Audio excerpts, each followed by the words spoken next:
He was condemned to burn for his heresy.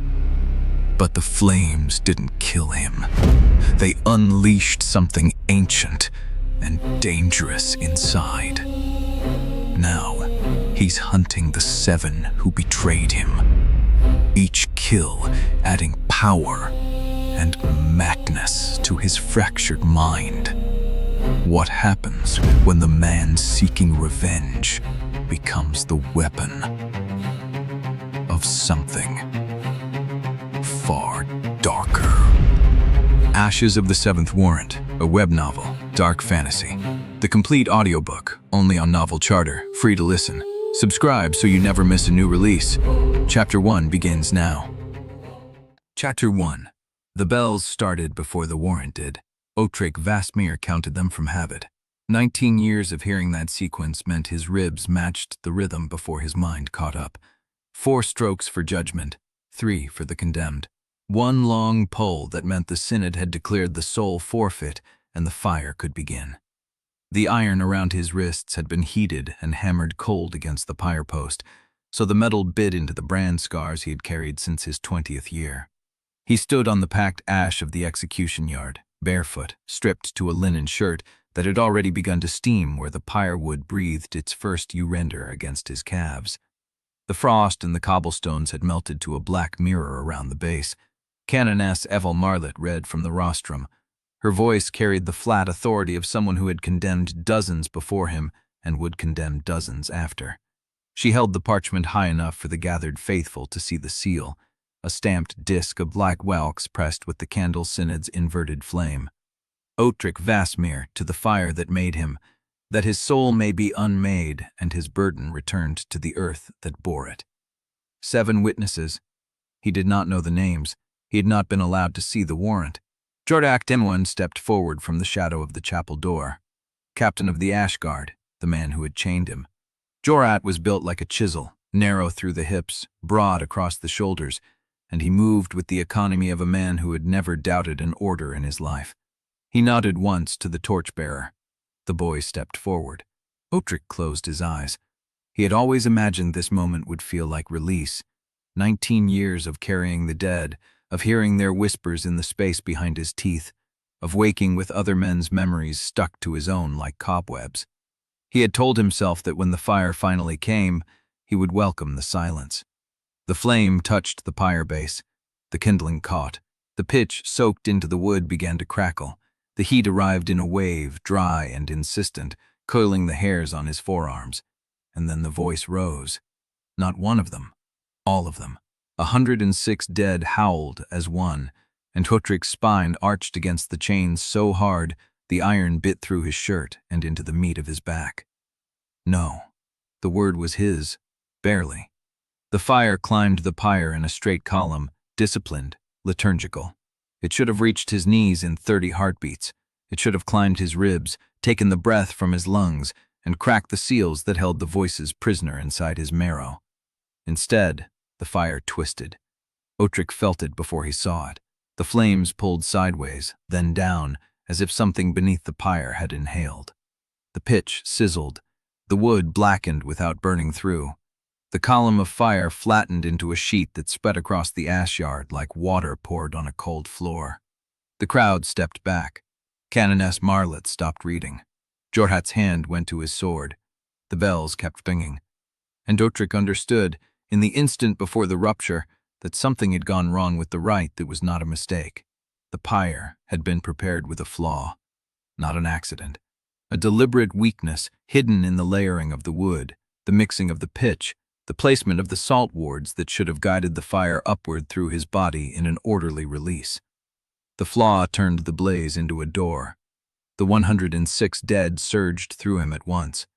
A sexton's voice showed him the weakness in the chain weld. A forger's hand taught him how torque would snap the iron at the third link. A soldier's instinct poured cold adrenaline through his heart and told him exactly when to pull. Odrik wrenched his wrists apart. The chain shattered. The crowd screamed. He stepped out of the fire with his shirt burning across his shoulders and his skin blistering in patterns he would carry for the rest of his life. The acolyte had dropped the torch. The boy was backing away, hands up, mouth open in a shape that might have been a prayer or a plea. Odrik did not touch him. He reached past the boy for the guard who had stepped forward with a ceremonial sword drawn, not to fight, to hold position while the senior clergy retreated. The guard was young, his blade was sharp. He had been told the condemned would burn before he needed to use it. The voices showed Odrik the opening. He took the sword. The guard went down with a broken wrist and a stunned silence, alive because Odrik had not yet decided whether killing was something he still chose or something the dead would choose for him. Jorat was already moving. His blade cleared the scabbard with a sound like a bell being drawn across stone. "Hold!" Jorat shouted. "Hold him in the yard! Archers on the roof! Now!" Odrik ran. The slaughter yard opened behind the chapel, a narrow corridor of packed earth where the Synod bled livestock for festival offerings. The ground was slick with frozen blood and scattered straw. The walls on either side rose high enough to block the moon, and the only light came from the pyre glow behind him and the single lamp above the gate at the far end. He heard the bowstring before he saw the arrow. He twisted. The arrow took him through the meat of his left shoulder instead of his spine. The pain arrived clean and immediate, and one of the voices, a field surgeon from the border wars, told him exactly how much movement he had left before the muscle tore through. The gate was 40 strides, 30. The archer on the roof knocked again. Odrik's burned hand found the latch. The gate swung outward onto a street of packed snow and shuttered windows, and he took the corner into the dark before the second arrow could find him. Behind him, the bell changed pitch. Not the judgment sequence, not the death toll. The hunt. They were wringing him out of the city like a beast that had broken its cage, and somewhere in the chaos of the yard, lying in the ash and the scattered flame, the warrant satchel had fallen from Canoness Marlet's hands. He had seen it hit the ground. He had seen the seal crack. He had not stopped to pick it up. The knowledge sat in his chest like a swallowed stone. He needed those names. He needed to know who had signed. He needed to know which of the 7 had written the first line of his death warrant. But he could not go back. Not yet. He ran through the snow with a sword in his hand, 106 dead muttering through his kid, and the name of the city falling away behind him like a shroud that had finally learned to burn. Chapter 2. The snow swallowed his footsteps. Odrik ran through the narrows behind the chapel district. Where the buildings leaned so close, the sky became a strip of bruised gray above the roof peaks. The sword felt wrong in his burned hand. Too light, too balanced. Synod's ceremonial work, meant to catch lamplight and impress pilgrims, not to hold an edge through bone. The voices did not care about the sword. They wanted him to turn. They wanted him to go back into the yard and take the throat of every guard who had stood watching while the pyre was lit. A tanner's apprentice showed him how a man's windpipe felt when the cartilage came. A thresher's memory fed him the rhythm of a flail swung low through a crowd. A drunkard's grudge painted the face of Jorat Emwyn in such vivid detail that Odrik saw his own thumbs pressing into the captain's eye sockets. He stopped running. He put his back against a wall and pressed the heels of his hands into his eye sockets until the pressure pushed the images back. No. The word came from his own mouth, his own voice. The first thing he had said since the fire that was not borrowed. I choose the next thing I do. The dead quieted. Not fully, never fully, but they pulled back far enough that he could breathe past them. He lowered his hands. Blood had soaked through the sleeve of his burned shirt where the arrow had gone through. The field surgeon's voice was still there, patient and exact, cataloging the damage. The deltoid had taken the puncture. The muscle would hold for another hour if he bound it. After that, it would seize and stop answering. He tore a strip from the hem of his shirt, threaded it under the wound, and pulled it tight with his teeth and his right hand. The pain was clean, surgical. He had felt worse. He needed the names. The satchel had fallen near the pyre. Canoness Marlet had dropped it when the fire flattened sideways, and he had seen the seal crack open as it hit the ash. The names were in there, the 7 signatories, the order they had written themselves into his death. He could not read them from the street. He had to go back. The realization sat in his chest like a second wound. Every instinct in his body and every voice in his skull told him the chapel yard was a trap now. Jorat would have ringed it with archers. The doors would be locked. The ash guard would be waiting for a beast to return to the place it had broken. But the beast was still a man, and a man could move where a beast could not. He found the drain first. It ran beneath the slaughter yard, a stone channel wide enough for festival blood and gutter runoff, covered by a rusted grate that had not been lifted since the last thaw. The voices showed him a close, hands, thick and patient, finding the weak point in the iron where rust had eaten the hinge. He broke the grate with his heel. He dropped into the channel. The water was ice and salt, and the memory of old blood. It came up to his knees and numbed his burned feet so fast that he almost lost his balance. He moved forward with one hand on the slime-slick wall and the sword held above the current. The voices showed him the channel's memory. A tanner's apprentice had died here, bled out for a festival coat. A thief had hidden here for 3 days before the cold took his fingers. A girl no older than 12 had crawled through this drain with a bell-metal shard in her side, trying to reach the river. Odrik pushed them back again. The light changed ahead. The drain opened into the slaughter yard through a low arch where the grate had been replaced with wooden slats. He pressed his eye to a gap between the slats. The yard was chaos. The pyre still burned, but the flames had gone strange, pulling sideways and down toward the earth as if the rite had never fully settled. The ash around it was scattered wide. Bodies moved in the lamplight. Clergy, guards, acolytes running with buckets of water that no one had ordered. The satchel lay 10 feet from the pyre. It had landed on its side. The cracked seal had split further, and a corner of the inner parchment had worked loose and was already curling black at the edge where a stray ember had touched it. Odrik watched a guard walk past it. Then, a second. Neither noticed. The satchel was burning. He pushed the slats aside. The voices surged the moment he stepped into the open air. The soldier's instinct told him the archers on the roof had repositioned, that the sight lines were better near the chapel door, that he had maybe 4 heartbeats before someone saw him. He crossed the yard. His burned feet left prints in the ash. He did not try to be silent. Silence took time, and the satchel was burning, and the letters were already blackening at the edges. He reached it. He grabbed it. The canvas was hot against his fingers. He turned it over and shook the loose parchment out onto the ash before the flame could take the rest. The edge crumbled where the ember had touched, but the body of the document was still whole. He read, "Warrant of heresy and unmasking, issued under the seal of Archprelate Merevens Silex witnessed, and confirmed by 7 signatories, each of sound doctrine and lawful standing, who attest that Odrik Vassmere, formerly of the Pale Wardens, is hereby judged corrupted by prolonged exposure to the unshriven dead, and condemned to the sanctioned pyre that his burden may be released in order." 7 names followed in a column. He read the first, and his heart stopped. Cathwen Brale. The letters did not change.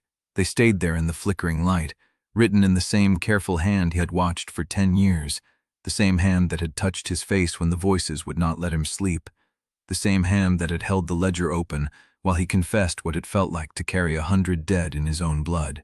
She had signed first. Not because she was the least important. First on a heresy warrant meant something else.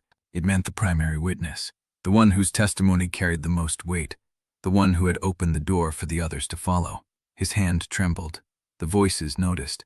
They surged into the gap his shock had opened. A sexton's memory showed him how Cathwen's name would look carved into a tomb slab.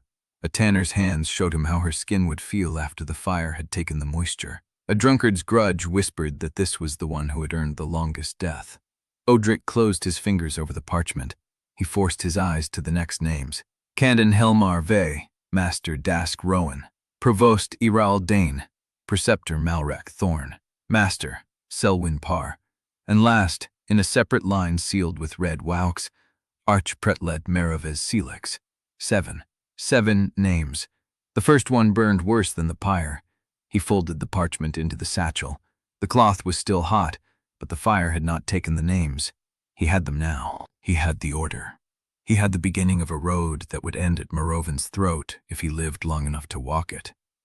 A bowstring creaked above him. He did not look up. He did not need to. The soldier's voice had already counted the heartbeat between the creak and the release, and Odrik was moving before the arrow left the string. It punched into the ash where he had been kneeling. He ran. The gate was locked. He did not slow. He hit it with his good shoulder and felt the wood groan but hold. The archer was already knocking another. The voices screamed at him to find cover, to find a door, to find a throat. He did not listen. He hit the gate again. The lock shattered. He stumbled through into the alley beyond, and the cold air hit his face like a second baptism, and the bells were still ringing behind him, and the first name on the list was a woman he had loved. He kept running. He did not know what he would do when he found her. He only knew that he would. Chapter 3. He ran until the deltoids seized. The warning came as a hot rip through the muscle. Then the arm went slack from shoulder to fingertips. He clamped the satchel between his teeth and kept moving. One hand braced against chapel walls and frozen storefronts, his breath fogging in sheets. The streets narrowed. The hunt bells kept ringing behind him, but the sound had changed. The first frantic peal had settled into something patient, organized. Gerard had stopped chasing chaos. He was mapping streets instead, sealing exits, waiting for Odrik to bleed out or freeze. Both felt close. His shirt was stick with frost and blood. The burns on his feet had stopped hurting, which meant the cold had numbed the nerves, which meant he was losing sensation faster than he should. He needed shelter, fire, stitches, salt for the wounds, sleep he could not afford to take. The voices offered directions. The old bone drain under St. Helvet's, said a sexton who had helped dig it, runs east into the catacomb break. No wards on that door. No one checks it since the crypt fever took the grave guild. Odrik did not argue. He let the memory steer his feet through alleys he had never walked, past shuttered candle shops and dead prayer niches, until he found a stone hatch half buried in frozen mud behind an abandoned chapel. The iron ring was rusted smooth. He hooked his good hand through it and pulled. The hatch did not move. He pulled again. Nothing. The soldier's voice showed him how to brace his foot against the frame and use his weight instead of his arm. He shifted, planted his heel, and dropped his body back. The hatch groaned open. Below, a stone staircase dropped into darkness. The air that rose carried the smell of old bone dust, stagnant water, and something alive. Rat droppings. Maybe a dog. Maybe a person who did not want to be found. He took the staircase one step at a time, dragging his dead arm behind him. The satchel stayed between his teeth until he reached the bottom. Then he let it fall and stood breathing in the black. The catacomb break was wide enough to walk upright. The walls were rough-cut limestone, beaded with moisture that had frozen into delicate crystals along the grain. No torches, no lamps, the kind of dark that pressed against the eyes. Odrik stood at it and let the quiet settle. The voices were quieter here, not silent. They never went silent. But the thickness of the earth above them seemed to dampen the edges, the same way deep snow muffled sound. He could think more clearly than he had since the fire. He thought about Cathwen, her name on the warrant, her hand that wrote it, her face the last time he had seen it, a year ago, in the archive tower, when she had told him she was being reassigned and had not met his eyes. He had believed her then. He had believed everything. A footstep scraped stone behind him.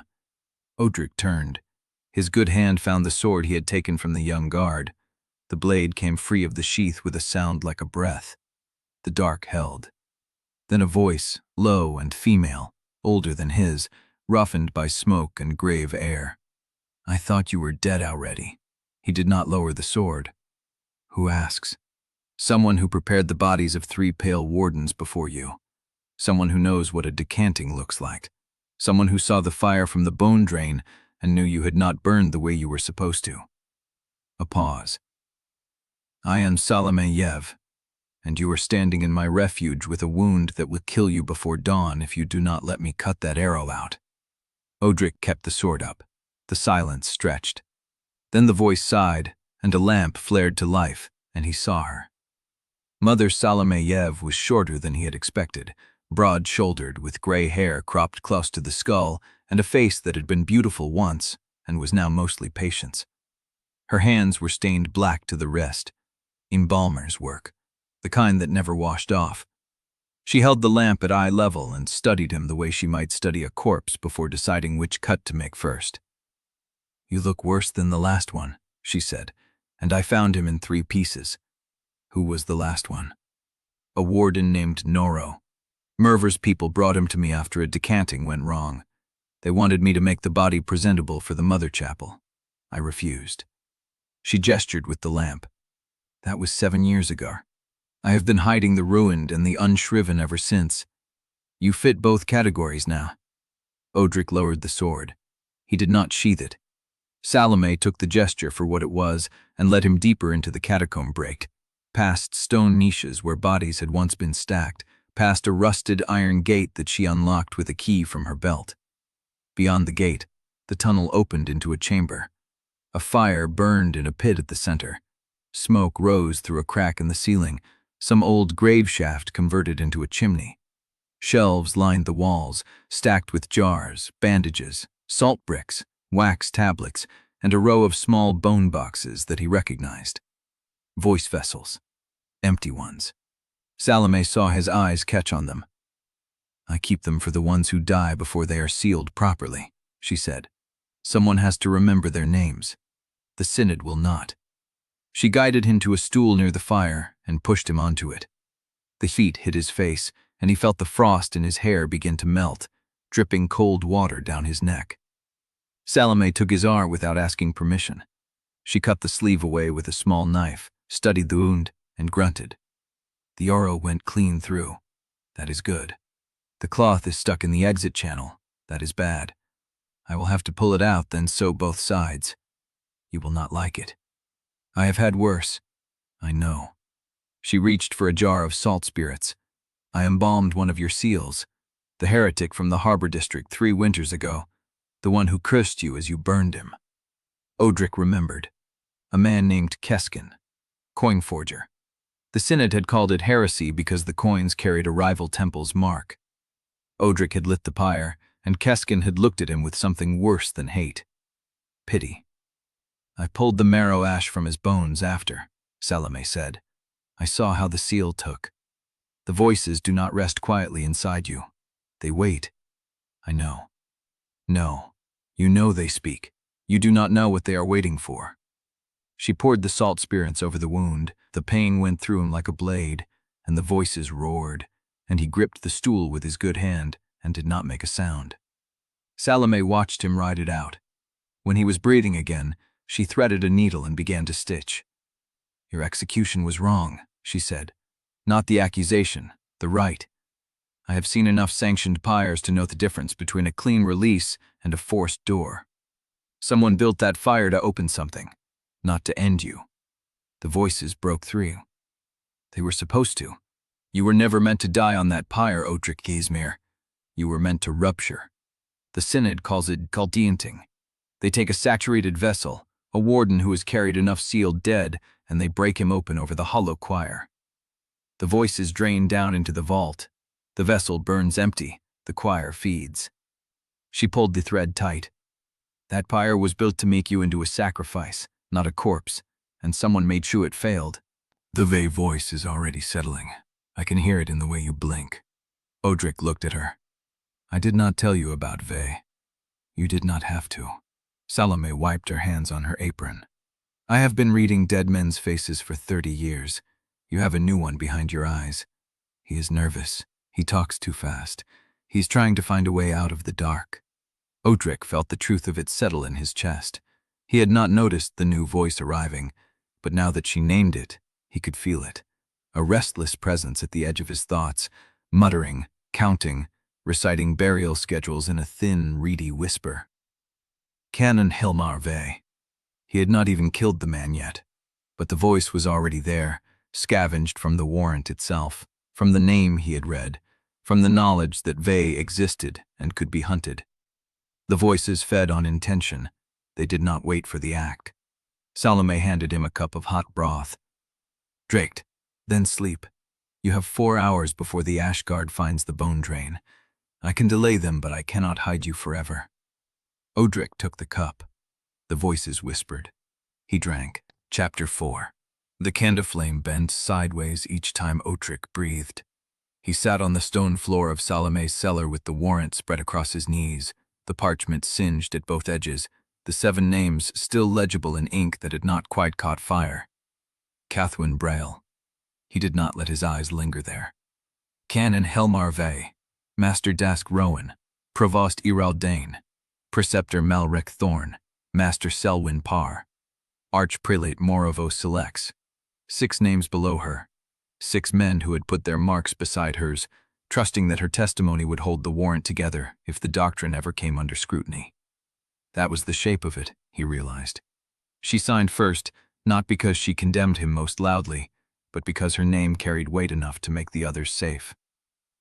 If anyone questioned the heresy charge, they would have to go through Cathwen Brale, the archivist who had spent a decade inside Odrik's records, the woman who knew the voices better than any living soul in Luthmar, which meant she had either damned him with her credibility or saved him with her reach. He traced the edge of the seal with his thumb. The wax had cracked cleanly down the center, splitting Morovin's mark into 2 halves that no longer fit together. "The order matters," he said aloud. Salome looked up from her work table. She was grinding something dark in a stone bowl, herbs and salt and a third thing he did not recognize. "The order of killing?" "The order of signatures." Odrik tacked Vey's name. "This one is a canon of hospice records. He does not command soldiers. He does not hold relics. He controls paper, burial tallies, tithe ledgers. If I kill him first, I learn what he knew about the warrant chain, and I strip away the paper protections that let the others hide inside their offices." "You sound like you are building a list, not hunting men." "I am building a list. The hunting is easier when the list is right." Salome set the bowl down. "You have 4 hours before they find the drain. If you spend those hours planning instead of running, you will still be here when the Ashguard arrives." "I will not be here." "Then where?" Odrik folded the warrant along its burn line and tucked it inside his shirt. "Leth Hollow, a hospice town 3 days north. Vey administers the burial records for 3 reliquary roads. If I take him there, away from the Mother Chapel, the other signatories will not hear of his death until I am already moving toward the next one." 3 days north. Salome's voice flattened. "Jurat is sealing the northern roads. He will have watchmen on every bridge and toll gate by dawn." "Then I will not use the roads." Odrik stood, his shoulder pulled against the fresh stitches, a hot line of protest that faded as he rolled the joint. The arrow wound would hold if he did not force it. The V voice whispered at the edge of his thoughts, counting something, schedules or fees or names, a restless mutter that would take days to learn how to ignore. He crossed to the cellar door and pressed his ear to the wood. Silence. The chapel above them had not stirred since Salome bolted the vestry. "When the Ashguard finds the bone drain," he said, "they will search the catacombs first. They will not think to look at the chapel itself until day 2 or 3. You have time to find anything that links you to me. I know how to hide my tracks, Odrik. I have been doing it longer than you have been a warden." He turned to look at her. The candlelight carved hollows under her cheekbones. Her hands, black stained to the wrist, rested flat on the work table. "You said the voices feed on intention," he said. "Vey's voice is already inside me. I have not touched him. I have not even seen his face. But I read his name, and now he is there, muttering, counting burial fees in my skull. What happens when I kill him?" Salome did not answer immediately.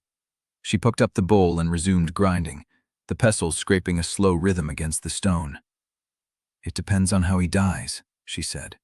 "If you kill him in rage, his voice will be hot and loud. It will argue with the others. It will wake them up. If you kill him in silence, his voice will come in cold, quiet, useful. And if I kill him as sentence?" She stopped grinding. "Then he will not resist you. He will serve the judgment the way he served the Synod. He will obey, because the dead cannot argue with a choice that was already weighed before they drew their last breath." Odrik held her gaze. "That is what you want," she said. "Is it not?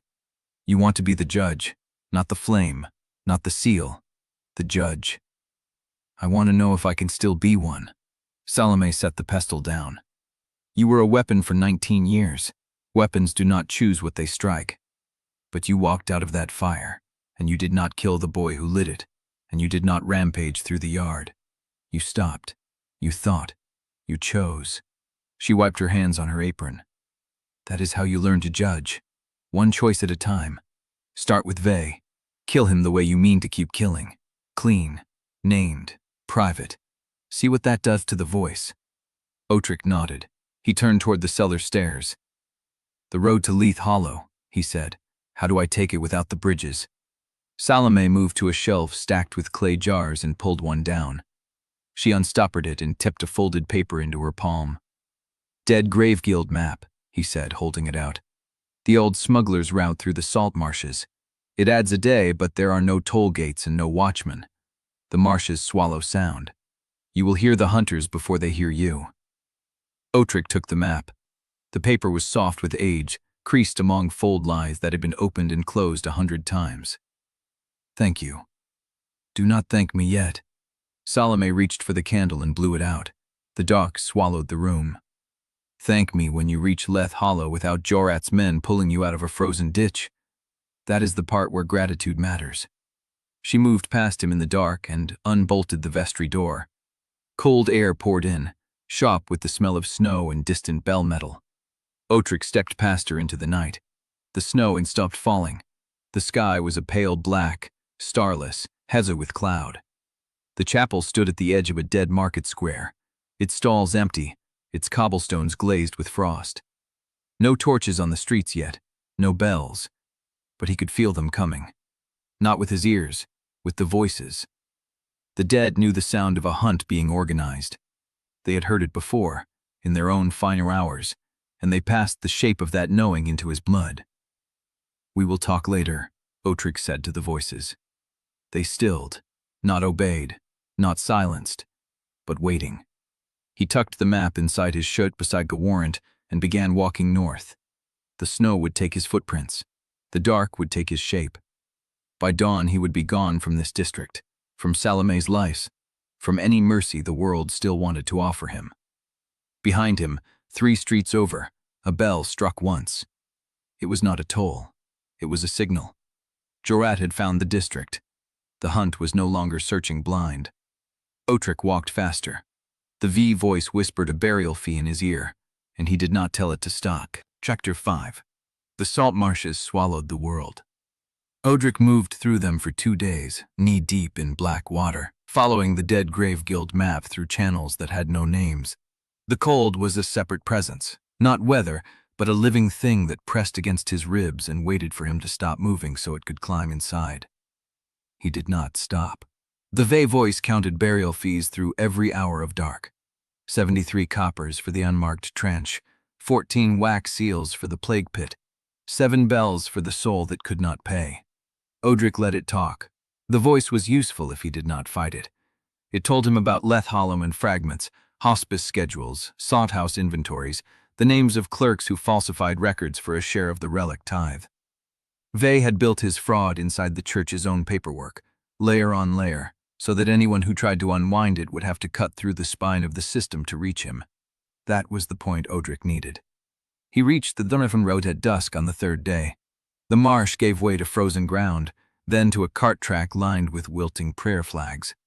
Leith Hollow sat in the fold of 2 low hills, a cluster of timber buildings around a stone hospice whose bell tower leaned east as if the wind had pushed it and never let go.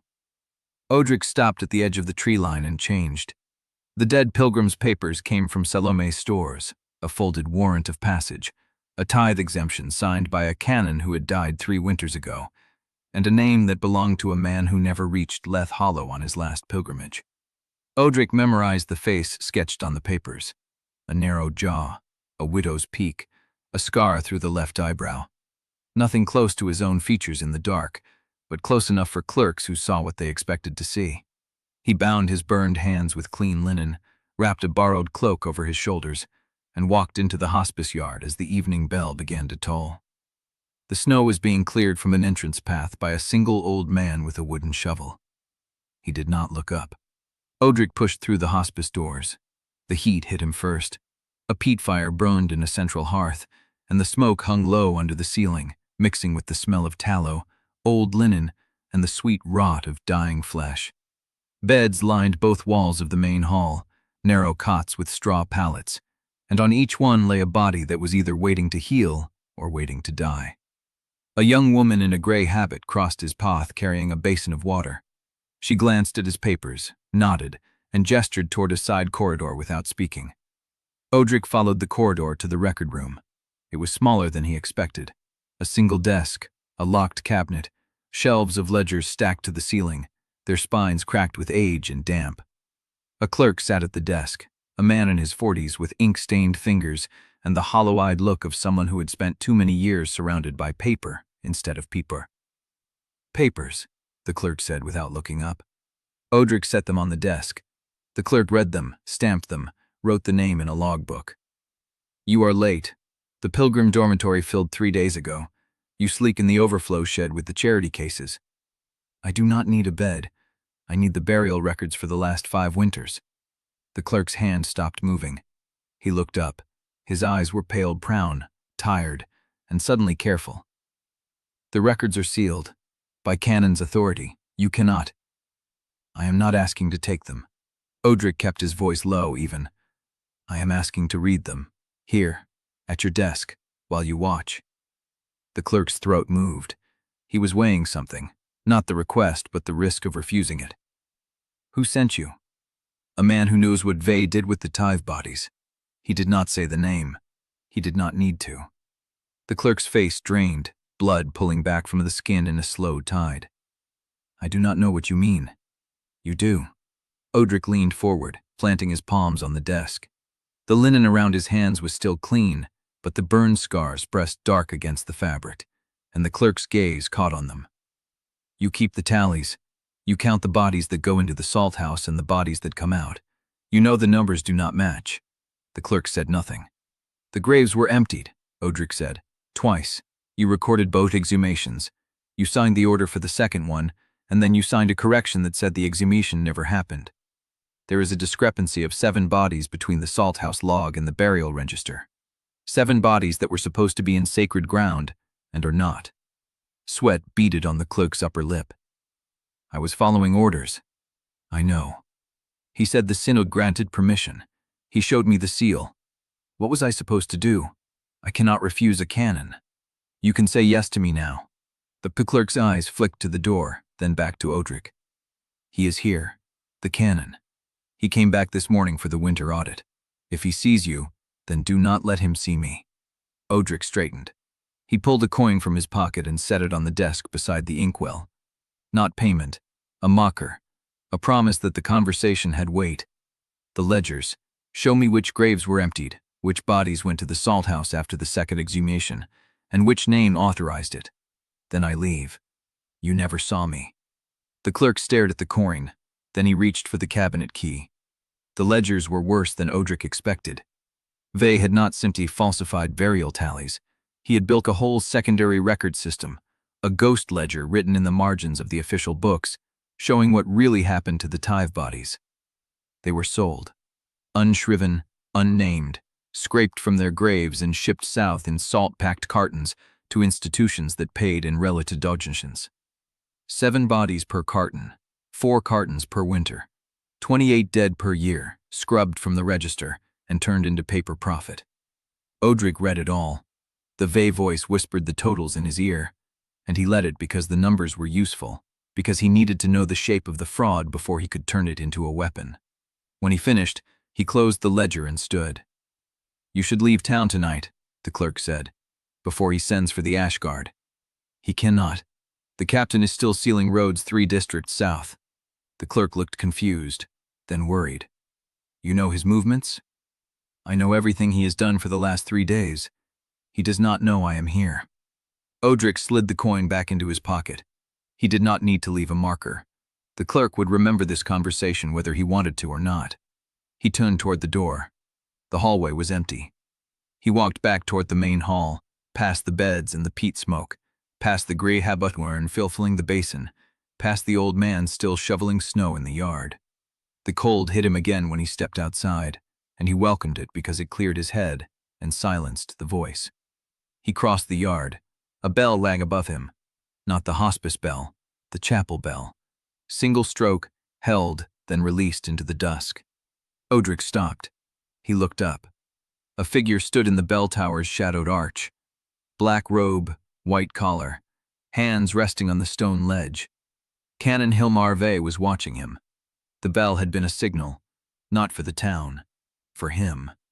And Odrik understood, in the breath between one heartbeat and the next, that he had not slipped into Leth Hollow unnoticed.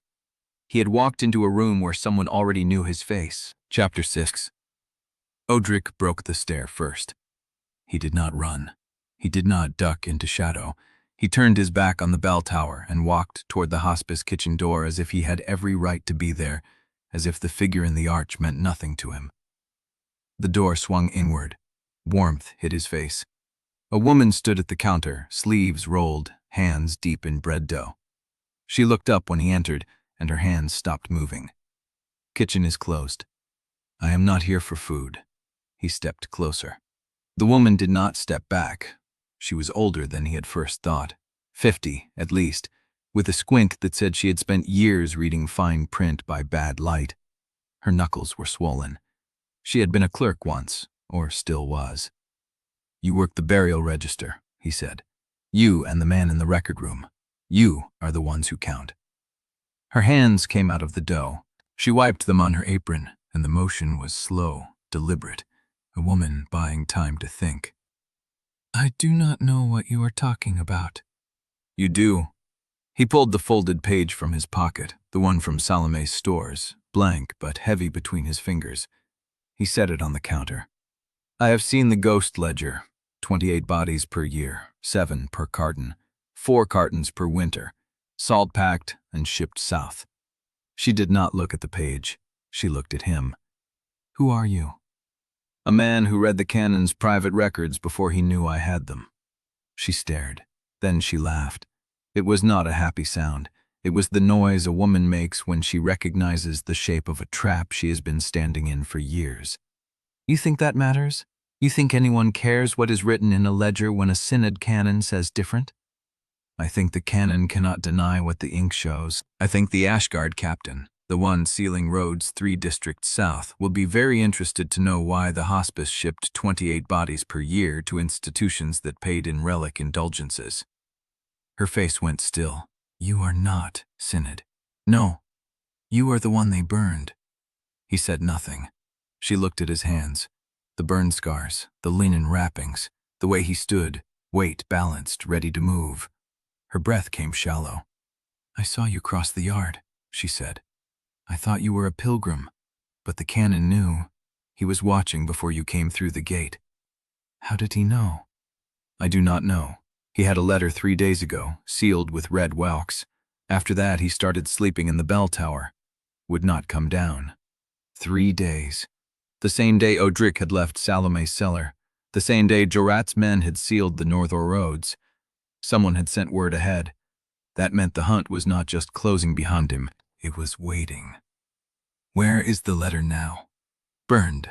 He burns everything. That is the rule. Odrik picked the blank page off the counter and folded it again. "I need witnesses. 2 people who will swear to what the ghost ledger shows. People who touched the records, who packed the cartons, who saw the names." Her jaw tightened. "They will kill us. The synod does not punish witnesses. It makes them disappear. I am not asking you to testify before the synod. I am asking you to testify before the canon." "That is the same thing." "It is not. He will see your faces. He will hear your words, and then I will handle the rest." She looked at him for a long time. The kitchen smelled of yeast and ash. Somewhere in the hospice, a man coughed. The bell tower above them held silence. "You came here to kill him."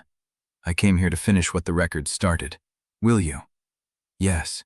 She wiped her hands again. Then she turned and walked to the kitchen door, pulled it open, and gestured for him to follow. The record room was smaller than the one Odrik had entered earlier. A different room. A private one. Shelves lined the walls, stuffed with ledgers older than the hospice itself.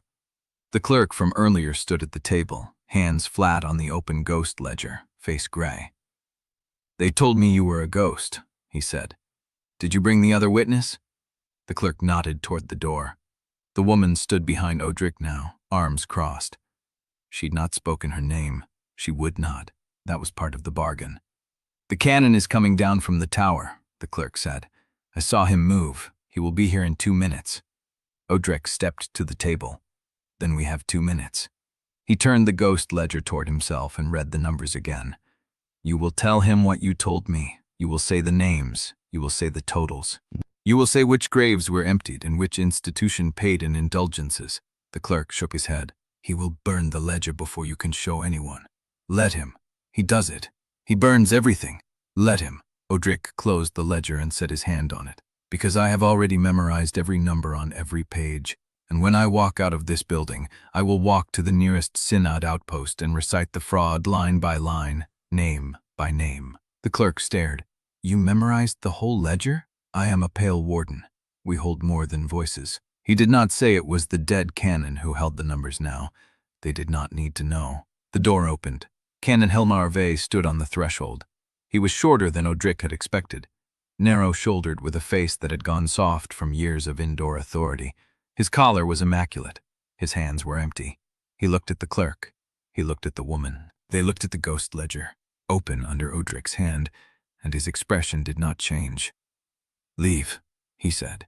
The clerk moved. The woman did not. She looked at Odrik. Odrik nodded. She left. The door closed. The room held 2 men and a book full of corpses. "You waited for me," Odrik said. "I did." Vey's voice was mild, almost pleasant. "I wanted to see what you looked like, the man who survived the forced door, the man who carries 106 dead inside his blood. You saw me. Now tell me who sent the letter." Vey smiled. "That would deprive me of the one advantage I still hold."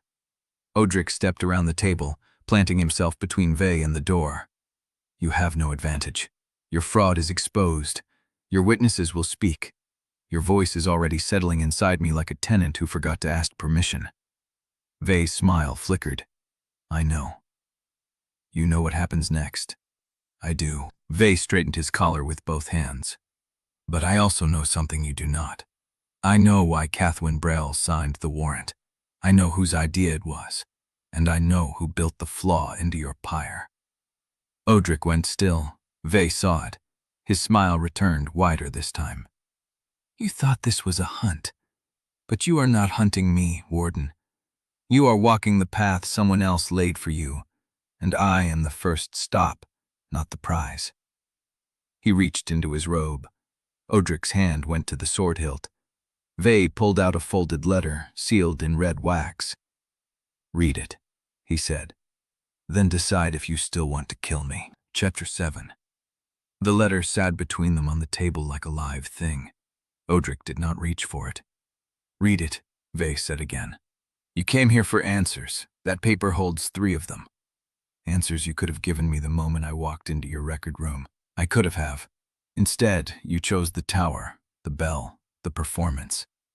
Vey's smile held. "I wanted you to understand you are not running this hunt. You are being fed along it, one station at a time." Odrik picked up the letter. The wax was red, unbroken. A single seal pressed with a mark he did not recognize. A star with 7 points, each one tipped in a different direction. Not a synod seal, something else. He turned it over, no name on the address. "You have not read it," Vey said. "No. Then you do not know if I am lying. I know you burned your correspondence. I know you kept this one." Vey's smile thinned. "I kept it because it named you.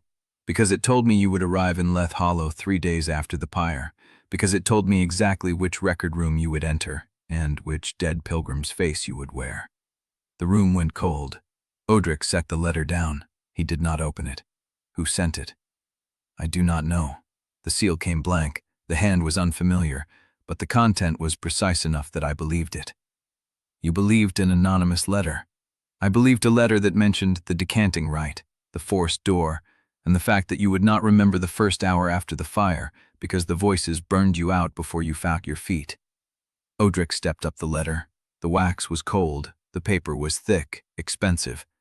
Someone with means had written it. Someone who knew the decanting rite well enough to name it. He did not break the seal. "You will walk me to the chapel," he said.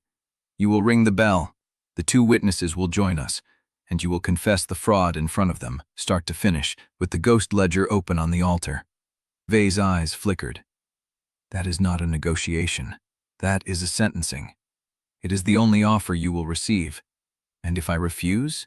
Odrik set the letter in his coat pocket, beside the folded warrant and the dead pilgrim's papers. The weight of 3 seals pressed against his chest. Then I will send the witnesses to the nearest synod outpost with the ledger memorized in my blood.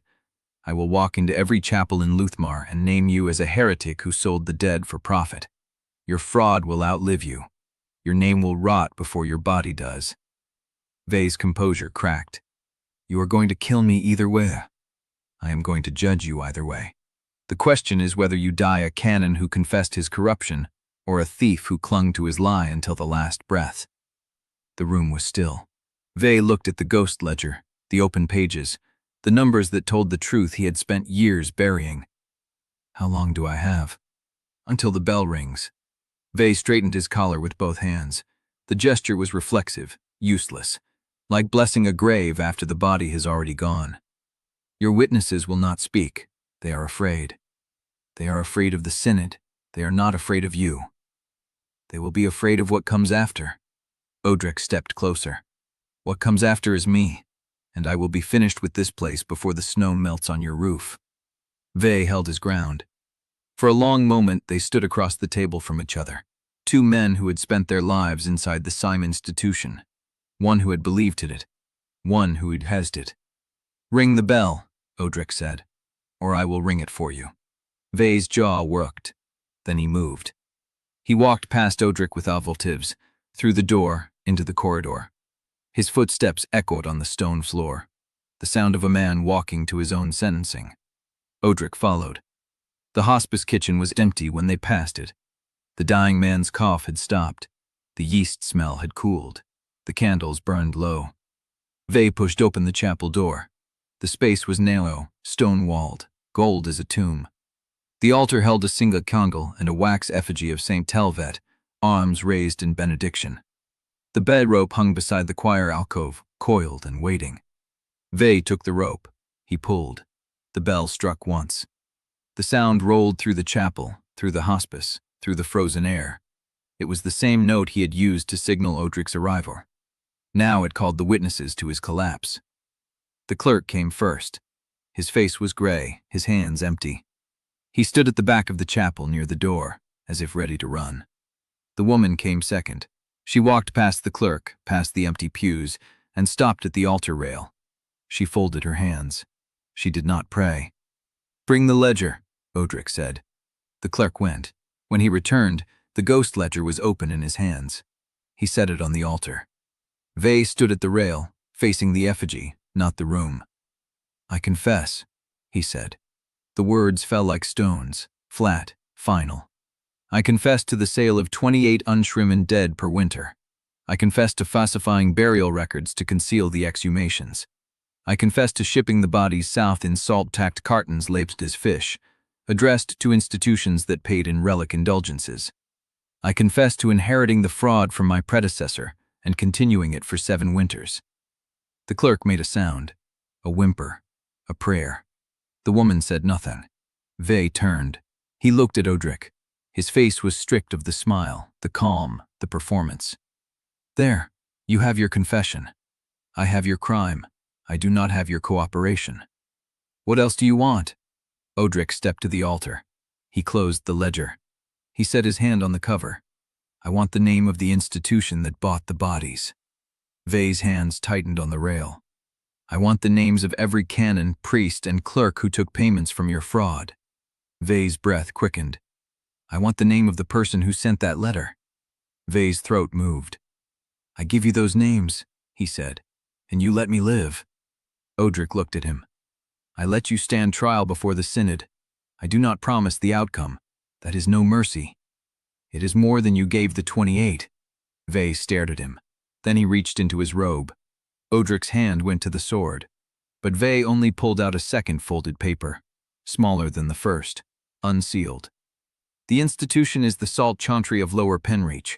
They accepted the cartons as relic material and issued indulgences that were resold on the open market.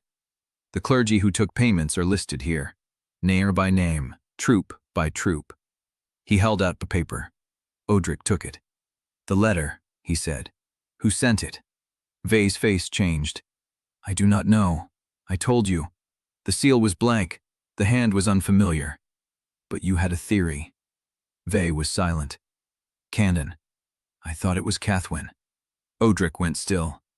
"I thought she was feeding you to me, piece by piece, station by station. I thought she was using you to clear the list so she could claim the warrant was righteous after all." The room was silent. The woman at the rail did not move. The clerk had stopped breathing. "And now?" Vey looked at the letter in Odrik's pocket. "Now I think you should read what she wrote." Odrik's hand went to the letter, the red wax, the cold paper, the 7-pointed star. He did not break the seal. Not yet. Chapter 8. The clerk and the woman left first. The woman walked out without looking back. The clerk went gray-faced, hands pressed to his chest as if holding his heart in place. The chapel door swung shut behind them. The latch clicked. Then it was just Odrik and Vey. The candle on the altar had burned low.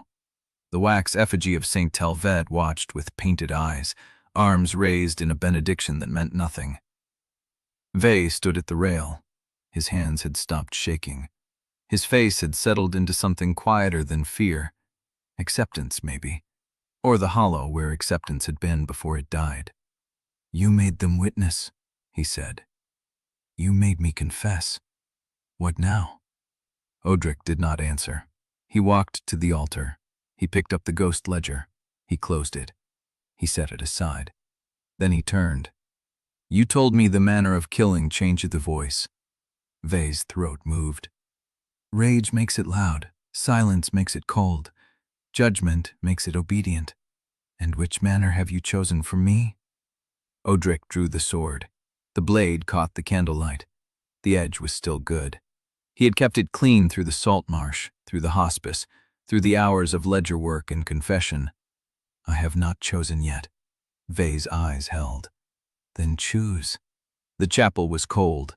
The bell rope hung still. The candle flame did not waver. Odrik thought about the 28 dead, dug from graves in winter, packed in salt, shipped south as fish.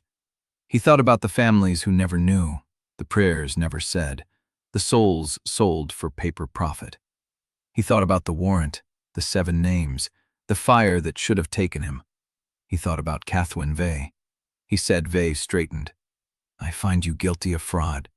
I find you guilty of trafficking the dead. I find you guilty of profiting from the unshriven and the unmourned." Vey's jaw tightened. "I do not find you guilty of the warrant." Vey blinked. "You did not sign to condemn me. You signed because Cathwen's name gave you cover, because the warrant looked legitimate, because you were the second name on a list that would have killed you if you refused." Vey's breath caught. "You did not know what the pyre was built to do. Will that save me?" "No." Odrik stepped forward. "It will not save you, but it decides the manner." He raised the sword. Vey closed his eyes. The blade came down.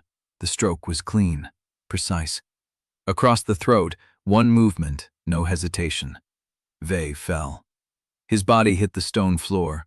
The blood spread in a dark pool, slow and even, like ink from a tipped bottle. Odrik stood over him. He watched until the breathing stopped, until the eyes went still, until there was nothing left in the body but meat and bone, and the shape of a man who had sold 28 souls for coin. He knelt. He arranged the body. He straightened the collar, folded the hands over the chest, closed the eyes, set the ghost ledger on the chest, opened to the page that listed every name Vey had sold, a corrected record. Then he felt it, the settling. It came like pressure behind the eyes, like a door opening in a room he had not known existed. Vey's voice slid into the host, not hot, not loud, not a howl of rage or a whisper of cold. It was obedient. It was structured. It was the voice of a man who had spent 20 years reading burial schedules, tithe tallies, and warrant annotations. And with it came knowledge. Odrik went still. He could feel it unfolding inside him. Cipher habits. The Synod's system of hidden marks, micro-perforations in the paper, shifted seal placements, altered line spacing, invisible corrections written in diluted ink that only Candlelight could reveal. Vey had not just read records. He had read through them. He had seen the Synod's hidden annotations, the corrections that changed the meaning of a warrant without changing the words, the marks that told a different story than the visible text.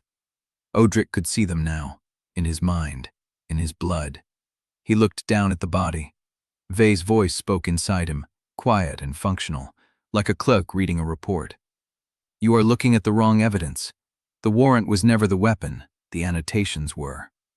Odrik's hand went to his coat. He pulled out the warrant. The paper was creased, ash-stained, brained at one corner. He had read it a dozen times. He knew every word, every name, every seal, but he had not read the annotations. He held it up to the candle. The light passed through the paper, and he saw them. Faint, almost invisible, written in the diluted ink Vey's voice had taught him to recognize. Tiny marks in the margins, corrections to the line spacing, a shifted seal placement that changed the warrant's authorization path. The warrant had been altered after Cathwen signed it, after all 7 names were written. Someone had corrected the routing, changed the pyre assignment, shifted the authorization from the mother chapel to the district yard.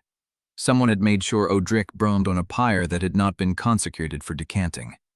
Odrik's hand trembled. Vey's voice said, "She did not save you.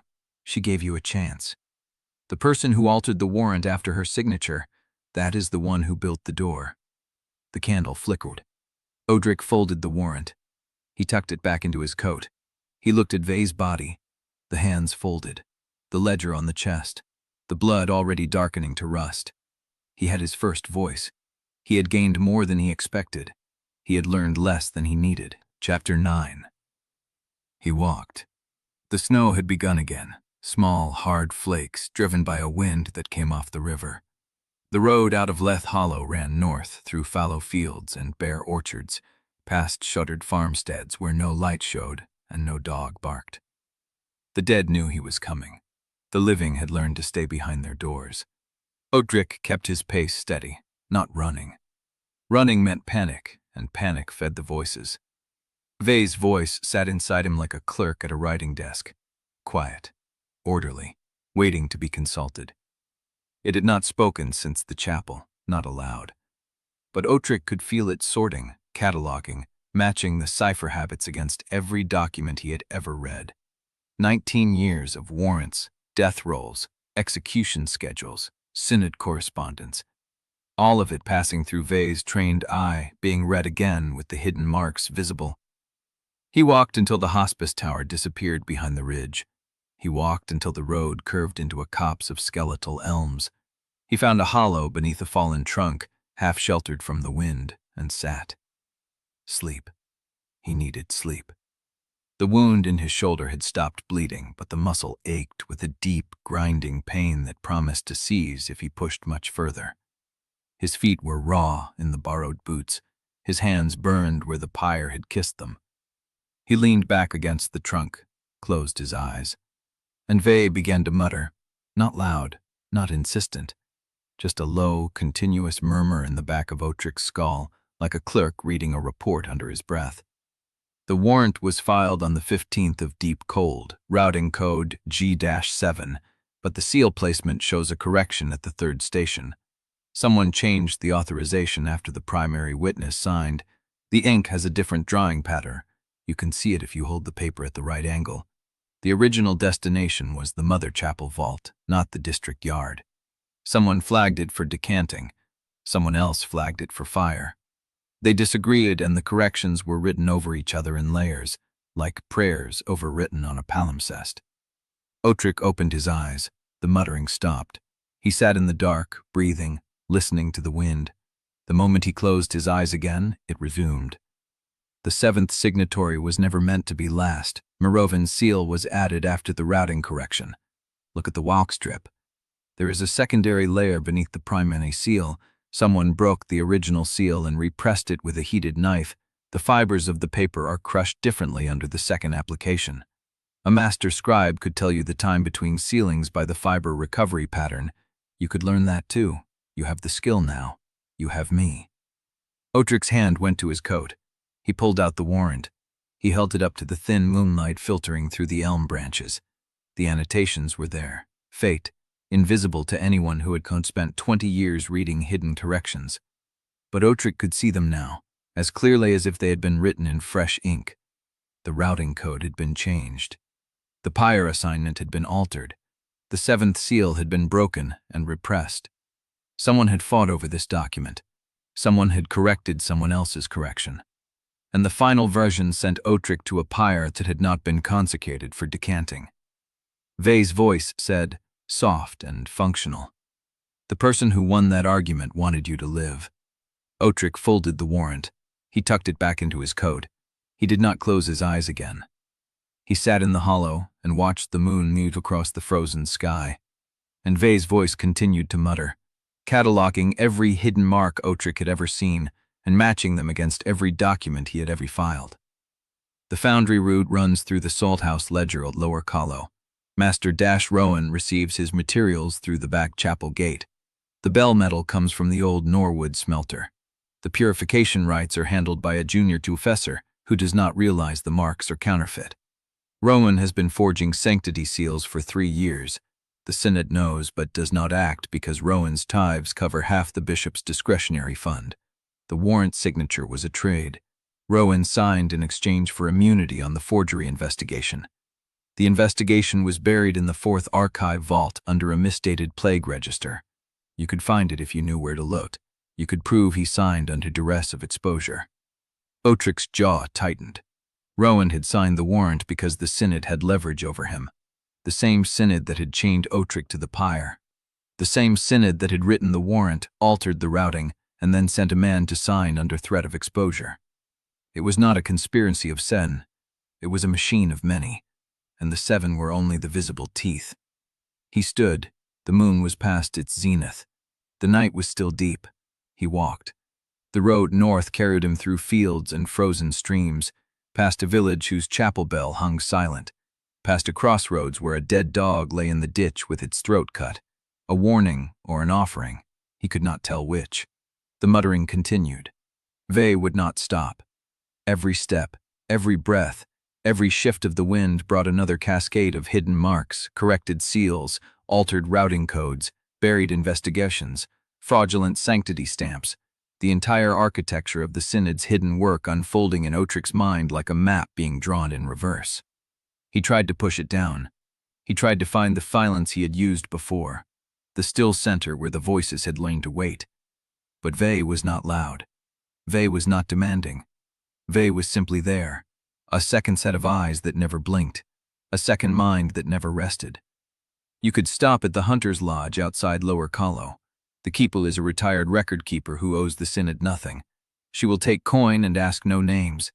You could sleep there. You could plan the Foundry approach without the cold killing you first. The route is in the map you carry. The Dead Grave Guild map. The Salt Marsh route you took to Roach Leth Hollow. You could take the Eastern Fork to the lodge. You could be there by dawn. You could sleep. Odrik stopped walking. He pulled the Dead Grave Guild map from his coat. The Eastern Fork was marked. A hunter's lodge. A well. A spring that did not freeze. He looked at the sky. The stars were fading. The first gray edge of dawn was showing over the eastern ridge. He had been walking all night. He had been listening to Vey's voice all night. He had not slept. He had not eaten. He had not stopped long enough to drink. The cost of the voice was becoming visible. Not in blood, not in wounds. In the simple, grinding exhaustion of a mind that could not stop reading, could not stop sorting, could not stop cataloging the hidden corruption of the institution that had made him. He folded the map. He took the Eastern Fork. The Hunter's Lodge appeared out of the gray dawn light like a promise. Smoke rising from the chimney. A lamp in the window. A woman at the door, broad-shouldered and gray-haired, watching him approach with the flat, assessing gaze of someone who had seen too many desperate men on this road. She did not ask his name. She did not ask where he had come from. She pointed to a bench by the fire and said, "There is stew. There is bread. There is a cot in the back room if you need to sleep." Odrik sat. The warmth hit him like a blow. The muttering stopped. For the first time since Ve had died, the voice went silent. Odrik closed his eyes. He did not dream. He woke to the sound of bells. Not the chapel bells of Leth Hollow, not the hunt bells of Brash Hollow. A smaller bell, closer. A hand bell rung once, sharply, in the room where he sat. He opened his eyes. The hunter's lodge was empty. The fire had burned lower. The stew pot was cold. You had been asleep. Someone had entered. Someone had left the note. Someone had rung the bell to wake him. And whoever it was knew where he was going, knew who he was hunting, and knew what Rowan planned to do when he arrived. Odrik folded the note. He stood. His shoulders screamed. His feet ached. The muttering resumed in the back of his skull, Ve's voice picking up the cipher work where it had left off. He walked to the door. He stepped out into the snow. The footprints leading away from the lodge were already gone, erased by the wind. But the note was in his pocket, and the Foundry was waiting, and somewhere ahead of him, Master Dask Rowan was setting a trap around a child's voice. Chapter 10. Jorat Emwen arrived in Leth Hollow at dawn, 11 ash guard at his back, and a snow-pale sky pressing down on the bell tower where Canon Helmar Ve had spent his last 3 nights watching for the dead man walking. The town was still. The hospice yard was empty. The bell hung silent in its frame. Jorat did not need to ask which building held the body. He walked through the chapel door with his hand on his sword and found Ve laid out on the cold stone floor, throat cut clean, arms crossed over his chest as if someone had arranged him after the fall.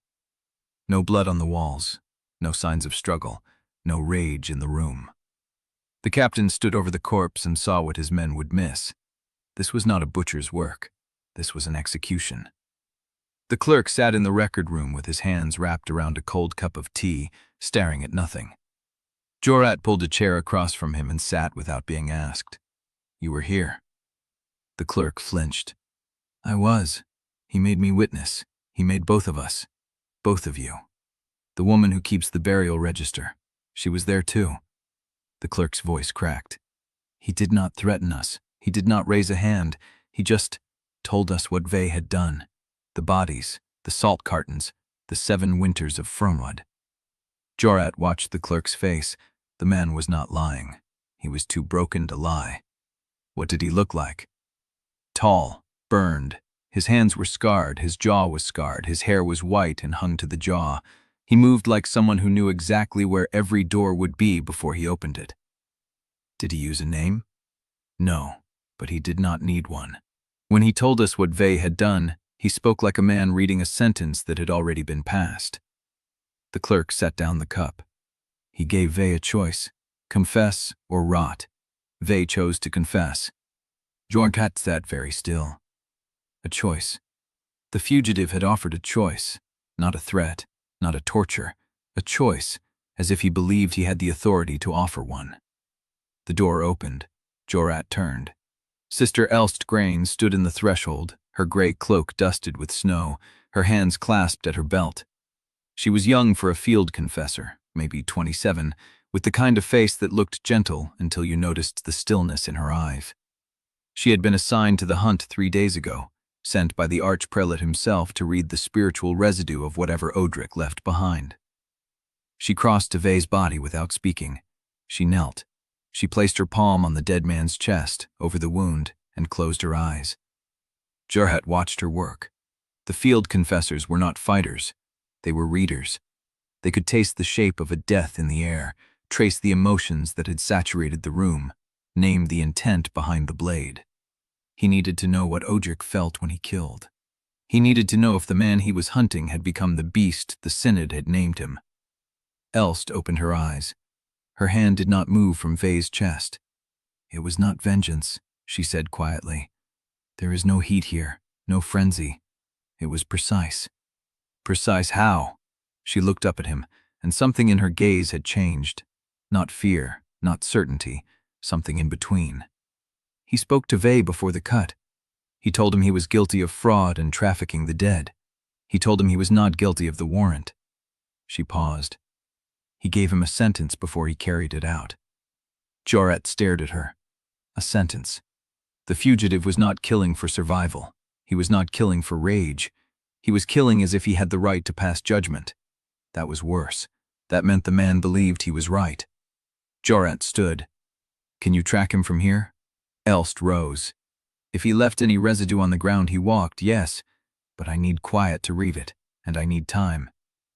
You have both. Jorat turned to the window. He is heading for the Foundry. Master Dask Rowan is the next name on the list. He did not say it aloud, but he thought it. The list. Odrik was following a list. That meant he had an order. That meant each death was deliberate, chosen, weighed before it was carried out. A beast did not weigh. A beast hunted and fed. What Jorat was hunting was not a beast at all. He was hunting a man who had learned to judge the institution that made him, and that was more dangerous than any monster the Synod had ever named. 3 hours north of Leth Hollow, Odrik stopped on the road to breathe. His shoulder had stopped bleeding in the night, but the muscle was stiff and the cold was making it worse. His feet were blistered inside his boots. Vay's muttering had resumed at dawn, a steady stream of annotations and rack corrections and hidden marks that would not stop no matter how many times Odrik told it to still. The road ahead was empty. The snow was falling harder. He stood in the middle of the white silence and listened to the dead man in his skull and realized he was being watched. Not by a single pair of eyes, not by a watcher in the tree line, by the shape of the hunt itself. Jorat would have reached Leth Hollow by now. Jorat would have questioned the clerk. Jorat would have found the woman who kept the burial register. Jorat would have seen what Odrik left behind. And Jorat would learn.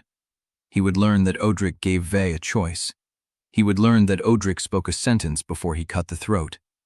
He would learn that the fugitive was not a rampaging beast who had to be cornered and put down. He would learn the shape of Odrik's conscience. And then he would use it. Odrik stood in the falling snow and understood something he had not anticipated. The hunt was adapting. Jorat was not chasing a directionless killer. He was reading a pattern. He was building a map of what Odrik would and would not do. He was learning where the lines were drawn, what threats would slow him, what traps might hold him. And somewhere ahead, Master Dask Rowan was building a trap around a child. Because Rowan knew Odrik was coming. Because someone had told him. Because the same watcher who had left notes in Vay's chapel and the Hunter's Lodge had warned the Foundry Master that a foreman Pale Warden was walking the road toward his door. Odrik reached into his coat and touched the folded note. Rowan knows you are coming. He is waiting with a child. The handwriting was the same as the note outside Vay's chapel, the same as the warning at the Hunter's Lodge, the same unknown hand that had been tracking him since the pyre, feeding him information, shaping his path, making sure he walked exactly where someone wanted him to go. He was being led. He had been led from the beginning. The question was not whether he will reach the Foundry. The question was what waited for him there, and whose game he was walking through. The muttering in his skull shifted, Shay's voice surfacing with a note of almost human concern. The Foundry has bronze doors. The bell tower has a clear line of sight. If Rowan knows you are coming, he will not meet you at the open. He will make you come to him, and he will use whatever he has to make you hesitate long enough for the trap to close. Odrik started walking again. The snow fell. The road stretched ahead. And somewhere in the Foundry, a child was waiting to learn whether a holy butcher still had a conscience. Chapter 11. The lodge woman's stew sat heavy in Odrik's gut as he walked north through the white silence. His shoulder throbbed with each step. Vay's voice had not stopped since he left the cot. The Foundry sits on a raised foundation. Slag tunnels run beneath the bell tower.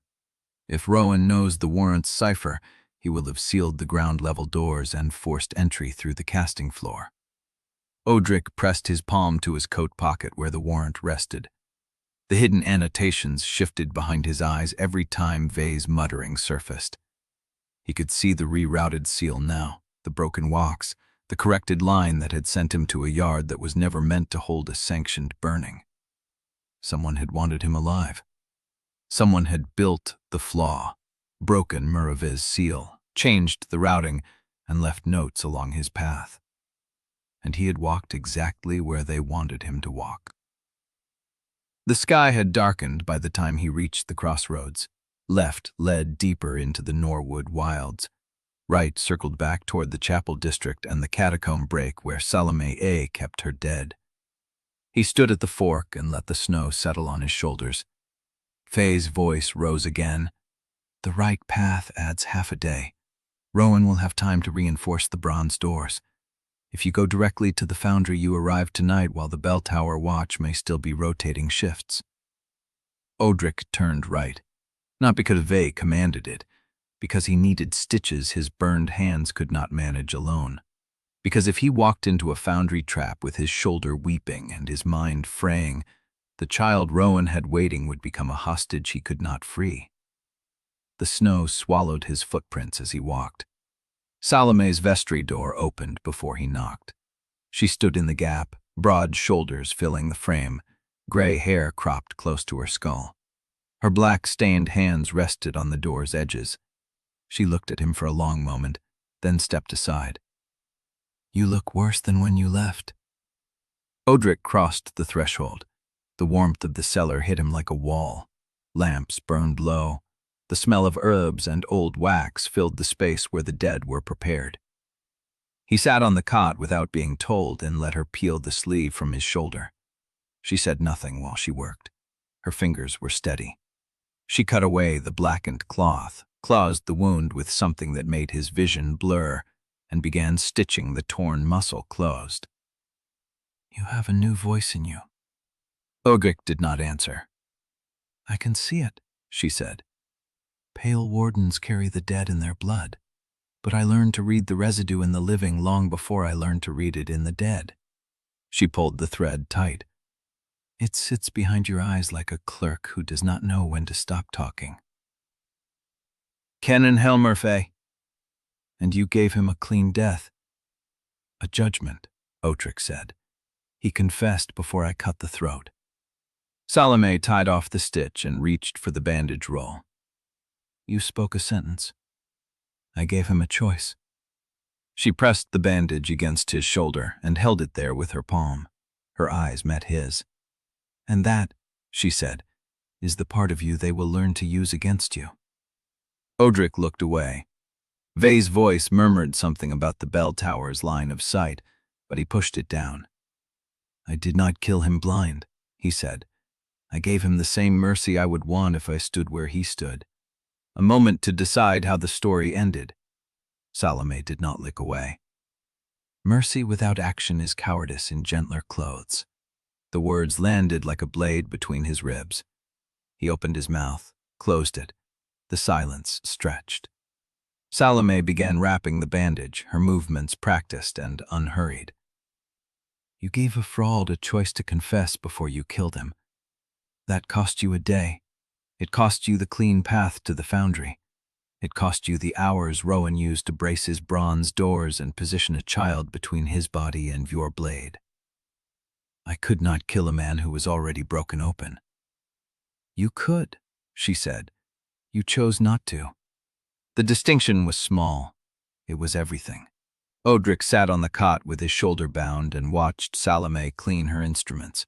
Her hands moved with the patience of someone who had prepared 100 crepes and learned to wait. "Rowan is using a child," he said. "The note I found said he is waiting with one. I do not know if it is a hostage or a shield or something worse." Salome's hands stilled.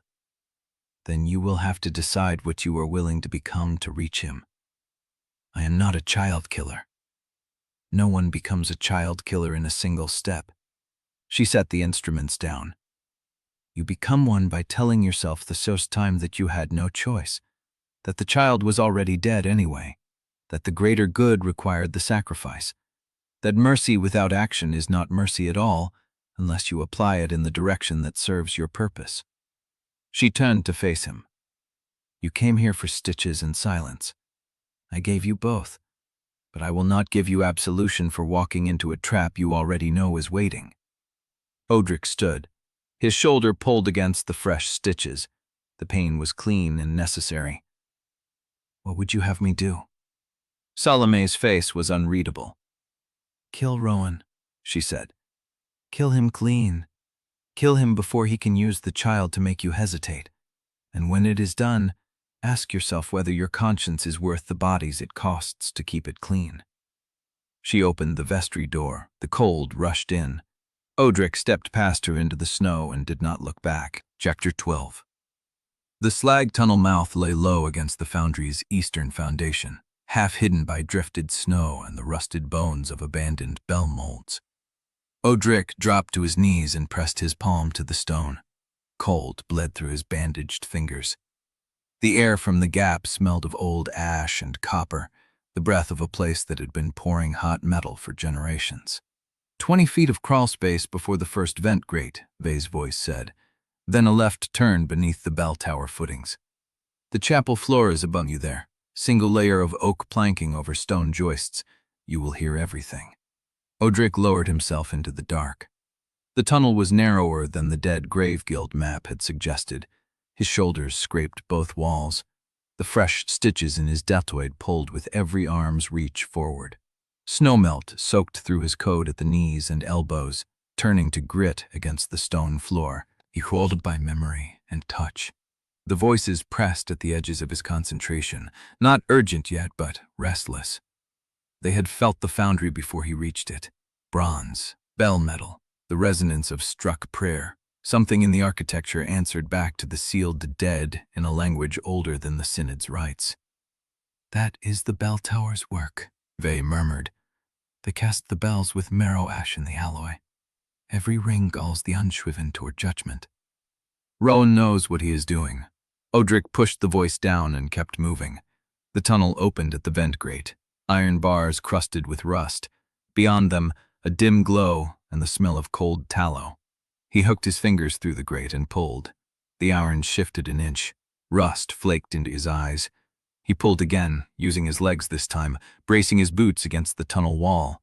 The grate groaned, then gave, swinging inward on hinges that had not been oiled in years. Odrik climbed out into the bell tower's undercroft. The space was low and wide, supported by stone pillars that rose into shadow. Dust hung in the candlelight. The floor above was oak planking, as Vay had said, laid across heavy joists. Voices carried through the gaps. A man's voice, low, steady, reciting. Rowan. Odrik moved to the nearest pillar and pressed his back against the stone. The planks above him creaked under pacing feet. The recitation continued, a prayer from the candle liturgy. The one spoke before pouring metal to ask the bronze to hold the dead correctly. "And let the casting take the seal of thy purpose, that the unshriven may be gathered and the faithful warned." Odrik scanned the undercroft. A narrow stair climbed the far wall, leading to a trap door. That would bring him up behind the altar. "He knows you are coming," they said. "He is praying to make you wait. Do not wait." The stair was stone, worn concave by centuries of feet. He took each step slowly, testing for the creak that would give him away. The trap door above him was bolted from the other side, iron slide bolt. He could hear it in the way the wood sat against the frame. Above, Rowan's prayer stopped. Silence. Then Rowan's voice again, softer this time. "You can come through the door, Warden. I will not stop you. But the child will be the first thing you see, and you will have to decide whether your conscience lets you walk past her to reach me." Odrik's hand rested on the trapdoor's edge. "He is lying," Vay said. "The bolt is drawn. He wants you to force the door so he can claim you broke in violence. Do not give him the story he wants." Odrik lowered his hand. He turned and descended the stair. At the base, he found the side passage Vay had mentioned in the slag tunnel, a narrow service corridor that ran beneath the chapel's northern wall. It ended at a wooden door, low and arched, the kind used by bell fitters to access the tower without crossing the chapel floor. Odrik pushed the door open. The chapel opened before him in a single long nave lined with empty pews. Candles burned at the altar rail in rows of 7. The bronze doors at the western entrance were barred and chained. The bell tower rose at the eastern end, its shadow falling across the altar. Rowan stood at the rail. He was a thick man, broad-shouldered, with silver-shot black hair and hands stained dark from years of metalwork. His vestments were those of a master founder, not a priest, but he wore them like a cleric's robes. And at his feet, kneeling at the altar rail with her hands folded, was a girl. She was perhaps 9 years old, dark hair, thin shoulders. She wore a white shift that hung to her ankles, and her eyes were fixed on the altar candles as if she had been told not to look at anything else. Rowan's hand rested on her head. "I told them you would come through the tunnel," he said. "The slag route is the only approach that keeps you out of the bell tower's sightlines. I had the grate loosened 3 days ago so you would not have to force it." Odrik stopped at the end of the center aisle. The girl did not turn. "Her name is Lyra," Rowan said. "She is the daughter of a bell founder who died in a casting accident last winter. I have been her guardian since. She trusts me."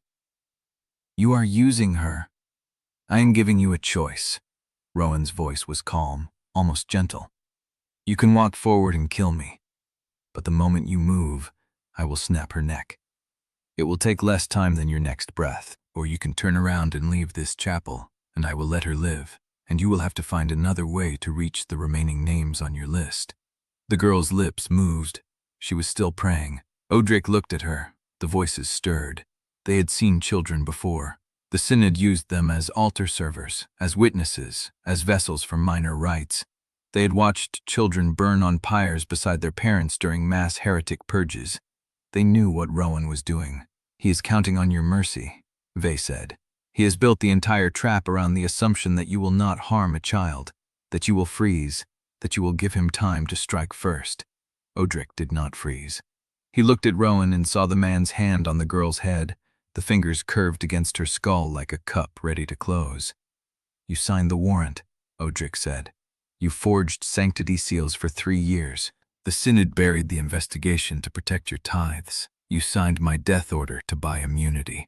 "I signed a piece of paper," Rowan said. "You are standing in my chapel with a blade. I do not think we are in a position to compare sins." The girl's voice rose from the altar rail. "And let the dead find rest in thy keeping, and let the living walk in the light of thy judgment." She was reciting the candle liturgy. The same prayer Rowan had been speaking when Odrik entered. She had not stopped. Rowan looked down at her. "She does not know what is happening," he said. "She thinks this is a holy vigil. I told her the Synod was testing her faith and that a stranger might come to frighten her, but that she must keep praying no matter what she heard."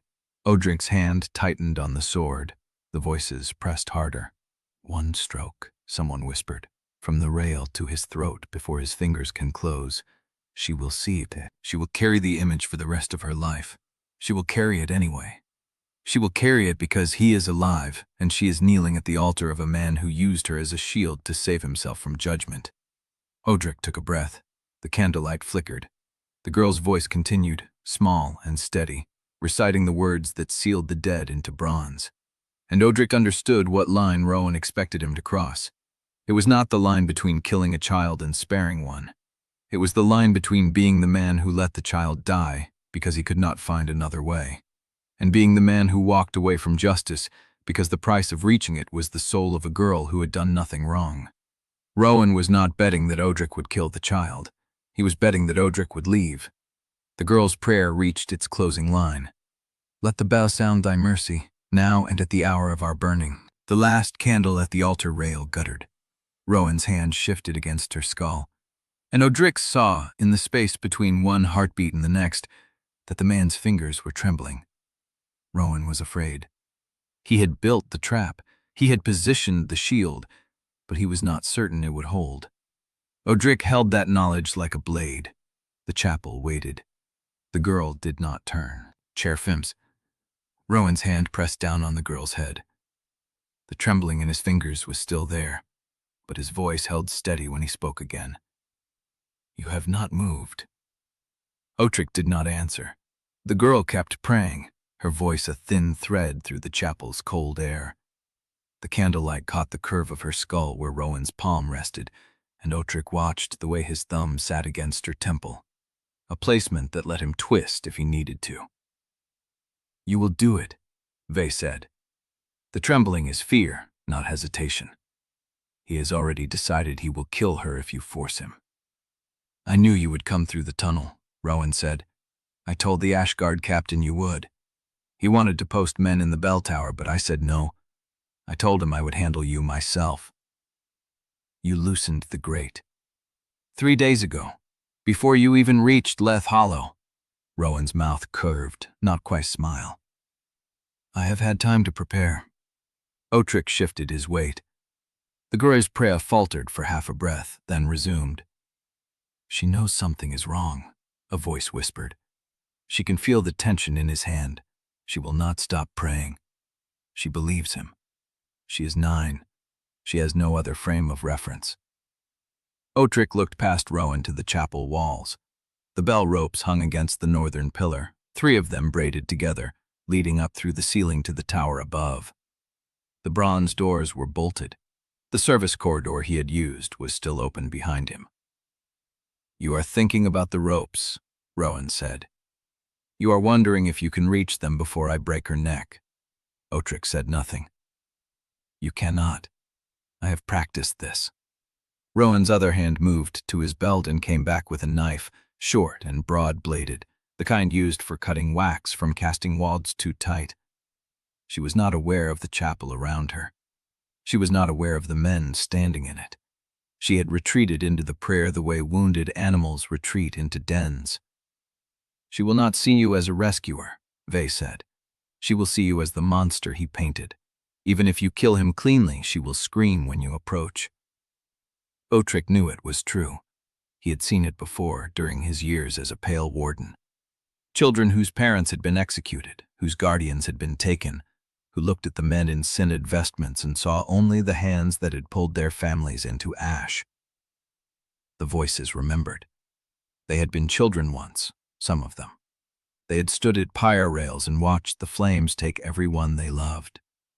Do not let her become another voice, someone whispered. Do not let her join us. Rowan took another step back. He was moving toward the bell ropes. Odrik saw it happen in pieces. The shift of Rowan's weight, the angle of his shoulders, the way his knife hand rose to chest height as he pulled Lyra with him along the altar rail.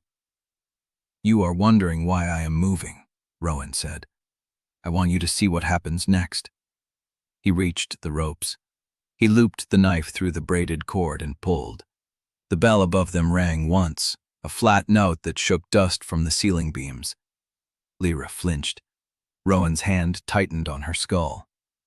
The Ash Guard is a quarter-mile south, he said. They are moving through the Norwood gates now. That bell tells them I have you pinned. Odrik held his ground. You still have time, Vey said. The guard will need 6 minutes to reach the Foundry doors, maybe 7 if the snow is deep. You have a choice, Rowan said, his voice almost conversational now. You can try to reach me before the guard arrives. You will have to go through her. Or you can run, and I will tell them you fled into the northern marshes, and they will waste 3 days searching the wrong ground while you circle back for the next name on your list. The bell's note faded. The chapel fell quiet. Lyra's prayer had stopped. She stood at Rowan's side, her eyes still on the candles, but her lips had gone still. Her hands hung at her sides, and Odrik saw that her fingers were trembling the way Rowan's had trembled a moment ago. She knew. She understood that something was wrong, that the man who had been her guardian was holding her too tightly, that the knife in his hand was not for the heretic, but for her if the heretic moved. 6 minutes, Rowan said. Odrik looked at the girl. She was 9 years old. She had bruises on her ankles.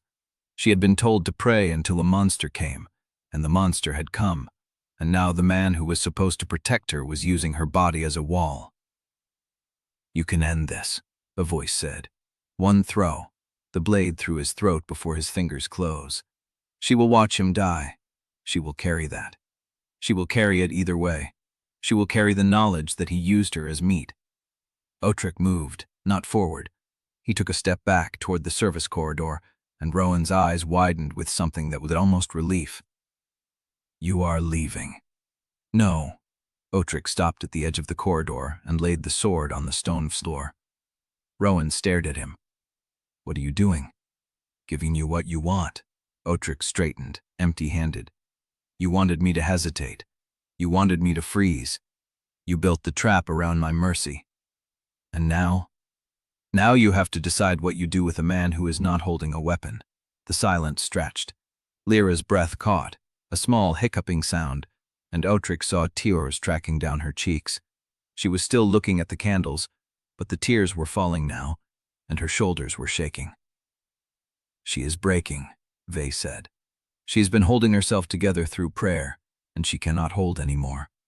Rowan's hand tightened on the knife. "You think this makes you noble," he said. "I think it makes you visible." "Visible?" Odrik looked at him. "You have been hiding behind her since I entered this chapel," he said. "You have been using her faith, her trust, her fear. You have been telling yourself that you are doing what you must to survive, that she would understand, that the end justifies the means you are using to keep her alive." Rowan's jaw tightened. "But now you are holding a knife to a crying child's skull," Odrik said, "and I am standing unarmed in front of you. And everyone who walks through that door is going to see exactly what you are." The chapel doors groaned. Odrik did not turn. He heard the sound of boots on stone, the scrape of metal against a scabbard, and the voice of Jurat cutting through the cold air. "Foundry is secured. Bell tower is clear. Odrik Vassmere, you are under arrest by order of the Candle Synod," and Jurat stopped. He had seen the girl. He had seen Rowan's hand on her head. He had seen the knife. The Ash Guard captain stood in the doorway with snow on his shoulders, and his face went still in a way that Odrik recognized. It was the stillness of a man who had walked into a room and found a corpse he had not expected. "Master Rowan," Jurat said slowly, "what is the child doing here?" "She is my shield," Rowan said. "She is the only reason he did not kill me." Jurat's gaze moved to Odrik. Odrik stood with his hands at his sides, the sword and the floor between them, and watched Jurat's face change. "He sees it," Vay said. "He sees that you gave up your weapon to force Rowan's hand in front of witnesses. He sees that you are not the beast he expected." The Ashguard captain drew a breath. "Take the child," he said. Rowan's hand convulsed on Lyra's skull. "No. Master Rowan, I am giving you an order. You are giving me a death sentence." Rowan's voice cracked. "The moment I let her go, he kills me. I have seen what he does. I have seen what he does to men who signed his warrant." Jurat's hand moved to his belt. Odrik watched the exchange with a stillness that was not calm. It was the stillness of a man who knew that the next few seconds would decide everything, and that there was nothing left for him to do but wait for the decision to arrive. The girl wept. The guards stood in the doorway, and Rowan's trembling hand tightened on the knife. "If I let her go," he said, "he kills me. If I do not let her go, you will shoot me. So I am left with one option." He brought the knife up toward Lyra's throat. Odrik moved. He did not think. He did not plan. He threw himself forward with the speed of a man who had spent 19 years learning where to put a blade so that death came fast, and he caught Rowan's wrist with both hands a finger's width from the girl's skin. The knife twisted. The blade caught Odrik's forearm, opening a shallow cut, and then Rowan's weight pulled against him and they both went down hard against the altar rail. The girl screamed. The bell rang again, and Odrik heard Jurat shouting, guards moving, and the sound of pouring metal somewhere beneath the chapel floor, a sound that should not have been possible in a cold foundry. Rowan's eyes met his.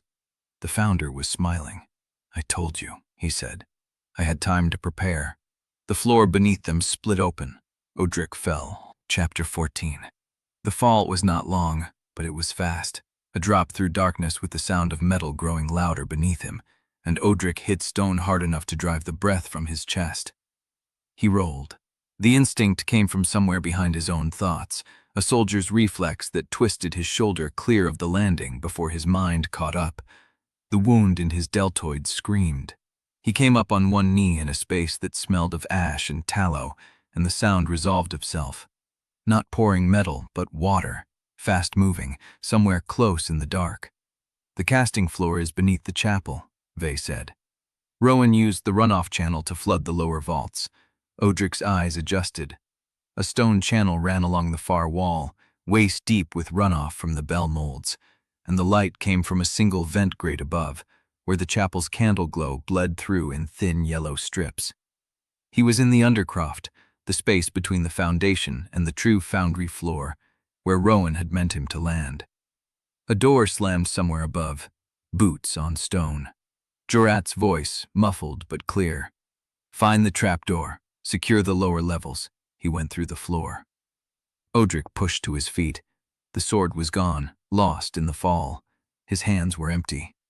The voices pressed forward in his skull, tasting his panic, and he felt them surge against the seal like hounds scenting blood. They will find you in the undercroft, Vey said.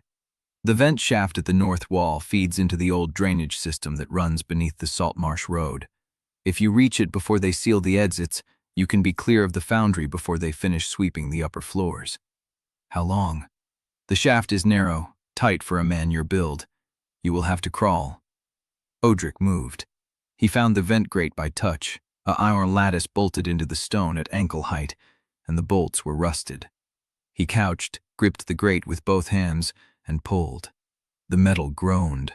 The voices surged, and he felt a butcher's hands settle over his own, thick-fingered and patient, showing him where to put the torque. Spend me, the voice said. I was good at breaking things open. He led it forward. The strength that filled his arms was not his own. It was heavier, slower, rooted in shoulders that had split carcasses for 30 years, and the grate tore free with a shriek of rusted iron that echoed through the undercroft. Shouts from above. Closer now. Odrik dropped into the vent shaft on his belly, dragging himself forward into darkness so absolute that it pressed against his eyes like cloth. The shaft was barely wider than his shoulders, and the stone scraped through his shirt where the burns had not healed. He crawled. The butcher's voice receded, leaving him lighter, and the loss felt like a door closing somewhere inside his chest. One gone, Vey said. You have 105 now. The shaft branched. Left sloped down toward the sound of water. Right climbed toward a distant pinprick of gray light. Odrik hesitated, and another voice rose from the depths of the seal, a smuggler who had run these routes when the Foundry was still a tannery. The right branch dead ends at a sealed cistern. The left branch opens into the Saltmarsh drainage ditch, half a mile north of the Foundry walls. But the channel is narrow, and the water is cold enough to stop your heart. How do you know this route? I died in the old tannery. They sealed me before they built the Foundry over it. I have been listening to the water for 19 years. Odrik chose left. He crawled through the dark with the smuggler's memory overlaying his own, feeling the turns before they appeared, knowing where the shaft narrowed and where it opened. The stone changed from worked masonry to rough-cut rock, and the air grew damp and cold.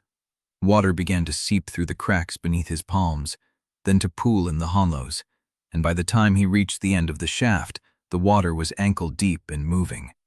The opening was a rusted grate half submerged in mud. Odrik pushed against it. The grate did not move. He pushed again, harder, and felt the smuggler's instinct guide his hands to the hinge points, the weak spots, the places where the rust had eaten through the iron. There, the voice said. The third hinge. It is sheared almost through. Odrik hooked his fingers into the gap and pulled. The grate tore free on the third hinge and swung open into a drainage ditch lined with frozen reeds. Cold air hit his face, sharp and clean, and he pulled himself out of the shaft into snow that came up to his knees. He lay there for a moment, breathing. The smuggler's voice receded, and the loss of it was different from the butcher's. Quieter, more like a door closing on a room he had only just entered. 2 gone, Vey said. 104. Odrik pushed himself upright. His hands were numb, his boots were full of water, and the blood from his forearm had soaked through the bandage and frozen into a red crust against his sleeve. He looked back at the Foundry, a dark mass against the gray sky, and saw torches moving along the walls. Jurat had not stopped hunting. He turned north. The snow came hotter as he walked, driving into his face on a wind that cut through the burned places in his shirt. He did not know how long he walked. The miles blilled to a rhythm of putting one foot in front of the other, and the voices grew quiet, as if they sensed that he was nearing the edge of something they could not follow. He walked until his legs gave out. He woke in a ditch with snow crusted over his face, and a voice that was not his own saying words he did not recognize, the words that were in a language he had never spoken. He lay still, listening to the syllables fall from his mouth like water from a cracked vessel, and realized with a cold clarity that he did not know how long he had been speaking. He did not know whose voice it was. He did not know if it had been speaking through him for minutes or hours. "You spent 3 voices in quick succession," Faye said. "The seal is fraying. You lost time." Odrik sat up.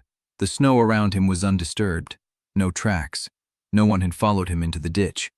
But his mouth was dry, and his throat was raw, and the words kept coming, a soft murmur in a tongue that felt old and wrong against his teeth. He clamped his jaw shut. The murmuring stopped. He sat in the frozen ditch with his hands pressed to his mouth, feeling the residual warmth of a dead man's speech on his lips, and tried to remember his own name. It took him 3 breaths to find it. Odrik. He pushed himself to his feet. The Foundry was gone from sight, hidden by the snow in the distance, and the land around him was flat and white and empty. He did not know where he was. He did not know how far he had walked. He did not know whose voice had been speaking through him while he slept. "You are walking north," Faye said.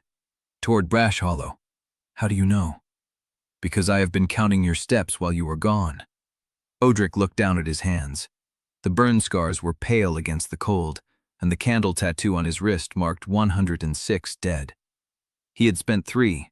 He had 103 left, and each one was a door he could open, and each door led somewhere he might not return from. He started walking. The snow erased his footprints behind him, and in the silence, the voice that was not his own began to murmur again, soft and insistent, like a question he had not yet known to answer. Chapter 15. The lamp smoke clung to everything in the loft.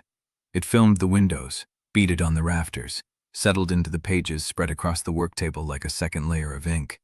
Cathwen Brale sat with her back to the shutters, one hand pressed flat against a decanting ledger, while the other held a candle she had forgotten she was holding. The wax had pooled over her fingers. She did not feel it. On the table, the records kept their own order. She had arranged them by date, by rite station, by vessel weight.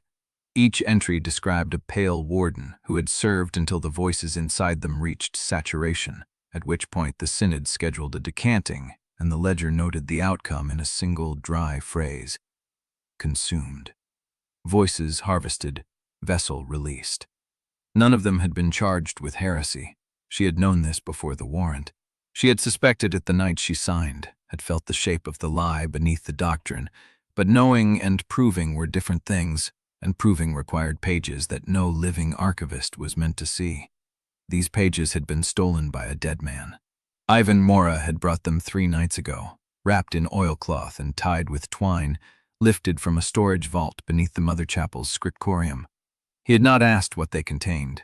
He had taken her coin, accepted her instructions, and vanished into the canal fog without a word of curiosity. She had been reading ever since.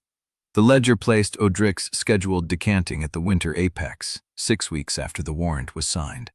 The pyre date had been moved forward by someone with authority to override the Rite calendar. The routing had been altered twice, once to send him to the district yard and once to correct the seal order. The final entry, written in a hand she did not recognize, read simply, "Vessel intended for choir intake. Pyre constructed with structural flaw to rupture containment. Outcome uncertain. Further observation required."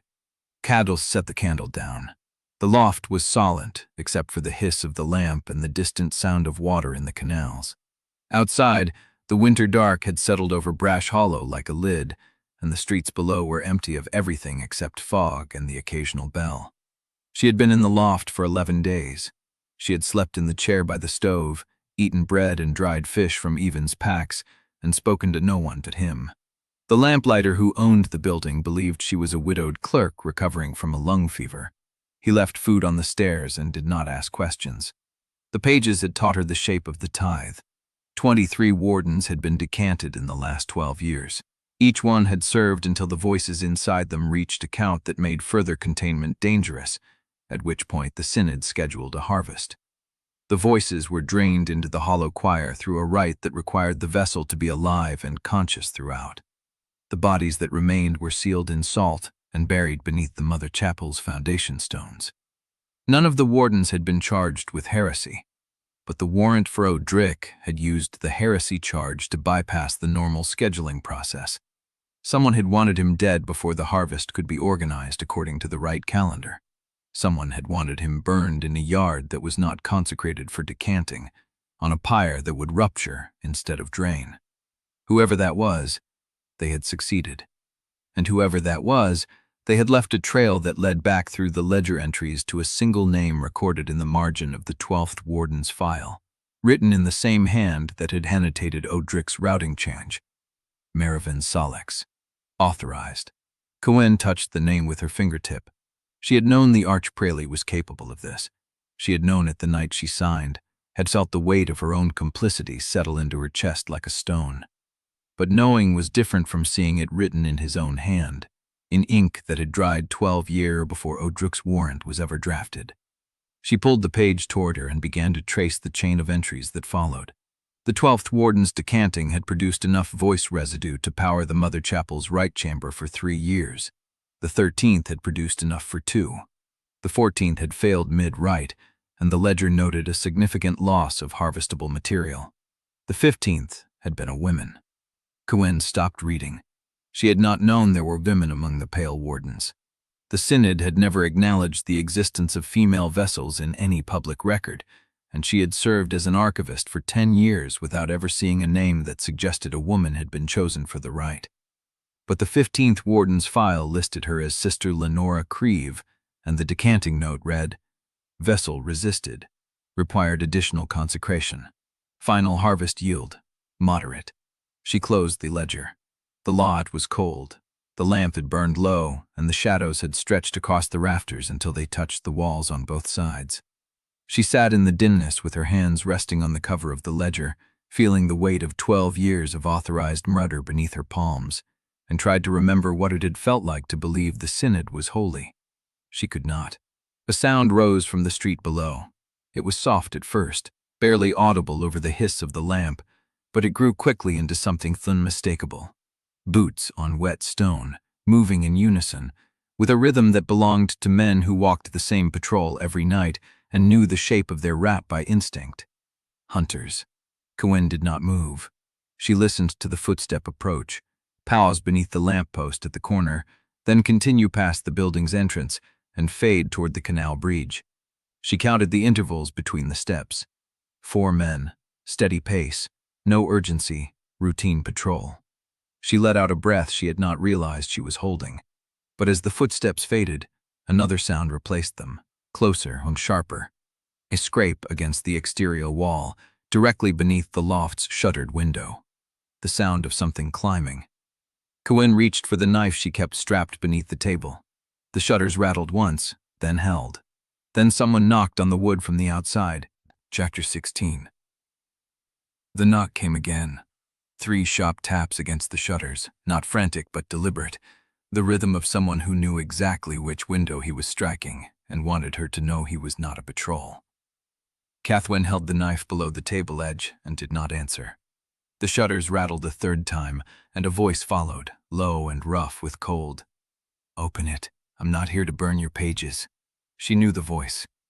She crossed the loft in 3 steps and unlatched the shutters. Even Mora swung over the sill in a single pentist motion, landing on the boards with the silence of a man who had spent years moving through places he was not supposed to be. His coat was wet with melted snow, and his face carried the pinched alertness of someone who had been running. "They're sweeping the district," he said, already moving past her toward the table where the ledgers lay open. "Hunter patrol every 3rd street. They're looking for someone specific, not random." "Odrik. Who else?" Even dropped into the chair she had vacated and pulled a folded paper from inside his coat. "He's north of the Foundry, barely walking. Someone saw him come out of the salt marsh ditch at dawn, half frozen, with blood on his hands that wasn't his own." Cathwen's chest tightened. "How close?" "Close enough that the Ash Guard have already sealed the canal bridges. They're searching house to house in the outer wards, and they've stationed men at every chapel door between here and the Mother Chapel." He unfolded the paper and flattened it across the ledger. "I came through the tannery drains to get ahead of their cordon. He's maybe an hour behind me if he's still moving." An hour.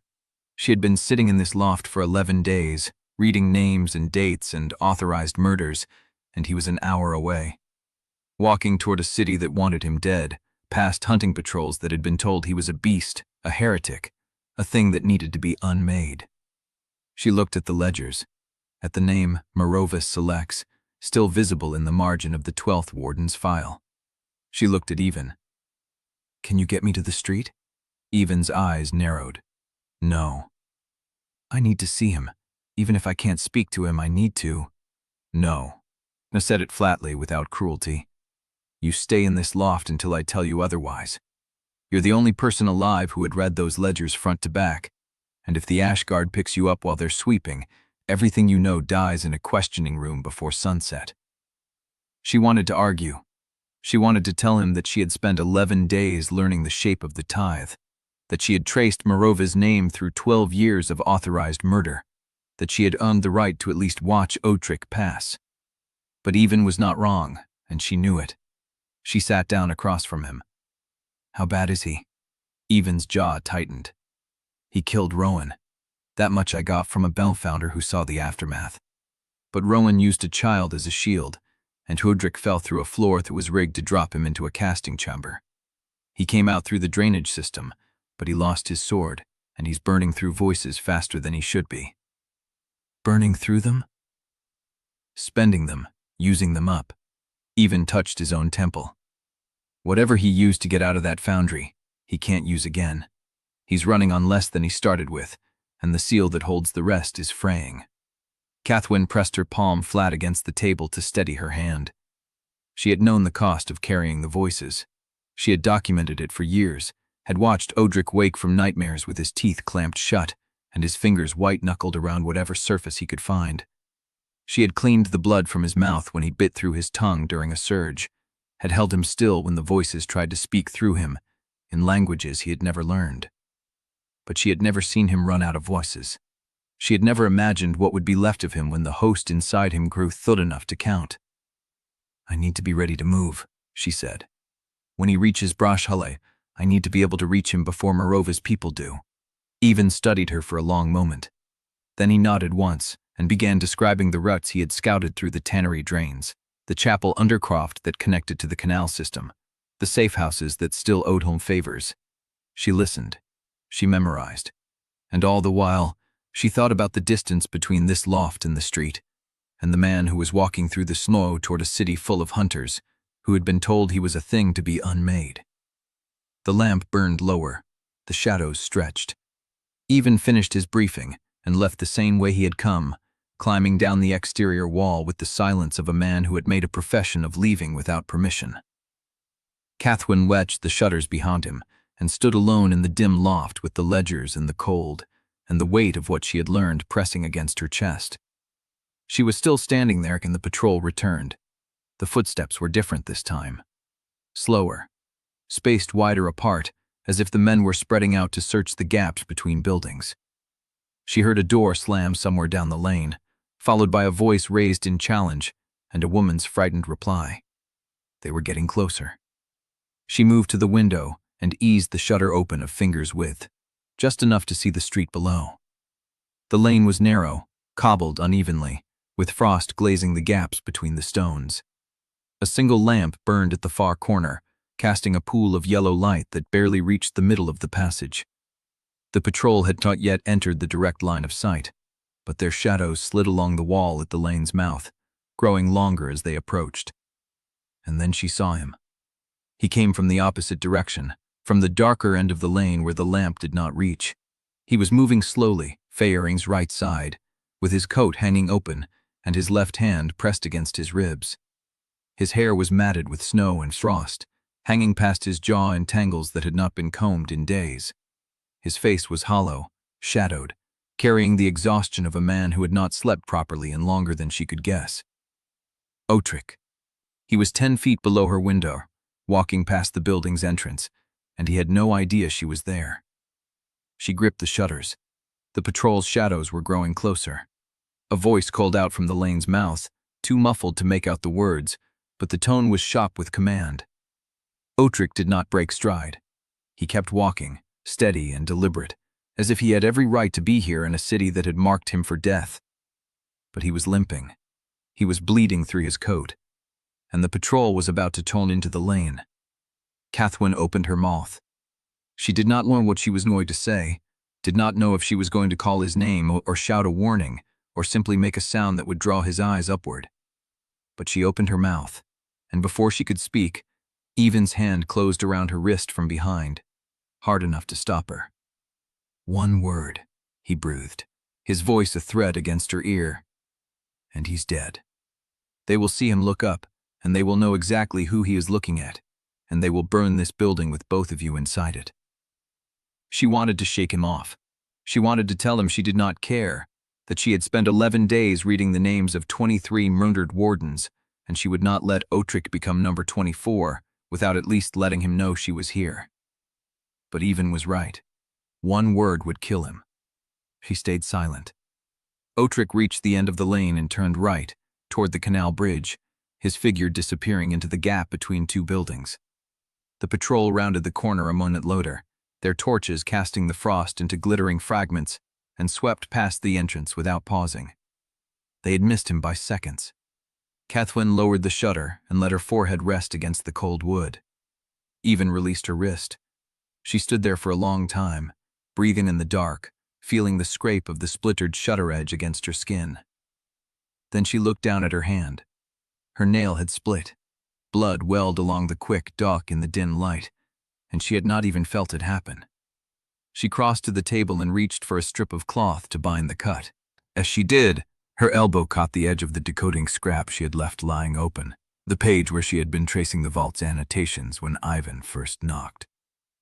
The scrap slid off the table and fluttered toward the floor. It slipped through a gap between the floorboards, caught a draft from the eaves, and drifted out through a crack in the shutter she had not fully latched. She watched it spiral down into the alley, too slow and too deliberate to be an accident. A slip of paper bearing Cathwen's handwriting, a fragment of the decanting timeline, marked with the name of a vault entrance she had decoded that morning. It landed on the cobblestones, in the snow, where Odrik had walked not 2 minutes ago, directly in the path of the next pair of boots to pass. Chapter 17. The snow had already begun filling the boot prints when he reached the mouth of the alley. Odrik stopped, not because he heard anything, not because the patrol had doubled back. He stopped because something white against the darker gray of the cobblestones did not belong there.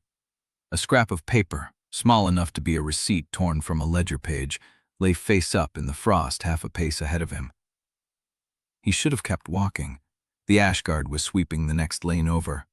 He could hear their boots on the stone, the clatter of a door being tested, a voice calling orders. Every second he stood here was a second closer to being seen.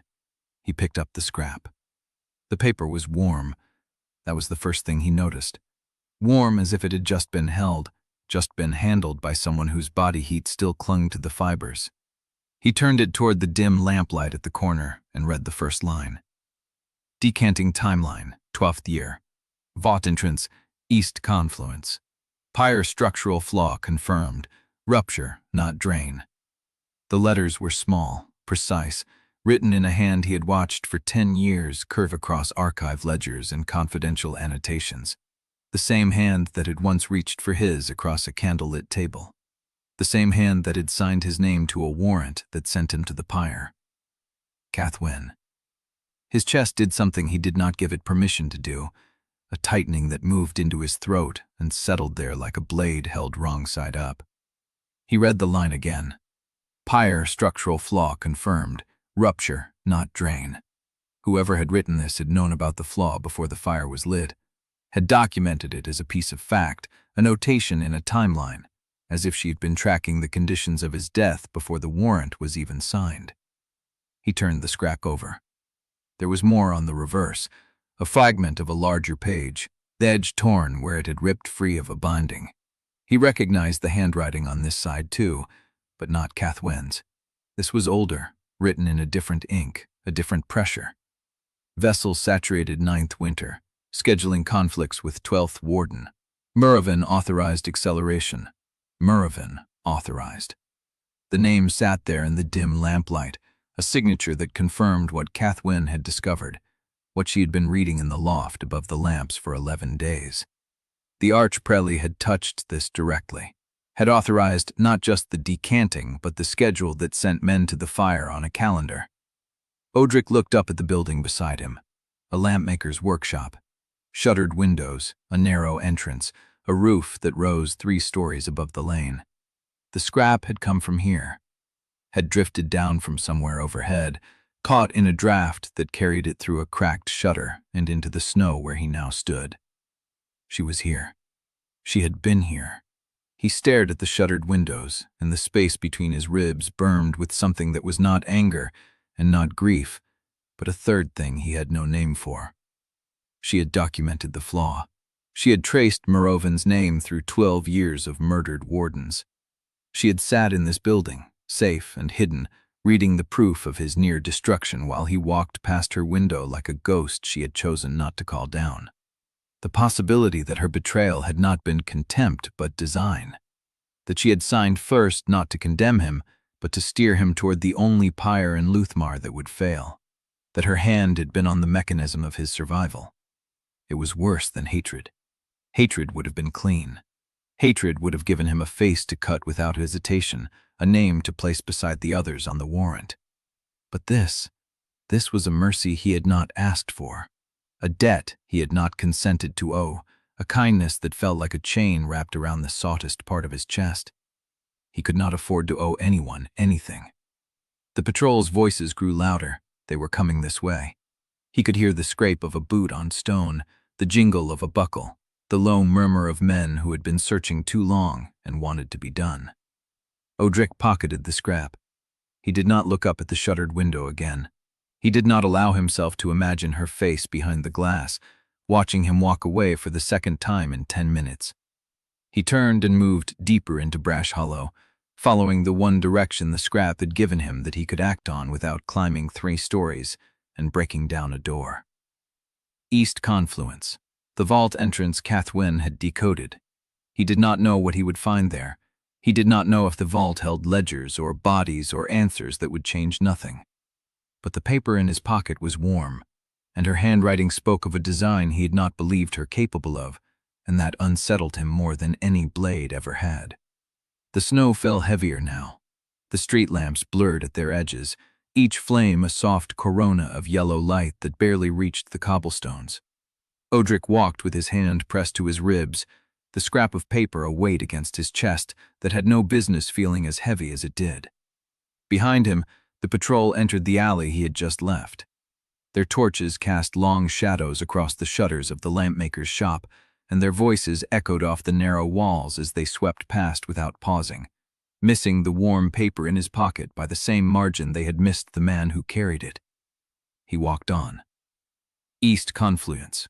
The name repeated in his skull like a bell that would not stop ringing, and somewhere behind that sound, a quieter voice that might have been his own, or might have been one of the 103 whispered the question he had not yet learned how to answer. What else did she do that you were never meant to know? The snow covered his tracks. The city swallowed him. Chapter 18. The ash market of East Confluence spilled across 3 tiers of terraced stone with a canal curved south into the warehouse district. Stalls leaned against chapel walls and bridge arches, their awnings heavy with snow, each table stacked with wax candles, reliquary boxes, bone beads, and small clay pots of funeral ash stamped with Synod seals. The air smelled of tallow, cold stone, and the particular dust of ground bone that settled on every surface like a second snowfall.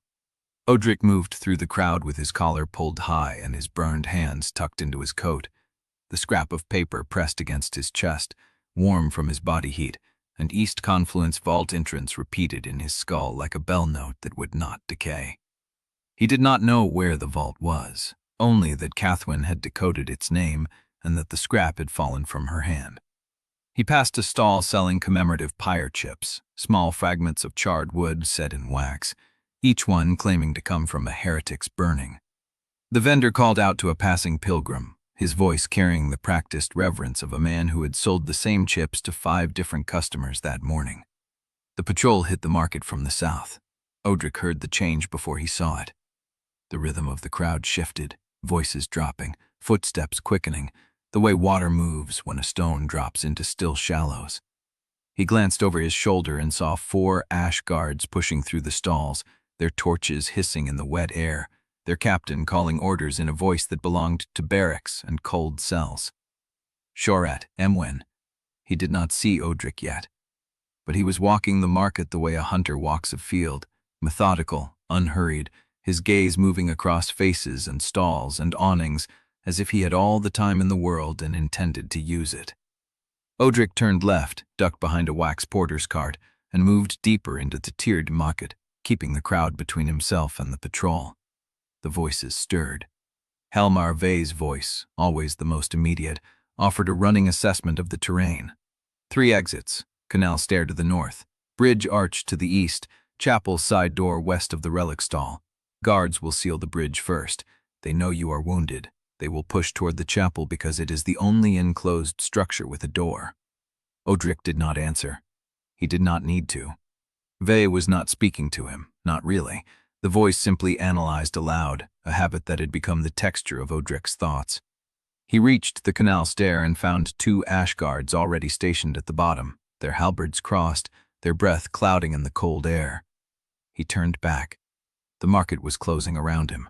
Vendors were pulling down awnings, customers melting into side alleys, the press of bodies thinning as the patrol pushed through the center of the tier.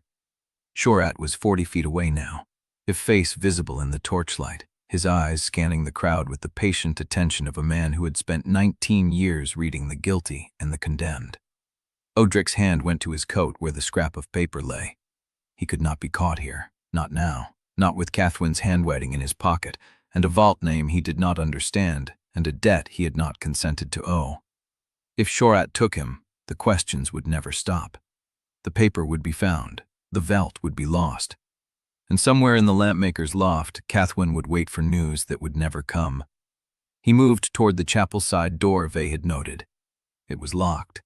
The iron handle did not budge, and the wood was solid, old oak banded with black iron.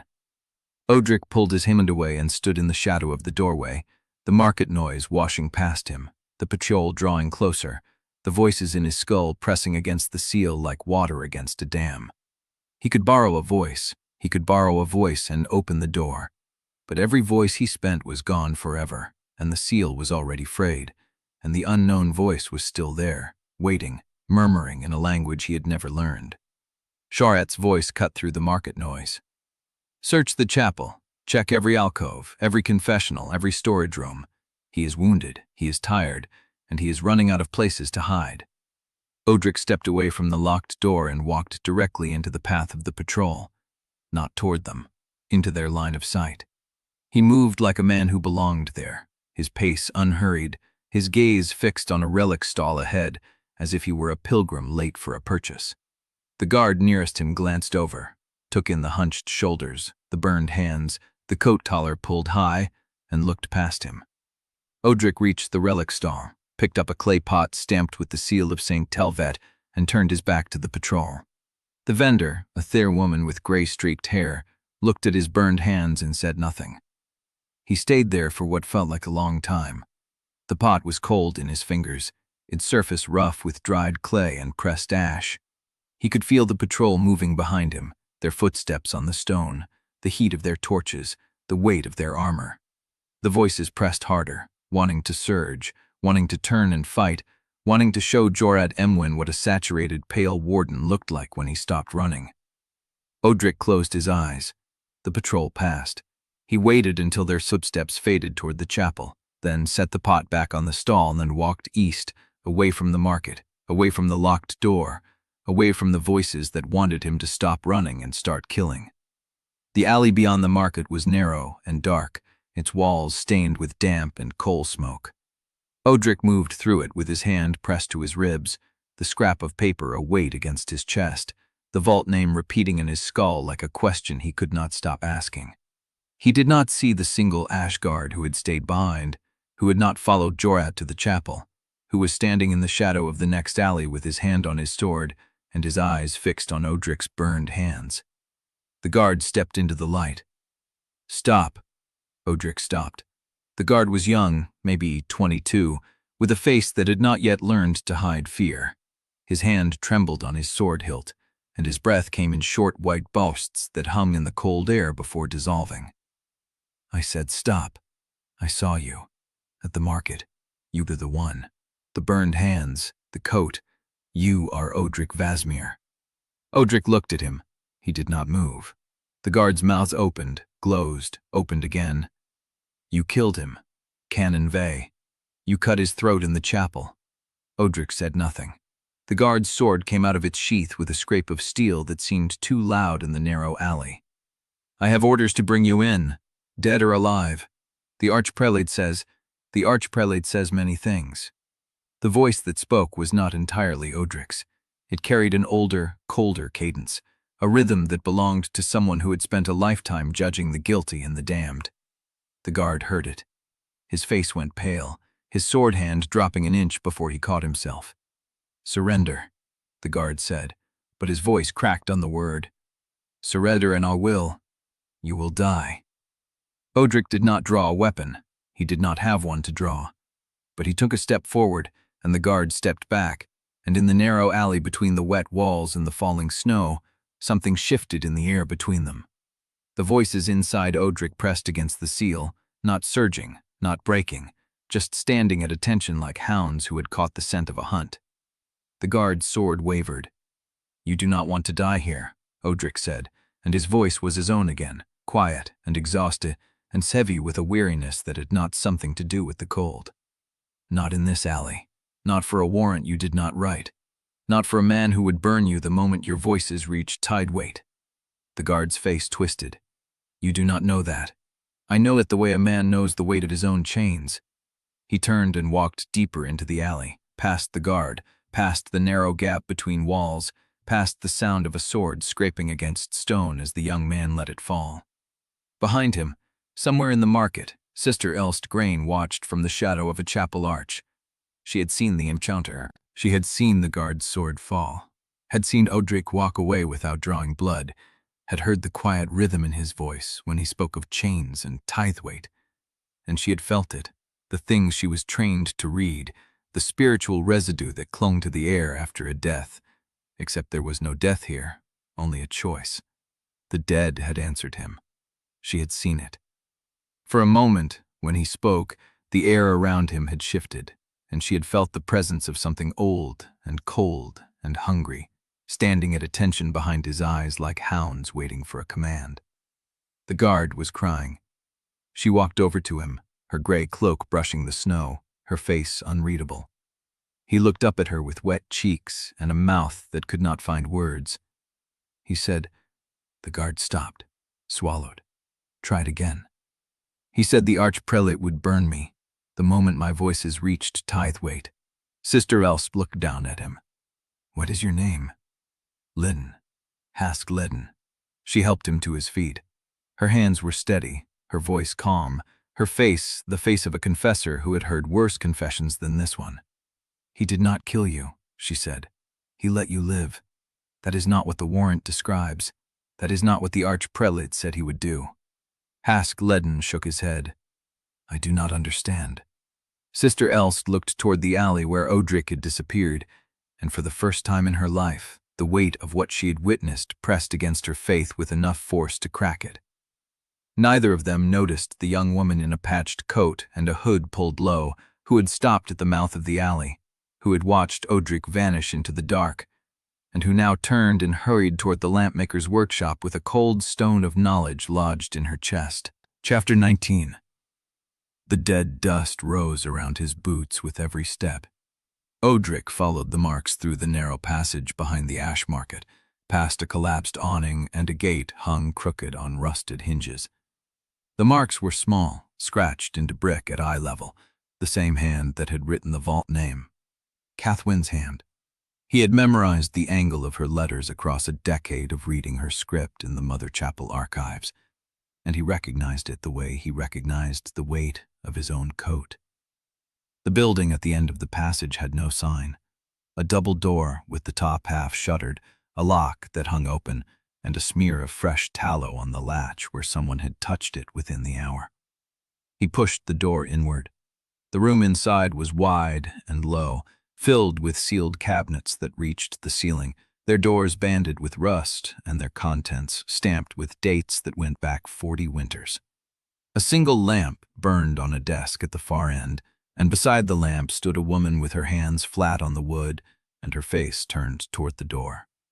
Cathwen Brale looked older than he remembered. It had been less than 3 weeks since the pyre, but the woman who stood among the dead cabinets had something in her eyes that a decade of archive work had never put there. She looked hollowed and watchful, a person who had stopped sleeping because the dreams were worse than the waking. She did not move when he crossed the room. She did not flinch when he drew the knife he had taken from the dead ash guard in the market alley, and she did not step back when he pressed the blade against the hollow of her throat. Her pulse beat against the steel, steady, unhurried. "If you have come to kill me," she said, "then kill me. But if you want the truth, you will lower the knife and hear why I signed first." Odrik's hand did not shake.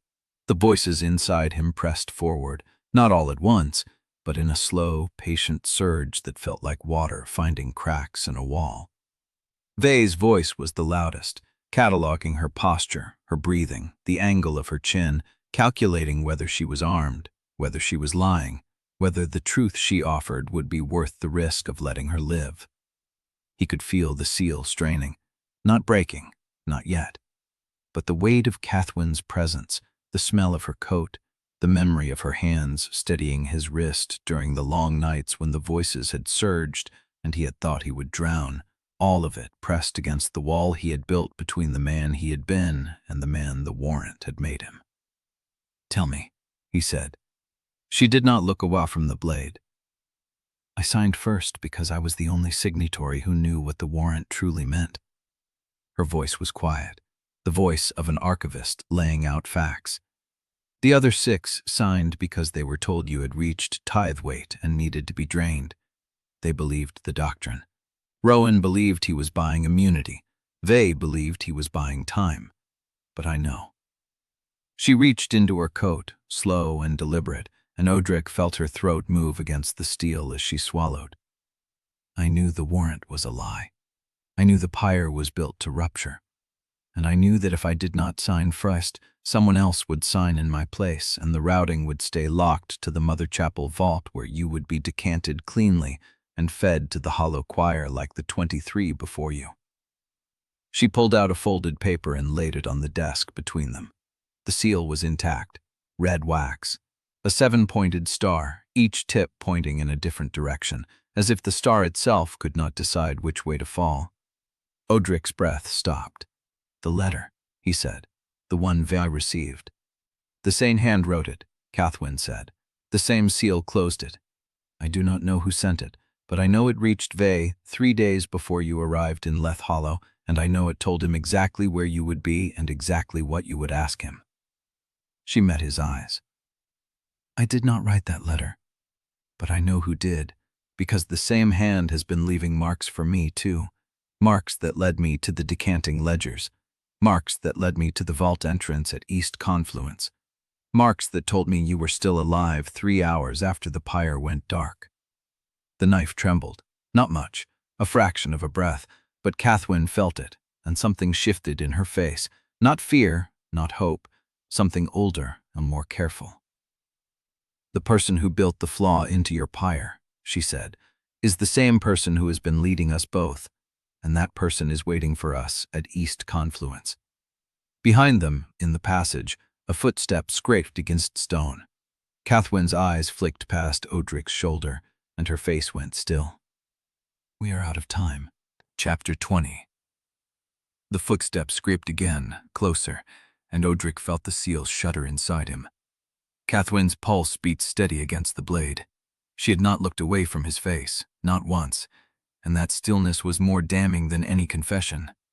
A woman who expected to die did not hold eye contact like that. A woman who expected to be believed did. "How many knew?" he asked. "About the flaw? About any of it?" She considered the question the way she had once considered archive classifications, weighing terms, testing categories. Vey knew the warrant was altered, but not why. Rowan knew he was buying immunity, but not what the immunity covered. The other 4 signed because they trusted Merovin's seal and my name on the first line. She paused. Merovin knew the pyre was scheduled for the Mother Chapel vault. He did not know it had been rerouted to the district yard until after the fire, and by then the damage was already done. The knife wanted to press deeper. Odrik felt the urge in his wrist, a muscle memory from 19 years of clean cuts and sealed throats. Why you? Because I had access to the routing codes. Because I had spent 10 years watching what the voices did to you, and I knew what decanting meant. Her voice cracked on the last word, barely, a hairline fracture in the archivist's composure. Because I was the only person in the Synod who still believed you were a man and not a vessel. Behind them, the footsteps stopped. Silence pressed through the crack beneath the door. Odrik listened past the mutter of voices, Vay's catalogue, the low hum of the unknown tongue, the whisper of the butcher's hands, and heard nothing. No breath, no shift of weight. Whoever stood in the passage was waiting. You signed my death warrant, he said, to save my life. Yes, and you expect me to thank you for it? No. Her chin lifted, and the blade pressed against the soft flesh beneath her jaw. I expect you to understand that mercy and betrayal can wear the same face, and that the only difference between them is whether the person who receives it lives long enough to tell which one it was. The seal buckled. Not enough to break, not yet, but the surge hit him like a wave through ice, and for a moment the room went dark at the edges. Vay's voice rose. She is telling the truth. The cadence matches the ledgers. The micro-perforations on the warrant align with her routing change. She is not lying. And beneath Vay, older voices, voices that had been silent since the pyre, stirred and pressed against his skull with the weight of drowned things rising. He pulled the knife back. Not away. Back. The blade still pointed at her throat, but the pressure eased, and Cathwen drew a breath that sounded like it cost her something. Do you have the ledgers? She nodded to the desk. Copied. The originals are hidden in the loft. And the vault entrance at East Confluence. You decoded it. The name, yes, not what is inside. What is the name? She held his gaze. The ash threshold. The words meant nothing to him, but Vay's voice snapped to attention, cross-referencing, cataloging, and Odrik felt the old archivist's excitement bleed through the seal like seep through a wall. The ash threshold appears in 3 pre-Synod texts as a burial marker for the first Pale Wardens. It was sealed during the 4th Schism, and has not appeared in any official document for 200 years. Who built the flaw into the pyre? Cathwen's hand moved to the folded paper with the 7-pointed star.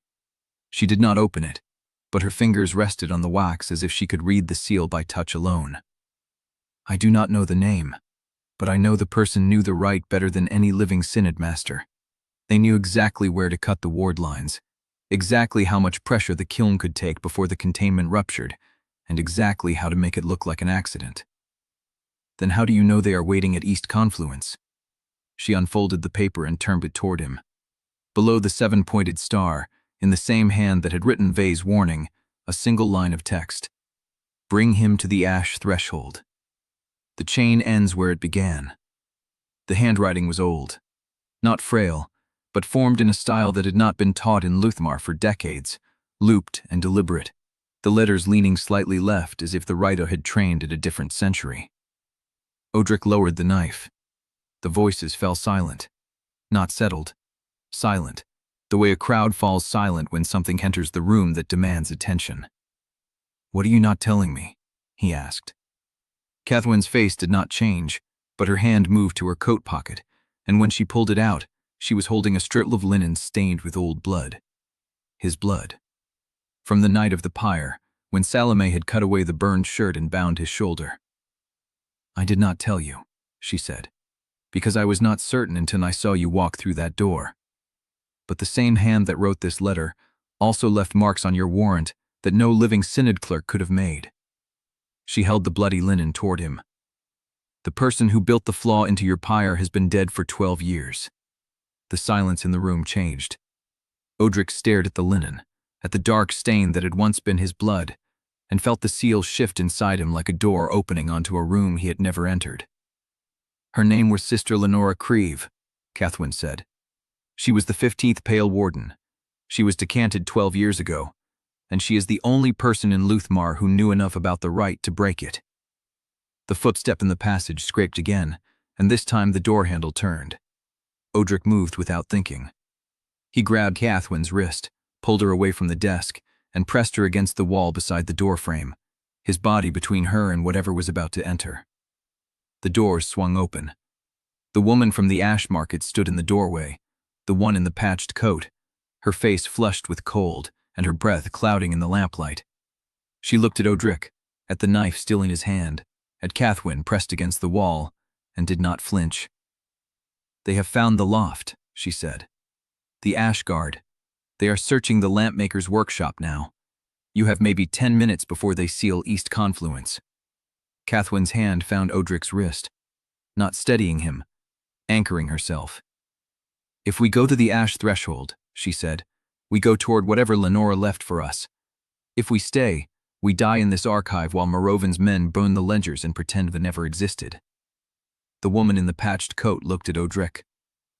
"I can take you through the tanneries to the canal undercroft. From there, the threshold is a half-mile walk through the old catacombs, but you will have to trust me." Odrik looked at the 7-pointed star on the letter. He looked at Cathwen's hand on his wrist, and for the first time since the pyre, he chose to follow someone else's path. Chapter 21. The woman led them through a gap in the archive foundation where the stone had rotted soft, down into a passage so low Odrik had to bend at the waist. Water filmed the floor, cold enough to ache into his boots, and the smell of old tannery chemicals rose from the walls in greasy streaks. Cathwen walked behind him. He could hear her breathing, the scrape of her coat against the brick, the small sounds she made when her feet found loose stone. The woman in the patched coat moved ahead without a lamp, her hand trailing along the wall as if she had memorized every turn by touch alone. They walked in silence for what felt like half a mile. The passage branched twice. The woman took the left fork without hesitation, then a right through a section where the ceiling had collapsed and been shored up with timber that groaned under the weight of the street above. "Wait," the woman said. They stopped. Odrik hooted a moment later, the muffled rave of boots on stone overhead, the echo of voices passing through a grate somewhere above them. "Ashguard," the woman said. "They are sweeping the canal undercroft. We stay here until they move on." She pressed herself into a recess where the wall had crumbled inward. Odrik found the opposite wall and leaned his back against the cold brick, trying to slow his breathing. Cathwen stood in the middle of the passage, caught between them. The voices above grew louder. A man's voice, bored and tired, complaining about the cold. Another voice answering, sharp with authority. Jorat's voice. Odrik recognized the cadence, the flat precision of a man who gave orders the same way he sharpened a blade, methodically and without hurry. "He came through here," Jorat said. His voice filtered through the grate, thin but clear. "There is blood on the great lip. Fresh. He is bleeding through whatever bandages he has left." A pause. "Send 2 men to seal the chapel undercroft. Station 4 at the canal bridge. I want every grate between here and the ash market watched." Footsteps moved away. The silence stretched. Odrik let his head fall back against the brick, the seal pressed against his thoughts, heavy and hot, and he could feel Vay's voice murmuring at the edge of his awareness, cataloging Jorat's deployment pattern, calculating how many men would be left at each post, how long it would take to circle around through the drainage channels. "Stop." Vay's voice quieted, but did not vanish. Cathwen moved toward him. He heard her footsteps in the water, felt the shift in the air as she crouched beside him. "You are bleeding through," she said. He looked down. The bandage on his shoulder had soaked through again, a dark stain spreading across the linen Salome had wrapped around him, what felt like a lifetime ago. Cathwen reached into her coat and pulled out a strip of clean cloth, folded tight. She had been carrying it the whole time. "Even brought supplies," she said. "I did not know if I would find you in time to use them." She did not wait for permission. She reached for his collar, pulled the fabric aside, and began unwinding the old bandage. Her fingers were cold. They touched his skin with the precision of someone who had done this before, who knew exactly how much pressure to apply and exactly where the wound would be tender. Odrik watched her hands. The way she worked the cloth, the concentration in her face, the small frown that pulled at her mouth when she saw the wound underneath. "It is reopening," she said. "You need rest, real rest, not the kind you steal between chases." "I cannot rest here."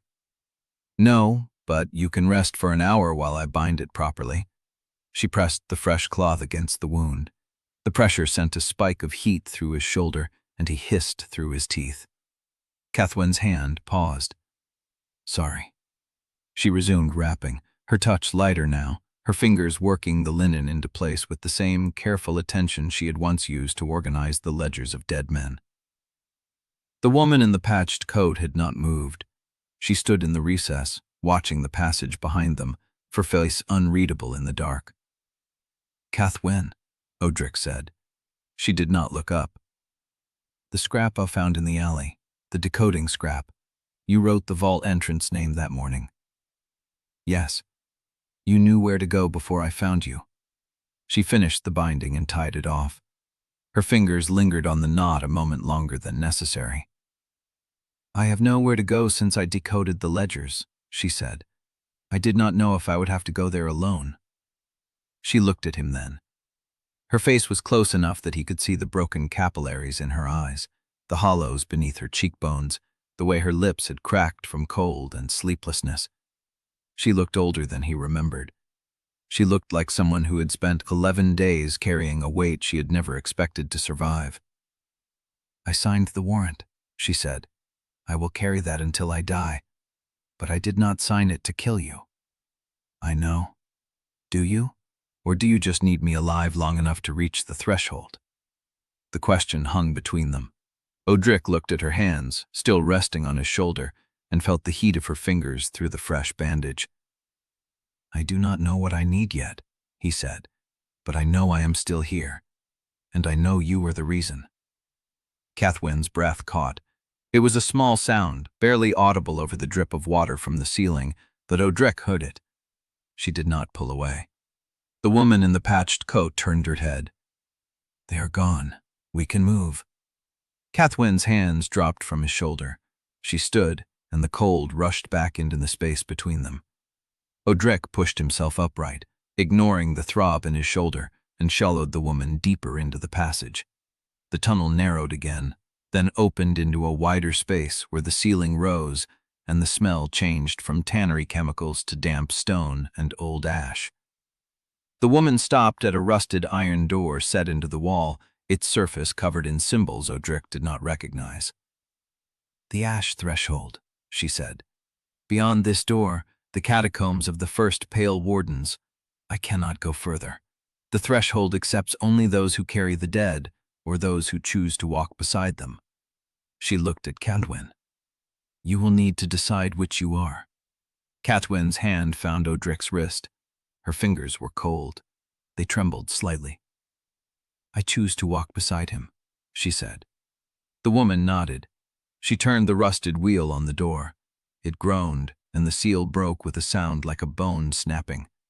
Beyond the door, darkness so complete it looked solid. The woman stepped aside. Odrik looked at Cathwen. She did not let go of his wrist. They stepped through together. Chapter 22. The darkness of the ash threshold passage gave way to a cramped chamber where the ceiling dripped moisture older than any living memory. Odrik built a fire from rotted timbers, while Cathwen spread the contents of her satchel across the flagstone floor, her hands moving with the economy of someone who had organized evidence for years. Papers. Wax seals.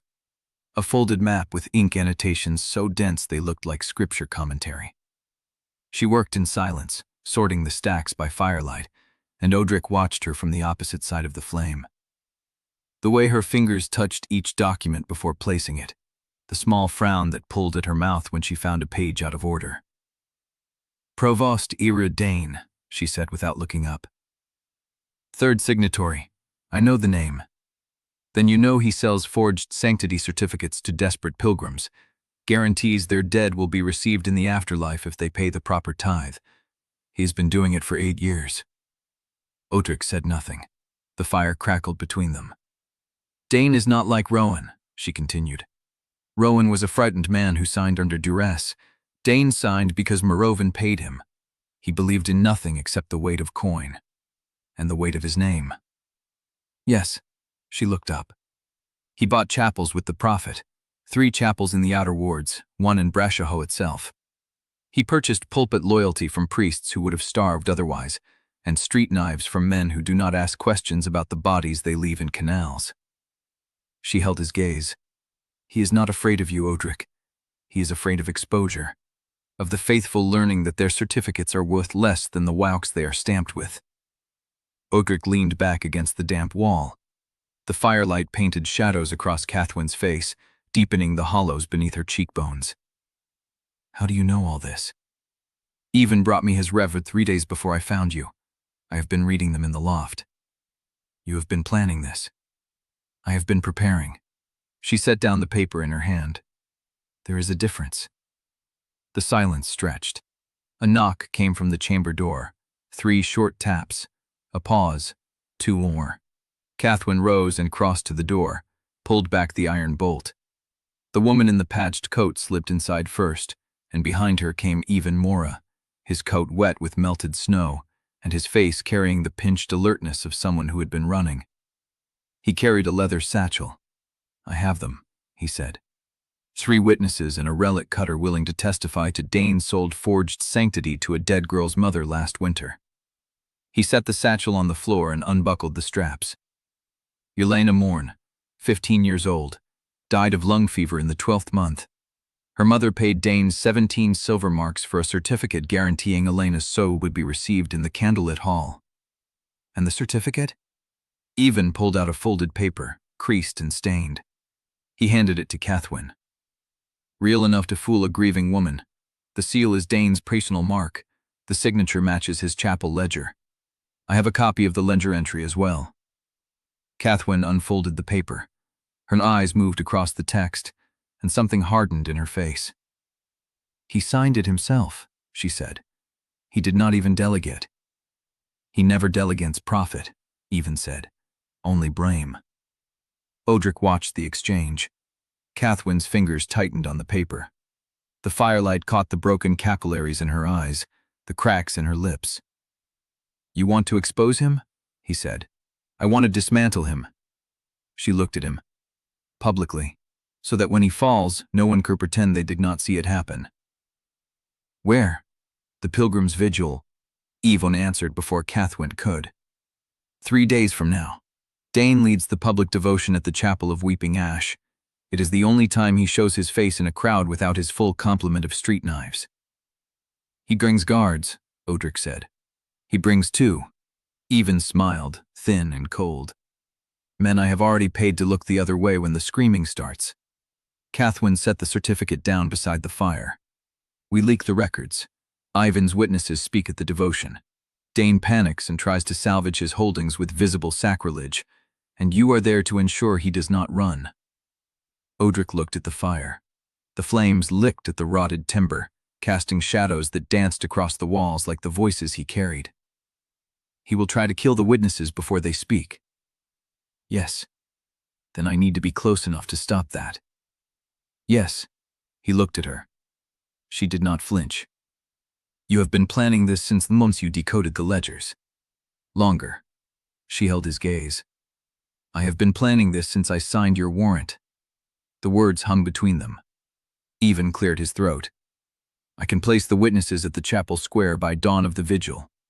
The relic cutter will build a sample of Dane's forgery tools, the stamps and wax mixtures he uses, and a written confession from his apprentice. His apprentice? Paid off the boy last night. He was afraid, but he was more afraid of what I knew about his mother's burial fees. Even shrugged. Fear works faster than loyalty. Odrik pushed himself upright. His shoulder throbbed, but the pain was distant, manageable. 3 days. 3 days, Cathwen said. Enough time to rest. Enough time to plan. Enough time to make sure Dane's fall is complete. And after Dane? She did not answer immediately. After Dane, we look at the next name on the list. Odrik watched her face. The firelight flickered across her features, and he saw something shift in her expression, a hesitation she was trying to hide. He would have missed it if he had not been watching. But he was watching. 3 days, he said. I need a place to sleep that is not a flooded tunnel. Even reached into his coat and pulled out a key. Abandoned candlemaker's workshop, 2 streets north of the chapel of Ripping Ash. No windows on the ground floor. The lock works. Odrik took the key. The metal was warm from Even's pocket. The woman will guide you, Even said. I have witnesses to place and throats to grease. He turned and slipped back through the door, leaving the leather satchel behind. The woman in the patched coat stood in the recess waiting. Cathwen gathered her papers and folded them into her coat. She looked at Odrik. Can you walk? I walked here. That is not what I asked. He meant her hard. Then she will not be. Cathwen held his gaze. I mean it, Odrik. If there is a way to bring him down without using her, I want to find it. He looked at her face in the lamplight and saw the same woman who had signed his warrant to save his life, who had carried medical supplies through flooded tunnels, who had chosen to walk beside him into a darkness she did not understand. We will find it, he said. She nodded. She turned back to the records, and the silence settled between them, taut and watchful, waiting for the dawn that would carry them into the square where Provost Iral Jane would meet his public fall. The wind rattled the shutters. Somewhere in the distance, a bell began to ring. Chapter 23. The candlemaker's workshop had no windows and 1 door, and the tallow smell clung to everything like a second skin. Odrik sat on the floor with his back to the wall, watching Cathwen sort papers by the lamp. She worked in silence, her fingers moving across the documents with the economy of someone who had done it 1,000 times. He had watched her do it 1,000 times, in a different life, when her desk sat 3 spans from his in the archive tower, and the worst thing either of them feared was a misfiled decanting record. She looked older now, hollowed. The lamp caught the shadows under her eyes and the tremor in her hands when she thought he was not looking. You are staring, she said without looking up. I am watching. There is a difference? He did not answer. She set down a page and turned toward him. When did you stop trusting me? The night the fire did not kill me. That is fair. She did not flinch. But you are still here. I am still trying to understand why. She held his gaze for a long moment, and something in her face softened, not into comfort but into recognition, as if she had been waiting for him to say it aloud. Then the door rattled. Odrik was on his feet before the second knock, the knife in his hand, his shoulders screaming as he moved into the shadow beside the door frame. A voice came through the wood, low and familiar. Open, it is me. Cathwen slid the bolt. Ivan Mora stepped inside with frost on his coat and 3 people behind him. A man in a threadbare clerk's tabard, shifting his weight from foot to foot. A woman with a patched shawl and a face that looked like it had not stopped crying in years. A thin man carrying a leather case strapped shut with copper wire. Ivan shut the door and bolted it without being asked. The relic cutter, he said, nodding at the thin man, the clerk from the Mother Chapel's burial registry, and the woman. The woman lifted her chin. I have a name. You have a story, Even said. That is worth more. Cathwen was already clearing the table. Sit, tell us what you know. The clerk spoke first. His name was Jellum, and he had worked in the burial registry for 11 years. He knew Dane's hand because he had processed 87 sanctity certificates signed by the provost over 3 winters. 87? Cathwen said. That I saw. There will be more. Jellum's voice shook, but he kept going. The pattern was always the same. A bereaved family came to the chapel. Dane offered them the full rite at half the standard cost. They paid. He signed. I filed the certificate. What was different about them? Nothing. That was the point. Jellum looked at his hands. They were forged. Every one. The seal was real. The signature was real. But the sanctity itself was nothing. He sold them a door that did not open. The woman in the shawl began to cry. My daughter, she said. Elena Morn, 15 years old. I paid 17 silver marks for her soul to pass cleanly. Cathwen's voice was soft. Did it? The woman shook her head. She is still here. The silence in the room thickened. Odrik watched the woman's hands twist in her shawl and felt something cold settle in his chest. The relic cutter opened his case. Inside were stamps, wax mixtures, and a small brass seal engraved with the 7 rays of the candle. This is his personal kit, the cutter said. His apprentice handed it over last night. The stamps are cut to match authentic sanctity seals. The wax is mixed with ash from unconsecrated pyres. He held up the brass seal. This is the one he used on Elena Morn's certificate. I verified it against a copy the family kept. Cathwen took the seal and turned it in the lamplight. This is enough. It is not enough, Odrik said. Everyone looked at him. He met Cathwen's eyes. The witnesses are enough to ruin him in doctrine. But Dane has bodyguards. He has street knives. He has 3 chapels and a pulpit that tells people he is holy. He stepped forward. The proof matters, but timing matters more, and fear matters most. Ivan nodded. That is why the vigil. He will be in the open. He will have to respond in front of the faithful. If we time it right, he will not have a chance to call his knives. And if he does, then you stop him. Odrik looked at the seal in Cathwen's hand, at the weeping woman, at the clerk who had filed 87 lies. He thought about the list in his pocket. 7 names, 7 judgments. He had killed 2 men already, and the seal inside him was fraying faster than he could measure, and the dead were getting louder every night. But this was different. This was not a knife in a locked room. This was a stage, an audience, a fall orchestrated by borrowed paper and bought loyalty. This was justice staged by someone else's hand. He realized he did not know whether that made it better or worse. 3 days, he said. Where do we keep them until the vigil? Even pointed at the floor. There is a cellar beneath this workshop, dry, locked. I will bring food and water. The clerk started to protest, but Even silenced him with a look. You came to me, Even said. You knew the price. Cathwen gathered the relics and the seal and the certificates and placed them in the leather satchel. She looked at Odrik. We need to go over the sequence. The witnesses will speak first. Then Jellum presents the registry records. Then the relic cutter shows the seal. Dane will deny everything, and then he will run, Odrik finished. I will be waiting. She nodded. The door rattled again. Odrik's hand went to his knife. Even held up a palm and pressed his ear to the wood. A voice came through. Low, male, not a shout. Mora, I know you are in there. Even's face went still. Who is it? Cathwen whispered. Even did not answer immediately. His hand stayed pressed to the door, and the silence stretched longer than Odrik liked. Then the voice came again. I am not here for you. I am here for the woman who signed the warrant. Cathwen's breath caught. Odrik stepped toward the door, the knife steady in his grip. Who sent you?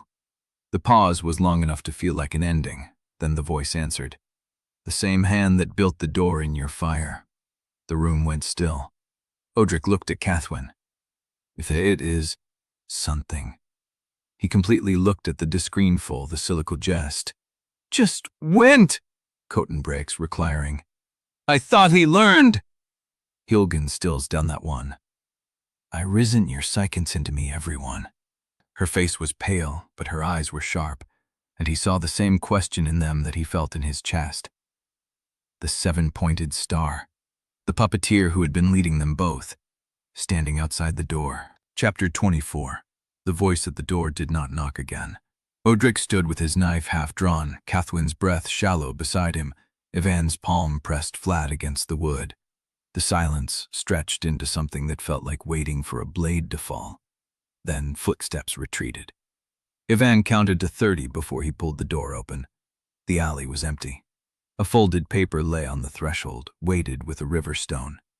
Cathwen picked it up. The seal was the 7-pointed star. She broke it and read aloud, her voice low.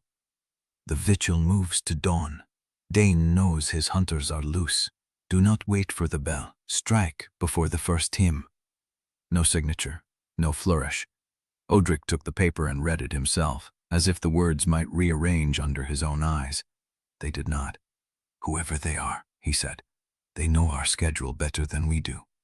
Cathwen met his gaze. "Then we stop wondering and start moving." 3 hours later, the chapel of Weeping Ash stood cold and dark against a sky that had not yet decided to lighten. The Pilgrim's Vigil was a winter tradition Odrik remembered from his first years as a warden. The faithful gathered before dawn, carrying candles through the frost, walking the chapel circuit while a bell marked the stations. It was meant to remind the living that the dead walked beside them in the dark. Tonight, that reminder would take flesh.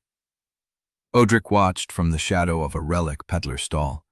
The square before the chapel filled slowly, women in wool shawls, men with frost in their beards, children clutching candles that had not yet been lit.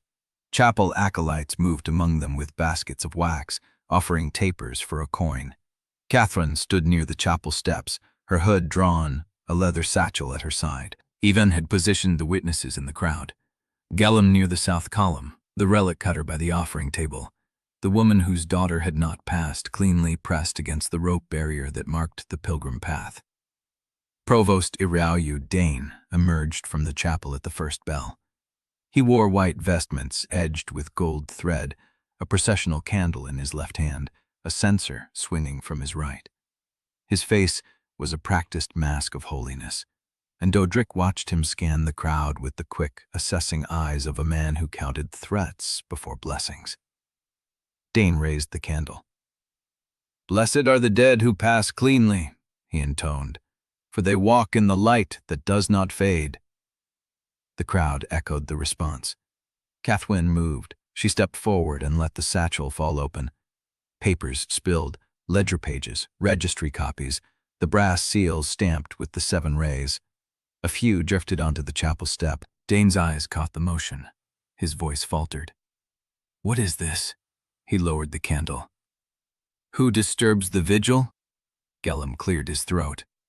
"I do, Provost." The clerk stepped into the torchlight, trembling but upright. "I filed 87 forged sanctity certificates under your seal. I signed them with your signature. I watched you stamp them with unconsecrated ash." A murmur rippled through the crowd. Dane's face did not change, but his hand tightened on the candle. "This man is a disgraced clerk. He was dismissed for theft. His word carries no weight." The relic cutter stepped forward next, opening his case to reveal stamps, wax mixtures, the brass seal. "I cut these stamps for you, Provost. I mixed the ash from unshriven pyres. Your apprentice handed them over last night." The woman in the shawl started forward, her voice cracking. "My daughter, Elena Morn, 15 years old. I paid 17 silver marks for her soul to pass cleanly. It did not. She is still here." The crowd's murmur became a sound Odrik recognized, the low pressure of faith beginning to crack. Dane's face went white, then red. "This is heresy," he shouted. "This is a conspiracy to defame the candle.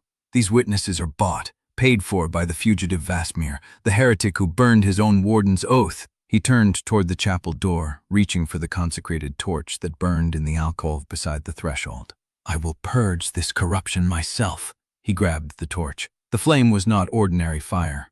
It was sanctified wax, consecrated by the same rites that had once marked Odrik's hands, that had sealed the voices into his chest, that had burned the pyre that was supposed to kill him. Dane raised it high. "By the authority vested in me as provost of the Candle Synod, I condemn these accusations as false and their bearers as heretics. I call the vigil to witness my judgment." He swung the torch toward the relic cutter's case. The wax stamps caught. The certificates caught.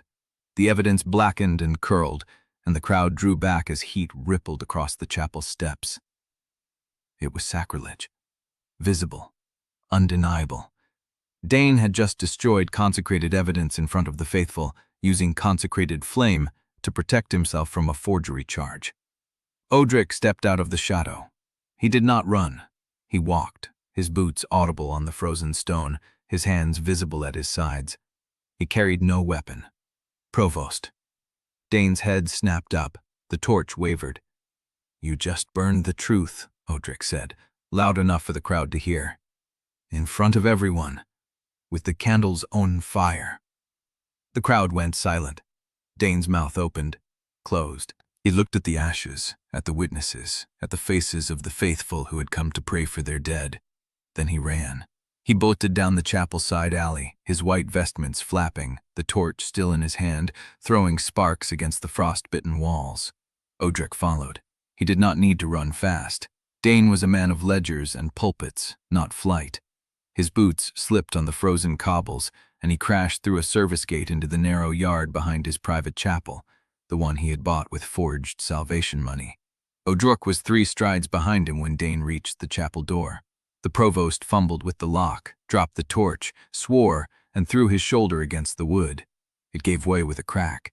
He stumbled inside and tried to slam the door behind him. Odrik caught it.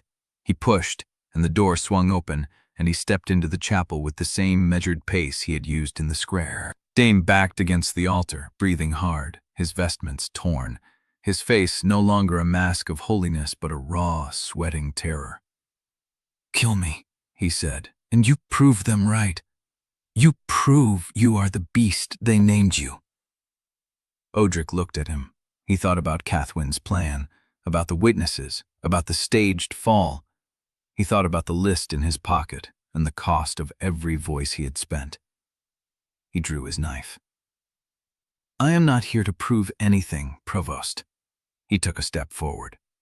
Dane's hand closed on the consecrated candle that burned on the altar, and he raised it like a weapon. The flame cast Odrik's shadow across the chapel wall, enormous and crooked, as if something larger than a man had followed him through the door. Chapter 25. The chapel smelled of dust and old wax, and the sweat of a man who had spent years believing his own lies. Dane held the consecrated candle like a talisman, the flame trembling between them. His vestments hung torn at the shoulder. His face had lost all pretense of holiness and revealed only a frightened merchant caught with empty scales. "You cannot," he said. "The crowd saw me. They saw you pursue. If I die here, you become what the warrant named you. A beast, a heretic, a weapon that turned on its master." Odrik did not stop walking. "I have been that since the pyre, Provost. The difference is I choose what it means now." Dane's back hit the altar. The candle tilted, spilling hot wax across his fingers. He did not drop it. "I can give you names, the others. The ones who knew about the decanting. I was only a forger. I sold paper and seals. I never touched the wardens. You signed my death warrant. To protect myself, you understand that. You were a warden. You know how the Synod works. A man does what he must to survive. That is not evil.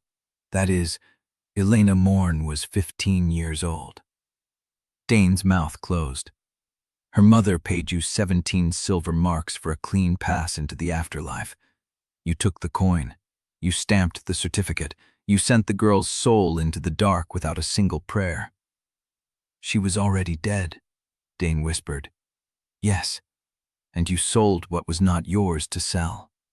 Odrik stopped at the edge of the altar step. The candlelight caught his face, the burned scars along his jaw, the pale gray eyes that had watched 19 years of condemned men say the same things Dane was saying now. "I was following orders. I did not know.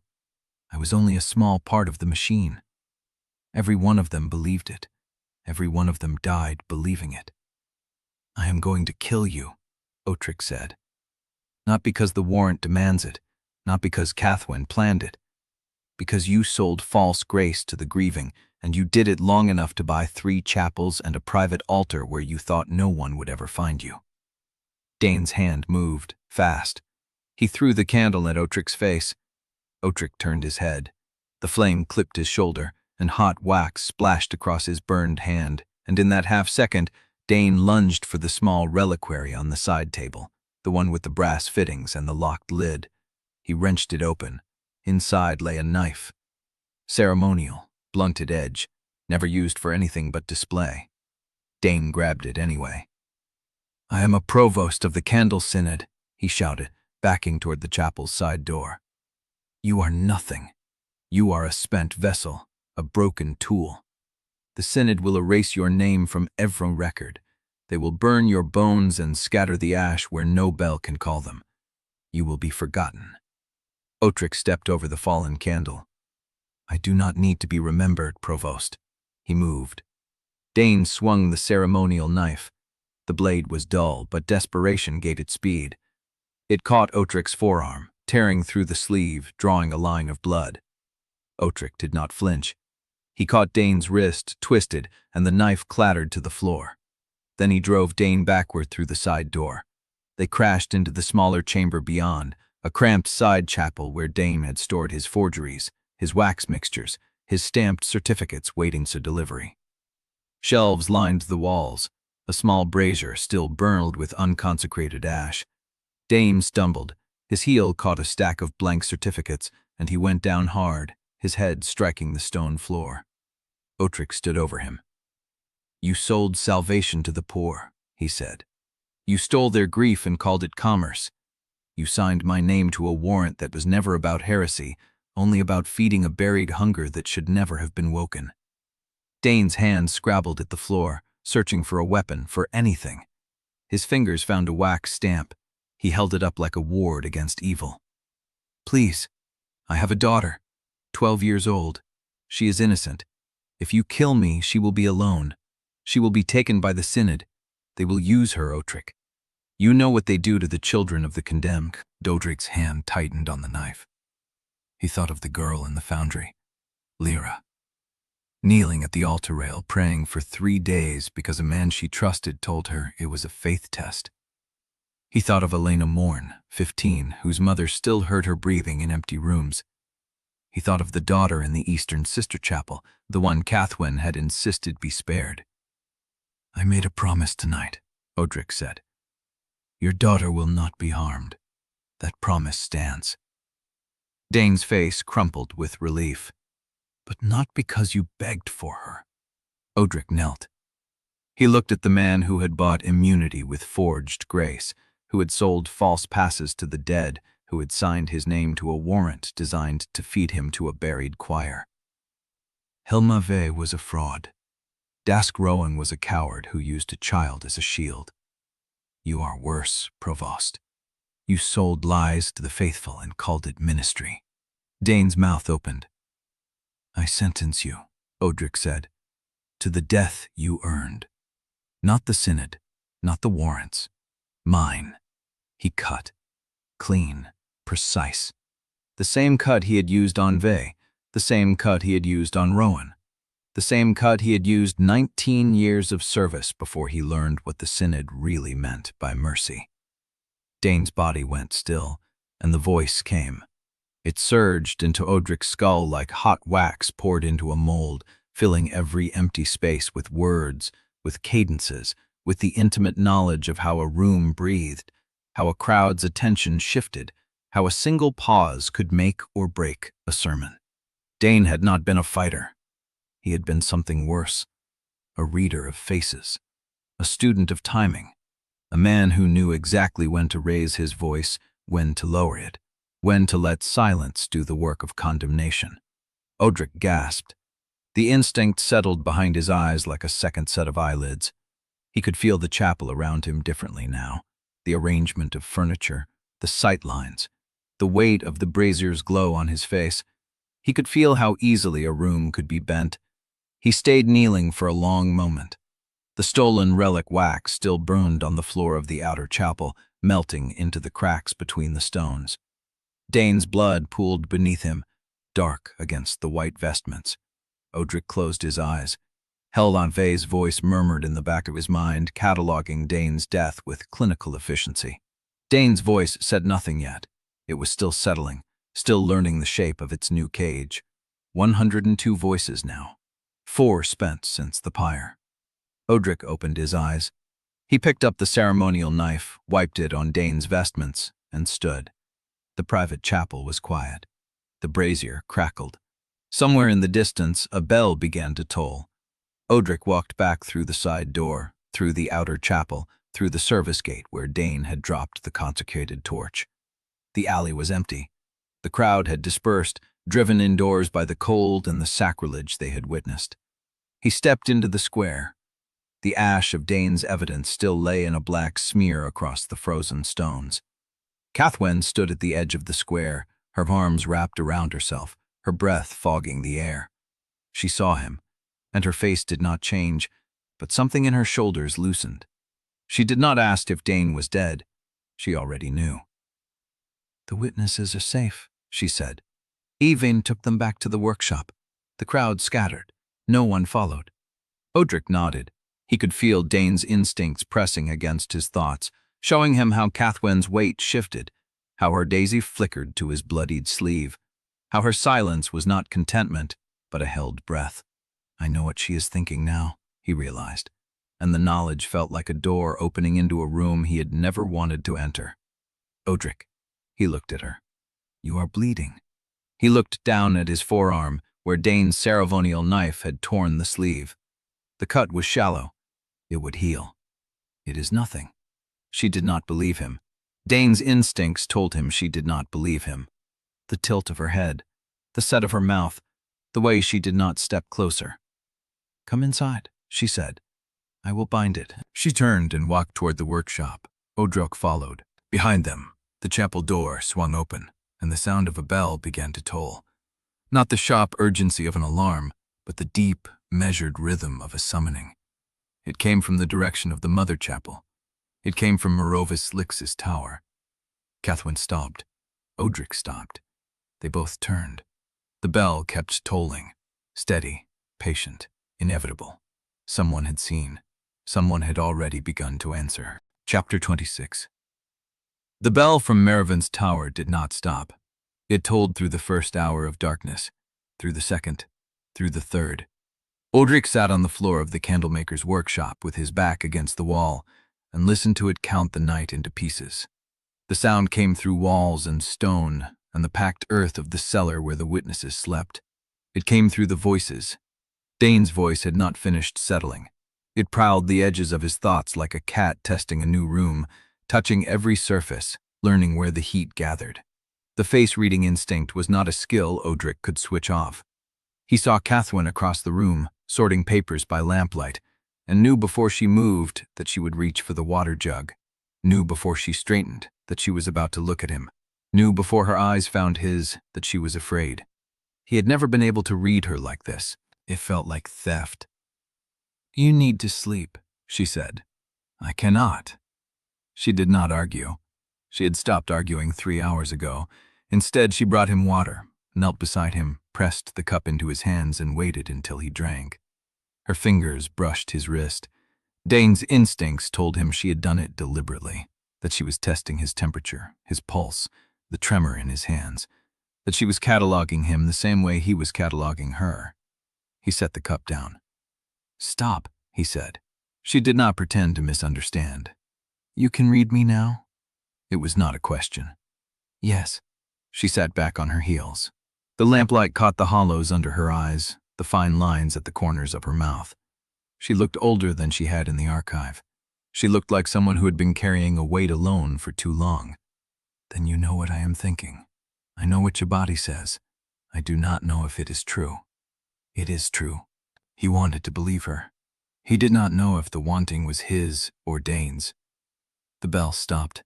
The silence that followed was worse.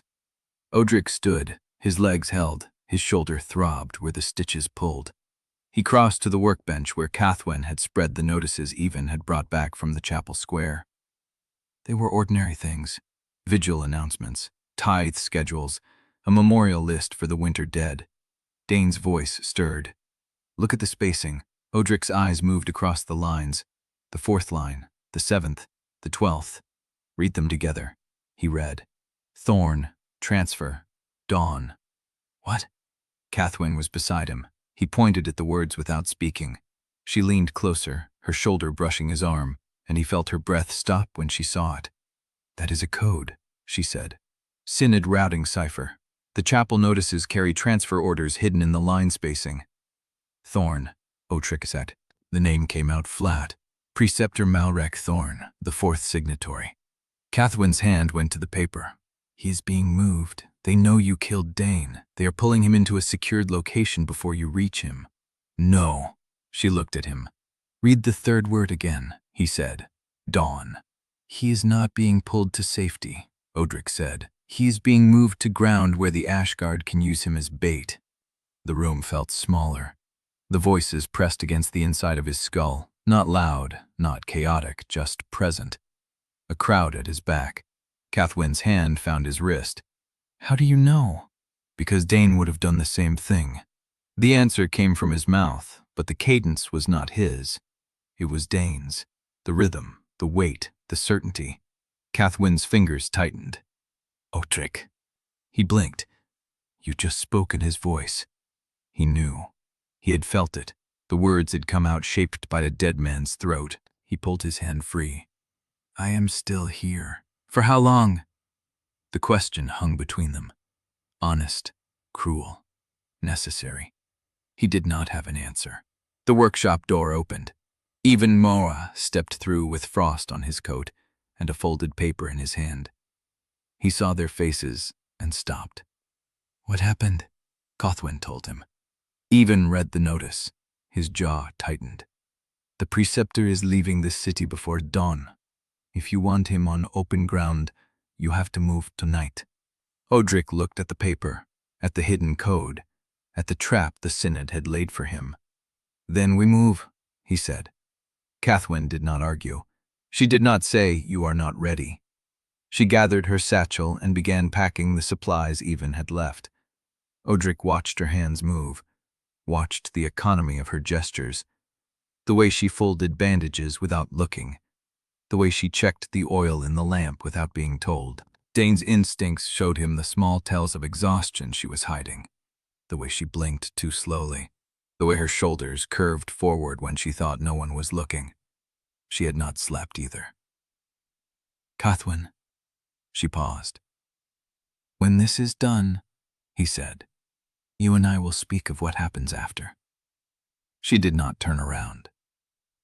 "If there is an after." She said it without bitterness, without self-pity, just a fact laid flat on the table between them. Even cleared his throat. "The route to Thorn's departure point crosses the plague ward boundary. The gates will be sealed, but the old supply drains run beneath them. I can get you as far as the second gate. After that, you are on your own." Odrik nodded. He could feel Dane's instincts mapping the route before Even finished describing it. Could feel Vay's voice calculating the time. Could feel something else, older, deeper, stirring in a chamber of his skull he had never been able to name. The unknown voice. It said nothing, but it listened. Outside, the night held its breath. The bell had not tolled again, but the silence was not empty. It was the silence of a room where someone had stopped speaking mid-sentence, the silence of a held word, a hesitation. The Synod had begun to answer, and Odrik was walking toward them with a dead man's voice on his tongue and a woman he had once loved carrying bandages and a lamp. He pulled on his coat. He checked the knife. He looked at Cathwen, and for a moment, just a moment, he saw her not through Dane's eyes, but through his own. She was afraid. She was staying anyway. He did not know if that was trust or resignation. He did not know if the difference still mattered. "Let us go," he said, and the voice that spoke was his own. Chapter 27. The supply drains ran narrow and black, the walls weeping moisture that smelled of rot and old linen. Odrik moved first, Cathwen at his back, Even trailing with a shuttered lantern that bled one thread of light across the brick. The voices pressed close in the dark. Dane's instincts mapped the curve of the tunnel ahead, the places where footing would turn treacherous. Vay counted steps in the silence, marking distance from the second gate. And beneath them both, the unknown voice listened with the patience of something that had waited longer than any of them had been alive. Odrik forced his attention to the present. Water soaked through his boots. The cold bit at the cut on his forearm where Dane's knife had found him. His shoulder ached where the arrow had gone through, and the wound had not stopped seeping through the bandage Cathwen had wrapped 5 hours ago. He did not slow. The drain opened into a wider chamber where the ceiling rose and the walls changed from brick to tile. Even lifted the lantern. "Plague ward cistern," he said. The supply tunnel runs north from here. Beyond the next grate is the chapel store vault where Thorn is supposed to transfer. Supposed to. Odrik heard the uncertainty in Evan's voice. The trap was not a fixed net. It was a drift net, adjustable, responsive. If the Synod knew he had decoded their cipher, they might have adjusted the timing. He found Cathwen's eyes in the half-light. "What do you want?" she asked. Simple, earnest.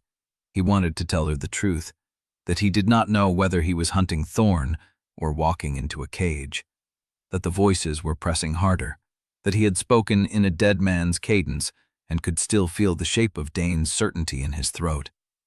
He said none of it. "I want to reach him before dawn." She nodded, did not press. They moved. The cistern gave way to another drain, this one narrower, forcing Odrik to turn sideways and pull himself through with his shoulders scraping the walls.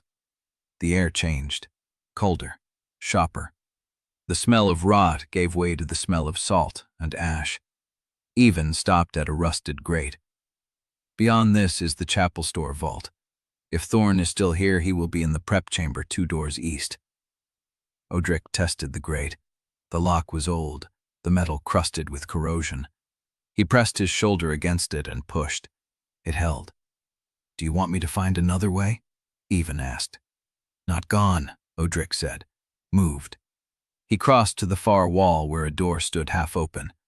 The room beyond was a preparation chamber, the kind where a preceptor would don ceremonial robes before a transfer. A single candle burned on the table, still lit. The wax had not hardened. Thorn had left within the hour. "Even, which way does the transfer route go from here?" Even stepped into the chamber. His face was tight. "There is a second drain exit, sealed from the outside. If Thorn had help, he could be through it and into the plague ward proper before we reach the courtyard."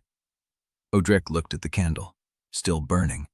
He could feel Dane's instincts reading the room, the way the candle was placed, the angle of the door, the faint scrape of boots on the stone floor, not running, but moving with purpose. "A decoy," he said. "The vat was never the transfer point. It was the place they wanted me to find." Cathwen understood before he finished. "The traps are already closing." "Yes." He turned from the candle. "We find Thorn before he reaches the courtyard. If he crosses into open ground, the Ash Guard will have runners on every street." They moved. The second drain exit Even found was not sealed. The lock had been broken from the inside, the metal twisted by a pry bars. Thorn's people had opened it for him and left it gaping behind them. Odrik went through without hesitation. The drain opened into a narrow alley between 2 plague ward annexes, walls whitewashed and windows shuttered against the sick inside. The ground was frozen mud, tracked with boot prints, fresh. Odrik followed them. The alley led to a courtyard where the plague ward's dead were stored in a temporary pit, a tarpaulin stretched over a frame, frost rhyming the edges of the cloth. The boot prints led straight across the yard, past the pit, toward a door in the far wall. A door that stood open. Odrik stopped. The voices went quiet. Not silent, attentive, as if they too were watching the threshold. Cathwen came up beside him. "What is it?" That door was opened from outside. He did not need a voice to see it. The handle was pushed down, the latch fully extended. Someone had opened it from the other side and held it for Thorn to pass through. They were not chasing a man who was running alone. They were chasing a man who was being guided. Odrik crossed the courtyard. The door led into a chapel annex, a narrow vestry stripped of its furnishings. Another door stood at the far end, this one closing slowly, the draft of its movement stirring dust on the floor. Odrik ran. He hit the door with his shoulder and burst through into a sick room. Beds lined the walls, each occupied by a figure wrapped in bandages and blankets. A single lamp burned at the far end, and beside it stood a man in a preceptor's robe, gaunt, gray-faced, a travel satchel at his feet. Preceptor Malrek Thorn. Thorn saw Odrik and did not run. He wrenched into his satchel and pulled out a candle. A white candle, Synod issue. He lit it with a striker. "Warden Vassmere," Thorn said. His voice was calm, too calm. "I was told you would come." Odrik took a step forward. The voices surged. Vay's tactical calculations, Jane's crowd reading, the need to close the distance and end this before the trap could spring. But the sick room was not empty. 4 guards rose from the shadows between the beds. Not ash guard, chapel guards, armed with short swords and cudgels. Thorn smiled. Did you think I would not prepare? Odrik measured the room, the guards, the distance to Thorn. The candle in the preceptor's hand. White candle, consecrated. The same kind Dane had used to burn his evidence. The same fire that had scorched Odrik's arm. Thorn knew. Of course he knew. The Synod had shared what had happened in the chapel of Weeping Ash. They had told their signatories what weapon could hold him at bay. Kill him, Thorn said. The guards moved, and the chase became a fight. Chapter 28. The first guard fell before he hit the ground. Odrik's knife found the gap between collarbone and rib, a butcher's angle borrowed from a voice he had spent months ignoring. The guard dropped. The second came in low, cudgel aimed at Odrik's knee. He pivoted. Dane's instincts read the trajectory before the swing completed. He stepped inside the arc and drove his elbow into the man's throat. 2 down. The remaining guards hesitated. They had expected a cornered fugitive, not a man who moved like the dead were guiding his hands. Thorn backed toward the far door, the consecrated candle held before him like a ward. The flame had steadied. Whatever the unknown voice had done, it had not repeated the gesture. Odrik did not wait for the guards to find their courage. He crossed the sick room in 3 strides. The third guard swung. He caught the blade on his forearm, felt the edge bite through his sleeve, and used the momentum to drive his knife up under the man's chin. The fourth guard ran. The door slammed behind him. Odrik turned. Thorn stood alone at the far end of the room, candle shaking in his hand, the travel satchel at his feet. His calm had not survived the speed of the killing. Warden, you were told I would come, Odrik said. Did they tell you I would leave witnesses? Thorn's mouth opened, closed. The candle flame trembled. Odrik stepped forward. Who guided you through the tunnels? I do not know their name. Who told you about the white candle? The same hand that warned me you were hunting the warrant. A note, left under my door. Odrik stopped. A note, left under his door, like the one that had warned him about the vigil. Show me. Thorn's hand went to his satchel, slow, careful. He pulled out a folded slip of paper, cream-colored, no seal. He held it out. Odrik took it. The same handwriting, the same precise spacing he had seen on the anonymous warning in the candlemaker's workshop. The same hand that had fed him Dane's schedule was now feeding Thorn his. Someone was playing both sides. When did you receive this? 3 hours before the vigil ended. 3 hours. Before Odrik had even known Thorn was being moved. The trap had been laid before the hunt began. Odrik folded the note into his pocket. You have 1 chance. Tell me what you know about the decanting schedule. Thorn's face went pale. I was not involved in the decanting. You signed the warrant. You knew what it meant. I signed because Morovin told me it was routine. Thorn's voice cracked. A saturated vessel retired by statute. I did not know about the hollow choir. I did not know what they were doing to the others. But you know now. Thorn said nothing. Odrik looked at him. The face reader's instincts were silent. There was no deception here. Only a man who had signed out of cowardice and never asked what his signature bought. Where is Savadren? The name landed like a stone. Thorn's eyes widened. How do you know that name? Answer the question. She is on your old circuit. Thorn's voice dropped to a whisper. The Eastern Route. Reliquary Road. She was assigned 3 months after your execution. And the decanting? Thorn swallowed. Scheduled for the next dark moon. The transfer order was signed by Morovin himself. The next dark moon. 3 weeks. 3 weeks before another vessel was fed to the hollow choir. Odrik felt the weight of it settle in his chest. Not rage, something colder. The recognition that his revenge list had been built backward. He had been killing the men who signed his death while the machine that produced his death was already preparing its next meal. How many others? Thorn's face twisted. I do not. How many other wardens are being fattened on my old rote? Thorn's silence was the answer.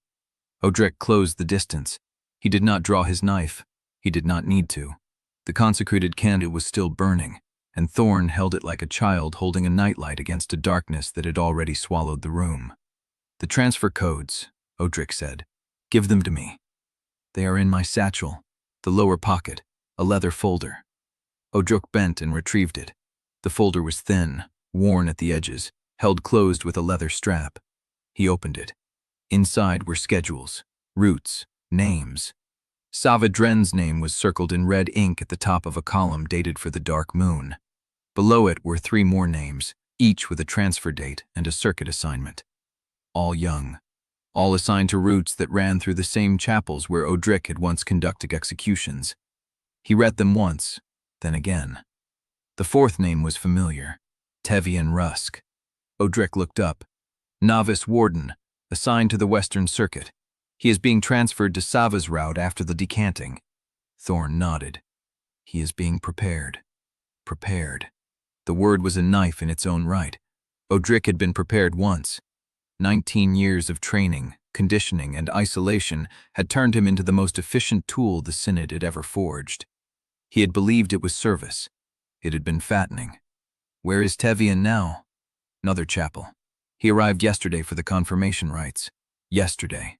While Odrik was hunting Dade in the chapel of Weeping Ash, a younger version of himself was kneeling at an altar, about to accept the same burden that had destroyed him. He could reach him, if he moved fast enough, if he abandoned the revenge list and went straight for the source. But the list was not finished. Thorn was the 4th. 3 more signatories remained, and each one held a piece of the truth about who had orchestrated the warrant and why.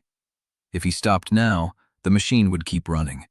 If he did not stop, Tevian Rusk would become what Odrik had been, obedient and doomed and unaware until the moment the fire door opened beneath him. Thorn was watching him. "Warden," he said, "I have told you everything." Odrik looked at the folder in his hands. The schedules, the names, the transfer codes. He had what he needed. Thorn's voice would open the next door. The Tithe schedules would show him the full shape of the machine. The transfer codes would let him move through Synod channels without being stopped. But none of it would matter if he arrived too late. He looked at Thorn. The preceptor's mouth opened, perhaps to bargain, perhaps to beg. Odrik killed him before the first sound escaped. The knife went clean through the throat, exactly as it had with Vey. Thorn dropped. The consecrated candle fell from his hand and rolled across the stone floor, flame sputtering, then holding. Odrik stood over the body. The voice settled, cold, precise, full of numbers and roots and the quiet authority of a man who had spent 20 years keeping the Synod's books. Thorn's knowledge was not tactical like Vey's or predatory like Dane's. It was administrative. It was the knowledge of a machine, and now that machine lived inside Odrik's skull. He closed his eyes. The schedules unfolded in his mind. Savadren's transfer, Tevian Rusk's confirmation, the dark moon date, the route markers, the chapels where the rites would be performed. 3 weeks. He had 3 weeks to interrupt a decanting, save a young warden he had never met, and reach a novice before he was fattened past rescue. And 3 signatories still breathing. He opened his eyes. Cathwen stood in the sickroom doorway, her face shadowed, the fight's aftermath visible in the set of her shoulders. She had seen the folder in his hand. "How bad?" Odrik answered, his voice not sounding his own. At least he hoped he was his own. They'd have already chosen the next one, chapter 29. The knife was still wet when Odrik looked up from Thorn's body. Cathwen stood in the doorway, her face unreadable, her eyes fixed on the leather folder in his hand. The consecrated candle guttered on the stone floor between them, its flame struggling to hold. "He knew," Odrik said. Thorn knew about the decanting schedule. He signed the warrant believing it was routine, but he knew what came after. Cathwen stepped into the room. Her boots splashed through the melted wax pooling around the fallen candle. "How many?" Odrik opened the folder again. The schedules unfolded in his mind, Thorn's voice already sorting them into columns, routes, dates. The knowledge settled like a second skeleton. Savadren is the primary, 3 weeks until the dark moon, but there are others. He turned the folder so she could see. 3 more names on the transfer list, all young, all assigned to circuits I used to work. Cathwen's hand moved to the page, not quite touching it. "Tevian Rusk," she read. Novice Warden, arrived at the Mother Chapel yesterday for confirmation rites. Her fingers curled back against her palm. Then he is already inside the seal. Odrik nodded. The confirmation rites required the novice to kneel at the marrow altar, while the Synod's liturgists bound the first layer of containment into his branded wrists. Odrik remembered that night. The smell of consecrated wax, the pressure of 100 invisible hands pressing against the inside of his skull for the first time. He had been 19. Tevian Rusk was 20. "We have to reach him," Cathwen said. Odrik closed the folder. "The list is not finished." She looked at him. The silence between them stretched long enough for the candle to hiss and die. "I know," she said. "But if we wait until you have killed all 7, Tevian will be fattened past rescue, and the next decanting will feed the choir exactly on schedule." The words hum in the cold air of the sick room. Thorn's blood was still pooling beneath his body, spreading toward the cracks in the stone floor. The smell of it mixed with the spent wax and the lingering incense from the attendants who had fled. Odrik looked down at the folder. The names, the dates, the circuits. He had what he needed to finish the hunt. The voices in his skull were pressing for it. Vay's tactical hunger, Dane's cold satisfaction, Thorn's administrative precision, all humming in the same key. But the machine was still running. And somewhere in the Mother Chapel, a 20-year-old novice was kneeling at an altar, about to become what Odrik had been. They found Salome in the cellar of the candlemaker's workshop, grinding ash with a mortar and pestle. The rhythm did not pause when they entered. "I heard the bells," she said. "2 tolls." "Thorn?" "Dead," Odrik said. Salome set the pestle down. Her hands, stained black to the wrist, rested on the edge of the mortar. "Then why do you look like a man who lost a war instead of won a battle?" Odrik dropped the folder onto the workbench. The pages scattered, schedules and transfer codes and names spilling across the scarred wood. Salome read them without touching. Her jaw tightened. "Sava Dren." "You knew her?" "I knew her name." Salome's voice was flat. "She was assigned to the Eastern Circuit 4 months ago. Young, quiet. The kind of warden who follows orders without asking why." Tevian Rusk arrived at the Mother Chapel yesterday for confirmation rites, Cathwen said. "He is the next Pale Warden." Salome looked at Odrik. Then she laughed. It was not a warm sound. "You came here thinking I would tell you to finish the list," she said. "That I would say vengeance matters more than saving a boy you have never met." Odrik said nothing. "Mercy without action is cowardice," Salome said. "I told you that when you first came to me. But so is revenge without cost." She spread the pages across the workbench with her black-stained hands. "This is not a list of targets anymore. This is a map of the machine, and the machine is feeding." "What are you saying?" "I am saying you already know the answer." Salome's eyes held his. "You just do not want to say it aloud because it means abandoning the comfort of the list." Cathwen moved closer to the workbench. 3 signatories remain, she said. "If we go to the Mother Chapel now, we leave them alive. They will know we are coming. Muraveau will use every resource to stop us. And if we finish the list first," Odrik said, "Tevian Rusk will be decanted into the hollow choir, and the machine will have its next meal." Salome picked up the pestle again. "You want me to tell you that one choice is right and the other is wrong?" She began grinding the ash, the rhythmic scrape filling the cellar. "I will not give you that comfort. Both choices cost something. Both choices leave someone dead. The only question is who you are willing to let die so you can live with your own judgment." The pestle struck the mortar. Scrape, strike, scrape. Odrik stood motionless, the folder open beneath his hands, the names pressing against his vision. Sava Dren, Tevian Rusk.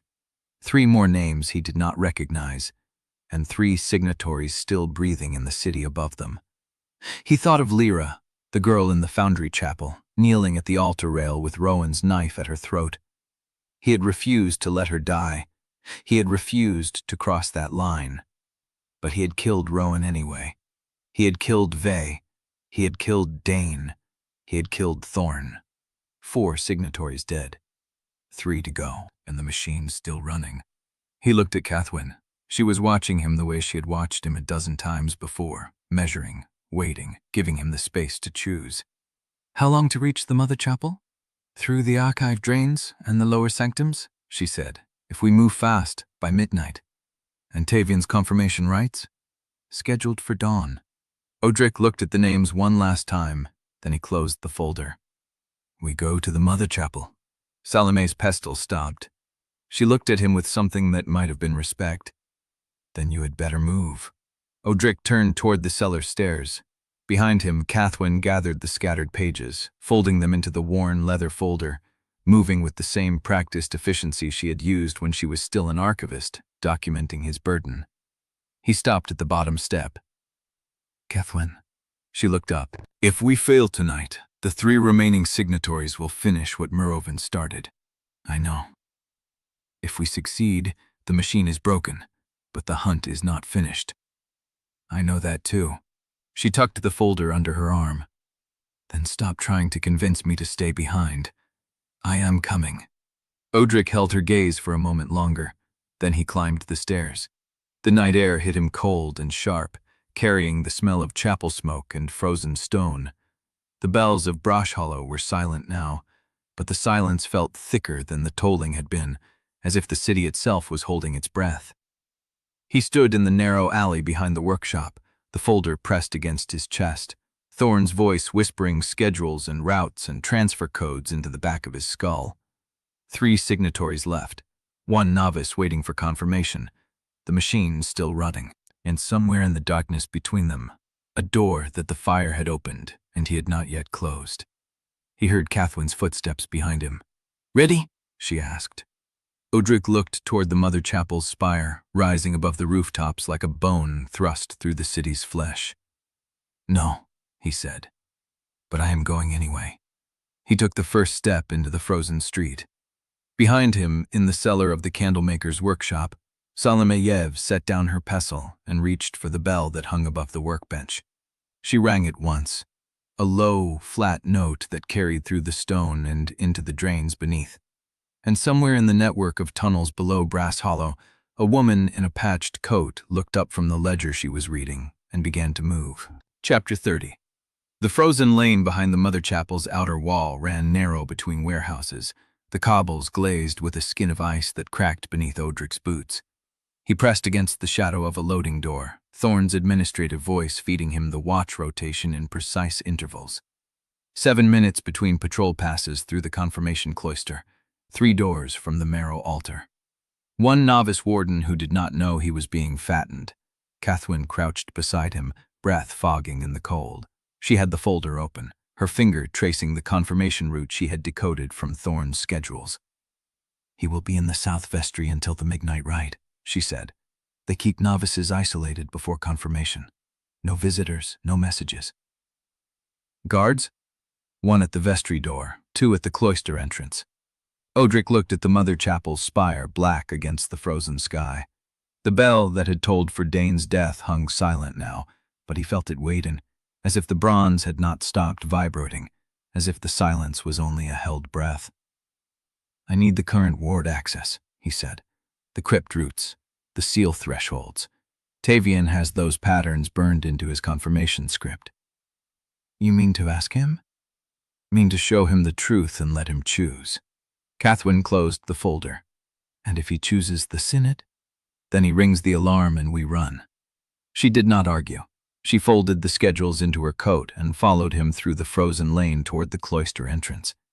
The confirmation cloister was a narrow stone passage lit by candles set in iron brackets, their flames bending in a draft that came from somewhere below.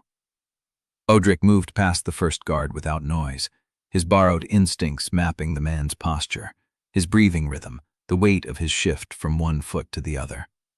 A pressure behind the ear. A sudden lull in the flow of air past the man's side. The guard did not turn. Odrik reached the vestry door and pressed his ear to the wood. One voice inside, young, reciting something in a low murmur, the cadence of memorized liturgy.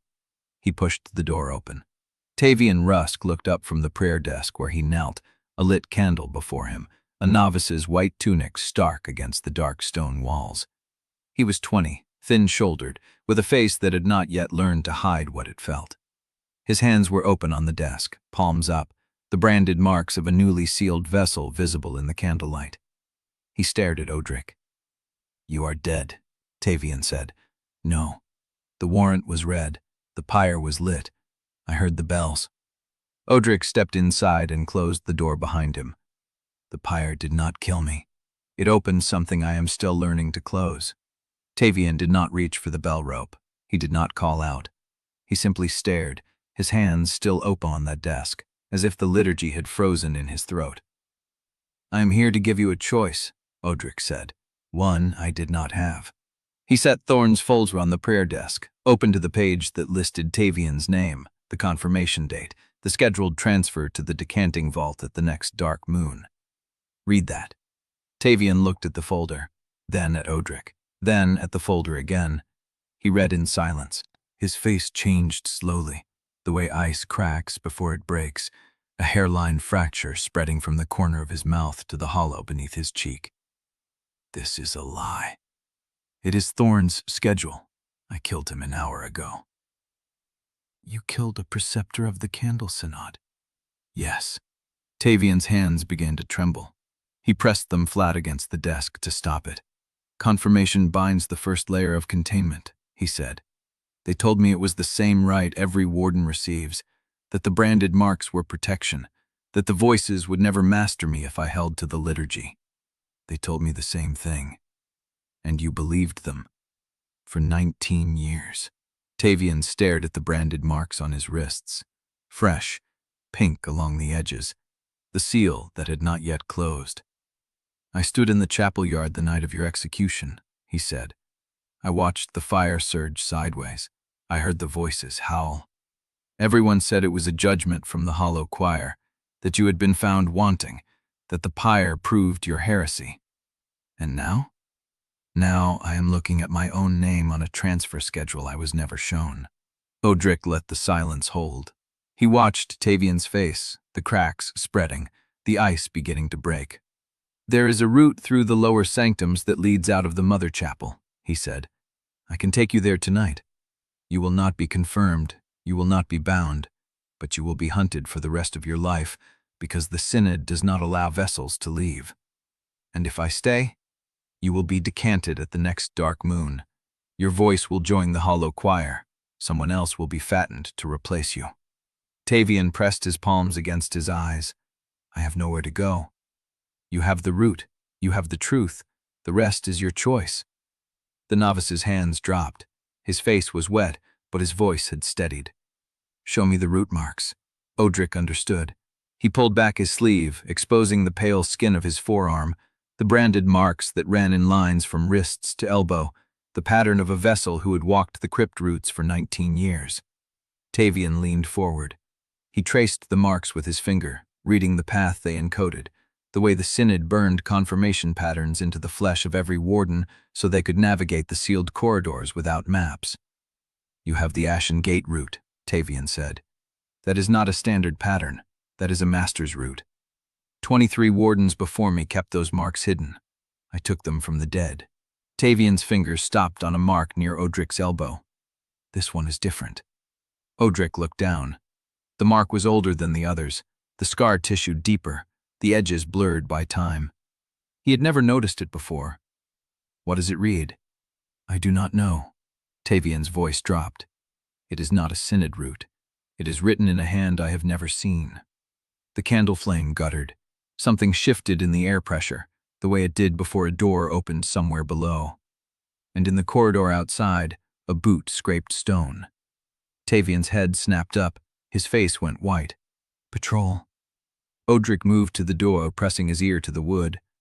One set of boots, then two, then three. Ashguard, coming through the cloister. Tavian grabbed the folder, his hands shaking as he folded it into his tunic. "What do we do?" Odrik looked at the novice, at the terror in his young face, at the branded marks on his wrists that still had not healed. "We run." He pulled the door open. Ashguard lanterns flooded the lane. Chapter 31. The Ashguard lanterns flooded the lane, 3 hooded figures moving in formation through the cloister's narrow throat. Tavian pressed himself flat against the prayer desk, his hands still clutching Thorn's folder, his face pale as old wax. Odrik counted the boots. 3, maybe a fourth behind them.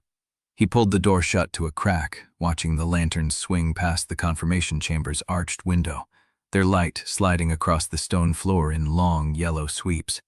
The guards were moving toward the cloister's eastern end, away from the vestry door, away from the route Odrik had marked. But one of them slowed. A woman's voice, low and steady. "Hold, the novice's chamber." Odrik's hand went to the knife at his belt. Beside him, Tavian made a sound that could have been prayer or could have been a breath held too long. Footsteps turned. The lanterns swung back. Sister Elst-Grain stepped into the light of the confirmation chamber's threshold, her gray cloak dusted with something dark, her face carrying the stillness Odrik remembered from the ash market. She looked at the closed door, at the crack where Odrik watched. "Tavian," her voice carried command, but not accusation. "You were not at evening liturgy." Tavian's throat worked. He stepped past Odrik and opened the door a hand's width wider. "I was preparing," he said. "The confirmation rites.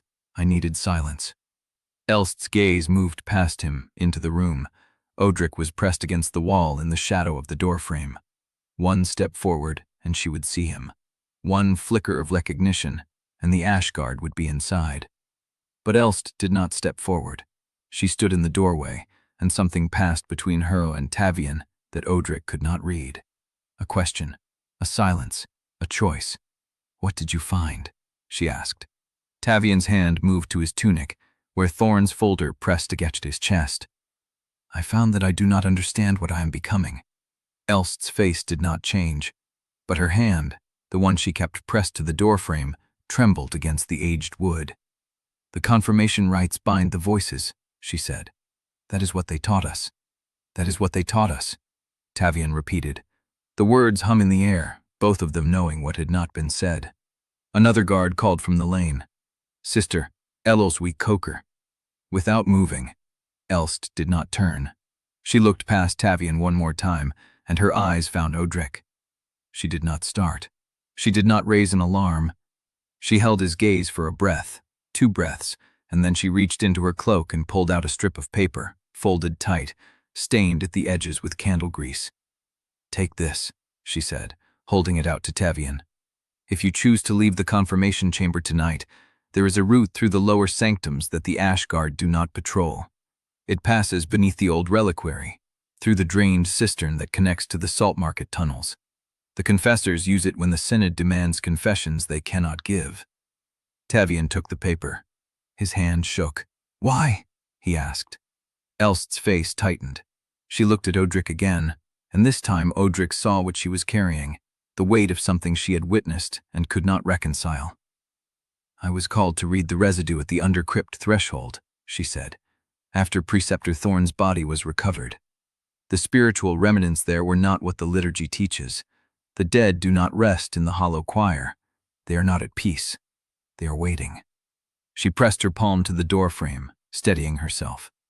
"I have spent my life calling wandering spirits to heal. I have never felt one that was waiting." The other guard called again, sharper. "Sister Elst, we are moving." Elst stepped back. She looked at Tavian one last time. "If you go, you will not be confirmed. You will be hunted, but you will not be waiting." She turned and walked into the lantern light, her gray cloak swallowing the yellow glow. The Ash Guard patrol moved on. The corridor went dark again. Tavian stood in the doorway, the paper pressed between his fingers, the folder still hidden in his tunic. "What now?" he whispered. Odrik stepped out of the shadow. He looked at the paper in Tavian's hand, at the route Elst had given them, at the exit that the Synod had not sealed. "We follow the route." He found Cathwen in the passage behind the cloister, pressed against the damp stone, a knife in her hand. She relaxed when she saw him, but the tension did not leave her shoulders. "Elst gave them a route," Odrik said. "Through the reliquary cistern, the salt market tunnels." Cathwen's frown deepened. "She gave you a confessor's escape?" She gave Tavian a choice. Cathwen looked at the novice, at the paper in his hand, at the certainty that had not yet settled into his eyes.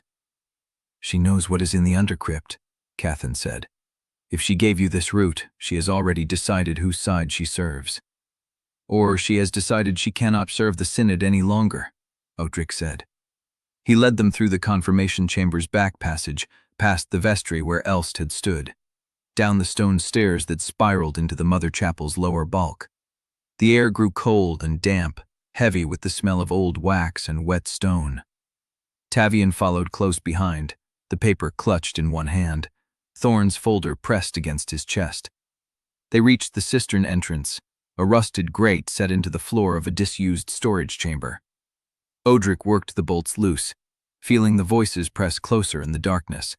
Dane's crowd reader's instinct murmuring about the silence. Vey's tactical voice calculating the distance to the salt market. Cathwen knelt beside him, her breath misting in the cold. How far down does it go? Elst's route says it connects to the salt market tunnels beneath Brash Hollow's eastern quarter. From there we reach the archive drains, and from the drains we reach the lower sanctums. And then? Odrik pulled the grate open. Black water gleamed below. Then we find Savadren, and we stop the decanting before the next dark moon. He lowered himself into the cistern. Chapter 32. The water rose to Odrik's chest before the cistern floor sloped upward again. He felt for the walls in the dark, his burned hands scraping against stone furred with old moss. Behind him, Cathwen's breath came in controlled pulls, and behind her, Tavian's was faster, shallower, the rhythm of a man who had never learned to move through places that should stay sealed. This way, Tavian whispered, his voice thin in the wet black. The drain channel angles east under the reliquary foundation. There's a grill before the salt market branch. If it is still locked, we cannot force it without the Ashguard hearing. Odrik's hand found the wall and traced the joints. Mortar crumbled under his fingers, soft with decades of seepage. We will not need to force it. He let Dane's voice rise, not to speak, but to measure. The preacher's instinct for architecture, for the way sound moved through chapels and the seskas between them. Vey's tactical mind overlapped, calculating the distance to the grill, the thickness of the stone, the direction of the water flow. 15 paces, Odrik said. The channel narrows. There is a curve before the grill. They moved in silence. The water grew shallower, then gave way to damp stone and the slick feel of boots on old salt deposits. Tavian struck a flint and nursed a small flame in a cupped tin, enough to show the grill ahead, rusted bars set into a stone frame. Tavian knelt, running his fingers along the lock plate. It is a ward seal, not a key lock. The bell pattern is cut into the iron. If I press the sequence wrong, it rings through the foundation stone. Odrik crouched beside him. The flame threw shifting shadows across Tavian's face, young and terrified and trying not to show it. The ward sequence, Odrik said. The one they taught you in confirmation training. Tavian's hand stopped moving. Yes, but I have never used it outside a practice chapel. But learn now. Tavian pressed his palm flat against the lock plate. His fingers found the recessed bells, 5 of them, each tuned to a different note. He closed his eyes. Odrik watched the novice's lips move, counting under his breath, reciting the liturgy that was supposed to protect him, now repurposed into a key. The first bell rang, soft, a single note that vibrated through the stone. The second, a beat later. The third. Tavian's hand shook. 4th is a half-step, he whispered. If I hit it wrong, the whole foundation rings. Cathwen moved closer. She did not touch him, but her presence steadied him. Odrik could see it in the way Tavian's shoulders dropped. You know the sequence, she said. Because they taught it to you as a test, they wanted to see who remembered under pressure. Tavian's finger found the 4th bell, pressed. The note came clean, a minor interval that hung in the dark like a held breath. The 5th bell he did not hesitate on. He pressed it with the flat of his thumb, and the lock plate clicked open. The grill swung inward on rusted hinges that did not scream, only groaned, as if the stone had expected them. They passed into the chamber beyond, and the air changed. It was older here, colder. The smell of wax and salt gave way to something else, something that tasted of iron and old bone, and the silence that settles after a long death. Tavian's flame guttered and steadied. "What is this place?" he asked. "The lower sanctums," Cathwen said. "Before the Synod built the mother chapel above, these were the original grave corridors. The first Pale Wardens were interred here, before the hollow choir was discovered beneath them."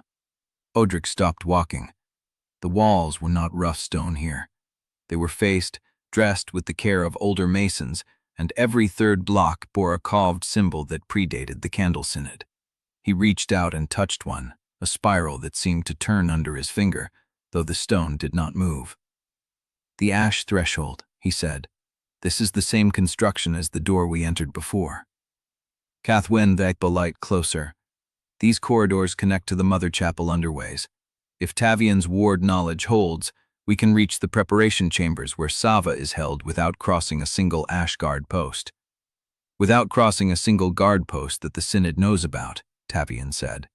He was reading the symbols on the walls, his lips moving again, faster now. "But there are older seals here, things the confirmation training only mentions in footnotes. Bell seals that were not installed by the Synod. They answer to something else." Evan's voice came from behind them, tight and sour. "I was told we would be in tunnels, not catacombs. There is a difference. One has rats, the other has things that make the rats leave." Odrik did not answer. He was listening to something beneath the silence, a vibration that was not sound, not quite, but pressure, like the change before a storm, only deeper, older. The hollow choir. It was still there, still listening. But there was something else now, a rhythm beneath the pressure, slow and deliberate, like a heartbeat in a body that should not have one. "Keep moving," Odrik said. They followed the corridor deeper, past recessed alcoves where clay urns sat in rows, their seals cracked with age. Tavian's flame threw long shadows across the walls, and the symbols seemed to shift in the light. Spirals becoming hands, becoming mouths, becoming nothing. The first bell seal they reached was not a grill but a door, solid iron, set into a frame of black stone that drank the light. The bell mechanism was exposed on the lintel, 7 bronze discs arranged in a circle, each one inscribed with a name Odrik did not recognize. Tavian studied them, his breath misting in the cold. "This one is different. The confirmation training did not cover 7 bell seals." Cathwen traced the names with her finger. "These are the first 7 Pale Wardens, the ones buried here before the Synod began recording lineage." Odrik looked at the names. 7 names, 7 signatories. The pattern was not accidental, but he could not see the full shape of it yet. "I need to read the order of the bells," Tavian said. "Give me light and silence." Cathwen held the flame steady. Tavian's hand moved across the bronze discs, touching each one, feeling for the sequence that the metal did remember. The first disc rang sharp and clear, a note that cut through the dark like a blade. The second answered a half-tone lower. The third was flat, discordant, and the iron door groaned but did not open. Tavian pulled his hand back. "That is not right. The sequence should be ascendant. The third bell is supposed to ring a full step above the second." Odrik looked at the names again, reading them in order, and then he saw it. The names are not in chronological order. They are in the order they died. Cathwen followed his gaze. Then the correct sequence is not ascendant. It follows the order of death. Tavian looked at the discs with new understanding. He touched the first again, then the second, then hesitated before the third, his finger hovering over a disc that was not the one he had first pressed. He pressed it. The note rose clean, a full step above the second. The fourth followed in sequence, and the fifth, and the sixth, and when he pressed the seventh, the iron door swung inward without a sound. Beyond it, the corridor widened into a chamber that was not carved but grown, walls of fused stone and bone that rose into a vaulted ceiling lost in shadow. At the center of the chamber stood a table of black marble, and on the table lay a single sheet of paper, weighted at the corners with candles that had burned down to pools of white wax. Odrik approached slowly. The paper bore writing, fresh ink, the hand precise and elegant and utterly wrong for a place that had been sealed for 200 years. He read the words. "The door is open. The vessel has been prepared. Bring him to the undercrypt before the dark moon rises, or the choir will choose its own path. There was no signature, but at the bottom of the page, pressed into the wax of the nearest candle, was a seal, a 7-pointed star. Cathwen's hand found Odrik's arm, her grip tight, her voice barely a whisper. They knew we would find this. They left it here, waiting for us.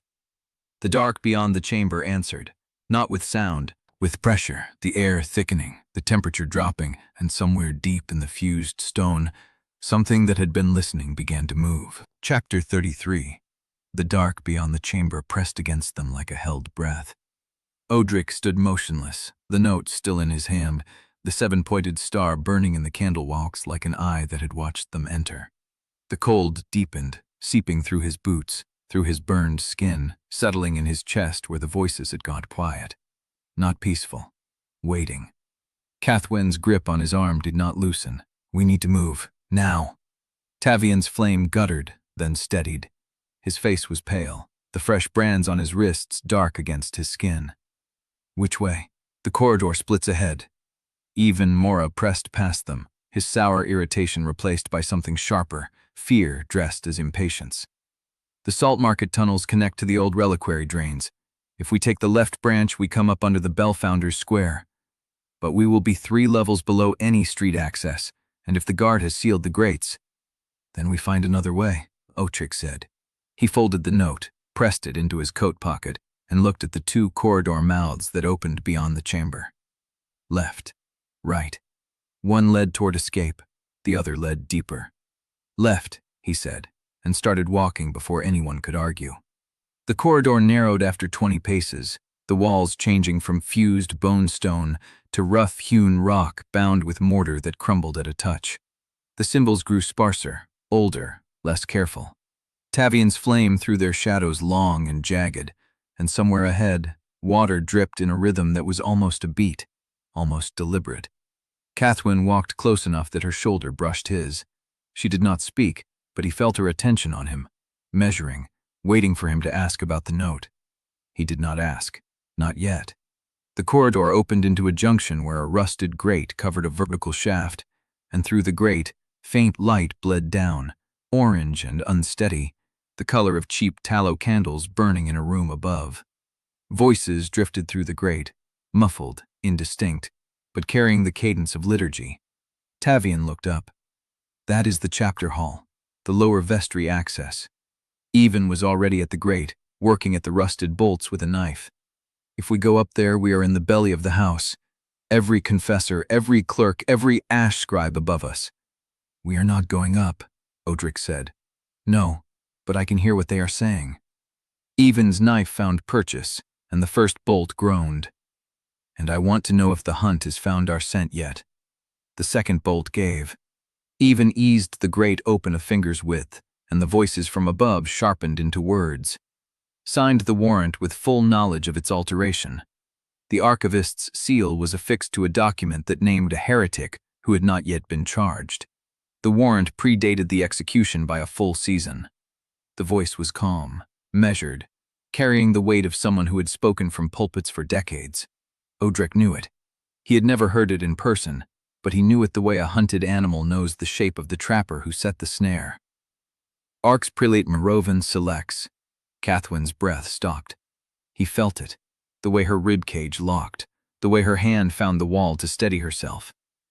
The warrant was forged, the voice continued, not as an act of mercy, but as an act of conspiracy. The archivist, Cathwen Brale, altered routing marks, shifted seal priorities, and redirected the condemned vessel to a pyre she had deliberately weakened. She did not betray the synod by signing. She betrayed it by signing in the wrong order, to the wrong destination, with the wrong intention. A pause, the rustle of paper being turned. 7 signatories believed they were condemning a heretic. 1 believed she was saving him. The difference is not innocence, it is insurrection. The words hung in the air above the grate, and Odrik felt them settle into his chest like stones. He turned to look at Cathwen.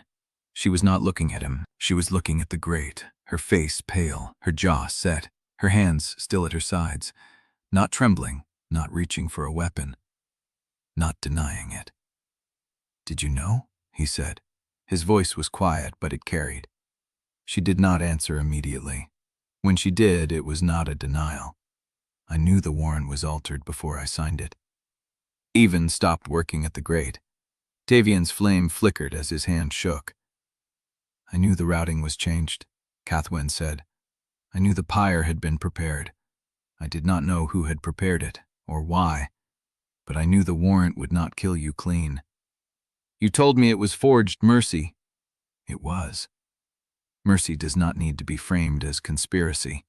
The words came out shaped by Dane's cadence, flat and precise, and he felt her flinch. Above them, Morova's voice continued, patient, devastating.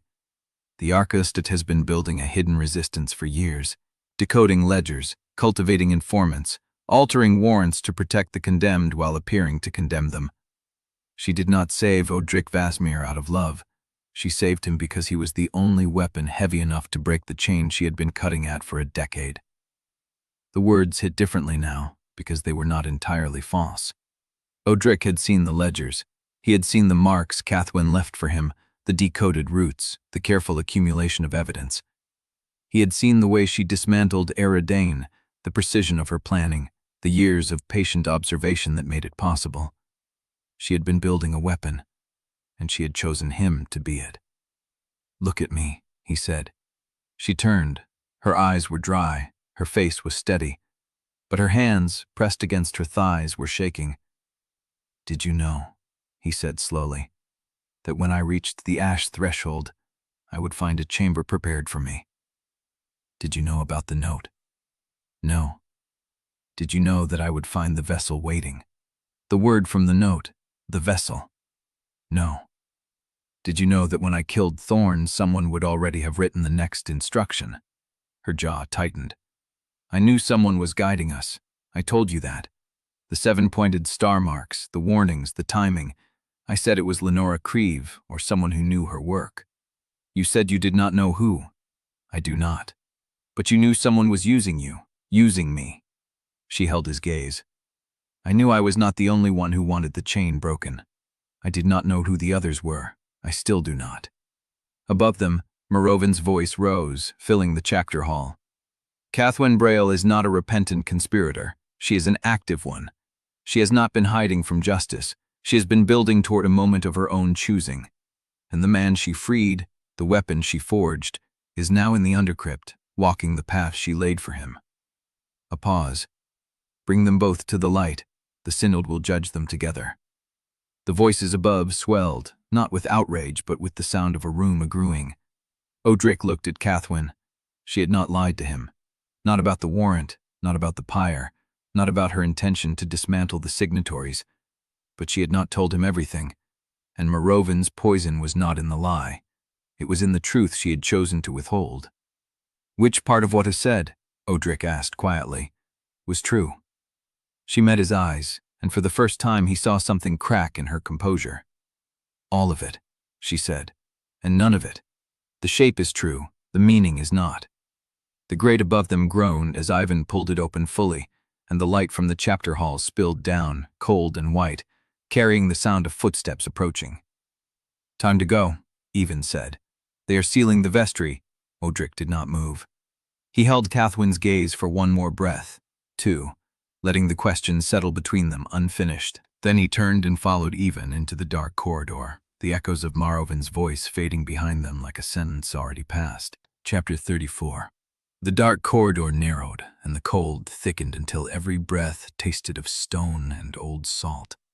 Odrik led with one hand, trailing the wall, Dane's architectural instincts mapping the curve ahead, the drop where the floor had settled, the places where the passage had been cut through bone-rich earth rather than laid in dressed stone. Behind him, Cathwen's steps were steady, Tavian's lighter. Ivan's dragged with the weight of a man who had spent too many years above ground. "Here," Odrik said. The wall changed. The stone gave way to something smoother, darker, veined with mineral deposits that caught the lantern light like wet roots. A door. Not a grate, not a seal, but a door fitted into the corridor's curve as if the passage had grown around it. He pressed his palm against the surface. Cold. No vibration, No answering pressure from the other side. "What is it?" Tavian's voice was hushed. "A preparation chamber." He did not explain how he knew. He felt it in his hands, his ribs, the marrow-deep familiarity of a room designed for one purpose only. The Synod built these chambers in clusters near every major decanting vault. He had stood in 5 of them over 19 years, watching bodies be readied for sealing, watching minds be readied for breaking. This one was older.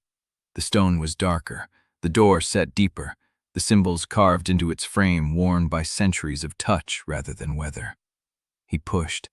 The door swung inward on hinges that had been oiled recently, the sound swallowed by the thickness of the walls. Beyond it, a low chamber lit by a single candle burning in a glass dish on a stone table. The flame was small, steady, fed by oil mixed with consecrated wax. The girl lay on the table. She was young. Younger than the folder had suggested, though the transfer schedule had listed her age as 22.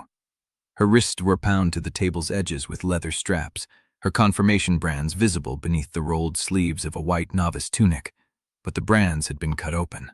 Fresh. The wounds still wept. Her eyes were closed. Her breathing was shallow, the rhythm wrong, slow in a way that spoke of something in her blood. Odrik crossed the chamber in 3 strides.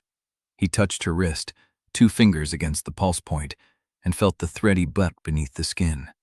Dead, Cathwen's voice from the doorway. Drugged. He traced the brand on the girl's forearm. The marks were fresh, but they had been made with a hotter iron than confirmation required, pressed deep enough to reach the muscle beneath. They started the binding early. Savidren. He had seen her face in the transfer schedule, a charcoal sketch below the name. But the sketch had not captured the hollow beneath her cheekbones, the yellowing at the edges of her wounds, the stillness of a body that had been held at the threshold too long. "Can we move her?" Tavian had stepped closer, his flame casting shadows across the girl's face. "Not yet." Odrik examined the leather restraints. They were buckled tight, the straps threaded through iron rings bolted into the stone. He would need a blade to cut them, and cutting them would leave marks that could be traced. He looked at the brands again. They had opened her containment. The first layer had already been bound into her wrists during confirmation, but someone had cut through the seal to reset it, to reshape the binding for a different purpose, a deeper one. The dark moon was still days away, but the decanting did not require the moon if the vessel was prepared early. "She cannot stay here," Cathwen said. "I know her. If we move her, they will know we found her." "I know." "Odrik." He leapt up.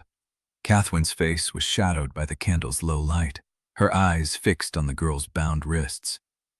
"You carried 106. She has barely started. If they take her now, she lasts maybe 2 years before the Tithe-Weight catches up." He knew. He knew the math, the years, the slow erosion of self that came with every voice added to the seal. He knew what Savidren would become if they saved her, and he knew what she would become if they did not. 2 years of borrowed skill and stolen sleep. Then the pyre, then the decanting, then the hollow choir, waiting. "Cut her free," he said. "Odrik, cut her free." He drew the knife from his belt, the same blade that had cut Dane's throat and sliced through the first strap. The leather parted with a soft snap. The second strap followed, the third, the fourth. Sava's hands fell limp at her sides, the branded reins exposed to the cold air. He sheathed the knife and lifted her. She weighed almost nothing, her body light as hollow bone, her head lolling against his shoulder. The drugged breath was warm against his neck, shallow, empty of awareness. "She needs water," he said. "A healer. Time to wake." "The undercrypt is sealed," Evan said from the doorway. "Every corridor we passed, they are locking behind us. Then we find another way out." "There is not another way out. This is the decanting chamber. They do not build exits." Odrik turned. Evan's face was gray in the candlelight, his mouth tight with the terror of a man who understood exactly where they were. "This is not the decanting chamber," Odrik said. "This is the preparation room. The vault is deeper, which means there is a path down. Do you want to go down?" "No." He shifted Sava's weight against his chest. "But if the dark moon is days away and they have already cut her containment, they will move her tonight. The path down is the only path they will not seal until the rite begins. Levin stared at him. You want to walk into the decanting vault? I want to find the exit on the other side. That is insane. It is the only option. Cathwen stepped past Levin, her hand brushing the wall as she moved deeper into the chamber. She stopped at the far end, where the stone met a seam of darker rock. Here, she said. Odrik crossed to her. The seam was narrow, barely wide enough for a man's shoulders, but the air moving through it was not dead. It carried a current, faint, cold, the breath of a space beyond. The vault approach, he said. She nodded. He looked down at the girl in his arms. Sava's face was slack, her lips parted, her branded wrists leaving red smears on his shirt. She looked younger than Tavian, younger than the truth she had not yet learned to fear. We go through, he said. We find the vault, we cross it, we find the exit on the far side. And if the alarms begin before we reach the other end, he did not finish. He did not need to. Cathwen stepped into the seam first, her shoulders scraping stone as she pressed through. Avens followed, his curses soft and steady. Tavian hesitated, looking back at the empty chamber, the cut restraints, the single candle still burning on the table. Tavian, the novice turned. The sound began before Odrik could speak. Low at first, a vibration through the stone, a hum that rose from the floor into his boots, his legs, his ribs. Then it sharpened, resolving into a tone that was not quite a bell, not quite a voice, but something caught between them, ringing through bone and rock and the spaces where the dead had been laid. Tavian's flame guttered. The binding, Odrik said. The candles in the preparation chamber flared once, then died. They know. Chapter 35. The hum still vibrated through the stone when Odrik reached the vault approach. Cold air pressed against his face, sharp with mineral salt and the smell of sealed spaces. The passage dropped steeply ahead, its walls rough-cut, the floor slick with condensation. Sava's weight pulled at his shoulders, her breath shallow against his neck, her branded wrists leaving red smears on his shirt. Behind him, the preparation chamber remained dark and silent. They will be coming from the vestry, Ivan said. 2 turns, maybe 3. We have minutes. Then we use them. Odrik moved down the slope, one hand bracing Sava's back, the other pressed against the wall for balance. The cold bit through his burned shirt. His wounded shoulder throbbed with every step. Cathwen followed close, her hand brushing his elbow, not steadying him, anchoring herself. Tavian came last, his flame extinguished, his breath ragged in the dark. The passage narrowed, the walls closed in until Odrik's shoulders scraped stone on both sides. The air grew colder, damper, carrying a smell he recognized from the cistern beneath the mother chapel, the smell of places where the dead had been laid and left to wait. Then the passage opened. The chamber beyond was wide and low, its ceiling braced with iron beams that sagged under centuries of weight. A single lamp burned at the far end, its flame thin and yellow, casting long shadows across a floor of black stone. The walls were lined with recesses, each one sealed with salt brick and wax, the marks of the hollow choir carved into every surface. And in the center of the chamber, waiting, stood Jorant Enwyn. He wore no armor. His coat was plain wool, his boots wet from the canal rats, his hands bare. At his belt hung the same sword he had carried the night he chained Odrik to the pyre. Behind him, 6 ashguards spread in a loose arc, their lanterns raised, their crossbows trained on the passage entrance. Odrik, Jorant's voice was flat, tired. The voice of a man who had been running for days and knew the next hour would decide everything. You have a girl in your arms, a novice behind you, a woman who signed your death warrant and a smuggler who should know better. He took a step forward.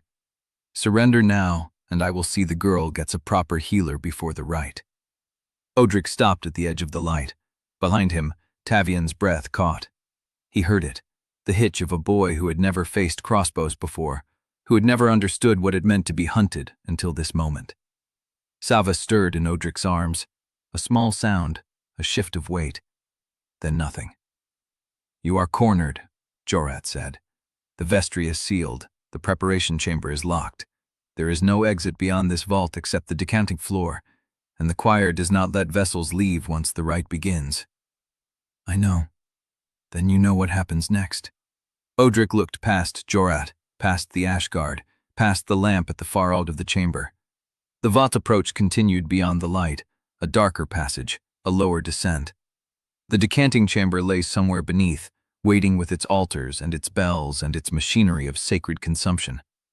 If he ran now, carrying Sava, he might reach it before Jorat's crossbows punched through his spine. If he turned and held the corridor, Tavian and Cathwen and Even could carry her the rest of the way. He had maybe 3 heartbeats to decide which man he was.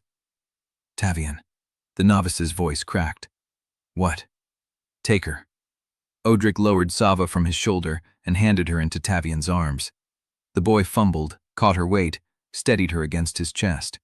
Her head lolled, her branded wrists hanging limp. "Cathwen knows the route. Ivan knows the tunnels. Get her to the far side." "What about you?" Odrik did not answer. He turned back to Jorat. "You want me? You have had me since the pyre." He drew his knife, the same blade that had cut Dane's throat, that had sliced through Sava's restraints. "But they are leaving." Jorat's jaw tightened. "I cannot let that happen. You cannot stop it. I have 6 crossbows, and I have 106 voices." Odrik stepped forward. "Do you want to count the cost, Jorat? You are good at counting. You counted my steps through the Foundry. You counted my kills in Let Hollow. Count this." Jorat's hand moved toward his sword. "Run," Odrik said. Behind him, he heard Tavian's boots scrape stone. Cathwen's voice, low and fast, urging the boy forward. Ivan to curse as they pushed into the descending dark. Then the passage swallowed them, and Odrik stood alone in the low chamber, facing the man who had chained him to the fire. Jorat drew his sword. The 6 Ashguard raised their crossbows, and Jorat said, "Lower your weapons." The guards hesitated. "I said lower them." The crossbows ducked. The lanterns held steady. Jorat stepped forward, his blade catching the yellow light, his face unreadable. "Odrik Vassmere, former Pale Warden of the Candle Synod. Heretic. Murderer of 4 ordained masters." He stopped 3 paces away. "I am authorized to take her dead or alive." "Then take me." Jorat's grip tightened on the hilt. The chapter hall bells had not stopped ringing, and somewhere in the dark behind them, the hollow choir listened. Chapter 36. Jorat moved first. Not a charge, not a strike. A single step forward, his sword held low, the point tracing a slow arc through the lamplight. The kind of step a man takes when he has already accepted that he will not walk away from the next hour. "You should have stayed dead, Odrik." "I was never dead, just convenient."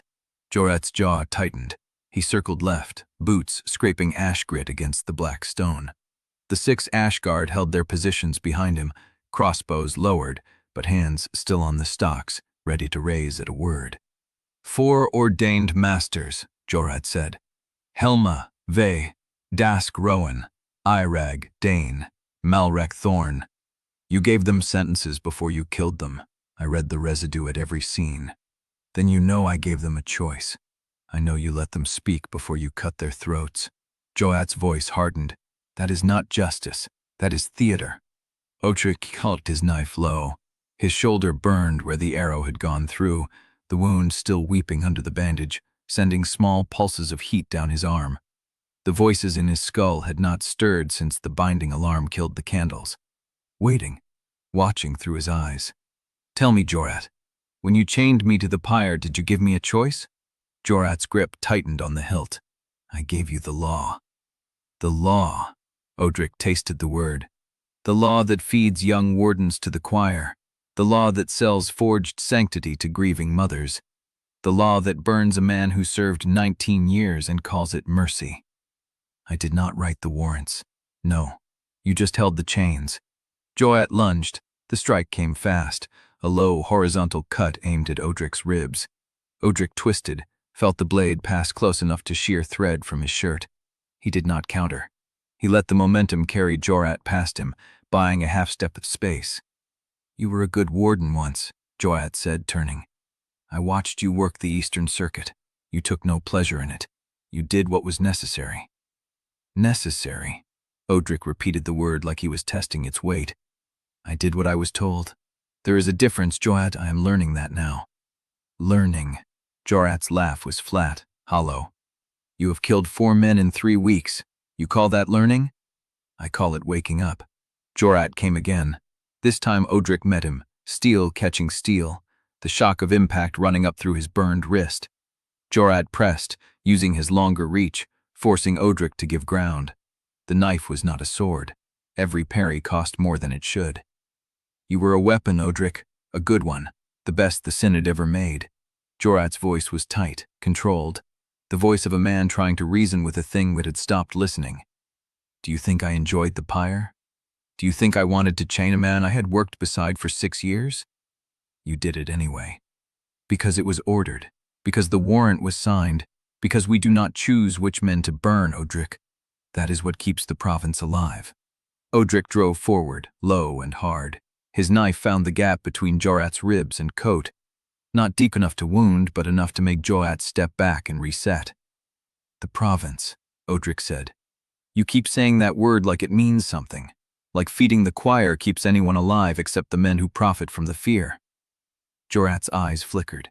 For a moment, Odrik saw something behind them, not certainty, but the exhaustion of a man who had stopped asking questions because the answers would have destroyed him.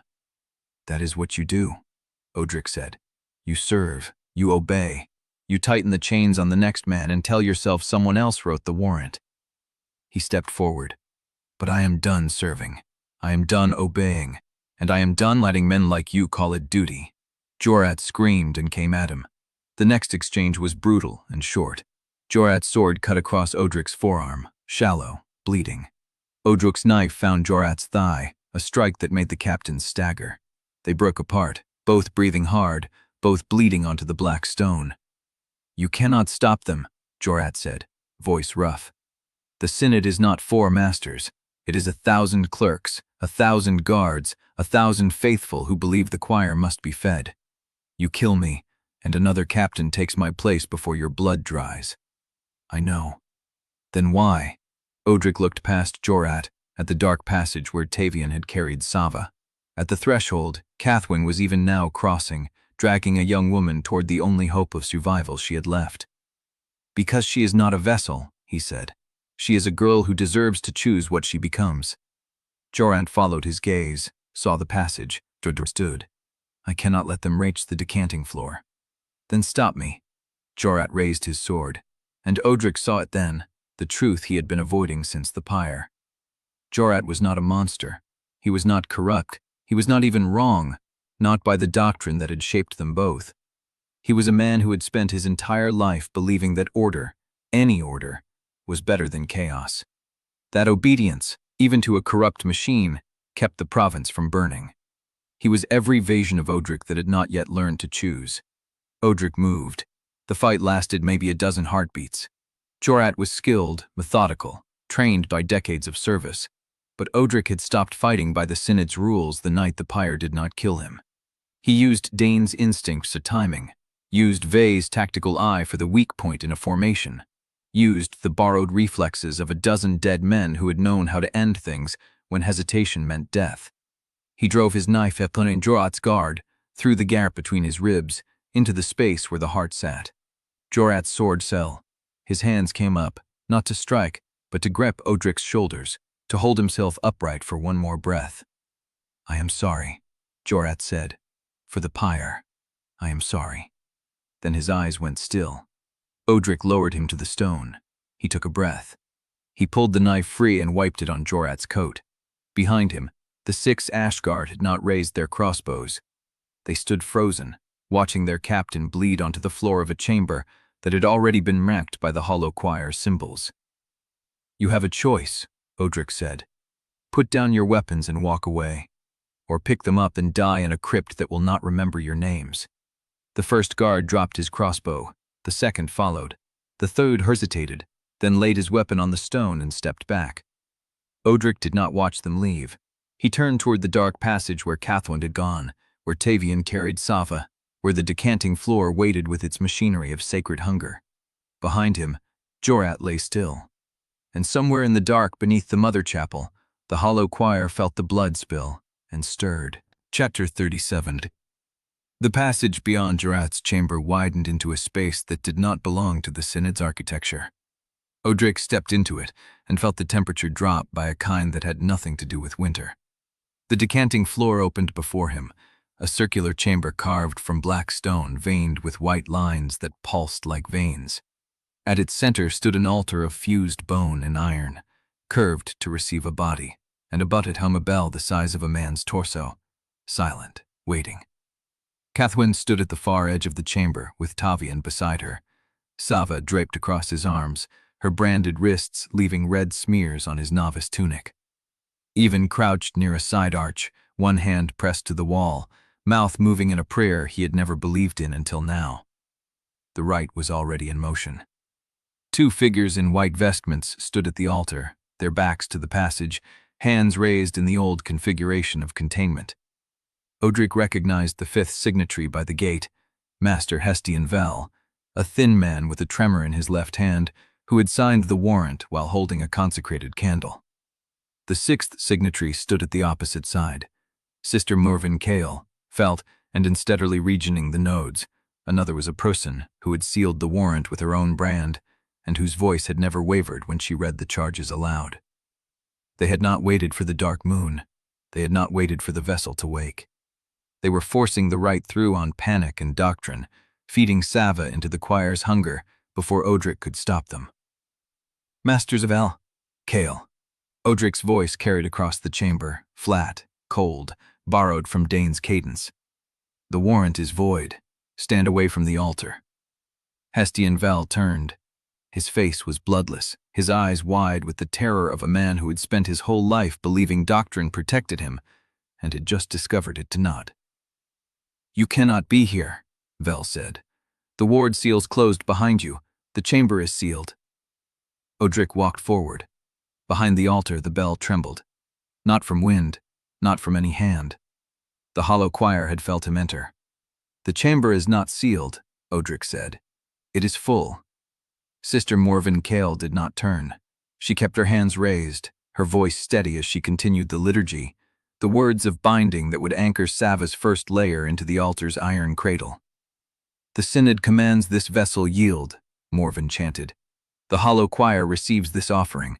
The seal holds, the hunger sleeps, the province endures." Odrik moved faster. He did not draw his knife. He did not need it. He reached inside himself and found the voice of a man who had died in a bell foundry 20 years ago. A man who had known how to break iron with the right pressure and the right rhythm. Odrik borrowed that man's hands, felt the calluses that were not his own, and struck the bell.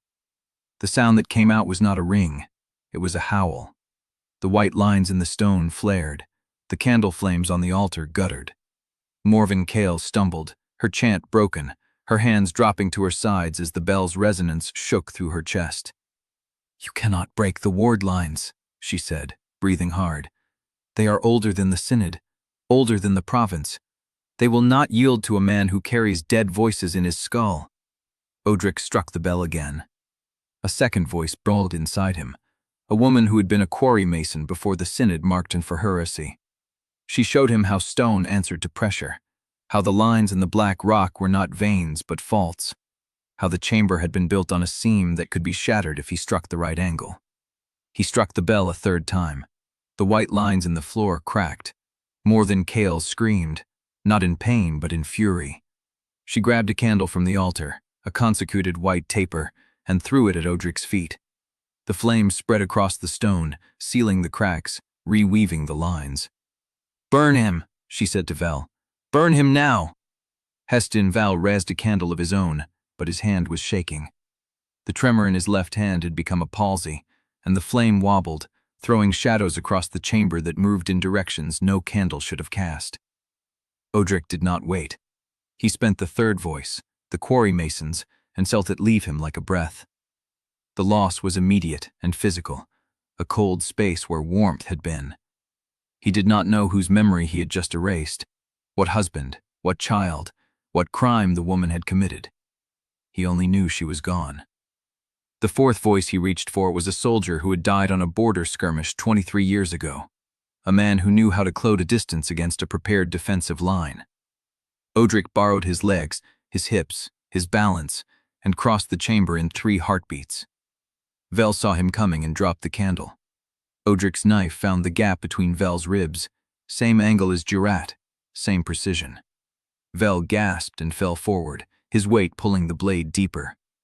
Odrik held him upright long enough to meet his eyes. "You signed a warrant that sent a man to a pyre," Odrik said. "You knew what came after. You signed anyway."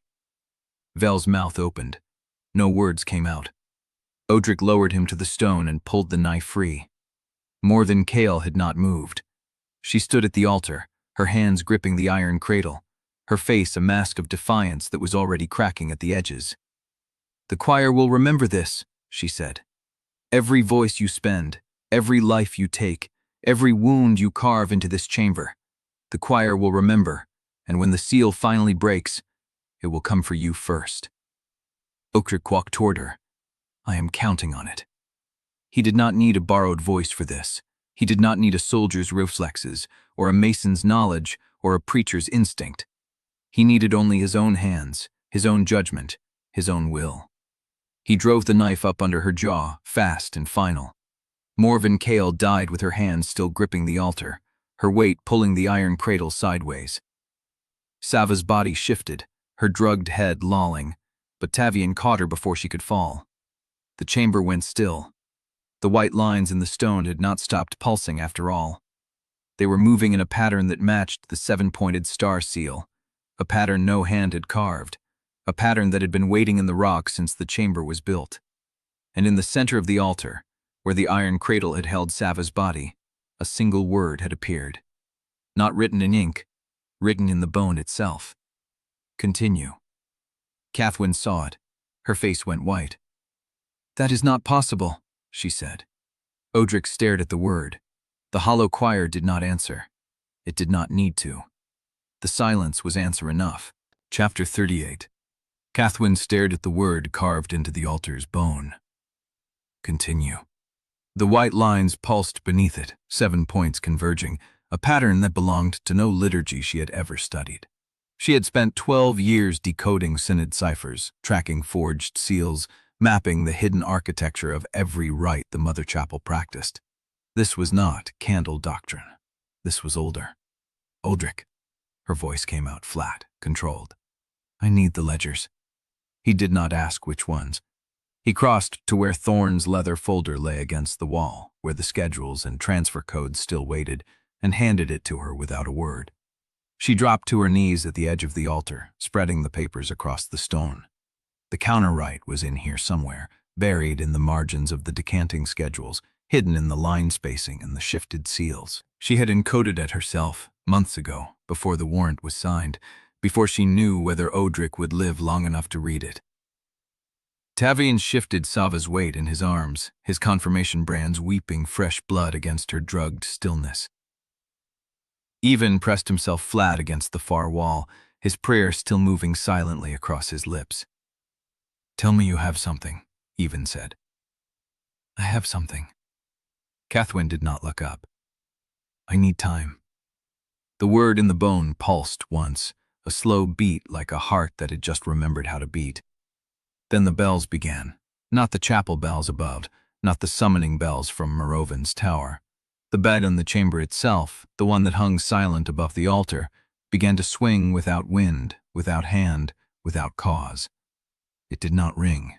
It whispered, each oscillation dragging a low moan from the metal that sounded less like sound and more like something breathing through brass. Odrik moved to stand between the altar and the far arch, his knife still in his hand, his body a barrier. "The choir is pressing," he said. Elstgrain emerged from the vault approach as if she had been waiting for the words. Her gray cloak was wet at the hem, her face pale, but her eyes were steady in a way they had not been when Odrik last saw her in the cistern. She carried no candle, no censer, no book, just herself. "I felt it," she said, "in the passage. The dead are not waiting anymore. They are reaching." Cathwen looked up from the ledgers. "Can you hold them?" Elst considered the question as if it cost her something to answer honestly. I can try. She did not kneel at the altar. She did not light incense or trace the standard ward signs. Instead, she pressed both palms flat against the stone floor at the threshold of the vault approach and began to speak in a voice that was not prayer, not liturgy, but something stripped of all doctrine. I do not ask the dead to stay, she said. I do not command them. I only witness what they were, what they carried, what they lost. In witness there is no seal. In witness there is no chain. Only truth, and truth cannot be fed. The bell above the altar stopped mid-swing. The silence that followed was not peaceful. It was a held breath, a creature deciding whether to strike. Odrik felt the hollow choir shift behind the walls, behind the stone, behind the white lines that still pulsed in their seven-pointed pattern. The choir knew Elst was there. It knew what she was doing. And it was considering whether to answer her with attention or hunger. Keep speaking, he said. I will. Cathwen found the page. It was buried 3 layers deep in Thorn's folder, folded into the false spine of a transfer schedule, written in her own hand but encoded in a cipher she had taught herself during the long year of Odrik's hate. She had not known if she would ever use it. She had not known if she would survive to see him read it. Now she spread it flat against the altar stone, her fingers tracing the sequences. The Counter-Rite required 7 verses, each tied to one of the 7 signatories, each a declaration that the warrant was signed under coercion, ignorance, or false doctrine. She had written them based on what she knew of each signatory's motive, their pressure points, their guilt. She had written the first verse for herself. Her voice shook when she began. By the hand that signed first, I declare the warrant forged in intent, if not in form. I declare the vessel was not heretic but saturated, and saturation is not crime but consequence. I declare the pyre was not justice but harvest, and harvest requires consent. No consent was given. The warrant is void in its foundation. The white lines in the stone flickered. The word continue did not disappear, but its edges softened, as if the bone was remembering it could be bone instead of message. Cathwen did not stop. She read the second verse for Hilmar Ve, declaring his signature coerced by threat of exposure. The third for Dask Rowan, declaring his judgment compromised by the child he had used as shield. The fourth for Malrek Thorn, declaring his death before the Counter-Rite completed had already been weighed and found wanting. She was halfway through the 5th verse for Hestian Vel when the smoke began to move, not from a candle, not from a censer. The air in the chamber gathered cold and gray, coiling at the edges of the altar like something finding its shape. Odrik felt the temperature drop, felt the moisture in his breath turn to frost at his lips, felt the voices inside his skull go utterly, terrifyingly quiet. Eltsit's hands on the stone trembled. He is coming, she said. Archprelate Morova Select stepped through the smoke as if the smoke had been waiting for his permission. He wore no vestments, no stole, no sign of office except the white wax sealing his lips, the same wax he always used before a major rite. His black hair was silver at the temples, his pale gray eyes fixed on Odrik with the patience of something that had been watching for a very long time. He did not look at Cathwen. He did not look at the altar, at the bone, at the word that still pulsed in its 7-pointed pattern. He looked only at Odrik. You have killed 6, Morovin said. You have spent voices, burned through the dead, shattered ward lines that took generations to build, and still you stand here, in my chamber, at my altar, believing you have won something. Odrik said nothing. Morovin raised his hand, the one with the burn scar across the palm, and gestured to the word in the bone. You think this is the choir speaking. You think the dead have found a voice, but you do not ask why they chose this word. You do not ask who taught them to write. He stepped closer, close enough that Odrik could smell the wax on his lips, the ash in his robes. I can stop it, Morovin said. The choir, the hunger, the reaching. I can seal it again, properly, with a vessel that does not resist. All I need is for you to stop pretending you are anything other than what I made you. Odrik's grip on the knife tightened. What did you make me? he asked. Marvin smiled, a thin expression without warmth. A weapon that remembers it is a weapon. A man who was never meant to choose, because choosing is what breaks the seal. Every time you spend a voice, every time you borrow judgment from the dead, you weaken the wall between the choir and the world. That is not a flaw, Odrik. That is the design. He gestured to Cathwen, to the ledgers spread across the altar, to the Counter-Rite still unfinished. She cannot save you. She can only delay what you were always meant to become. The pyre was not your death. It was your birth. And you have been proving it ever since. Odrik looked down at the knife in his hand. He thought of Jorat, dying in his arms with an apology on his lips. He thought of Tavian, confirmation Brand's weeping blood, still holding Sava as if she were his own sister. He thought of the quarry mason whose memory he had erased, the woman whose hands had shown him how to break the stone, gone forever because he had needed her more than she needed to be remembered. That was the cost. That was always the cost. He looked up at Merovan. Then let me prove it. He stepped forward, knife raised, not toward Cathwen, not toward the altar, but toward the archprelate himself, the seventh name, the final signatory, the man who had built the machine and called it mercy. Merovan did not flinch. You cannot kill me here, he said. The choir will rise the moment I fall. It will take every voice in your skull, every soul in this chamber, every bell and candle and writ in Luthmar, and it will write the word continue across the province until there is nothing left to continue. He opened his arms, the gesture almost welcoming. So strike, former warden. Prove that you are still a weapon.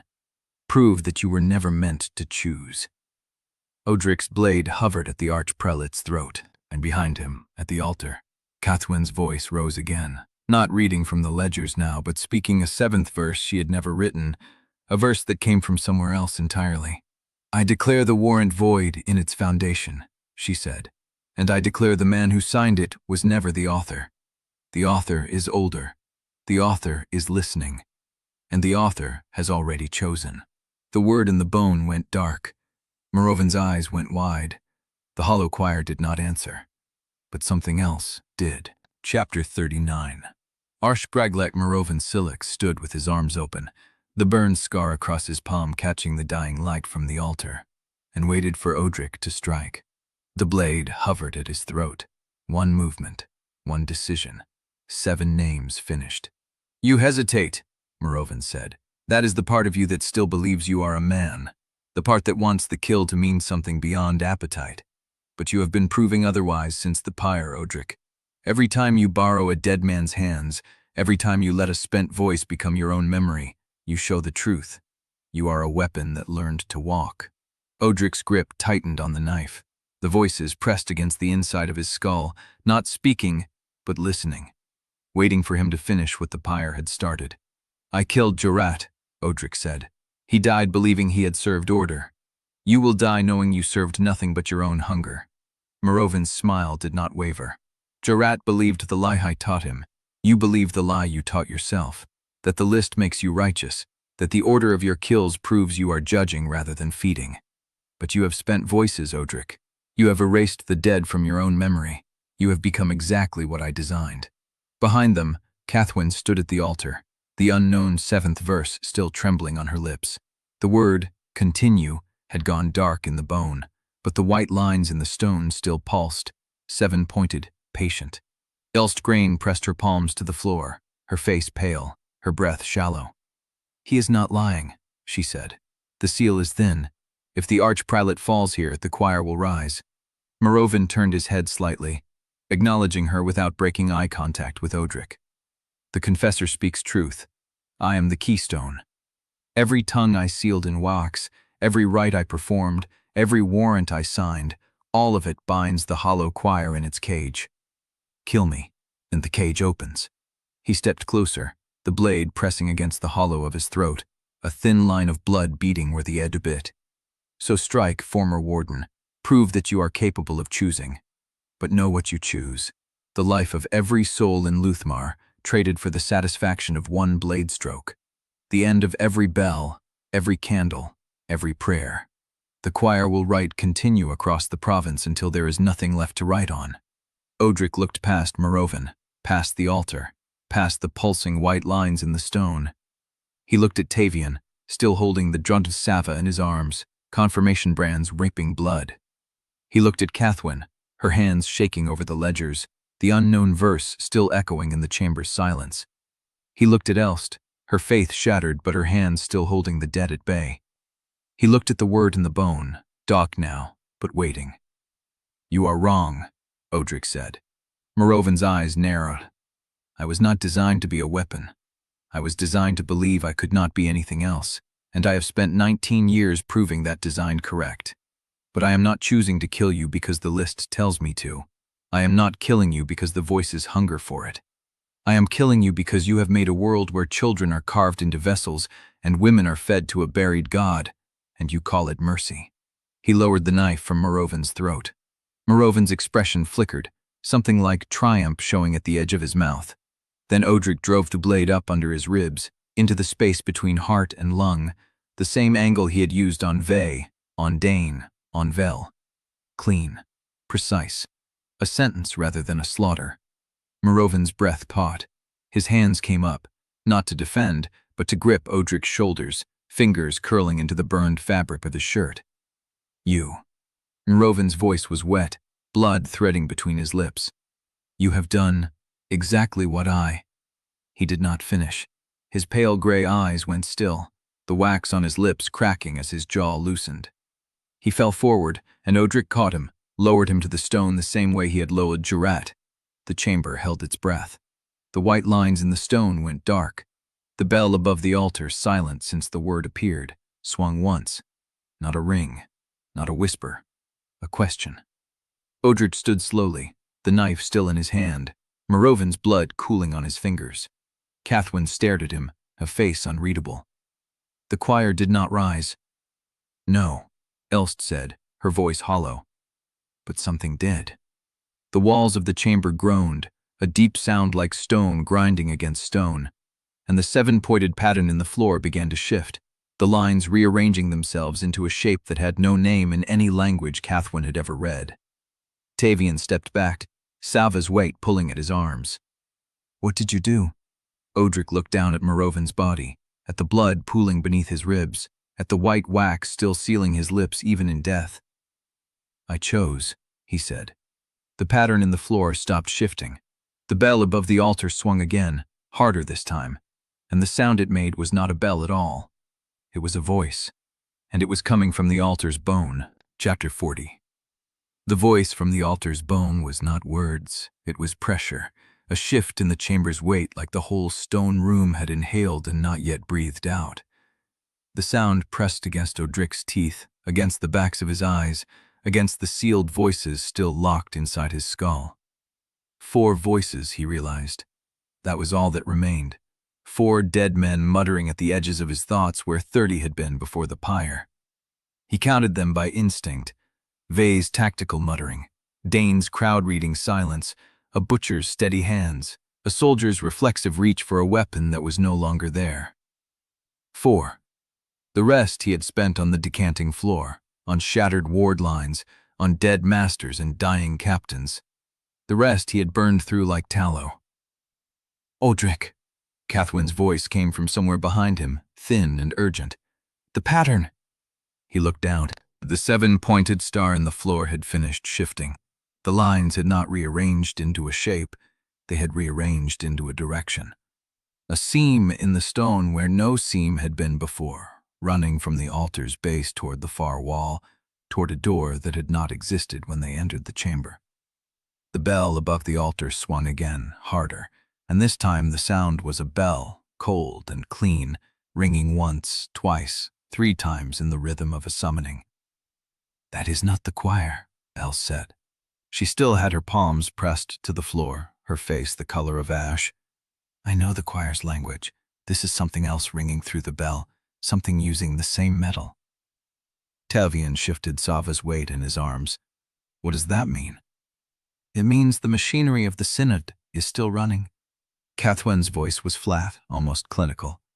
"Morroven was the keystone, but the machine does not stop because the keystone falls. It finds another anchor." She was already moving, her hands sliding across the ledgers, her eyes scanning the pages as if she could read the answer in the margins. And Odrik saw it, the hesitation, the way her fingers paused over certain entries, the way her gaze flickered to the corner of the page before she turned it. She was not reading the ledgers. She was confirming something she already knew. "You said the warrant's true author is older than Morova," Odrik said. Cathwen's hands stopped moving. "You spoke a seventh verse you never wrote. You knew what it would say." She turned to face him, and in the bell light, in the dying glow of the white lines, she looked older than he had ever seen her. Not hollowed, not watchful, ancient with something she had been carrying long before she signed his warrant. "I knew the verse would answer," she said. "I did not know whose voice would speak it." "Whose?" She did not answer. The seam in the floor groaned, widening by a finger's width, and a draft pushed through it, carrying the smell of wet salt and cold iron and something else. Something that smelled like the pyre, like the moment the fire had flattened sideways and the door had opened. Ivan pressed himself against the far wall, his face slick with sweat. "Whatever is down there, I do not want to meet it. And I am a man who has met a great many things I did not want to meet." Elst stood slowly, her knees cracking in the silence. "The choir is not rising, but it is pressing. I can feel it against the seal like water against a dam. The seal is thinner than it was before he died." She looked at Morovan's body, still lying where Odrik had lowered him, his wax-sealed lips cracked, his pale eyes staring at nothing. "You broke the keystone, but you did not break the cage. You only changed who holds the key." Odrik turned to Cathwen. "Finish the Counter-Rite." "It is finished. Every verse spoken, every signatory named. The warrant is void. Then why is the seal still thin?" Cathwen's jaw tightened. "Because the warrant was not the only binding. Morovan told you the truth about that. The warrant was the instrument. The design was you. Every choice, every spent voice, every signatory you killed, each death was a crack in the wall. You shattered the wall when you killed the keystone. But something else is holding the pieces together." The draft from the seam grew stronger, carrying a sound now, low and regular like a heartbeat heard through water. Tavian took a step back, Sava's head lolling against his shoulder.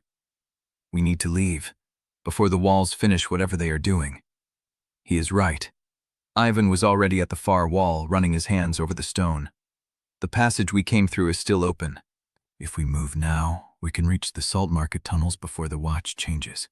Odrik looked at the seam in the floor. He looked at the dark door at the end of the new line. "I know what you were thinking," Cathwen said, "and the answer is no. I am not going through it.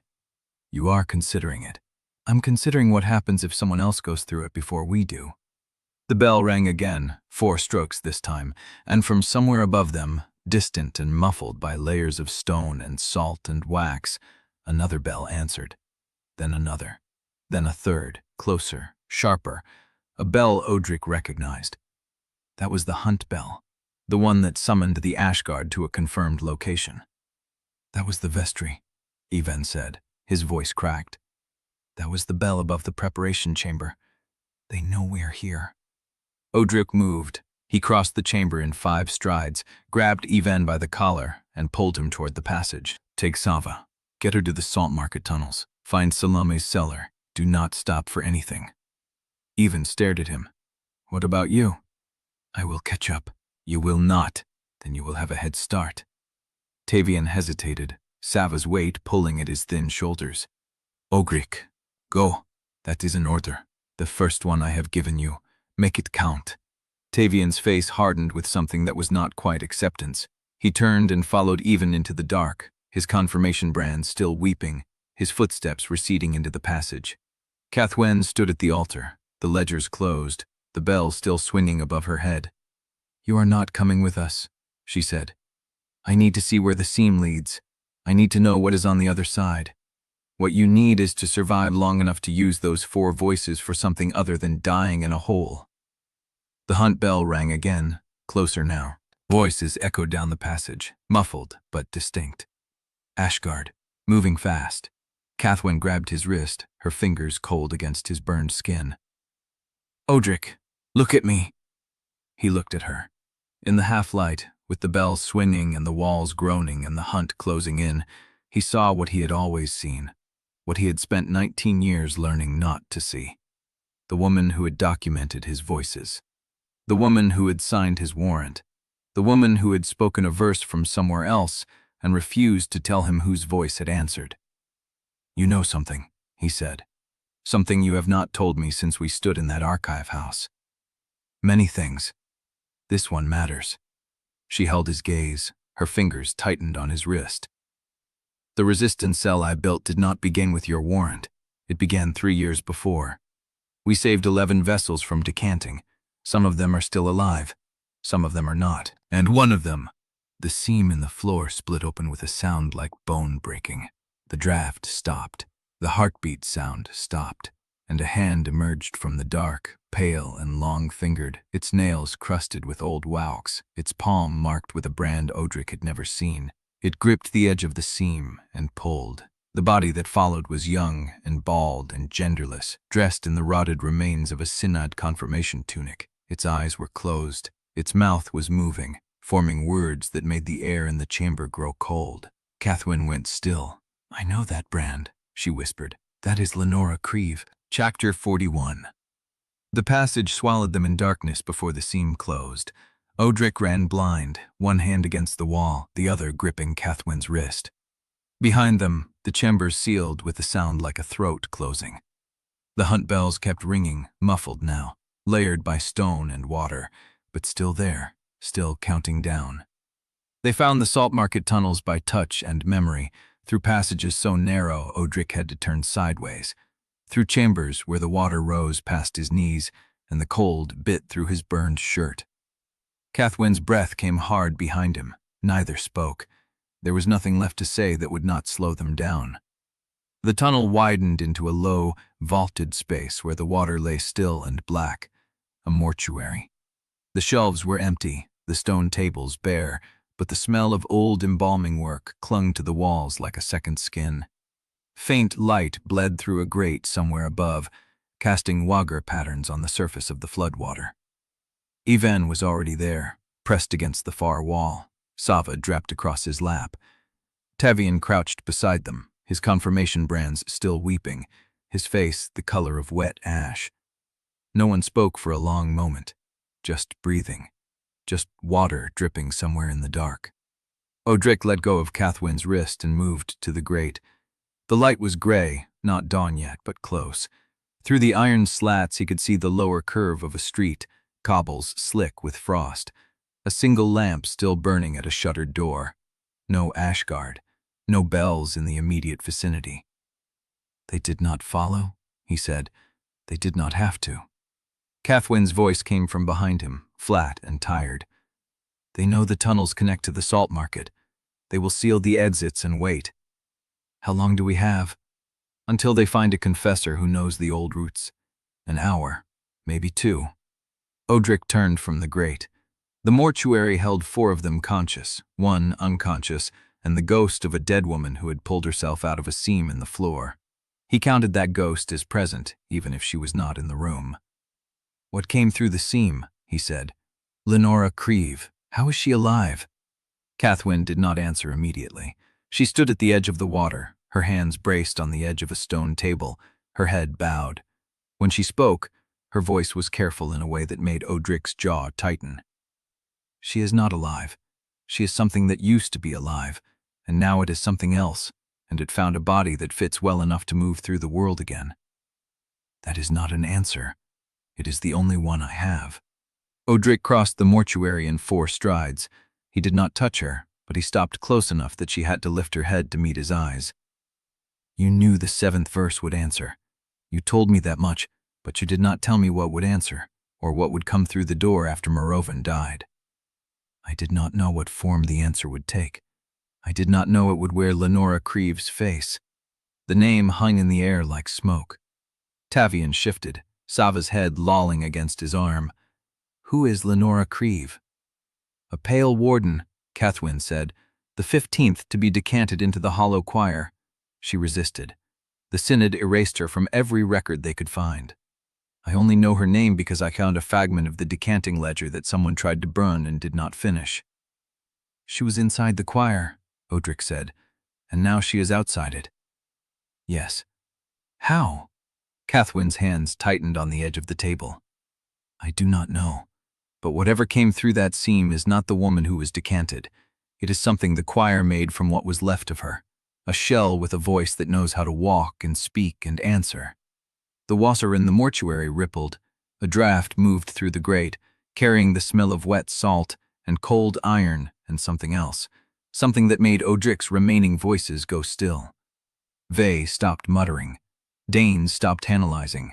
The butcher and the soldier stopped their reflexive breathing. They were listening. Odrik forced his own breath to stay even. The seam is closed. The Ashguard is sealing the tunnels. We need to move before we are trapped. Move where? Ivan's voice was raw. The cellar is compromised. The salt market tunnels are being sealed. Every chapel in Brash Hollow will have a writ on its door by dawn, naming us enemies of the Synod. We have nowhere left to go. We have the grave corridors, which are on the other side of the seam, next to the dead woman who just crawled out of the floor. Not that seam, the older ones, the ones that predate the Synod. Cathwen looked up. You do not know where those led. I know they lead somewhere the Ashguard does not patrol. That is enough. He moved to the far wall, where the water deepened and the darkness pressed in like a solid thing. The passage continued, narrow and low, the ceiling studded with old roots that had pushed through the stone. He was about to step into the dark when the grate above them rattled. Not a footstep, not a guard. A piece of paper, folded tight, dropped through the slats and landed on the surface of the water. Odrik did not move.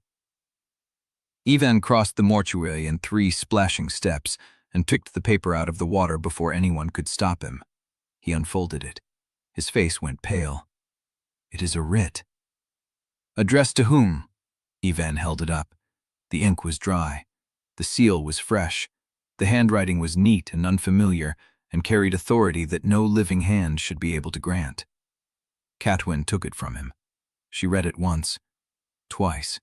Her face lost all color. Who signed it? Odrik asked. She did not answer. She held the paper out to him, and he took it, and he read the name at the bottom. The signature was Morovin Salix. Odrik stared at it. The ink was dry. The seal was warm. Cathwen's voice came out thin and wrong, like a wire about to snap. That is not a forgery. That is his hand. I have seen it 1,000 times. Odrik looked at the name again, looked at the date. The writ had been written after Morovin's death. Then someone, he said slowly, is writing with his hand. Cathwen did not correct him.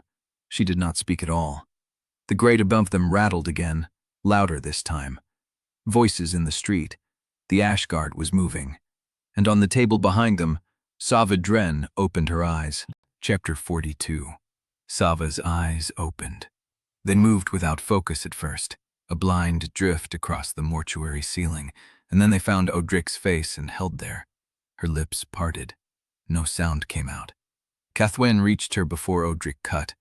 She knelt in the water beside the stone table and pressed her palm to Sava's forehead, feeling for fever the way a field medic would, the way Odrik had seen her do 12 times during their years together. You are safe. You are out of the preparation chamber. Do not try to sit up yet. Sava's confirmation brands wept fresh blood across her forearms. The cuts had been reset with a hotter iron, deeper than the first binding, and the skin around them had begun to yellow in a way that meant infection was already seeding itself. We need Salome, Odrik said. She is not here. Cathwen's voice stayed even, but her hand trembled against Sava's forehead. The cellar is half a district away through sealed tunnels. Then we bring Sava to her. We cannot carry her through the streets. Ivan's voice came from the far corner, where he had pressed himself against the wall, listening to the grate. The Ashguard is moving. I can hear them stopping at every tunnel entrance above us. They are not searching randomly. They know the general route. Odrik looked at the writ still in his hand. The ink had dried perfectly. each stroke of Morovan's signature carrying the same pressure and slant Cathwen had seen 1,000 times. A dead man's handwriting on a document that should not exist. Elst crossed the mortuary in 3 quick steps and dropped to her knees beside Tavian.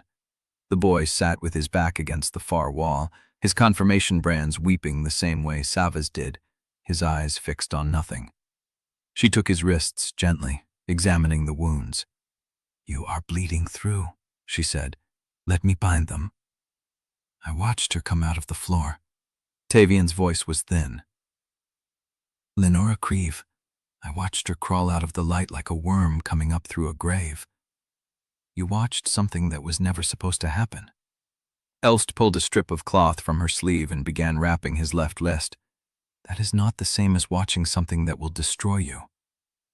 "Will it destroy me?" She did not answer.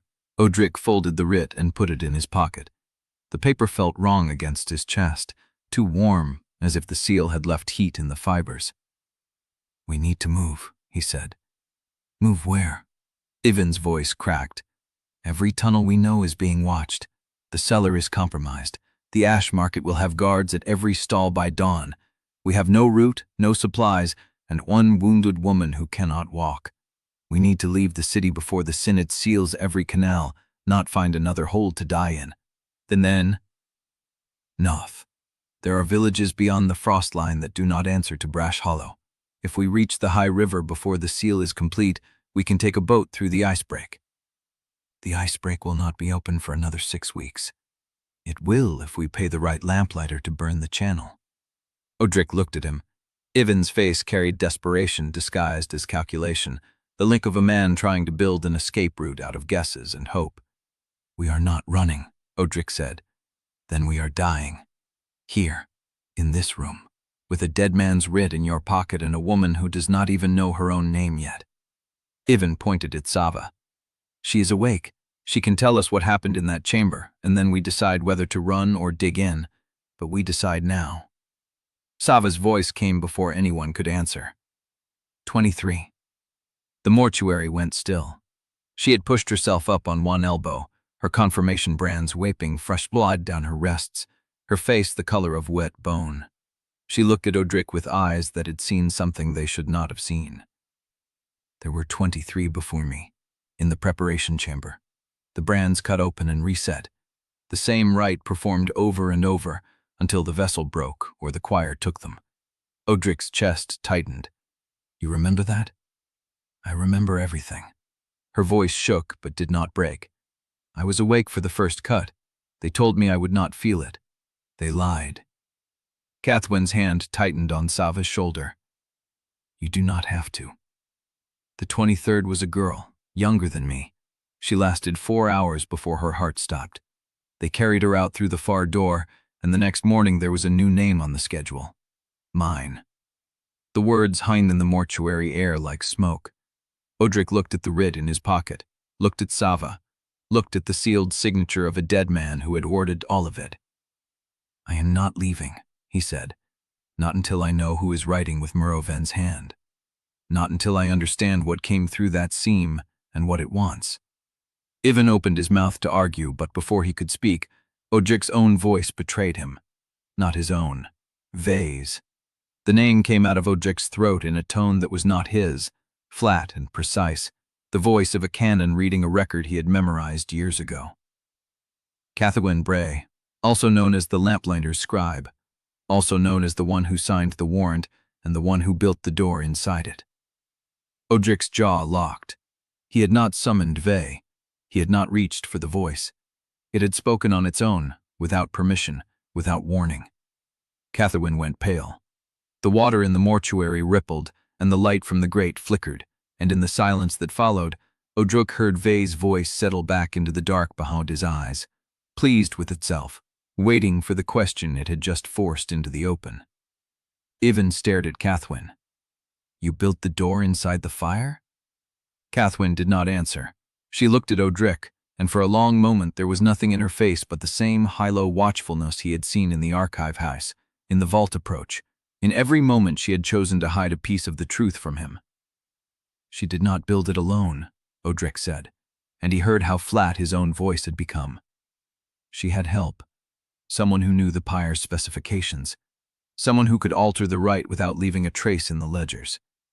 Cathwen's hands tightened at her sides. You do not want to follow that name. Because it will destroy whatever is left between us? Because it will destroy someone you still trust. The grate above them rattled. Ashguard footsteps in the street. And beneath the sound, barely audible, the first note of a bell that had not rung since the night Merovan died. Chapter 43.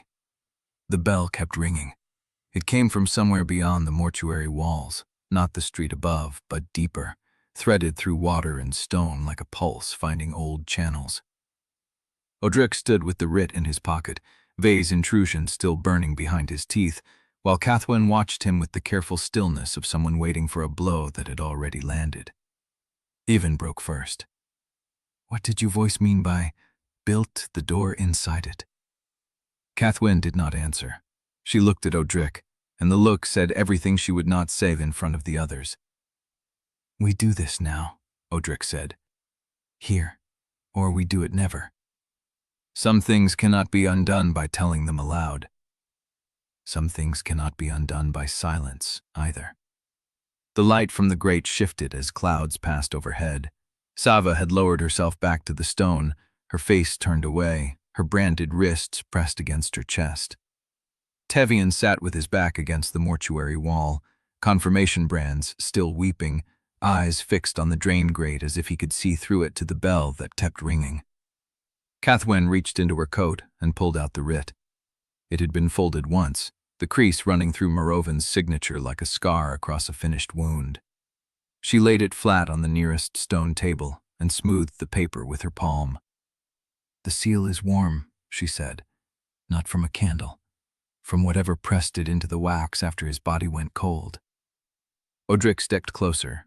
The paper was good stock, the kind used for synod writs of transfer, thick enough to hold a seal without bleeding through. The handwriting was Merovan's. He had seen enough of it in warrant annotations and doctrinal rulings to recognize the precise slant, the way the final strokes curled like hooks. You are sure it is his hand, Odrik said.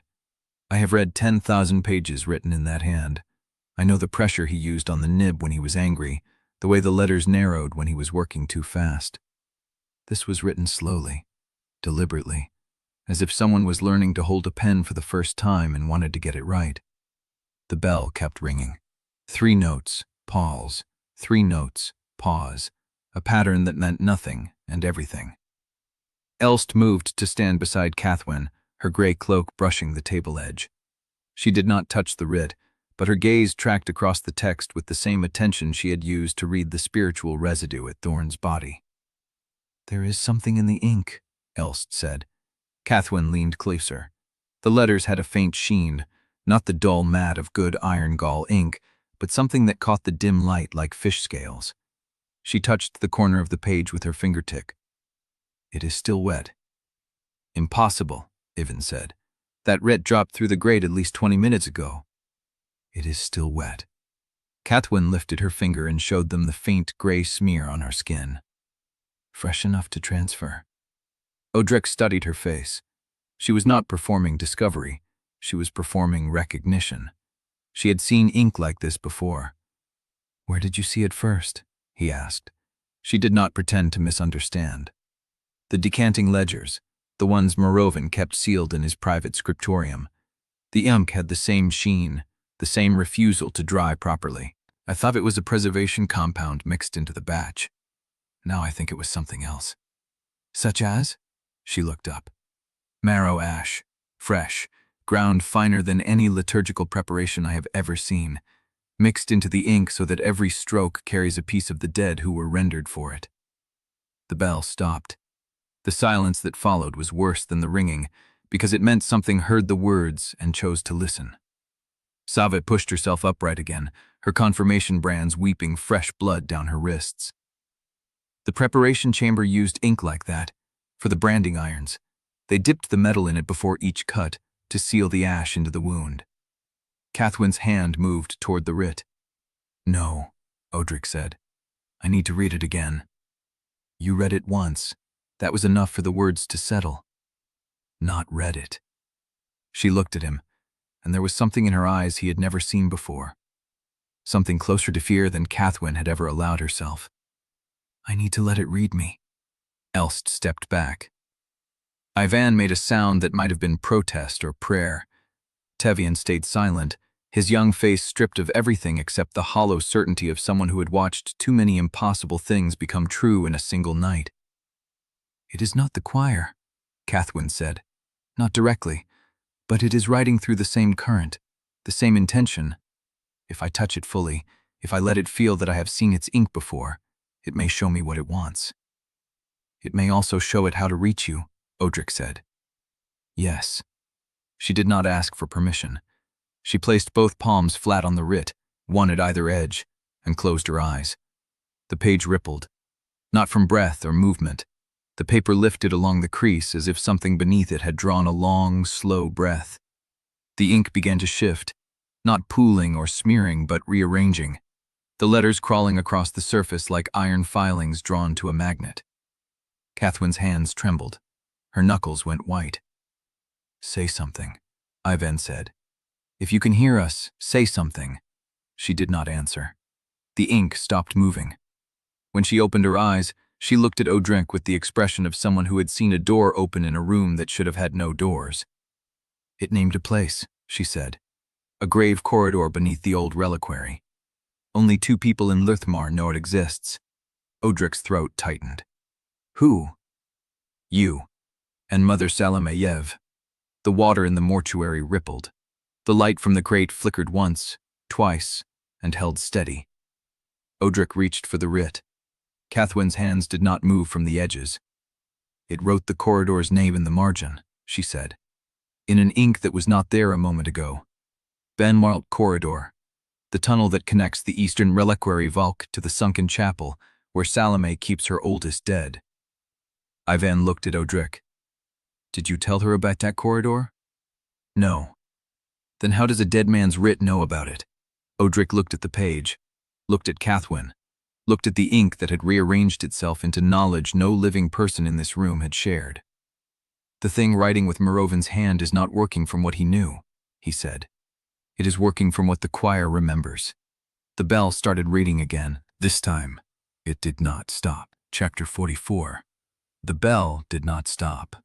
It rang through the mortuary stone, through the water on the floor, through Odrik's teeth where he clenched his jaw against it. A summoning rhythm, the same pattern that had pulled Lenora Creve out of the seam. Cathwen folded the writ along its new crease and pressed it into her coat pocket. "Belmark Corridor, can we reach it from here?" Odrik measured the distance in his head. Salt Market tunnels to the Eastern Reliquary Foundation. A collapsed arch that opened into the old embalming galleries. Then the corridor itself, narrow enough that 2 men could not walk abreast. 20 minutes, he said, if the passages are clear. They will not be clear. Elst stood at the grate, her ear tilted toward the street. I hear boots converging, not patrol rhythm, a directed sweep. Ivan was already on his feet, Sava's arm braced across his shoulders. Then we move now, or we do not move at all. Tavian rose without being told. His confirmation brands had stopped weeping, but the skin around them was the color of spoiled meat, gray and loose. He looked at Odrik with the flat certainty of someone who had stopped hoping for easy answers. "Which way?" Odrik pointed to the far wall where the stone curved into a recess half hidden behind a collapsed shelving unit. "Behind that, there is a drainage channel that feeds into the old embalming galleries. The corridor entrance is beneath the 3rd embalming table, bolted into the floor." "Bolted?" Ivan repeated, with a hasp that was rusted 30 years ago. "You can break it with a hard heel." The bell kept ringing. Cathwen moved first, crossing the mortuary with the writ pressed against her chest. Tavian followed, then Elst, then Ivan half-carrying Sava. Odrik took the rear, one hand on the knife he had used to kill Morava, the other pressed flat against the stone to feel for vibrations that should not be there. The drainage channel was narrow and wet, the water ankle-deep and cold enough to burn. Odrik heard the grate above them rattle as someone tested it. Then a voice, flat and official, reading words that carried through the iron like a summons. "By authority of the interim seal, All persons found in the salt market tunnels and connecting chambers are to be detained for examination under Marrow-Rite. Resistance authorizes the use of ash bond and blade. Interim seal. The Synod had already replaced Morava. Cathwen did not slow. She reached the drainage channel's end, where the stone opened into a wider space that smelled of lime, salt, and old blood. The embalming gallery. Rows of tilted stone tables, their surfaces scarred with channels where fluid had once run. Shelves lined the walls, empty now, but marked with the faint, dark stains of decades of dead. Odrik found the third table. He dropped to one knee, ran his hand along the floor until his fingers found the hasp, rusted and swollen with moisture. Here. Tavian stepped forward without being asked. He raised his heel and brought it down once, twice. The rusted metal groaned, then snapped. Odrik lifted the hatch. Darkness below. A smell of cold earth and something else. Something that made his four voices go still in the same listening posture they had taken when the writ fell through the grate. "The corridor knows we are coming," he said. Cathwen looked at him. "Does it matter?" Not anymore. He lowered himself into the dark. His feet found stone, dry and ancient, the surface worn smooth by generations of feet that should not have been there. The corridor sloped downward at a shallow angle, wide enough for one person, low enough that his shoulders brushed both walls. Above them, the hatch scraped shut. Elt's voice came from behind him, tight with strain. "They will find the hatch. The drainage channel leaves a trail of wet footprints anyone can read. Then we move faster than they can follow." Odrik walked. The corridor curved left, then right, then opened into a space that made him stop. Embalming rooms, older than the gallery above. The walls were lined with niches, each one just large enough for a body, and in each niche, the dark shape of something wrapped in linen and salt. Hundreds of them. The oldest dead Salome kept, the ones she had never let the Synod take. The bell did not reach here. The silence was absolute. "We are not alone," Sava whispered. Odrik turned. Her eyes were open, fixed on the farthest wall where the corridor continued into deeper dark. She was not looking at the wrapped bodies. "What do you see?" "Salt," she said, "and something that walks through it." Ivan made a sign against evil. Tavian's hand went to his confirmation brands, pressing against the weeping wounds as if pain could anchor him. Odrik made a choice. He reached for the butcher's voice, the one that had given him steady hands and the knowledge of where to cut to make a body fall without noise. He had used it twice before. There was not much left of it. He pulled it forward. The knowledge flooded him. Blade angles, pressure points, the weight of a body when it goes limp. Useful. Necessary. He would need it to hold the line if the Ash Guard found them before they reached the corridor's end. Then the voice burned out, and something else went with it. A memory of his mother's hands. He did not know which hands, what they looked like, what they felt like. He only knew that he had once known, and now the knowledge was gone, replaced by a dark hollow where the warmth had been. He stopped walking. "Odrik?" Cathwen's voice. He could not answer. The memory was gone, not blurred, not faded.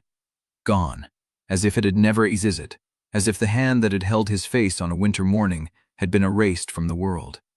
He had spent voices before. He had known the cost. He had not known it would feel like this. "We need to keep moving," Elt said. "If they find the hatch, they will find the hatch." Odrik heard his own voice, flat, distant, a voice that had just lost something it would never get back. "But not before we reach the other side." He walked. Behind him, the corridor stayed silent. Ahead, the salt pits waited, and the thing that walked through them. Chapter 45. The corridor curved deeper, the air growing denser with salt and the memory of water long drained. Odrik walked with his hands open at his sides, the hollow where the butcher's voice had been still pulsing like a wound that would not close. He kept seeing nothing. That was the worst part. Not a face, not a gesture, just the shape of a gap where something warm had been. Behind him, Sava's breath came in shallow pulls. Ivan's boots scraped stone. Tavian moved in silence, but the scrape of his confirmation brands against his tunic was a rhythm Odrik could track without looking. They reached the salt pits. The corridor opened into a chamber where the floor had been cut into shallow basins, each one filled with crystalline white that caught the faint light from somewhere above. The salt glittered like bone dust under moonlight. It rose in low mounds, ankle-deep in places, and the air tasted of mineral and old wound. The thing that walked through them was not there, but the footprints were. They crossed the nearest basin in a straight line, pressed deep into the salt, then vanished at the far edge, as if the walker had lifted into the air. The prints were narrow, barefoot, the stride of something that did not need to breathe. Where did it go? Tavian's voice was barely a whisper. Odrik did not answer. He stepped into the first basin, and the salt crunched under his boots. The sound was too loud in the stillness. He crossed toward the far wall where the prints ended, and found a seam in the stone, a vertical crack lined with rusted iron rungs driven into the rock. A ladder. He looked up. The shaft rose into darkness, but the air moved differently there, warmer, carrying a faint smell of lamp oil and old wax. "Belmark ends here," he said. "Above is the old lamp tunnel, disused since the Synod centralized the relighting schedule." Cathwen witched his side. Her face was pale in the dim light, the shadows under her eyes deep enough to look painted. "You know this tunnel." "I know every tunnel that connects Salome's cellar to the rest of Luthmar." He gripped the first rung. The iron was cold and rough with rust. He climbed. The shaft rose 30 feet before the rungs gave way to a narrow ledge and a door, wooden, warped by moisture, its handle a simple iron ring. Odrik pushed. The door groaned inward, and he pulled himself into a low passage barely wide enough for two people to pass. The walls were black with old soot. Above, the ceiling was lined with empty lamp brackets, their chains dangling like dead bells. One by one, the others climbed after him. Even helped Sava up, his hand steady on her elbow. Tavian came last, pulling the door shut behind them. The silence shifted. The salt pits were sealed below them now. The bell did not reach here either. Odrik walked a few paces into the lamp tunnel, then stopped. "Cathwen." She stopped too. The others fell back, sensing the weight in his voice. "Your resistance cell," he said. "You told me it saved 11 vessels before my warrant. You told me you altered routes, forged writs, erased names from the decanting lists. But you never told me what you called yourself." She did not flinch. "I told you my alias. Lamplighter's scribe. That is what Vey called you. That is what you used to sign the route alterations and the false warrants. But that is not the only name you carried." He turned to face her. The lamp tunnel's dark pressed against his shoulders. "You said following the accomplice's name would destroy someone I trust, but you never said whose name it was. One of yours." Cathwen stood very still. Her hands were at her sides, fingers slightly curled, not ready to fight, ready to be heard. "The cell had 3 forgers," she said. "I was the first. The second was a woman named Sella Ven, a burial registry keeper who died in a collapse the Synod called an accident. The third was a deacon named Ansel." She stopped. Odrik waited. "Ansel Vale," she finished. "He taught me how to match wax seals. He was the one who altered the pyre's liturgical parameters without leaving a trace in the ledgers. He knew the right structure better than anyone in the province. The one you said would destroy someone I trust. He was my mentor. He was the closest thing I had to a teacher after you vanished into the Eastern Circuit, and he disappeared 2 weeks before the warrant was read over your pyre. Disappeared, or went deeper into the Synod's machinery. I don't know." Odrik watched her. The flatness in his own voice surprised him. The butcher's voice was gone, but the hollow it left made everything else feel distant, as if he were watching himself from outside his own skull. "You do not know, or you do not want to know." Before she could answer, Tavian made a sound. Not a gasp, something sharper, a cut-off breath that turned all eyes toward him. He was crouched by the wall, one hand pressed to the soot-blackened stone. His confirmation friends were weeping again, dark lines running down his wrist. His other hand held a fragment of paper, torn and smudged with old grease. "There is a mark here," he said, "carved into the stone. A route code. I learned it during confirmation training. The Synod uses it to mark safe passages for their couriers." Odrik crossed to him. The mark was small, no larger than his thumb, scored into the stone with a blade. 3 lines and a cross. Simple, easy to miss. "Someone in your cell marked this tunnel for the Synod," Tavian said. His voice was thin. "This route code is still active.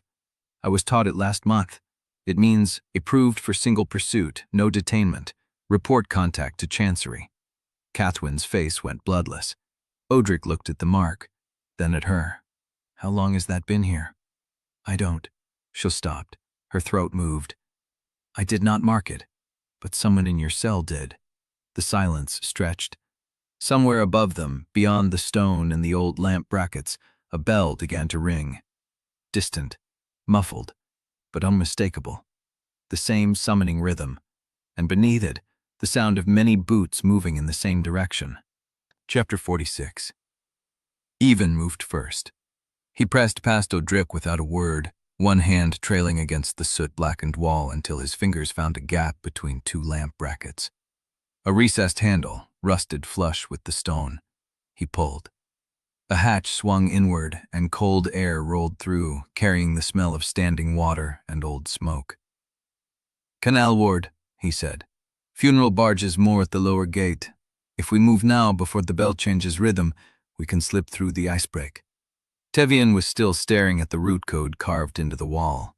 His confirmation brands had stopped weeping, but the dark lines on his wrist looked like trails left by tears. "They knew we would come here, before we knew." "They did not know," Cathwen said. Her voice was thin, but steady. "They marked every tunnel that connects to Salome's moatwork. The code does not mean they expected us specifically. It means they prepared for A1. It means someone in your cell prepared it," Odrik said. She did not answer. She could not. The bell above them changed. The rhythm shifted from summoning to something faster, harder, a pulse that drove through the stone like a second heartbeat. The boots were closer now, not converging on the lamp tunnel, moving past it, toward the salt pits below. They were being flanked. Even ducked through the hatch without waiting for permission. Odrik followed. The narrow passage beyond opened onto a stone platform slick with frost, and below it, the canal lay dark and still, its surface broken into plates of ice that groaned against each other like living joints. A barge was moored at the lower gate. Long and low, dripped in black cloth, its prow carved with the hollow-eyed face of a mourner. Funeral rigging. The Synod's dead traveled under sanctified passage, and no guard stopped a corpse on its way to pyre water. "Get on," Evening said. "Under the cloth. Do not move, do not breathe loud, do not exist until I tell you otherwise." Sava moved first, her body small and curled as Even lifted her over the gunwale. Tavian followed, then Elst, then Cathwen. Odrik came last, lowering himself onto the deck as the barge shifted under his weight. The cloth smelled of ash and dried flowers. He lay flat on his back, the mourner's face above him, and listened to the ice scrape against the hull. The bell was still ringing, but it was behind them now. The barge slid through the canal ward in silence. Even worked the pole from the stern, his movements economical, the wood dipping into black water without a splash. The ice parted around the prow like a wound opening. Odrik watched the chapel walls slide past through a gap in the cloth. They were plastered with paper. Fresh sheets, still wet at the edges, their ink bleeding into the froth. Warrants. Each one bore the same seal, the interim synod mark, but the handwriting beneath it was wrong, too deliberate, too slow. The same hand that had written through Muravan's corpse. He could not read the words from this angle, but he did not need to. He knew what they said. His name, Cathwen's, Sava's, listed as consecrated property, to be reclaimed by dawn. The barge passed under a low bridge, and the shadow swallowed them whole. When they emerged on the other side, the canal opened into a wider basin lined with empty moorings and silent warehouses. A single figure stood on the far keel, a woman in a threadbare cloak, holding a lantern. She did not move as the barge approached. She simply watched. Even guided the barge to the keel and tied off. The woman lowered her lantern, and the light fell across her face. It was the Ash Market woman. The same one who had guided Odrik and Cathwen through the catacombs, the same one whose timing had been too precise. "Even?" she said. Not a greeting, an acknowledgement. "You are still alive," he said. "Barely.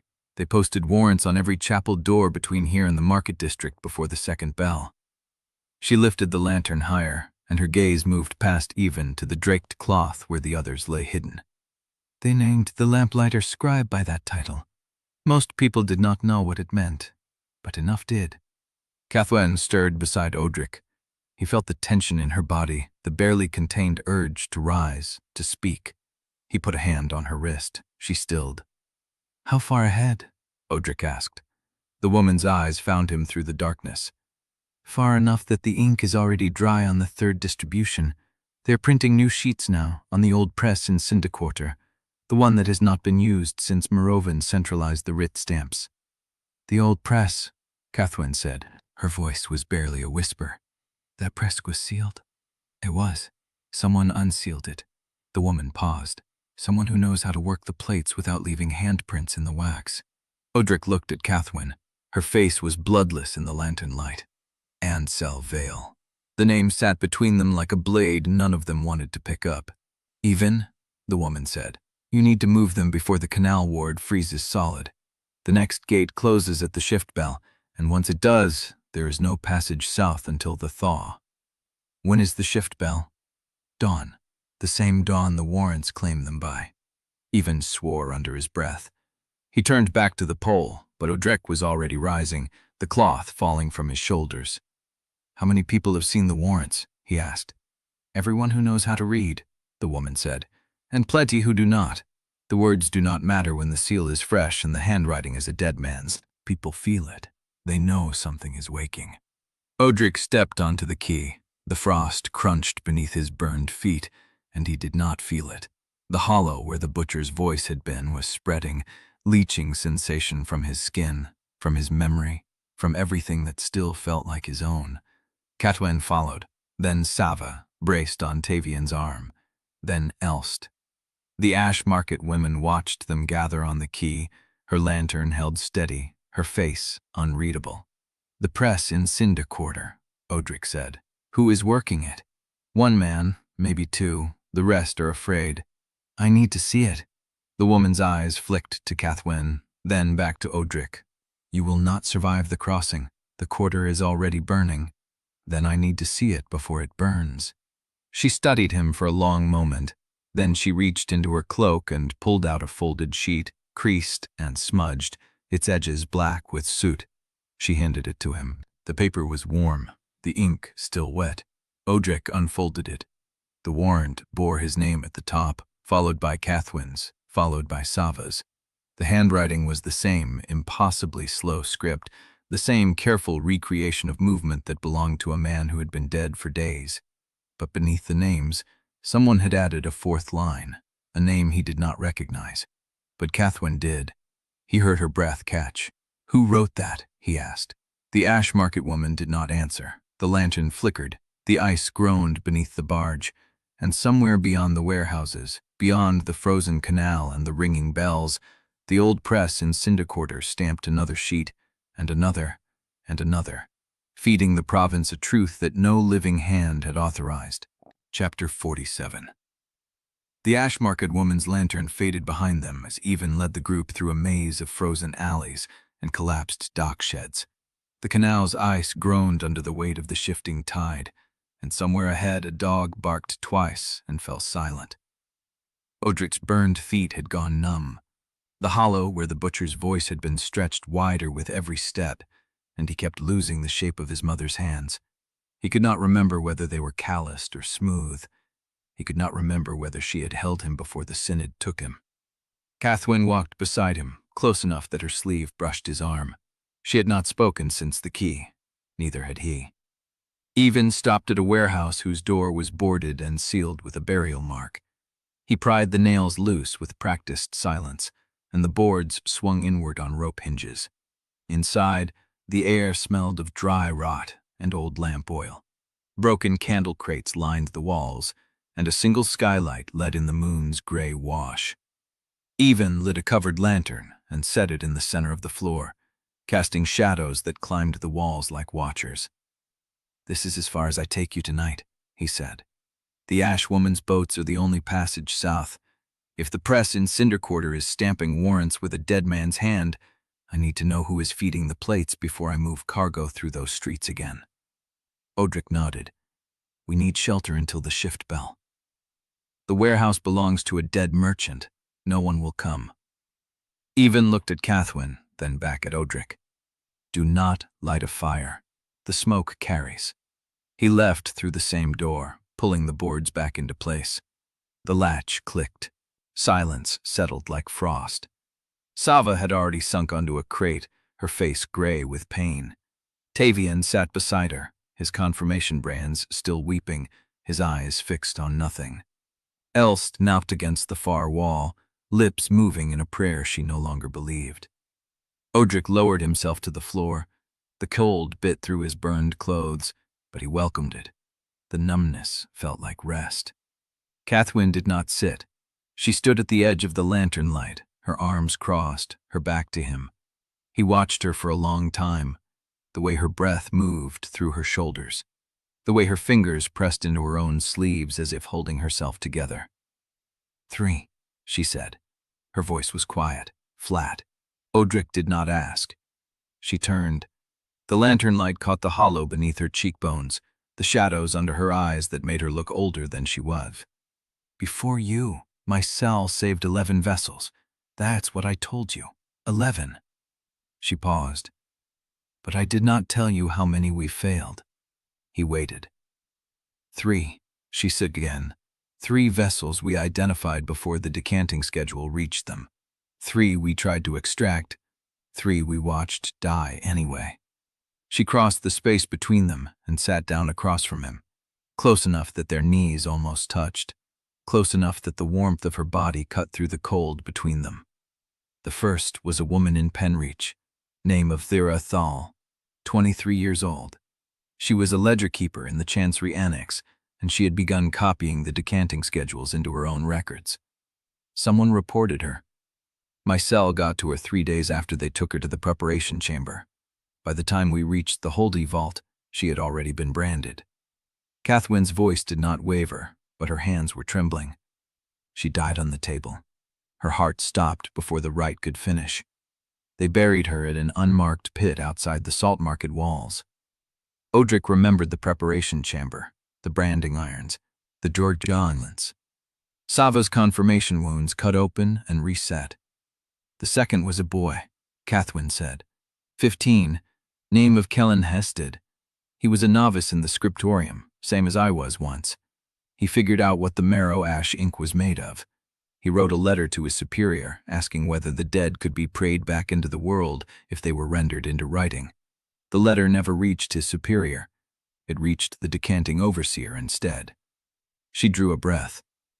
The extraction was planned for the night before his confirmation. We had a route, a safe house, a boat waiting on the Penreach Canal. Her voice dropped. We used your execution route to test the pass. The words hung in the air. Odrik felt the hollow at his chest widen, the place where the butcher's voice had been, the place where the answer lived. You used my route, he said, to test the timing, the patrol gallps, the lock sequences. She did not look away. Kellen died anyway because someone on the extraction team broke rank, sold the route to a chancery clerk for absolution credit. Who? I do not know. The clerk was found dead 3 days later. The extraction team's leader disappeared. The only thing I'll know for certain is that the route was yours, the route they used, the one that was supposed to be invisible. She finally looked down at her hands. After that, I stopped trying to save anyone ahead of schedule. I started building the door instead. The door inside the fire. The door she had built inside his warrant. She had used his route to try to sock another vessel, and that vessel had died. And then she had built a door inside his execution. You are trying to make it make sense, he said. Am I succeeding? No. She let out a breath that was almost a laugh, almost a sob. The sound cracked the stillness between them, and for a moment neither of them moved. Then Odrik reached across the space and took her hand. Her fingers were cold, the knuckles sharp from months of gripping ledgers, of pressing seals, of holding herself upright when everything she touched turned to ash. She did not pull away. She turned her palm against his, and the warmth of her skin against his scars felt like a fire he had forgotten existed. Cathwen, I know. I am not offering absolution. I know that too. He felt her hand tighten around his. The old desire rose between them, not clean, not welcome, but present. A hunger that had been buried under betrayal and grief and the stench of a pyre that should have killed him. She leaned forward. Her forehead touched his. The contact was light, almost a question. I did not tell you, she said, because I did not want you to know that you had already been used before the fire, that your name, your root, your body were currency in a trade you never agreed to. Odrik's throat tightened. The voices inside him stirred, Vay's tactical muttering, Dane's flat observation, but they felt distant, muffled by the warmth of her skin against his forehead. Tell me the third, he said. She pulled back. The distance between them was a blade's length. The third was a girl named Salome, the burial registry keeper, the one who died in a collapse the Synod called an accident. She was one of us, Cathwen said. She carved the Synod root code in your lamp tunnel. I did not know she was the informant until after she died, and I only knew then because Ansel Vale told me. Her voice broke on the name, not from grief, from something else. He told me after she was already dead, after the collapse had already been declared an accident. He told me she had been selling our roots to the Synod for 2 years, and that he had known, and he had let her, because the roots she sold were not the ones that mattered. Odrik felt the temperature in the room shift. The lantern flickered. He used her, Cathwen said. He used her to seed the Synod false information while the real extraction route stayed hidden. And when she became a liability, he made sure she was in the right tunnel when the supports gave way. Odrik's hand was still holding hers. He did not let go. Ansel Vale taught me how to forge mercy, she said. But he also taught me that mercy is a ledger, something you balance, something you spend. The lantern guttered. And in the silence that followed, Odrik heard a sound that did not belong. A soft, rhythmic scrape, like a quill moving across paper, somewhere in the darkness beyond the lantern's reach. He turned his head. The warrant sheet lay where he had dropped it, folded, bark still wet. The letters were moving, chapter 48. The ink moved. Odrik watched it crawl across the folded warrant sheet, black strokes bleeding into new shapes, letters forming and reforming like insects beneath the skin of the page. The lantern light flickered. Cathwen's hand tightened around his. Then the movement stopped. The ink settled into a single line of script, smaller than the warrant text, crammed into the margin as if someone had written it in a hurry. Bring him to the undercrypt. The dark moon rises in 7 days. Odrik let go of Cathwen's hand and picked up the sheet. The ink was dry now, fixed, as if it had never moved at all. 7 days, he said.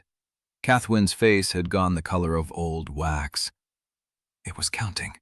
Counting what? Time. She reached for the page, then stopped herself. The ink knows when the dark moon rises. It is not something that learned to write. It is something that waits.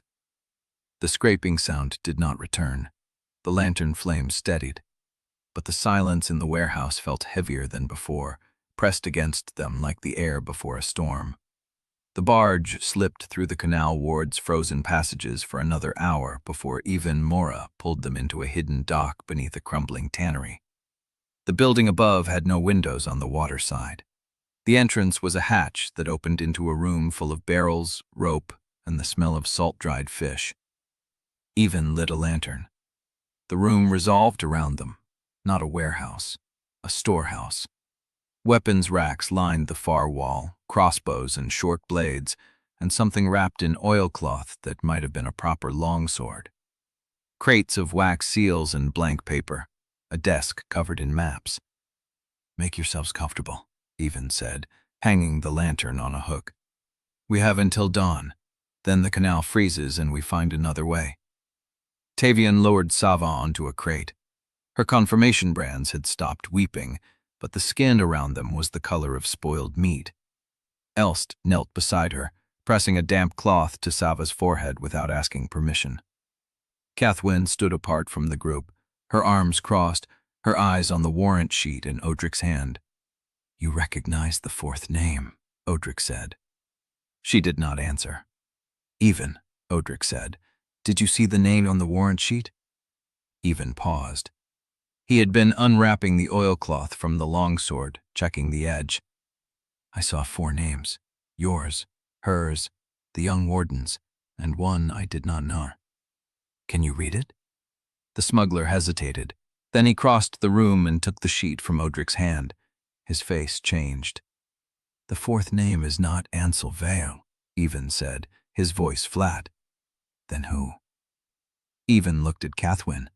Something passed between them, something old and heavy and unwelcome. "It is Celia Mora," he said. The silence that followed was absolute. "Even," Cathwen began. "My sister's name," he said, his voice gone rough. "On a warrant that claims she is a heretic, a warden abettor, and a threat to sacred order." He held up the sheet. "She has been dead for 6 years." No one spoke. The lantern flame wavered. "I pulled her body out of the Ash Garden Canal myself," Even said. "I sat with her for 3 hours before the Synod collectors arrived and told me to move along because the dead belonged to the choir now, not to family." He folded the warrant sheet with exaggerated care and placed it on the desk. "So whoever is printing these writs either does not know she is dead or does not care." Cathwen moved toward the desk. Her steps were slow, deliberate, like a woman walking toward a sentence she had already read. "Even," she said, "I knew." "You knew what?" "That her name was in the records." She did not look at him. "The execution record, the one I forged." Even's face went still. "What are you saying?" "The night she died, the record stated she had been a heretic, confessed, processed through the chapel. That was the story the Synod put in the ledgers. But the record I found was different. It listed her as a vessel candidate, scheduled for evaluation, and then dead by drowning." He stared at her. "You did not tell me." "I did not know now." She turned to face him now. "I found the record 3 years ago. I altered it to match the Synod's public story because I thought the truth would destroy you worse than the lie." The air between them was a blade drawn slow. 6 years, Cathwen." Even's voice was quiet. 6 years I have carried her as a heretic. I have watched her name get scratched from family shrines. I have watched my mother pray for a soul that was never damned. I know. You knew my sister was murdered by the same machine that tried to feed that girl to the choir." He gestured at Sava.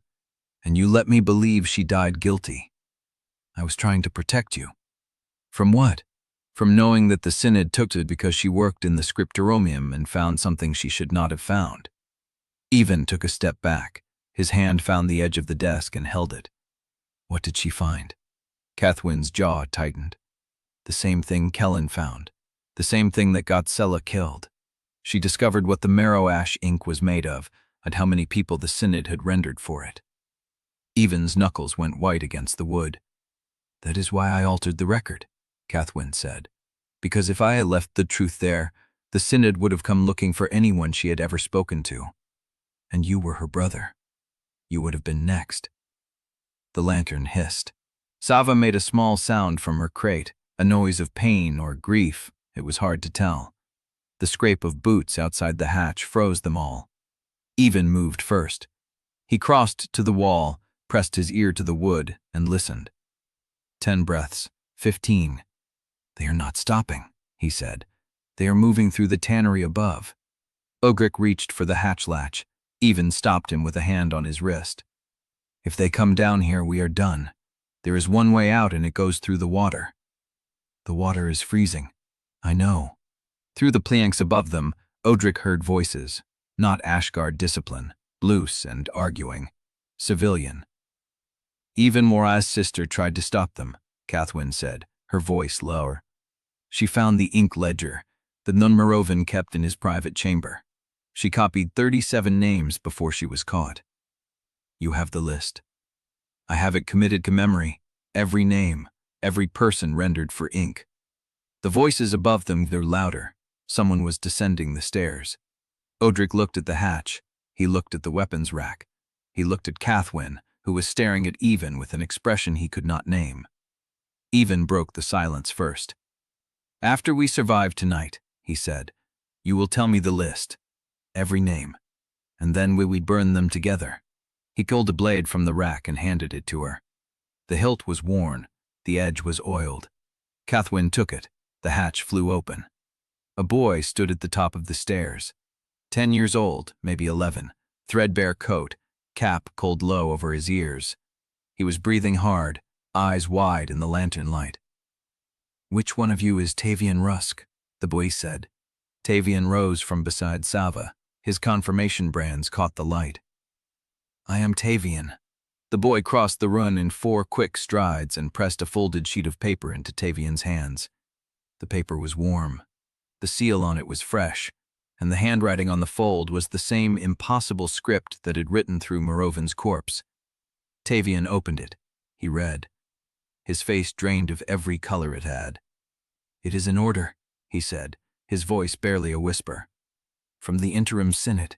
It says I am to present myself at the undercrypt before the dark moon rises. It says my obedience will be rewarded." He turned the page over. The script continued on the reverse. "And it says they already know where everyone is hiding. Check for 49.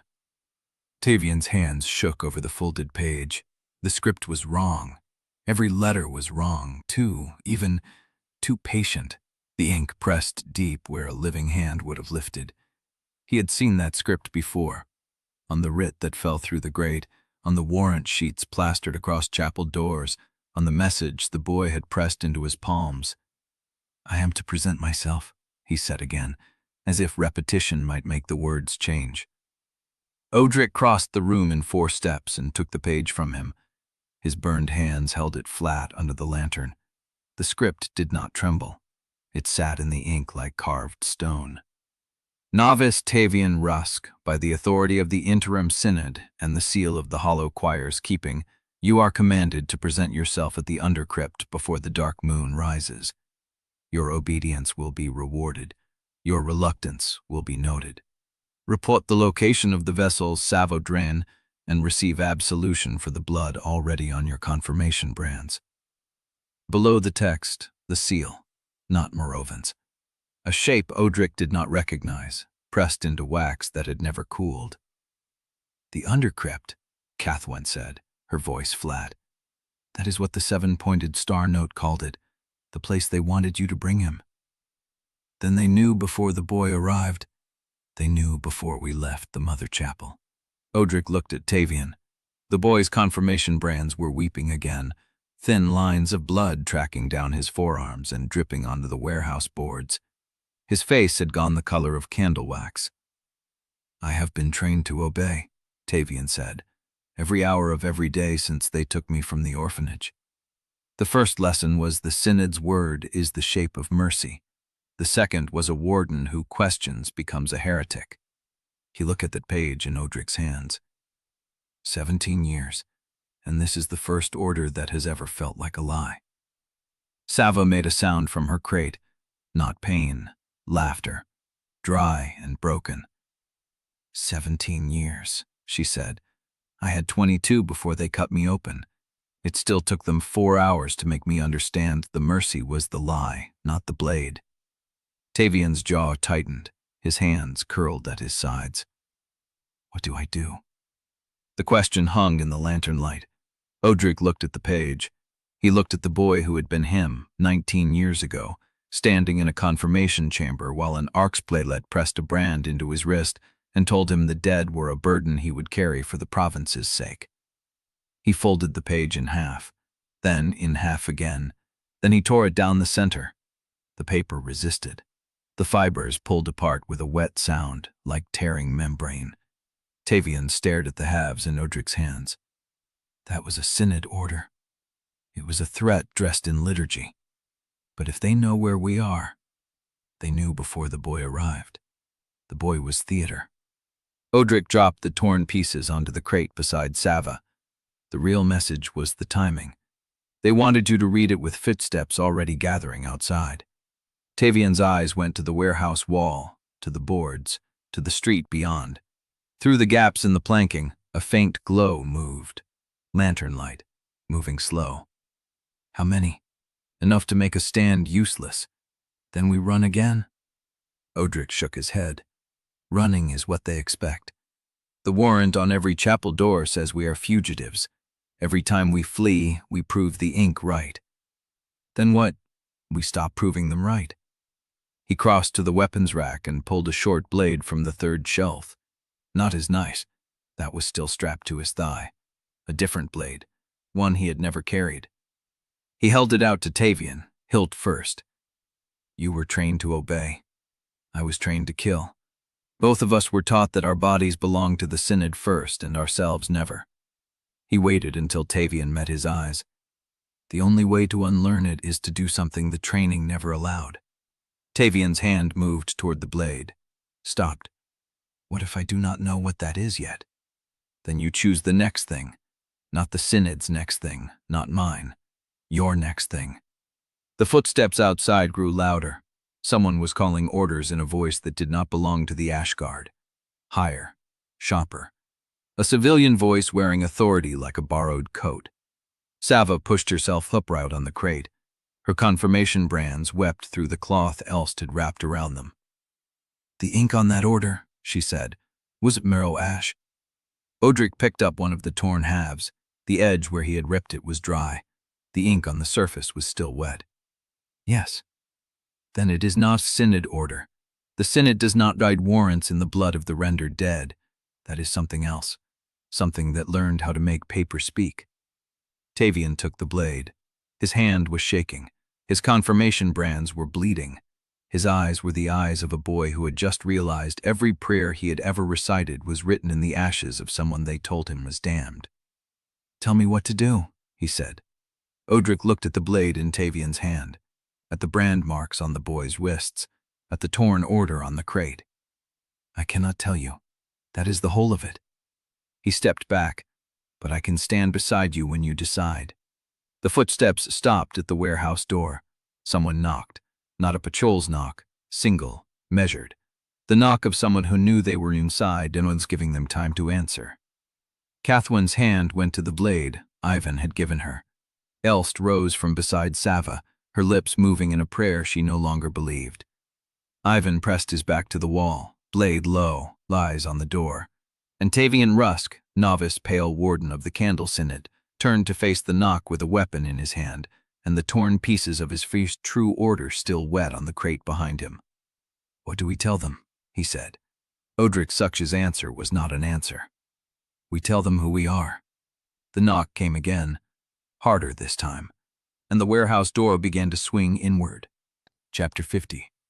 The warehouse door swung inward, and the woman who stepped through wore no Ashguard coat. She was thin, gray-haired, dressed in a clerk's patched wool with a chancery pin at her collar. Her hands were empty. Her eyes went past Odrik, past Cathwen, past Else, and stopped on Tavian.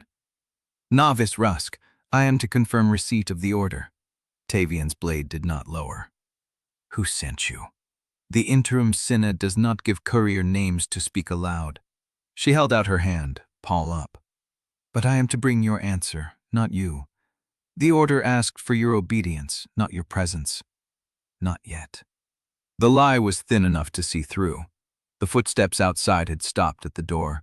They were waiting for a signal. Odrik moved before the woman could finish her next breath.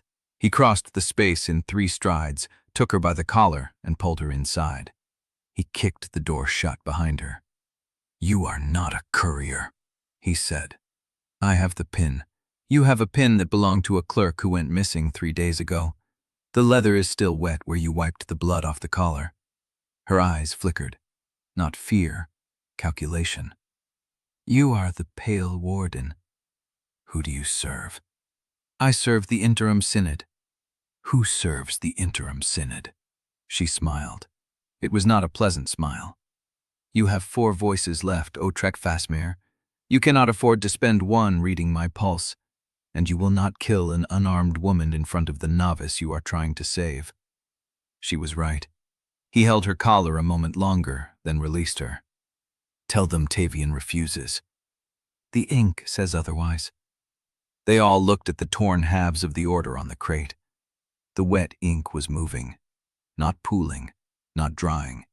It was crawling across the surface of the paper, gathering at the torn edge and dripping onto the crate in a thin black stream that did not spread. It pooled. Then it rose. A column of ink, slender as a finger, lifted from the crate and swayed like a worm tasting air. Sava made a sound low in her throat. The ink column stretched toward the nearest wall. It touched the board and began to write. No hand guided it. No breath shaped the letters. The marks appeared in the same impossibly patient script that had written through Morovin's corpse, each stroke deliberate and permanent. Tavian watched it form words on the warehouse wall. "The dark moon rises. Bring the novice. Bring the vessel. Bring the woman who built the door. The press in Cinder Quarter will turn until you answer." The ink stopped moving. The column collapsed into a black smear that ran down the board and pooled on the floor. The courier woman had not moved. Her smile was gone. "That was not in my instructions," she said. "No," Odrik said. "It was not." He looked at the words on the wall, at the name the ink had not written but had pointed toward. Cinder Quarter. The old press. The place where Ansel Vale had unsealed the warrant plates. "You were told to deliver Tavian's answer and report back." "Yes." "Did they tell you what would happen if we refused?" "No." "But you were told to wait for a signal." She did not answer. That was answer enough. Odrik turned to Tavian. The boy's face was bloodless. His grip on the blade had not loosened, but his eyes were fixed on the wall, on the wet words, on the command that had written itself in front of all of them. "Tavian." The boy's breath hitched. "That was not an order," Odrik said. "That was a threat dressed in liturgy, same as the first, but it told us something useful." "What?" "The ink knows where you are, but it cannot act without a question. The courier was the question. Your answer was the permission." Tavian's jaw tightened. His hand shook once, then steadied. "Then I will not answer." "You already did. You took the blade. You faced the door. The ink saw it." Odrik pointed at the wall. "That is the answer it read. Now it is trying to tell us where to go next." "To the press," Cathwen said. "To Ansel." "To the trap," Ivan said. "If the force riding through that unk wants us in Cinder Quarter, we should be anywhere else." "It wants us," Odrik said. "That is the difference. It did not threaten the boy. It threatened the press. It wants us to choose between protecting the only lead we have and protecting ourselves." He looked at the courier woman. "You will tell them we are coming." "Am I?" "You will tell them the Kek wrote on the wall, and we read it. You will tell them we know about the press. You will tell them we are not afraid of a dead man's handwriting." The woman studied him. The calculation in her eyes shifted.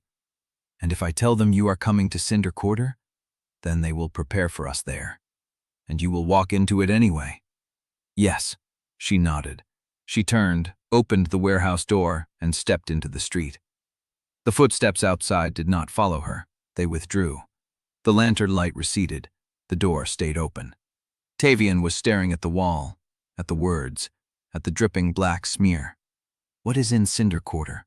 An old press, a dead man's plates. A mentor who taught Cathwen how to forge mercy, then sold her cell to the Synod. A name that might destroy everything the group still trusted. Odrik looked at Cathwen. She did not look away. "The press is the proof," she said. "If we can find it, if we can stop it, we show the province what the ink really is." "And Ansel? He be there. He always stays to watch his work." Odrik looked at the wall, at the wet black letters, at the destination none of them could ignore.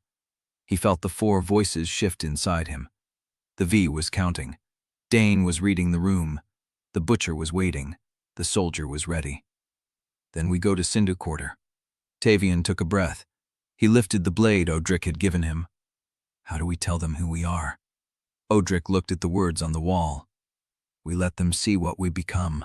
Chapter 51. They left the warehouse in silence. The streets had changed while they were inside. The air smelled of wet ash and something sharper, something that burned without smoke. Lanterns flickered at the wrong intervals, not wind but breath, as if the light itself was learning to breathe. Odrik led them north.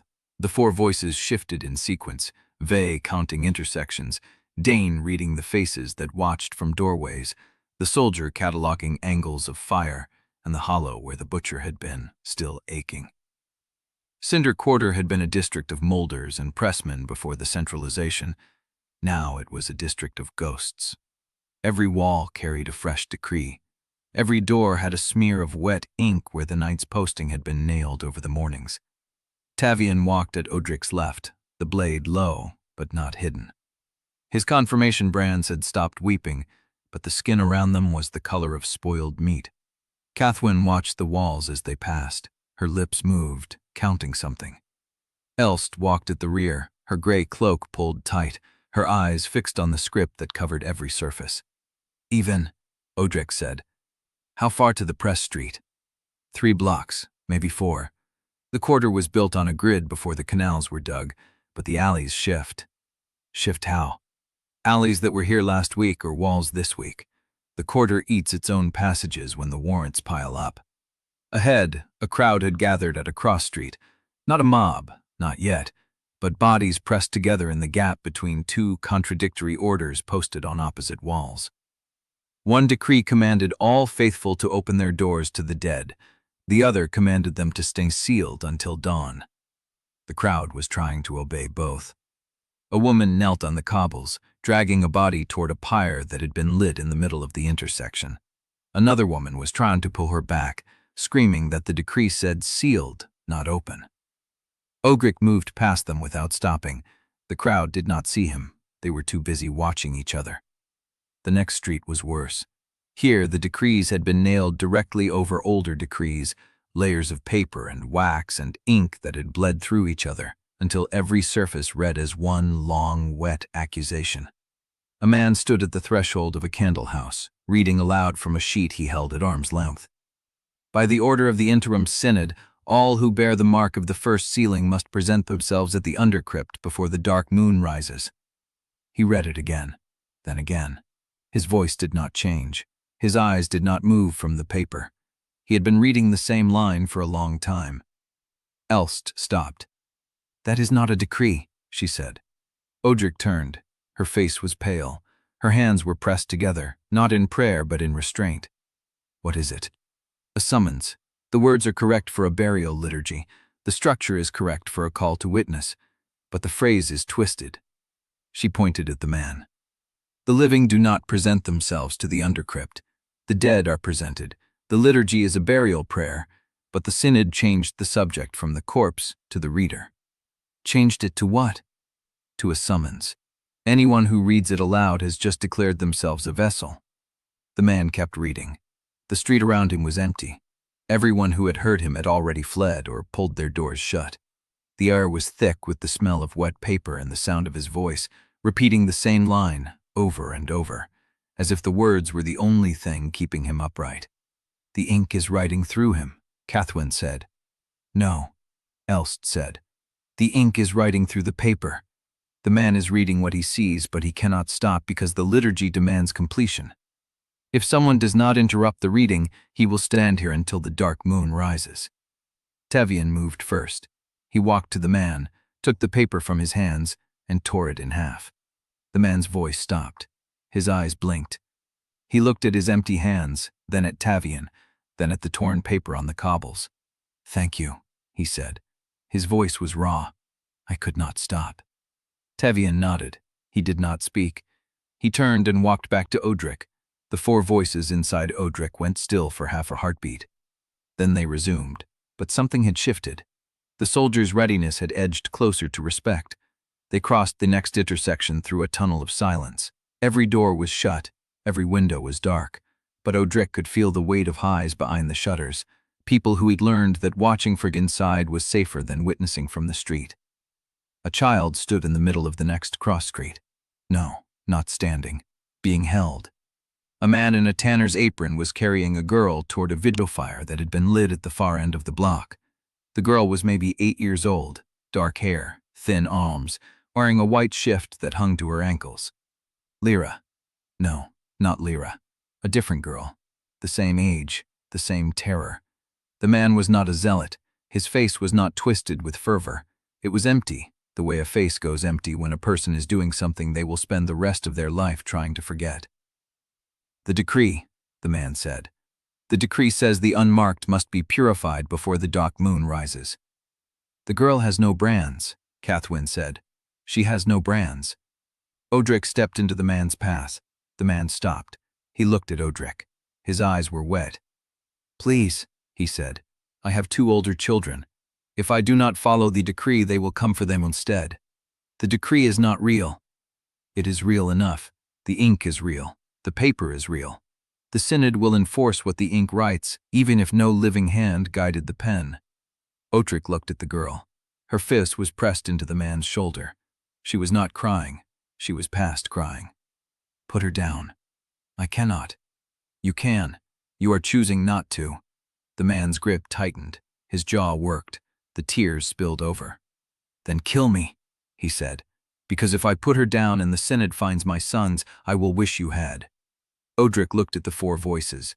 The soldier had a clean angle. Dane knew the man's fear was real. Vey was calculating whether the crowd forming at the far end of the block would turn on them if they took the girl by force. The butcher was silent. The butcher was dead. The butcher had cost Odrik his mother's hands. "You have 2 older children," Odrik said. "Yes. What are their names?" The man blinked. The question broke his rhythm. "What?" "Their names. Tell me their names." The man hesitated. Then he spoke. "Owen and Tomas. Ellen and Tomas. You do not know my name. I am standing in front of you with a blade, and you do not know what I am capable of. But you love your children enough to carry a stranger's child to a fire you do not believe in." "The deep is riding through him," Cathwen said. "No," Ellis said. "You carried a child out of a Burnham street because you saw the Guillem in the Foundry again." "I saw the girl I could not save then. I will not pretend it was strategy." "It was not strategy. It was mercy." Odrik did not answer. They reached the press street. The buildings here were older than the rest of the quarter, their facades cracked and soot-blackened from decades of industrial use before the Synod centralized the writ stamps. The press house stood at the far end, a 3-story structure with boarded windows and a door that had been sealed with wax and rope.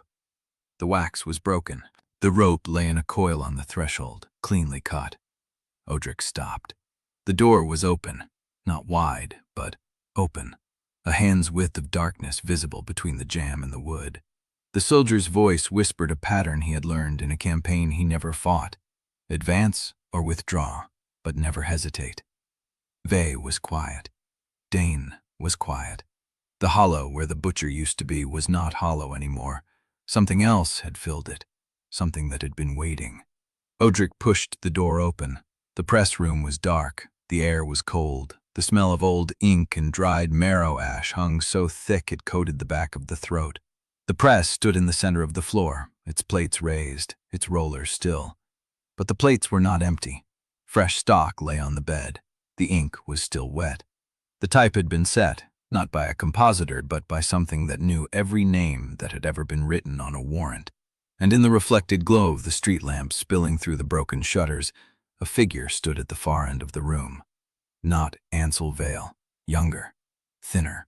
A woman in a confirmation tunic, her back to them, her hands resting on a stack of fresh writs, as if she was waiting for the press to tell her when to load the next sheet. She turned. The face was Lenora Craves. The eyes were not, and the tunic she wore was not rotted. It was new, clean, pressed, as if she had never been decanted at all. "I was sent to deliver a message," she said. Her voice was the same voice that had emerged from the altar bone. "The ink does not want you at the press." She smiled. "The ink wants you exactly where you are." Chapter 52. Lenora's smile did not reach the eyes that were not hers. Odrik held the girl's hand behind him. The barefoot girl, who had no name yet. The girl he had claimed. "Where is Ansel Vale?" Lenora tilted her head. The gesture belonged to someone who had once been alive, but the timing was wrong. Too slow, like a puppet learning its strings. The ink does not answer questions about the living. It answers questions about purpose. Then what is its purpose? To be read. She stepped back from the press table. The fresh writs lay in a neat stack where her hands had been. The ink on the plates gleamed wet under the street lamp glow. The quarter is burning faster than you think, she said. Every door that opens to the dead brings the choir closer. Every decree that contradicts the last creates a contradiction in the seal. You are standing in the center of a page that is being written in two hands at once. Tevian moved to Odrik's left, blade low. She's stalling. She is delivering a message, Lenora said. The ink does not stall. It waits. The floor groaned. Odrik looked down. The flagstones beneath his boots were dark, not with shadow, with wet ink that had seeped up through the mortar lines while they watched the press. The ink was rising, not fast, but steady. A slow tide seeping through the stone, filling the gaps between the press table legs, climbing the walls in thin veins that branched like old blood vessels. Run, Lenora said, or stay. The ink does not prefer either choice. She turned back to the press. Her hands settled on the plates. The rollers began to turn, not by any crank Odrik could see, but by a motion that came from inside the press itself, a rhythmic rolling that matched the slow heartbeat of the quarter's bells. Odrik pulled the girl forward. Out. Now. They moved. Cathwen took the lead, her blade cutting the air in front of her as she pushed through the press room door. Tevian followed with the girl, then Odrik, then Elst, who turned at the threshold and made a sign against evil with fingers that no longer shaped the gestures with faith. The street outside had changed. The crowd that had been forming at the far end of the block was gone. In its place stood scattered groups, each one gathered around a different decree, each group reading a different order from the same walls. A woman knelt beside a lit pyre, her hands pressed to the flames as if the heat was prayer. A man dragged a neighbor by the collar toward a second pyre, shouting that the unbranded must be purified before the dark mean rose. A child stood alone in the center of the street, turning in slow circles, reading the walls as the words changed under his gaze. He cannot stop, Elst whispered. The ink is rewriting itself faster than he can unlearn what he has seen. Odrik looked at the girl. Her eyes were fixed on the walls. Do not read the walls, he said. She nodded, but her lips were moving. He knelt in front of her and took her shoulders. Look at me, only at me. Whatever you see on those walls, it is not true. It is ink that learned to lie. Do you understand? She nodded again, but her lips kept moving, shaping the words she had already seen. Tevian stepped between her and the nearest decree, blocking her line of sight. She needs to get out of the quarter, now. There is no out of the quarter, Cathwen said. The elk sealed the district the moment we entered. Every gate, every sewer grate, every tunnel entrance. The press is the only way through, and the press is writing faster than we can stop it. Odrik stood. The soldier's voice whispered, advance or withdraw, but never hesitate. Vey was counting. 41 steps to the nearest gate, 23 to the canal access, 7 to the press house door that is already behind you. Dane was silent. The hollow where the butcher's voice had been was not hollow anymore. It was full of something that had been waiting for the butcher to burn so it could take the shape of what the butcher had been. Odrik did not know if that was good. He turned to the press house. Lenora is not the threat, he said. The press is. The ink is printing faster than it could if it were following a script. It is writing itself into existence. Every sheet that leaves the bed adds another decree to the walls, and every decree adds another contradiction to the seal. Then we burn the press, Even said. We cannot. The press is the proof. If we burn it, we lose the evidence of what the ink is. Then we stop the ink. We stop the hand that feeds it. Odrik looked at the press house door. The gap was wider now. The ink had risen to the threshold, a dark pool that trembled with each bell stroke. Lenora stood at the press, her hands still on the plates, her face turned toward them as if she knew they were watching. She was not the puppet. She was the message, and the message was already written. A scream tore through the quarter, sharp and close, no more than a few streets away. The child who had been turning in circles had stopped. He stood with his hands pressed to his temples, his mouth open, his eyes fixed on a wall that had just rewritten itself with a phrase that named him Vessel. He was already reading it. "He is gone," Elst said. "The words are in him now." The boy fell. The group stood motionless for a beat, then another, while the quarter convulsed around them. The woman at the pyre stood, her hands blistering, her eyes fixed in something none of them could see. The man dragging his neighbor stopped and looked at the body on the cobbles and began to weep. Odrik turned to Cathwen. "How long until the ink finds us?" "However long it takes for the walls to decide what we become." The girl at Tevian's hip began to cry. Not loudly, a small, exhausted sound, like an animal caught in a snare that had stopped struggling. Odrik looked at her. He looked at the press house, at Lenora's silhouette in the window, at the walls that were still writing. "How long do I wait?" "Until the ink stops writing, then 1 hour more." Even nodded. He knelt in front of the girl, his face softening into something that was almost gentle. "Can you hold your breath?" She nodded. "Then we are going for a swim. I will have you out before you are cold. Do you trust me?" She looked at him, at Odrik Actor, at Tevian, who was still blocking the nearest decree with his body. She nodded. Even took her hand. They moved toward the canal grate, and the group reformed in the alley mouth, smaller now, watching the press house door where the ink was still rising, slow and patient, like a tide that had been waiting to come in since the world was built. Lenora's silhouette did not move, but the press plates kept turning, and the walls kept writing. And somewhere in the quarter, a bell that had been silent since Morovin died began to ring with a rhythm that matched the press. "Champer hands is all ready." Once the merge betch step had ring with the rhythm that matched the press. No, not the press. The bell was the press. The same motion, the same hunger. Odrik followed the burned woman past them toward the alley mouth, her hands blackened, her eyes empty as chapel glass. "We cannot stay in the open.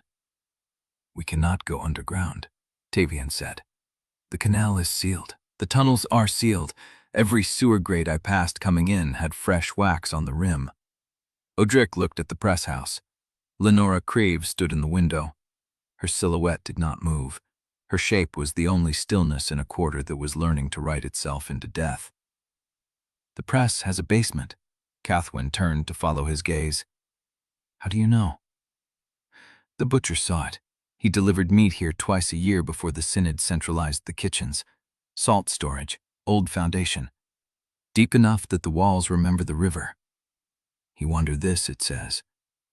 Can we get in without the ink noticing?" Odrik did not answer. He walked toward the press house. The bell kept ringing. The walls kept writing. But the door to the press house was still open, and Lenora Creve was still watching. And if the ink wanted him exactly where he was, then the only way to surprise it was to go somewhere it had already forgotten. The press house interior had changed since they fled. The ink had spread from the flagstones up the walls in vein-like branches, black and wet, pulsing with a slow rhythm that matched the bell. The press table stood in the center of the room, its rollers turning without a crank, stamping wet decrees onto blank stock that fed from nowhere and piled into stacks that did not dry. Lenora stood beside the press, her hands on the feed tray. She did not look at them when they entered. "The ink does not follow the eye," she said. Not her voice, the voice that lived behind her borrowed face. "It follows attention. If you do not look at the walls do not see you." "And you?" She tilted her head. "I am not the walls. I am the hand that feeds them." "Where is the basement access?" Lenora's head tilted further, a slow motion that belonged to a creature learning how a neck worked. "The butcher's memory is not wrong, but the door is under the press." She smiled. "You will have to stop the rollers." Odrik looked at the press table, at the rollers turning without a crank, at the ink that rose from the plates like steam, not upward, but sideways, feeding the walls. "If I stop the rollers, the ink notices." "Yes. If the ink notices, it writes faster." "Yes." Then I will need you to be faster. Lenora's smile did not change, but her hands moved from the feed tray, and she stepped back from the press, and the thing that lived behind her eyes looked at Odrik with something that might have been amusement. I am not your ally, but I am not your enemy either. I am the space between. Cathwen moved to the press table, studying the rollers, the plate bed, the brass fittings that held the type. There is a cotter pin on the drive shaft. If I pull it, the rollers stop. How long until the press can be restarted? Longer than it takes to open a basement door. Do it. Cathwen reached for the pin. The bell stopped, not faded, stopped, mid-ring. The silence slammed into the room like a door closing on a scream. The ink on the walls went still. The press rollers kept turning. Cathwen's hand closed around the cotter pin, and she pulled. The rollers shuttered. The plate bed locked.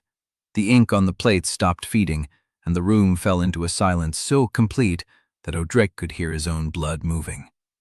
Lenora's lips moved. The basement door is beneath the press table. The ink will notice the silence in 3 breaths. You have 2. Odrik dropped to his knees, felt for the seam in the flagstones, found the recessed ring and pulled. The stone lifted. Dark air rose from below, cold and mineral, laced with the salt of stored paper and old bone. Tavian. Elst. The woman. Down. Now. Tavian moved the burned woman toward the opening, guiding her feet to the first rung. Elst followed, her gray cloak catching the edge of the stone as she descended. The burned woman did not resist. Her hands were already curling into claws where the skin had split from the heat. Cathwen went next, her shoes scraping against the ladder rungs, the sound too loud in the silence. Odrik looked at Lenora. Are you coming? I cannot. I am the message. The message must be delivered. To whom? She smiled. To whoever opens the next door. The ink on the walls began to move again, slowly, a single vein reaching toward the press table like a finger testing the air. Odrik stepped onto the ladder and pulled the stone closed above him. The basement was older than the press house. It had been built before the quarter was paved, when the river still rose through the streets, and the salt trade was the only law. The floor was packed earth, damp and cold, and the walls were timbered with beams that had been cut before the Synod consolidated the province. Shelves lined the walls, not stacks of decrees, ledgers, correspondence bound in leather, scrolls in wax-sealed tubes, a resistance cache that had been waiting longer than the press had been printing. Cathwen moved to the nearest shelf, her hands touching the spine of a ledger with the care of someone who knew who had shelved it. This is mine. Tavian looked up from the burned woman. Yours? I kept a secondary archive. Everything the Synod tried to destroy. Vessel candidate lists, decanting schedules, correspondence with every cell member who ever tried to stop the harvest. She pulled a ledger from the shelf and opened it. The ink inside was dry. Human ink. Ink that stayed where it was written. There are names here that should have been erased. Odrik took the ledger from her hands and read. Liefra Thal, Kellen Hesta, Celia Mora. The names were crossed out in a different hand, red ink, the red of Synod cancellation. But beneath each crossed name, a note in Cathwen's cursive. Route sold, informant active, extraction failed. He turned the page. Selaven, source confirmed, date 14th of Frostfall. Sold route to Chancery for full absolution. And beneath that, in a hand he did not recognize, a single line. Ansel saw her coming. He let the tunnel collapse. We do not mourn informants. Cathwen reached past him and pulled a separate bundle from the shelf. A stack of correspondence tied with black cord. She undid the knot. The first letter was addressed to her alias, Lamplighter's Scribe. The vessel reaches Tithe-Weight this season. If we extract now, we can save him before the seal binds deeper. Respond within the week or I will assume the route is compromised. The letter was dated 3 years before the warrant, 3 years before the pyre. Odrik looked at the date again. You planned to free me 3 years ago. Cathwen did not answer. Her hands were still on the letter, her knuckles white, her face unreadable in the dim salt light. He turned to the next page. Chapter 54.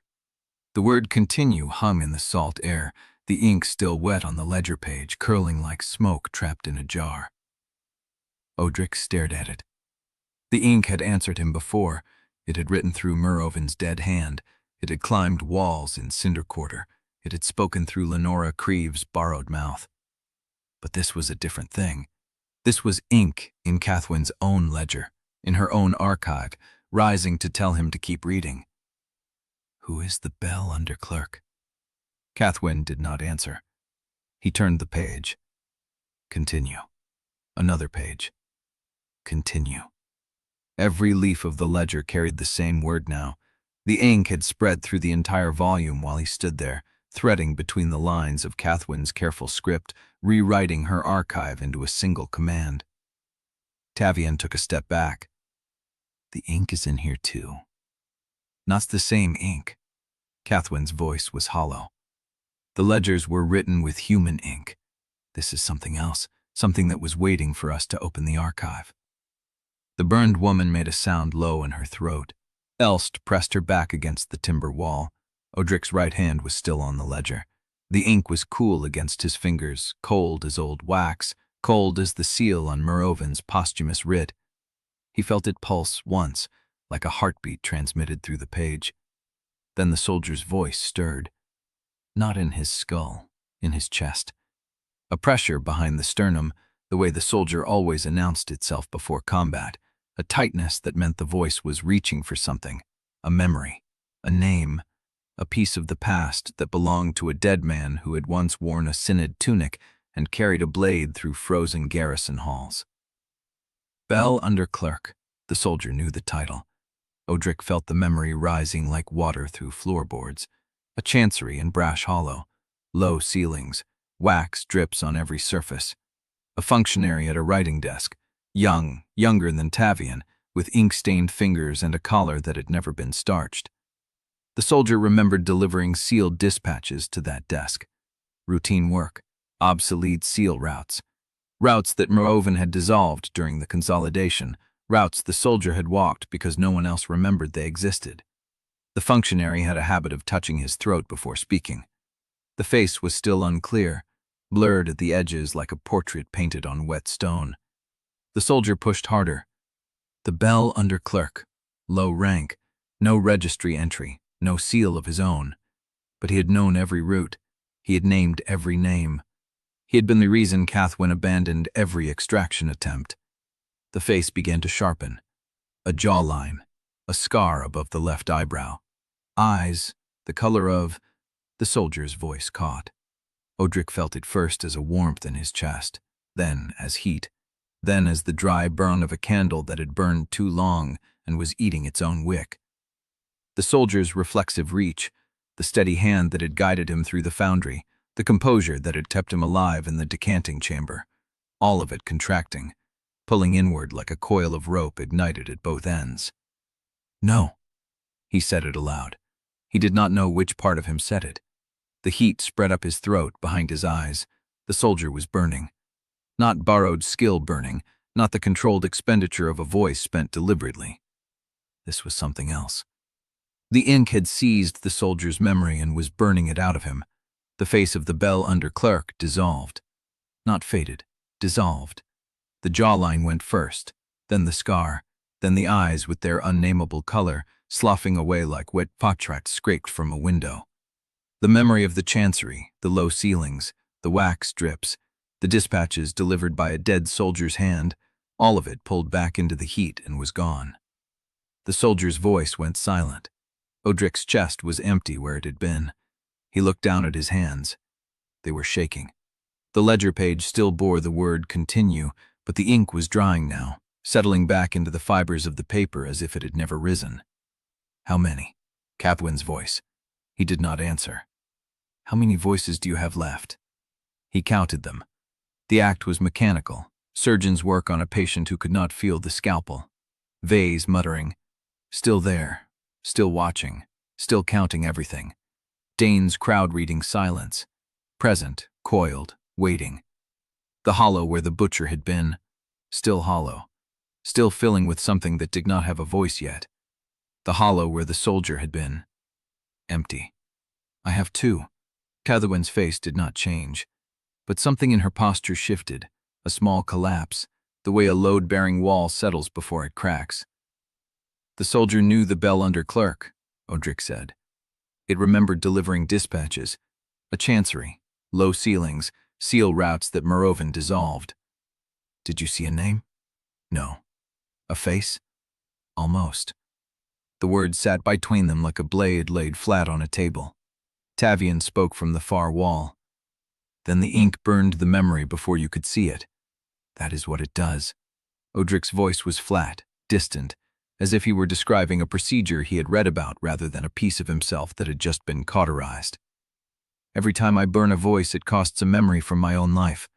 But I did not burn this voice. The ink burned it. He looked at the ledger. Continue. How does ink know which voice holds which memory? Cathwen's face was pale. It does not know. It does not have to know. It only needs to recognize the title. The title is enough. The title is the key that opens the lock. She reached past him and closed the ledger. The word "continue" disappeared between the covers. The bell under clerk is not a person, she said. It is a position, a function, a title that has been held by different people at different times. The soldier remembered one holder, but there have been others. There may still be a holder now. Who holds it now? Cathwen did not answer. The silence stretched. Then from above, through the stone ceiling, through the packed earth and the timber beams, the press began to move again. Not the bell. The press. The rollers turning without a hand on the crank. The stamping arms rising and falling in a rhythm that matched the heartbeat of the quarter. Lenora Creeve's voice filtered down through the hatch, thin and distant, the voice of a woman who had not used her own throat in years. The message has been delivered. Odrik looked up. The stone above him was dark. The ink had reached the basement ceiling. It was already writing something new. Chapter 55. Below them, the press shuddered awake. It came through the floor first, a deep vibration that climbed the timber walls and settled in Odrik's teeth. Then the sound followed, the wet impact of stamping arms meeting plate, the scrape of fresh stock feeding itself into the bite. The ink on the ceiling paused mid-word. Odrik watched it hang there, suspended, as if the press's rhythm was something it had to listen to before it could continue. Then it resumed writing, faster now, the strokes curving into letters that ran together like water finding a channel. How long has that press been down there? Cathwen's voice was thin. I do not. She stopped. Her hand went to her collar, touched the bone at her throat. I cleared this archive 3 winters ago. I checked every room. There was no press. There is one now. Odrik crossed to the hatch they had come through. The iron ring was warm. He pulled. The hatch did not move. We came down from Lenora's room. We came down from a press house. Tavian's voice from behind him. The press was above us. This is the basement, Elst's whisper cut through. But the sound is coming from below, not above. Odrik looked at Cathwen. She was already moving to the far wall, running her fingers along the mortar lines where the ink had not yet reached. The archive chamber was older than the press house above. Older than the quarter, maybe. He had felt it when they descended, the way the air changed, the way the stone remembered a colder time. Salt marks, Cathwen said. He followed her gaze. The wall where she stood was veined with white salt crystals that had grown through the mortar over decades. The stone beneath was darker than the basement walls, older, the foundation of a building that had stood here before the quarter was paved. This is not a basement, she said. This is the upper floor of an older building. Elst made a sign against evil. Buried. Buried, or demolished and rebuilt over. Cathwen pressed her palm flat against the salt. The press house was built on top of this chamber. Whoever built it did not know this was here. Or knew exactly, Odrik's voice. He was looking at the ceiling, at the ink that was still writing, at the way the strokes followed the line of the salt veins as if they were reading a map embedded in the stone. The ink knows this chamber. It was waiting for us to open it. The press below them struck again, louder now, a rhythm that was almost a word. Cathwen's hand dropped from the wall. "There is a staircase." She said it without turning. Her voice was flat, the voice of someone stating a fact they wished they had not found. "Behind the loose stone, I can see the draft." Odrik crossed to her. He did not ask how she knew. He simply looked at the wall where her hand had been, at the salt that traced a faint rectangle in the stone, at the crack where the mortar had crumbled and a sliver of darkness breathed through. He pulled the loose stone. It came free without resistance, as if it had been waiting for exactly this hand, exactly this moment. Behind it, a narrow staircase descended into a glow that was not firelight, not candlelight, the pale yellow of old marrow ash burning in a sealed vessel. "Stay behind me," he said it to all of them. Then he stepped into the stairwell. The steps were worn, not worn by age, worn by feet, thousands of them, passing over the same stone for years. The walls were smooth, polished by hands that had braced against them in the dark for so long the stone had learned the shape of fingers. The glow grew as he descended. The chamber below was square, low-ceilinged, the size of a chapel sacristy. A press stood at its center, not the iron-framed machine from the room above, but an older one, wood and brass, its rollers carved with prayers that had been worn smooth by use. The stamping arm rose and fell without a hand on the crank. The plate moved under no human touch. Blank stock fed itself from a stack on the left, emerged on the right covered in wet ash impressions that steamed in the cold air. And beside the press, feeding it, stood Ansel Vale. Odrik had never seen his face. He had only heard the name, whispered in Cathwen's confessions, muttered in the salt market tunnels, pressed into evidence like a blade between ribs. But he knew him the moment he saw him, the way you know a wound before you see the blood. Ansel Vale was not young, not old. His face was the face of a man who had spent decades in archive basements, skin the color of paper left too long in the dark, fingers permanently stained with ink that had seeped beneath the nails and stayed. He wore a chancery cloak's tabard, but the collar was unsealed, the fabric patched at the elbows with leather that had been mended more than once. He looked up when Odrik reached the bottom step. His eyes met Odrik's. "Pale Warden." The voice was soft, not afraid, not triumphant. Soft, the way a man speaks when he has been waiting for a long time and the waiting is finally over. Behind Odrik on the stairs, Cathwen stopped breathing. "Ansel." The name came out of her like a confession, like a wound opening. Ansel Vale inclined his head. "Cathwen, I hoped you would find this place." "You sold us." She said it without accusation. "The way you state a fact you have already accepted." "I sold the roots, yes." Ansel's hands continued to feed the press while he spoke. The motions were practiced, effortless, as if he had been doing this for years. "I sold the names. I sold the extraction schedules and the safe houses and the ink that matched Muraven's seals so perfectly even he could not tell the difference." "Why?" "Because selective mercy only delays the awakening." The stamping arm fell, the plate pressed, the stack of impressions grew. "I did not sign your warrant, Cathwen. I did not have to. I learned to write systems, not names." Ansel's eyes flicked to Odrik. "I built the flaw in your pyre. I set the door. I chose the only architect who could alter the rite without leaving ledger traces. I taught Cathwen everything she knows about wax seals, and I watched her use that knowledge to save you." Odrik did not speak. Ansel smiled. It was not a kind smile. "You want to know if I meant to save you or use you? The answer is both. The answer is neither. I meant to make you useful." "To whom?" The question came from Odrik's throat. Flat, empty. Ansel Vale looked at the press, at the living ink that flooded its rollers, at the decrees that emerged from its bite like prayers spat out by a god who had forgotten what mercy meant. "To the one who taught the ink to write." The stamping arm fell again, and in the silence after it, Cathwen's whisper reached Odrik's ears. "He is not the clerk." Odrik did not look away from Ansel. "Then what is he?" "The architect, the one who built the press, the one who taught the ink to answer." Her voice cracked. "He is the one who made the warrant possible." Ansel Vale did not deny it. The warrant was always the door, Odrik, not the fire. The warrant. He laid a fresh sheet on the feeder, and you were always the key. The press stamped, the ink wrote, and on the wall behind Ansel, a decree that had not been that a moment before began to dry in letters that glowed like fresh ash. Chapter 56. Ansel's hands never stopped moving. They fed the press with the rhythm of a man who had done this work so long the motions had become part of his breathing. Blank stock slid from the stack. The stamping arm fell. The plate pressed. A fresh decree emerged, steaming in the cold air. "The one who taught the ink to write," Odrik repeated. Ansel nodded. "You have heard the choir.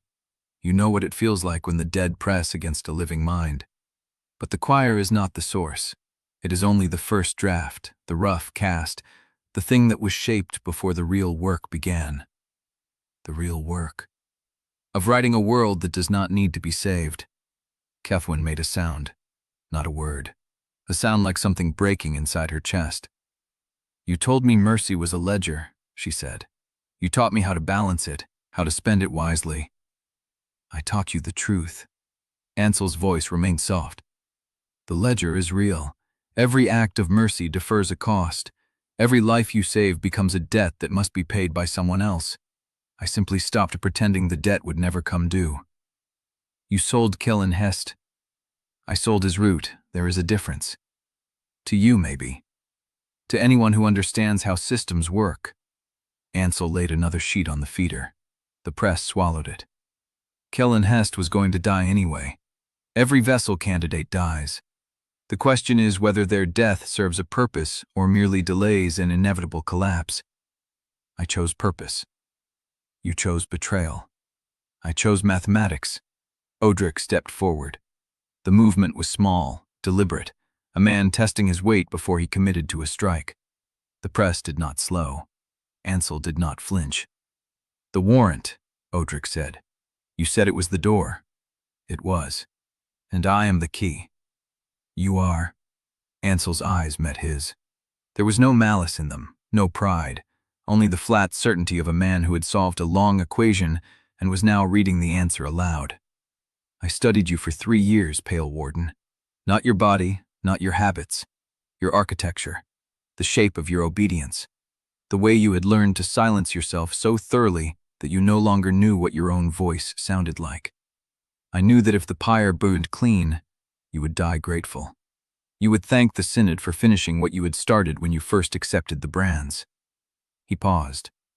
"But if the pyre failed, if the door opened instead of closing, you would become something else. A question, a contradiction, a key that did not know it was a key, which is the only kind that works." Cathwen's hands were shaking. "You used me. I taught you. You used me to build him. I built the door." Ansel's voice hardened for the first time. What walked through it was always his choice. I did not make him kill the 7 signatories. I did not make him spend his voices in the undercrypt. I did not make him walk into Syndicorter with the ink rising around him like a tide he could not outrun. No, you just made the warrant. I made the warrant possible. There is a difference. Odrik heard the echo of his own voice in that answer. The same precision, the same refusal to accept the weight of consequence. He had used the same words to describe his work as Pale Warden. I did not kill them. I carried the sentence. I was the instrument, not the hand that chose. He had been wrong, and so was Ansel. "You said selective mercy delays the awakening," Odrik said. "What awakening?" Ansel's hands paused. Not long. A heartbeat. The stamping arm fell without him. "The one that is coming whether we prepare for it or not."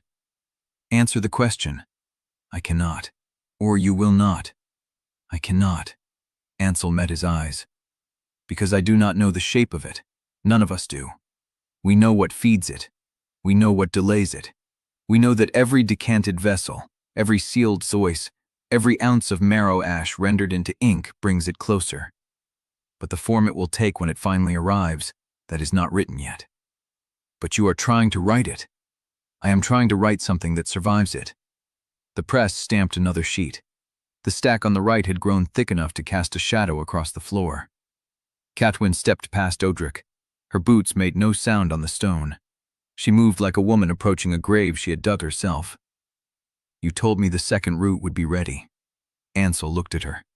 "It was." "Then why did you give it to Jorat?" "To test him." The word landed like a blade between ribs. Cathwen's breath caught. "You redirected my extraction route into Joraf Jungwin's hunt to see if Odrik would become useful if he survived. I needed to know if he would break or sharpen. And if he had broken, then he would have died in the ash yard, and I would have found another key." Ansel's voice did not waver. But he did not break. He killed Vey with precision. He refused to kill the child in the Foundry. He spared Jorat when the hunt had him cornered.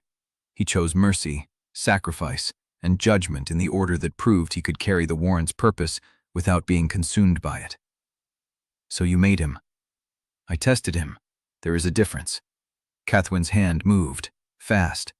She did not have a blade, but she had her nails, her fingers, the desperate strength of someone who had loved a lie and was now watching it bleed.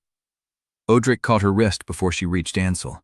She fought him, briefly, the way you fight a wall when you have forgotten you are made of flesh. "Let me go." "Not yet." "He sold us. He sold everyone. He sold Killen and Sella, and every name on the list Celia died to copy. And if you kill him now, you will never know who taught him to write." The words stopped her. Not the meaning. The voice. Odrik's voice. But not the voice he had been using. Lower. Older. The voice of a man who had spent 19 years reading sentences before he read men. Ansel's head tilted, just slightly. The way a scholar's head tilts when he hears an argument he had not anticipated. "Who taught you, Ansel?" The press stamped the ink wrote, and for the first time, Ansel did not answer. The silence stretched. The stamping arm rose and fell. The stack of decrees grew. And on the wall behind him, the fresh letters began to smoke. Chapter 57. The silence between them stretched until it had weight. A third presence in the room. Ansel did not speak. He stood at the press with his ink-stained hands resting on the feed tray, watching Odrik the way a mason watches a wall he has already built, checking for cracks he knows are not there. Cathwen's breath came sharp and shallow. She had stopped trying to reach Ansel. Her hand hung limp where Odrik had caught it, and she let it stay there, caught between rage and something that looked like the beginning of grief. "He was going to tell you." The words came from her, not him. Odrik turned. Cathwen's face was pale, but her eyes were dry. She had been crying earlier, in the basement, when she found her archive rewritten. She was not crying now. That was worse. "He was going to tell you, Odrik." "Tell me what?" "That he redirected the extraction route. That he tested you. That every mercy I thought I was building was just another measurement." Her voice cracked on the last word but did not break. "He was going to tell you all of it, and I stopped him." The press stamped. Another sheet fell. "Why?" "Because I did not want you to hear it from him." She looked at Ansel with something that was not hatred, not yet, but was learning the shape of it. "I wanted to tell you myself. Before the pyre, after the pyre. Every day we ran together, I opened my mouth and closed it again because I knew if you heard his name, you would hear only the betrayal and not the rest." "What rest?" "The root I still salvaged." Her hand moved, a short gesture toward Ansel that was not quite a point. "When he redirected the extraction into Jorat's hunt, I did not know it was him. I thought the informant was someone else, Sella, a clerk, anyone but the man who taught me seals. I spent 3 years trying to find a path back to you that did not cross his work. But you found one." "I found the root, the day before the warrant was read." She swallowed. "It was too late. You were already in chains." Odrik heard the words. He understood them the way you understand a door is locked when you have already tried the handle. She had found a way. She had found it too late. "You should have told me." "I know. The night in the archive. The night I put a blade to your throat. You should have told me then." "I know." He looked at her. The woman who had signed his death warrant to save him. The woman who had hidden her mentor's name because she feared what he would do with the truth.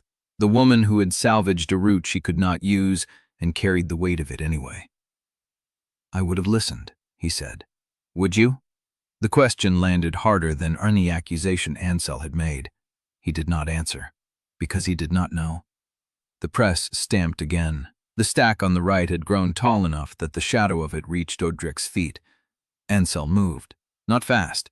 He reached beneath the feed tray with both hands and pulled a lever Odrik had not seen, a narrow iron bar set flush against the frame. The sound it made was not mechanical. It was wet. The sound of a seal breaking, not a latch opening. "Ansel," Cathwen said. "The question has been asked," Ansel said. His voice was calm, the calm of a man who had already finished his work and was only waiting for the last piece to fall. And answered. "The ink has what it needs," Ansel said, "and it needs you alive, for now." The sheets rose again, circling, gathering speed, a cyclone of paper and ash and burning scripture that tightened around the room like a throat closing. Chapter 58. The ink cyclone tightened, not wind, intention. Every sheet moved with the same purpose, the same hunger, the same need to write itself into anything that bled. Odrik stayed low with Cathwen pressed beneath him, his burned palms flat on the stone floor, feeling the vibration of the press through the foundation. Ansel stood at the heart of the storm, untouched, unhurried. He had already turned back to the press and was feeding a fresh stack of blank stock into the stamping arm, as though the room were not full of flying blades. "The ink writes," Ansel said, "and writing does not stop because the reader refuses to look." Odrik scanned the chamber. The staircase was too exposed. The press table offered no cover. The only path to the machinery ran through the cyclone's narrow eye, a gap that shifted every time a sheet passed through it. Cathwen grabbed his wrist. "You cannot cross that. I am not going to cross it. I am going to break what feeds it." He reached for the only voice left that understood mechanics, the shape of things, the weight of a lever and the sound a bearing made before it failed. "Dane." The voice rose without resistance. Grateful, almost. It had been waiting for something useful to do. Odrik felt the knowledge settle into his hands. Not words, instinct. The way a beam bore load, the angle of a cog's teeth, the exact place where the press frame would shear if struck at speed with enough force. He looked at the gap again. This time he saw it differently. Not a hole in the storm, a path through a machine that could be timed. "Tavian," he said. "Upper floor. Civilians. Get them out." Tavian's blade was already low. "And you?" "I end this line." Tavian did not argue. He grabbed Elst by the sleeve and pulled her toward the staircase, and Odrik watched them go. Watched Elst's gray cloak disappear into the stairwell's shadow, and then he turned back to the cyclone. Cathwen was still beside him. "Do not tell me to stay," she said. "Would you listen?" "No." He almost smiled. Almost. Then he moved. He did not run at the gap. He walked into it, timing his steps to the rhythm of the sheets, and Dane's voice counted the intervals in his skull like a heartbeat he had borrowed. Left sheet, right sheet, overhead. The paper blades passed close enough to gust against his face, close enough to leave a thin line of blood across his cheek where one edge caught him. The press was 4 strides ahead. Behind him, Cathwen followed the same rhythm, lighter on her feet, reading his body for the count because she could not hear the voice that guided it. 3 strides. A sheet sheared past his shoulder and buried itself in the wall beside him. The ink on it was still wet, still forming letters, a decree that began to write itself into the stone as it bled. 2 strides. The press stamped. A fresh sheet fell. The stamping arm began to rise again. 1 stride. Odrik threw himself at the frame. Dane's voice showed him the point, the junction where the main beam met the vertical brace, the place where the oldest stress fractures would be hiding under a century of oil and ash. He struck with his shoulder, full weight, and felt something give. Not the frame, his collarbone. The press kept stamping. Dane's voice flickered, surprised. It had not accounted for the body's weakness, the burned muscles, the shoulder that had not healed right since the Foundry. Odrik hit the frame again. This time the beam groaned. A crack ran through the brace, thin as a hair, but it was there. The ink cyclone faltered, not stopped, but the rhythm broke. The sheets lost their perfect arc for half a heartbeat, and in that half heartbeat, Cathwen was past him, slamming the feed tray lever with both hands. The press locked. The stamping arm froze mid-fall. The rollers stopped. The bell in the quarter above went silent, and the silence dropped into the chamber like a stone into still water. The cyclone collapsed. Sheets fluttered to the floor. Ink bled across the stone, pooling, spreading, writing nothing now. Just ink, just ash, just dead matter with no intention left to dry it. Odrik turned. Ansel was gone. The staircase was empty. The hatch at the top was closed, but the stack of fresh writs Ansel had been feeding into the press was no longer on the table, and the trail of ink leading from the press to the wall told the story. A tunnel, hidden behind a false stone that swung inward on iron hinges, dark, cold, with the smell of old water rising from below. "He is gone," Cathwen said. "Not far." Odrik stepped toward the tunnel mouth. His shoulders screamed. His ribs ached. Dane's voice was still present, but quieter now, as though the failed strike had cost it something. Cathwen caught his arm. "You cannot follow him into a tunnel he has been using for months. That is not a pursuit. That is a grave. He has the writs. And you have your voice, barely. How many left?" He did not answer. "Odrik. 2. He said it flat, the way you name a number that does not mean anything yet. Dane. After tonight, maybe 1.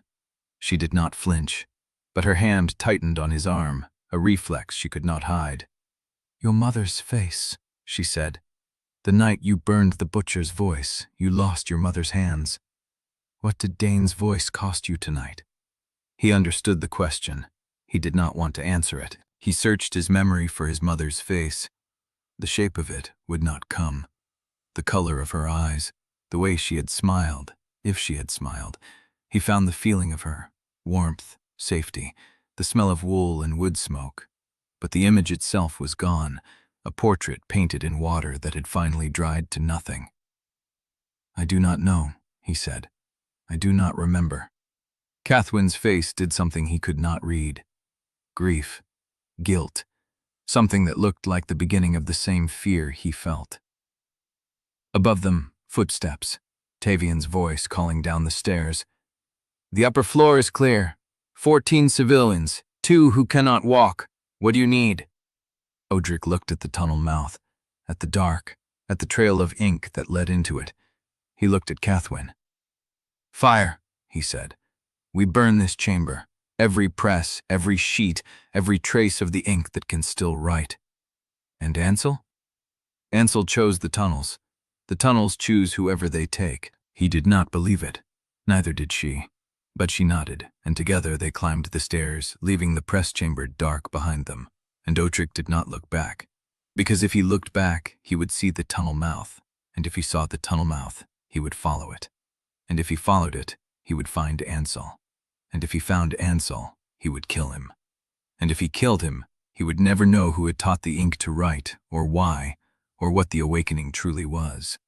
He climbed the stairs. In his skull, Vay's voice stirred, patient and cold, and asked a question Odrik did not want to answer. "How many voices will you spend before you realize you are the one being written?" Chapter 59. The fire took hold faster than Odrik expected. Flames climbed the press frame, swallowed the stacked sheets, curled across the ink pools in ribbons of black smoke that smelled of old bone and sealed wax. The heat pushed them up the stairs and out into the alley, where the quarter's broken bell had started ringing again. Not in rhythm this time, just swinning, a loose tongue hammering metal with no pulse behind it. Tavian had the civilians pressed against the wall of the neighboring quint house. 14 of them. Clerks, pressmen, 2 women in ink-stained aprons, a boy who could not have been more than 12 still holding a roller brush. Elst moved among them, checking for burns, her gray cloak smudged with ash where she had helped drag the ones who could not walk. Salva sat on a crate with her confirmation brands wrapped in clean linen. Ivan had returned from the canal with rope burns across both palms, a news that the grate had held long enough. Nobody spoke about what they had left behind in the burning chamber. Odrik stood at the alley mouth and watched the flames through the broken shutters. The press frame groaned, shifted, collapsed inward.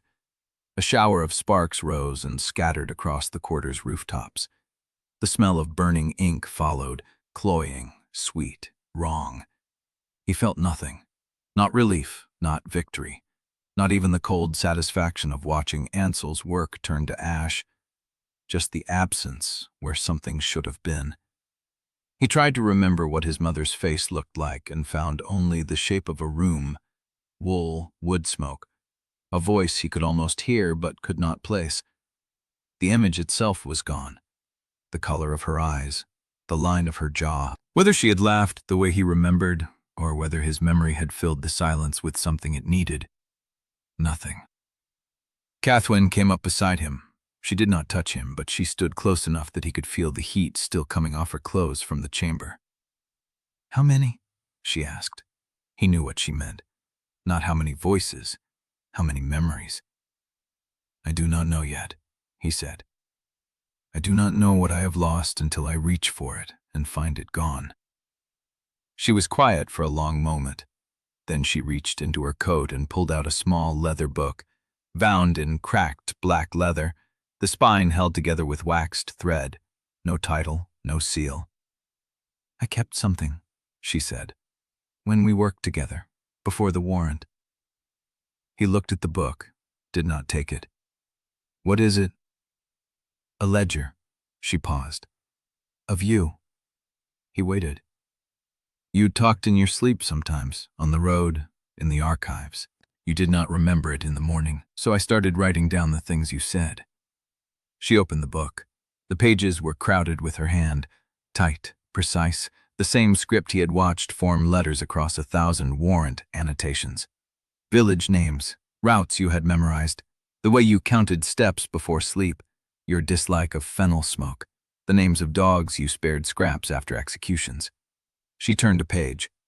"The first time you told me you trusted me, the night you said you did not know what your own voice sounded like anymore because the dead were louder." He reached for the book. She let him take it.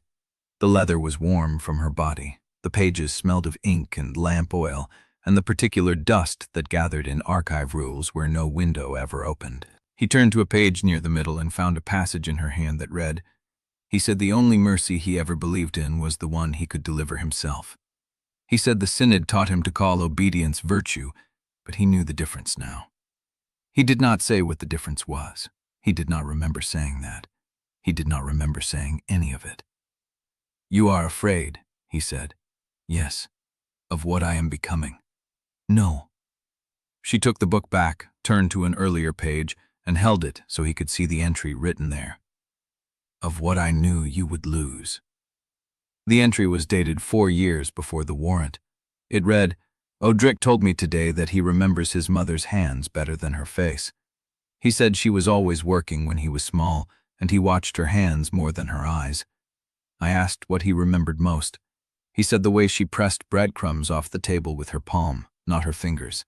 Firm, efficient. He said it was the first time he understood that love could look like work." Below it, in fresher ink, a line she must have added after the butcher's voice was burned. "He will not remember this entry either. I am keeping it for when he needs proof that he was loved before he became a weapon." Odrik read it twice. The words did not bring the memory back. They only described the shape of a hole he had not known existed until he tried to fill it. "You were preparing," he said slowly, "for this, for me losing myself. I was watching." She closed the book. "And I was writing down what I could because I knew the voices would take pieces of him, and I wanted him to have something left when he needed to remember who he was before. Before the pyre, before any of it." She held the book out to him again. "Take it. Read it when you need to. It is not a cure, but it is a record." He took it, slipped it inside his coat. The weight of it was small, barely a presence against his ribs. He looked at her. "Cathwen." "Yes." "When did you start writing in it?" She met his eyes. "The day after you told me you did not know what your voice sounded like anymore." "That was 12 years ago. 12 years of watching. 12 years of recording." 12 years of knowing that he would one day reach for a piece of himself and find nothing there. He wanted to ask her why she had never told him, why she had let him carry that without knowing someone was already measuring the distance he was losing. But he knew the answer, because he would not have listened, because he would have called it interference, surveillance, the same violation the Synod practiced with their ledgers and their seals. Because he was still learning how to trust her, and trust was not a door you opened once. It was a threshold you crossed again and again, each time finding out whether the ground held. He did not say any of that. He said, "Read me, 1, the first entry." She opened the book to the first page. Her voice was low, careful. The voice of someone reading a record she had written to survive, not to share. First evening in Emberfall. He refused the Synod's guest quarters and slept in the stable with the horses. Said they did not judge him for what he carried. I asked if he was afraid of the dark. He said no. He said he was afraid of waking up and not recognizing the hands at the end of his arms. She looked up. Do you remember that night? He searched. Emberfall, a town on the southern reliquary road, a stable, horses breathing in the dark, a woman's voice asking if he was afraid. The shape of it was there. The details were not. No, he said. She nodded, as though she had expected that answer. Read the rest, he said. She looked down at the page again, and her face changed. Something flickered behind her eyes. Not grief, not guilt, recognition. The entry continues, she said. I wrote. He fell asleep before I could tell him I was writing it down. I do not know if I will ever show him this, but I need someone to know that he was not always silent, that there was a version of him who asked questions and let me see the answer. She paused. Then I wrote the date, and below it, a note I added the morning after. What note? She read it aloud. The bell under clerk asked me to describe Odrik's voice in writing. I gave him a false description. I do not know why I lied, but I am glad I did. Odrik went still. The bell under clerk. The title that did not exist in the Synod's registry. The figure who had known every cell route, named every name, blocked every extraction. The title that had burned the soldier's voice out of Odrik's skull before he could see the face attached to it. Cathwen had written about him 12 years ago, before Odrik was marked, before the warrant was forged, before she knew what the title meant. She had lied to him, and she had written down the lie. The quarters bell swung overhead, still ringing, no rhythm, no purpose, just sound. Odrik looked at the open page. He looked at Cathwen. When did you know? He asked. She closed the book. Know what? That I was not the only one being written. Chapter 60. The book was warm from lying against her ribs. Odrik held it in his burned hands and felt the weight of 12 years pressed between leather and thread. The spine cracked when he opened it, not from age, but from the number of times Cathwen had turned back to the first page and added another entry. He read, standing in the alley mouth, the quarters bell still swinging overhead, its clapper striking air that no longer needed sound. Fennel smoke, he said. I hated it. You did. She stood a pace away, arms crossed against the cold. You never told me why. Because it smelled like the hospice where they kept my father before he died. He looked up from the page. I had forgotten that. He forgot a great deal. He kept reading. The entries were not long. Most were fragments, a sentence, a gesture, a word he had used that she had never heard him use before. Third evening in Thornwood. He walked to the edge of the village and stood in the snow for an hour. When I asked what he was doing, he said he was counting the stars because the voices stopped counting when he counted something else. He did not remember that night, but he remembered the feeling of standing in snow with his face turned up, trying to find a number large enough to drown the murmuring. Fifth morning in Hollow Cross. He found a dog with its leg caught in a trapper's wire and cut it free instead of walking past. The dog followed him for 2 days. He named it nothing, but he checked its paw every morning to make sure the wire had not damaged the bone. What was the dog's name? He asked. You did not give it one. That is correct. You asked the village baker if she would take it. She said yes. You left coin for the feed without telling anyone. He turned the page. The entries continued. Villages he had passed through, meals she had watched him eat, the way he dried his hands on his coat before touching a door, as though he needed to be clean before entering a room where someone might look at him. Evening of the 11th. He asked me if I thought the voices could feel pain. I said I did not know. He said he hoped they could not, because if they could, he had been causing it for 19 years without meaning to. She had written that down. She had kept it. He looked at her. Her face was still, not guarded, simply waiting. Why did you keep this? Because I knew you would not. That is not an answer. It is the only one I have. He turned another page and found the first entry she had read aloud. The stable in Emberfall. The bell under clerk.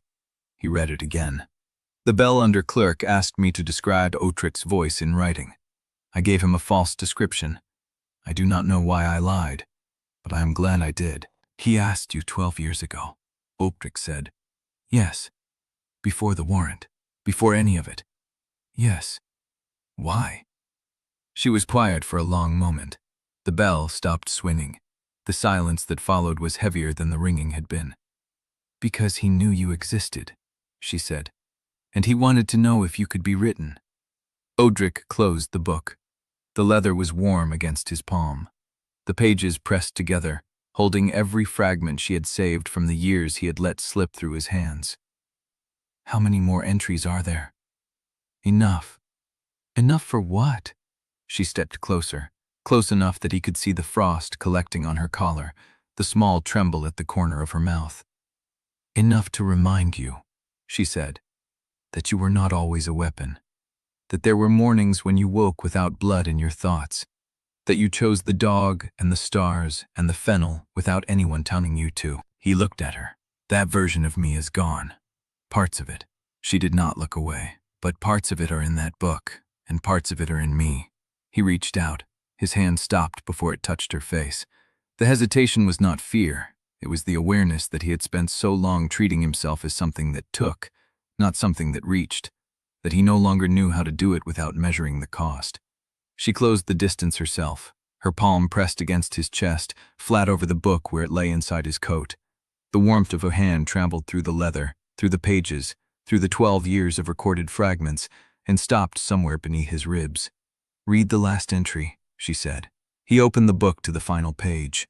The handwriting was different, newer, written in the same ink she used for the archive ledgers, not the faded brown of the earlier years. He will not remember this entry either. I am keeping it for when he needs proof that he was loved before he became a weapon. But below it, there was another line, one she had added tonight. If the choir ever learns to write, we must go to Penreach. The outer presses answer there. I do not know why, but I have known it since the first night I heard him speak in his sleep. He looked up. When did you write that? After you told me about the ink on the walls, about the boy who read his own name and died. Why Penreach? Because the province's outer presses are there, the ones the Synod abandoned when they centralized the writ stamps. If the choir is learning to write, the presses that answer to it will be the ones it already owns. And you knew this? I suspected it. She met his eyes. I did not know until tonight whether I was right. He looked down at the page.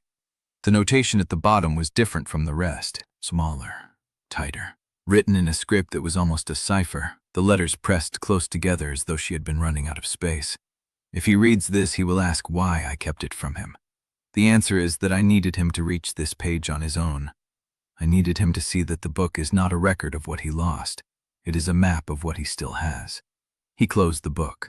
The press is in Penreach, he said. Can you find them? I can try. That is not an answer. It is the only one I have. He looked at her. The frost on her collar had melted. The tremble at her mouth was gone. You have been carrying this book for 12 years, he said, and you never told me. I told you tonight. That is not the same. No. She stepped back. It is not.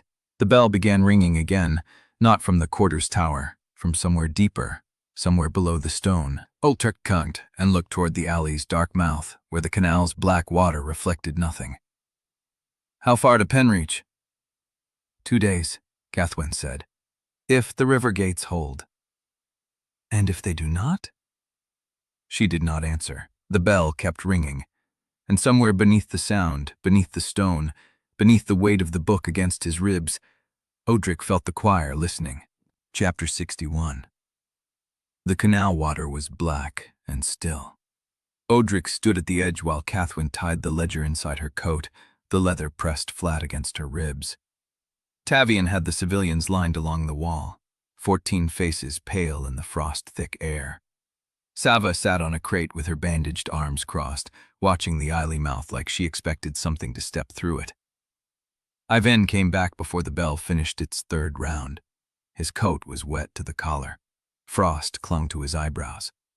He carried a length of rope coiled over one shoulder and a canvas satchel that clinked with metal when he set it down. "The river ice channels," he said. "There is a barge master who owes me. He will take us as far as the Penreach cutwater before dawn." "How many?" Cathwen asked.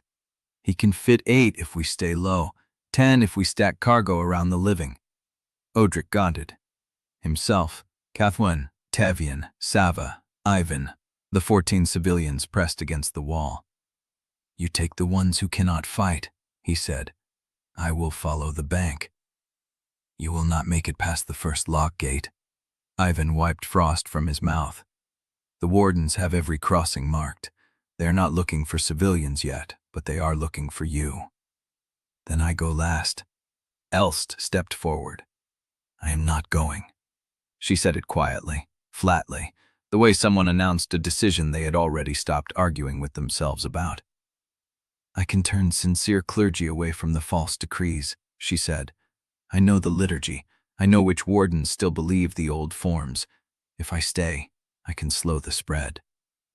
"You will be named Herrick before morning," Cathwen said. "Probably." Elst did not flinch. "But every hour I keep a chapel from reading those orders is an hour the ink does not cleanse another vessel." Odrik looked at her. The gray cloak was still dusted with ash from the press fire. Her face had lost the softness it carried when she first joined the hunters. Whatever she had been before, she was no longer that woman. "You will die here," he said. "Everyone dies somewhere." She met his eyes. "I would rather die standing between sincere men and a lie dressed as doctrine." No one argued. Tavian stepped forward and held out his hand. Elths took it. "The dark moon rises in 6 days," she said. "If you have not stopped this by then, the seal will break whether you are ready or not." "We will be ready," Odrik said. He did not believe it, but he said it. Elths nodded. Then she turned and walked back toward the quarter's smoking skyline, her gray cloak disappearing between the buildings before any of them could call her back. Ivan moved them through the canal's lower edge. The route was not water. It was frozen channels between collapsed wharves, old timber bridges that had rotted to splinters, and stone runners where cargo sledges had once been hauled before the Synod paved the upper roads. The cold bit through Odrik's boots. His shoulder ached where the arrow had gone through. The book pressed against his chest with every step. Cathwen walked beside him, the ledger inside her coat, her breath visible in the dark. "The Penreach outer presses," she said. "If the choir is riding through them, the decrees will already be spreading faster than the river can carry word. Then we burn them before they spread. That assumes we reach them before the ink finishes whatever it is writing." He did not answer. They passed under a frozen bridge where a bell hung silent, its clapper wrapped in cloth. Someone had tried to keep it from ringing. The cloth was still there, but the bell was cracked down the middle, split by cold or force. "Who raps a bell?" Tavian asked from behind. "Someone who knows what sound calls the ink," Ivan said. "Keep moving." The chapel novice found them at the canal's edge. He was young, maybe 16. His confirmation tunic was too large and his hands were red with cold. He came running through the frozen reeds, skidding on the ice crust, and grabbed Ivan's sleeve before anyone could stop him. "The orders," he said. "The new orders, they are in every market ward. No one remembers posting them, but everyone is obeying." "What do they say?" Odrik asked. The novice looked at him. Recognition flickered in his eyes, fear and something else, the look of someone who had seen a warrant portrait and was now seeing the face attached to it. "They say the river gate to close by moonrise," the novice said. "All of them. Every lock, every bridge, every channel that leads south. The clerks are already chaining the winches." "How many gates?" "7. The Naz's voice shook. "But the 7th gate is the one at the Penreach cutwater. If that closes before you pass, there is no way through until the thaw." Ivan swore. "When does moonrise come?" The novice looked at the sky. The clouds were breaking. The first pale glow of the rising moon was already visible through the smoke haze. "Soon," he said. "Very soon." Odrik turned to the canal. The Ouse was thin at the edges. Black water showed through the cracks. Beyond it, the river opened into the frozen channel that led south, toward Penreach, toward the presses, toward whatever the choir was riding through them. "How fast can the barge move?" he asked. "Fast enough if the current holds," Ivan said. "And if the gate closes before we reach it?" Ivan did not answer. The novice was still standing there, trembling, his confirmation tunic too large, his hands red with cold. "There is something else," he said. He reached into his coat and pulled out a folded sheet. The paper was white, clean, unstained by frost or travel. The ink on it was still wet. "I found this pinned to the gate," the novice said. "It has your name on it." Odrik took the sheet. The handwriting was impossible. Even, patient. The same script that had written through Morovin's corpse, that had climbed the walls of Cinder Quarter, that had claimed the boy who read his own name. But the words on this sheet were different. "Odrik Vassmere, you have reached the page we prepared for you. The river will not save you. We have been writing this journey since before you were born." He looked up. The moon was rising through the smoke. And somewhere beneath the ice, beneath the stone, beneath the weight of the book against his chest, he felt the choir smile. Chapter 62. She walked through the smoking corridor alone. The gray cloak pulled tight, her boots crunching on ash that had not been ash an hour ago. The writs were everywhere. Fresh paper nailed to doors, plastered to chapel gates, pinned to the boards where the fishmongers had hung their catch that morning. She did not stop to read them. She had seen enough of the ink scripture to know what they said. "Come to the undercrypt. Present yourself for correction. The dark moon rises." The words varied by district, but the shape was always the same. A summons dressed as liturgy. A command wearing a prayer's clothes. Elst kept walking. The quarter had changed since the press stopped burning. The silence was thicker. The few people she passed moved with their heads down, shoulders tight, stepping around the writs as if the paper itself might reach for them. They did not meet her eyes.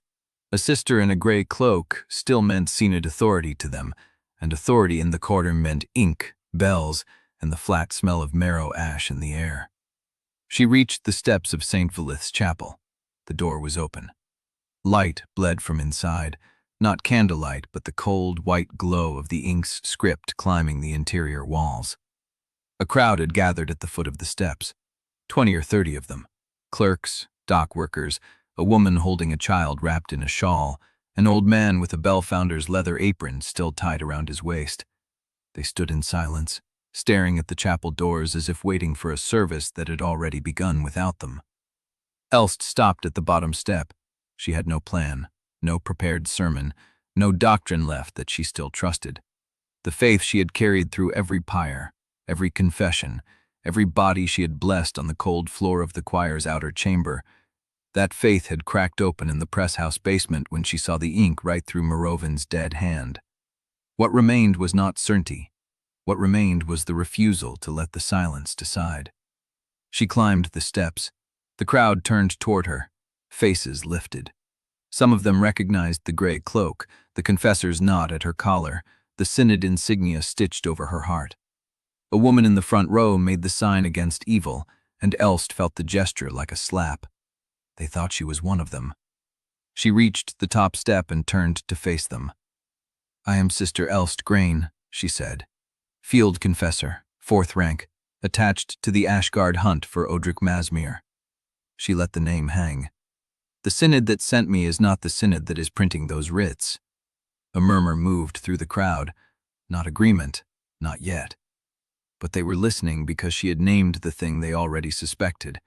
that the authority claiming their streets was wearing a face that did not belong to it.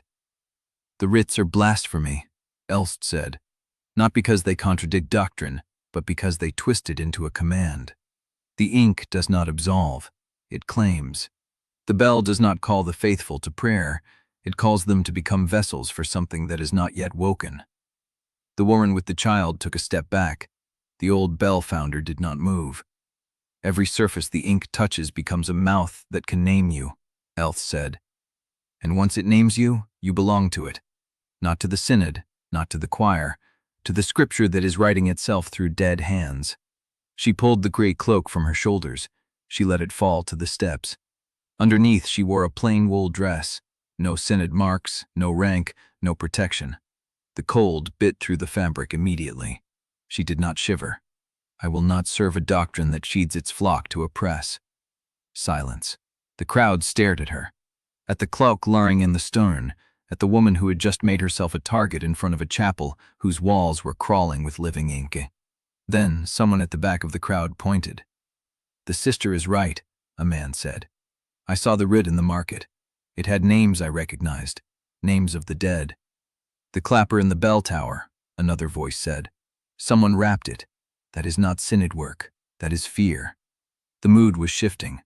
Elst felt the change in the air, the way the voices in Odrik's skull must have felt every hesitation in a room. She had given them permission to doubt. It would not last. But it did not need to last. It just needed to buy the others enough time to reach the gate. "I cannot command you to resist," she said. "I can only tell you what I will do. I will stay at this chapel. I will refuse every writ that comes through its door. I will name the ink for what it is, a lie wearing a prayer." She looked at the old bell founder. "If you have a hammer, break the bell." Something stirred in the chapel behind her. The air changed. Not the cold tightening of a coming storm, but a pressure, like a held breath. The ink on the interior walls began to pulse, slow and rhythmic, matching a heartbeat that did not belong to any living thing in the quarter. A bell rang, not from the tower, from inside the chapel, from the stone itself.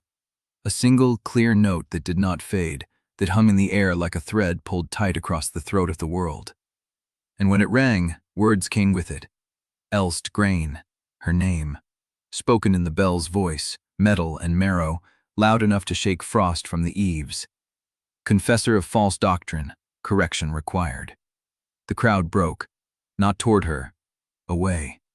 They scattered like leaves before a wind, the woman clutching her child, the bev founder stumbling down the steps, the clerks pressing themselves against the walls as if the ground had turned to fire. The old man with the apron glanced back once, his face white, and then he was gone. Elst stood alone on the steps. The bell rang again. Surrender for correction. She did not move. Inside the chapel, the ink was climbing, spreading across the altar, up the pillars, across the ceiling in vein-like branches that glowed with the same cold light that had filled Morovin's dying eyes. The bell kept ringing, each stroke her name, each stroke a command dressed as a summons. She had no weapon, no allies, no plan. But the others were running toward the gate, and every second the bell named her was a second it did not name them. She stepped through the chapel door. Chapter 63. The river gate rose from the frost like a wall of black iron and frozen rope, its chains crusted with ice that had not melted in years. The channel beneath it was barely wide enough for a barge to pass single file, and on both banks, men with torches and crossbows were shouting over each other. 3 orders. A synod warden in a heavy cloak held a writ above his head, reading the closure decree by torchlight. A dockmaster in a stained leather coat argued that the gate could not close until the last paying boat had cleared the channel. A third voice, raw and young, kept insisting the militia had standing orders from the interim synod to seal every gate at moonrise, regardless of traffic. Odrik watched from behind a cargo crane, one hand braced against the frozen iron, counting. 6 Ashguard on the north bank, not yet deployed. 4 dock militia with crossbows on the south bank, arguing among themselves. A barge half-loaded with salt barrels caught between the closing arms, its crew shouting at the lockkeeper to open the gear housing. Ivan crouched beside him, breath misting. "The gate mechanism is on the south side. If I can reach the gear housing, I can hold the chain release long enough for the barge to slip through. How long? 20 breaths, maybe 30 if the ice does not bind the sprocket. Odrik looked at the channel. The barge was low in the water, riding heavy with salt, but its draft was shallow enough to clear the sill. The problem was the closing rate. The gate arms were already moving, slow and relentless, driven by a crank that no one was turning. "The gate is closing itself," he said. Ivan followed his gaze and went still. "That is not possible. The housing requires 4 men to turn the crank against the counterweight." "The ink does not need cranks." Cathwen pressed up beside them, ledger tucked inside her coat. "The seal is breaking faster than else predicted. If the gate closes by its own will, the ink is already riding through the mechanism." Sava stood at the back of the group, arms wrapped around herself, her confirmation brands hidden under fresh bandages. Tevian kept his blade low, but his eyes were on the ash guard on the north bank, counting the same numbers Odrik had counted. The arguing continued. The warden with the writ stepped forward and shoved the dockmaster. The dockmaster did not fall, but his hand went to his belt, and the 4 militia on the south bank raised their crossbows in unison. Not at the warden, at the gate, at the mechanism that was turning without a hand. "Someone cut the safety chain," one of them shouted. "The sprocket is free. If that thing closes all the way, we will need a week to open it again." The warden turned, saw the gate moving, and went pale. He lowered the writ. A bell rang, not from the tower, but from somewhere beneath the stone, muffled and wet, like a tongue forced through water. Odrik felt it in his teeth. "That is not the gate's bell," Cathwen said. "No." The ash guard on the north bank straightened. Their postures changed, not to alertness, but to readiness, the kind that came from orders they had not chosen. The warden looked at them, then at the writ in his hand, then at the gate. He did not look at Odrik, but Odrik saw him recognize something. The warden knew the ink was moving the gate, and he knew he could not stop it. Ivan moved first. He slid along the crane's base, low and fast, using the salt barrels as cover. The dock militia were still watching the gate, their crossbows trembling with indecision. One of them shouted at the warden to order the retreat. The warden did not answer. Odrik signaled Tyvian to hold position and followed Ivan, keeping to the shadow of the cargo crane's counterweight. The gate arms were halfway closed now. The barge crew had stopped shouting. They were watching the mechanism with the quiet terror of men who understood that their profession, the water, the ice, the iron, had just become something that did not obey the same rules it had obeyed this morning. Ivan reached the gear housing. He pulled a pry bars from his belt and wedged it into the chain guide, bracing his weight against the housing frame. The chain shuddered. The sprocket stuttered. For a breath, the gate arms slowed. Then the chain snapped. Not from force, from purpose. The links parted in a straight line, as if cut by a blade that had always known where to sever. Ivan stumbled back, the broken chain whipping past his face. The gate arms resumed their closing. Odrik reached him, grabbed his collar, hauled him behind the housing. "How long?" "Less than 10 breaths before that channel is sealed." "Then we take the barge now." He turned to signal the others and saw Ansel Vale standing on the south bank, not in the press chamber's ink-stained tabard, but in a clean Synod coat with a chancery seal pinned at the collar. He stood at the edge of the lockworks, flanked by 4 men with rifles, their barrels trained on the group's position along the crane line. Ansel did not shout. He simply waited. Behind him, the gate arms kept closing. The dock militia had lowered their crossbows. The ash guard had not moved. The warden stood frozen, the writ hanging from his hand like a piece of dead skin. Cathwen saw him. She went rigid. Sava saw him next, her bandaged arms pressed tighter against her ribs. Tevian shifted his weight, blade still low, but his eyes were on the rifles. Odrik stepped clear of the housing. Ansel's gaze found him immediately. The man's face was calm, the same precise composure that had fed stock into the press while paper blades filled the air. He looked like a clerk who had arrived for a scheduled appointment. "Odrik Vassmere," Ansel said, loud enough for the bank to hear. "I am not here to delay you." The rifles did not lower. I am here to offer amnesty to the woman you carry. Sava Dren. Sava flinched. Walk back into the right willingly, Ansel said, and the interim synod will not name you heretic. Your brands will be restored as a correction, not a punishment. You will serve the hollow choir as a voice, not as fuel. There is dignity in that. Sava's mouth opened, but no sound came out. Every word he says is a lie dressed in ceremony, Cathwen said, her voice sharp. Do not listen to the shape of the sentence. Listen to what it demands. I demand nothing, Ansel said. I am offering a door that will close if you do not step through it. The gate arms groaned. The gap was narrow enough now that Odrik could see the barge's bow scraping against the channel wall, its crew bracing for the seal. Even, Odrik said, low. Can the barge hold long enough for us to board? With everyone running and jumping at once, maybe. Then we go. He looked at Sava. She was shaking. Her eyes had not left Ansel's face. Sava, Odrik said, you do not have to answer him. You do not owe his offer a single breath of your attention. She looked at him. You have already refused, he said. When you let them cut you free from the preparation table. When you walked out of the undercrypt. When you did not look back at the altar. That was your refusal. This is just the echo. Ansel did not react, but the rifles shifted, and the gate arms kept closing. Chapter 64. Sava did not speak. She stood with her bandaged arms pressed against her ribs, her eyes fixed on Ansel's face like she was reading a sentence she had not expected to find there. The rifles did not lower. The gate arms kept closing. The barge scraped against the channel wall with a sound like bone on stone. Odrik watched her throat move as she swallowed. Then she stepped forward, not toward Ansel, toward the edge of the lockworks, where the channel opened into the gap between the closing gates. She stopped with her boots at the water's edge, the frozen mud giving under her weight. I am Sava Dren, she said. Her voice cracked on the first syllable. She steadied it with a breath that Odrik could see shaking through her whole frame. I was a Pale Warden of the Candle Synod. I carried confirmation brands at the age of 22 because I believed the rite was sacred. She looked down at her bandaged arms. I believed the preparation table was where I was meant to serve. Ansel did not move. The Synod cut me open, Sava said.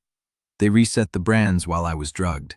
They bound me to a rite that would have fed me into the hollow choir as fuel for a machine I did not understand. Her voice was stronger now. The tremble had not left it, but she had stopped trying to hide it. You are offering me amnesty, she said, and her eyes found Ansel's. But you are the one who prepared the table. You are the one who taught the ink to write. You do not get to offer me correction. You do not get to name what I am. She lifted her bandaged arms. These brands are not yours. Ansel's head tilted the way a clerk's does when a column does not add. The brands are the Synod's mark, he said. They were placed by sanctioned hands. By refusing correction, you are refusing the order that made you a warden in the first place. There is no apostasy you can walk back from that choice. There is no apostasy I want to walk back from. Sava's hands dropped to her sides. I walked out of the undercrypt, she said. I did not look back at the altar. I did not pray for forgiveness. I am done being written. The silence that followed was not empty. It was the silence of men realizing that an argument had already been decided without their participation, and that no amount of ceremony could reverse the judgment of a person who had stopped believing the ceremony could touch her. On the south bank, one of the riflemen shifted. Not aiming, just shifting, the way a man does when he is no longer certain which order to follow. Tevian saw it. He took a step forward, blade still low, and his voice carried across the channel. She does not have to go back. None of you do. The dock militia did not answer, but two of them lowered their crossbows. Ansel's composure did not break, but something in his stillness changed, the stillness of a man who had just realized that his best argument had already been answered before he had finished making it. Shoot the novice, he said. The rifleman on the left raised his barrel.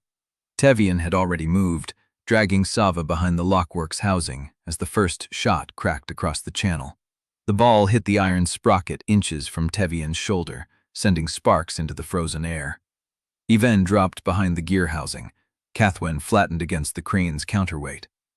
Odrik shut his hand on the barge's gunwale, the wood slick with frost, when the second shot hit the channel wall beside him and sprayed stone chips across his back. The barge crew was shouting. The Ash Guard on the north bank were shouting. The dock militia were no longer hesitating because they were no longer aiming at the gate. They were aiming at the riflemen. Chaos broke open like a seam. Odrik grabbed the barge's rail and hauled himself aboard, waving at the others to follow.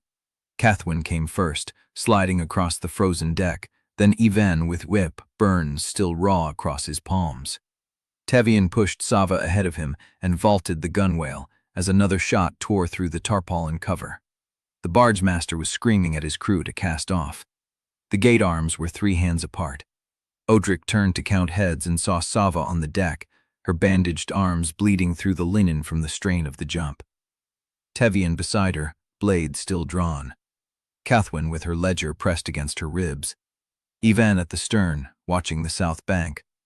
Odrik followed his gaze. Ansel Vale stood at the edge of the lockworks, his clean, Synod coat untouched by the chaos. The 4 riflemen were reloading, but one of them had not reached for his cartridge. He was looking at Tevian. No, he was looking past Tevian, at the gap between the gate arms, and his hand had moved not to his powder horn, but to the collar of his coat, where a seal hung on a leather thong beneath the Synod colors. The seal was old, not chancery, not interim Synod. It was the same shape, the same worn bronze that Cathwen had described 12 years ago. Tevian saw it, his eyes locked on the seal. The man looked back. Then the gate arms ground together with a sound like a door slamming in a crypt, and the channel sealed. Chapter 65. The barge pushed into the channel the moment the gate sealed behind them, the hull groaning against the current as the master threw his weight into the tiller. Snow had begun to fall. Not the dry flurry of the quarter's smoke-choked air, but wet, heavy flakes that landed on Odrik's burned hands and did not melt. He stood at the stern, watching the lockworks shrink through the white curtain, waiting for the riflemen to appear on the bank. They did not wait long. Ansel's voice carried across the water, thin against the wind, but precise. The voice of a man who had already calculated the range and found it acceptable. "Take the master." The shot came a breath later. The barge master's head snapped sideways, and he crumpled over the tiller, the vessel swinging wide as his dead weight pulled the rudder offline. Odrik reached him in 3 strides, one hand on the tiller, the other shoving the dead man aside. The wood was warm where the master's palm had been. "Get low," he said, "all of you." Tevian had Sava by the arm, pressing her against the cabin wall. Cathwen was already flat on the deck, her ledger pressed beneath her ribs. Yvain had found a coil of rope and was tying it to the gunwale cleat. The barge was drifting. Odrik pulled the tiller hard, fighting the current, trying to find the deeper channel where the water ran faster. The snow was thickening, swallowing the banks, turning the river into a corridor of white and black. Another shot hit the cabin roof. Splinters rained across the deck. "They're following along the bank," Tevian said. "I can see them through the gaps, 4 of them, moving parallel." "How long until we lose them in the snow?" "Depends how fast we are." Odrik looked at the chain of barges ahead, moored in a staggered line along the north bank, their decks iced over and their hulls riding low in a wad. A shortcut, if they moved now, before the riflemen reached the next bend and found a clear sightline. "We're not staying on this barge," he said. "Tevian, take the tiller. Hold the angle until I tell you to let go." Tevian slid into position, his hands replacing Odrik's on the warm wood. Odrik crossed the deck to the bow, where the first moored barge lay 3 strides away across a gap of black water and shifting ice. The chain connecting them was thick with frost, the links frozen into a crust that groaned as the current pulled against it. He tested the gunwale with 1 foot. "Odrik!" Cathwen's voice, low and tight. "The ice between them is not solid." "I know." He jumped. The landing was hard, his burned feet screaming as they hit the frozen deck. The barge lurched under the impact, chains rattling, and he went to one knee, his collarbone sending a spike of pain through his chest. He looked back. "Now, all of you," Yvain came first. His rope burns raw as he caught the frozen chain and pulled himself across.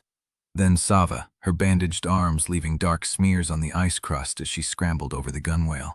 Tevian followed, abandoning the tiller to the drifting barge. Cathwen was last. She hesitated at the edge, her ledger pressed against her ribs, her eyes on the gap between the barges. The shot came as she jumped. It hit the chain beside her hand, sending a spray of ice and metal fragments across her face. She landed badly, her ankle twisting, her palm hitting the deck hard. Odrik pulled her up before she could fall again. "You're bleeding." "I know." She wiped the blood from her cheek with the back of her hand and did not look at it. "Keep moving." They crossed 3 more barges the same way, each gap wider than the last, each landing harder as the ice crust thickened and the current pulled the chains taut. The snow was falling faster now, a white curtain that swallowed the banks and the riflemen and the sound of the lockworks behind them. Odrik's lungs burned. His hands were numb. His collarbone was a constant grinding ache that he had stopped trying to ignore. But they were moving. The 4th barge had a cabin. Odrik led them through the broken door, into the darkness, where the smell of old smoke and damp wool pressed against them like a living thing. "We can rest here," he said. "Just long enough to catch our breath." Sava slumped against the wall. Tavian found a crate and sat on it, his blade still drawn, his eyes on the broken door. Cathwen crouched beside Odrik, her hand finding his wrist. "You're shaking?" "Cold. You were shaking before the snow started." He did not answer. The silence in his head was not empty. It was the silence of a room where a door had just closed, and he was not sure what he had locked in or out. They had stopped muttering the moment they crossed the 1st barge. Dane had fallen silent even before that. The butcher's voice had never returned after the undercrypt. The soldier was gone, burned out by the ink. He had nothing left. No dead instincts, no borrowed strength, no voice to tell him what the current was doing beneath the ice, or where the next gap would be, or whether the rifleman had found a boat. He was just a man in a burning shirt, with a broken collarbone and a memory of his mother's face that was already fading again. Cathwen's hand tightened on his wrist. "Odrik." He looked up. "I can still see them," Tavian said from the door. "They're angling toward the bank. They found a skiff." Odrik stood. The skiff was already in the water when he reached the barge's bow, a dark shape cutting through the snowfall. 4 men at the oars and Ansel Vale at the tiller, his chancery seal catching the light like a wound. "How far?" 400 strides, Tevian said. "Maybe less." Odrik looked at the next barge. It was farther than the others, a gap of open water and shifting ice that would require a running jump from the stern. He did not have a running jump left in him. But the ice was thickening, and the current was slowing, and the snowfall was turning the river into a white plain that might hold a man's weight if he was careful, and fast, and lucky. He stepped off the barge onto the ice. It groaned beneath him, a sound like a door opening under water, but it held. "Cathwen," said his name. He did not stop. "Stay on the chains," he said. "Follow my path. Do not step where I have not stepped." He moved forward, each step deliberate, his burned hands outstretched for balance, his eyes on the ice crust ahead. The flakes settled on his shoulders, his hair, his scarred jaw, turning him white as the river around him. The skiff was 300 strides away, 200, 100. The ice held. They crossed the next barge, and the next, and the next, the chain of vessels growing longer, and the snow deeper, and the skiff closer, until Odrik reached the last barge in the line and saw the far bank, dark and solid, waiting for them. He turned back. Cathwen was 20 strides behind him, her face pale, her ledger pressed against her ribs. Sava and Tavian were behind her, helping each other across the ice. Even was at the rear, watching the skiff. "They're 200 strides from the nearest barge," Even said. "We're not going to make it to the bank before they reach us." "No." Odrik looked at the far bank, "but we do not need to reach the bank." He pointed at the mooring chain between the last barge and the shore, a thick iron link crusted with frost and ice. "That chain connects to a capstan on the shore. If we cut it, the barge line will drift. The skiff will have to go around." Even looked at the chain, then at the skiff, then at Odrik. "One shot. he said. "One shot to crack the ice at the mooring post, and the current does the rest." Yes. Even pulled the pry bars from his belt. The shot was not his. It came from the skiff, a single crack that split the snowfall, and the chain beside Odrik's foot snapped in a straight line, severed by will, not force. The barge line began to drift. Odrik grabbed Cathwen's arm and pulled her toward the shore. The ice groaned beneath them, cracking, the water rising through the fissures in dark, hungry lines. "Move," he said. "Move now." They ran. The ice held until the crack started beneath Tavian's foot, a web of white lines spreading outward as the barge line drifted and the current found the weakness. He stumbled, caught himself, pushed Sava ahead of him. The skiff was 100 strides away. 50. The ice held.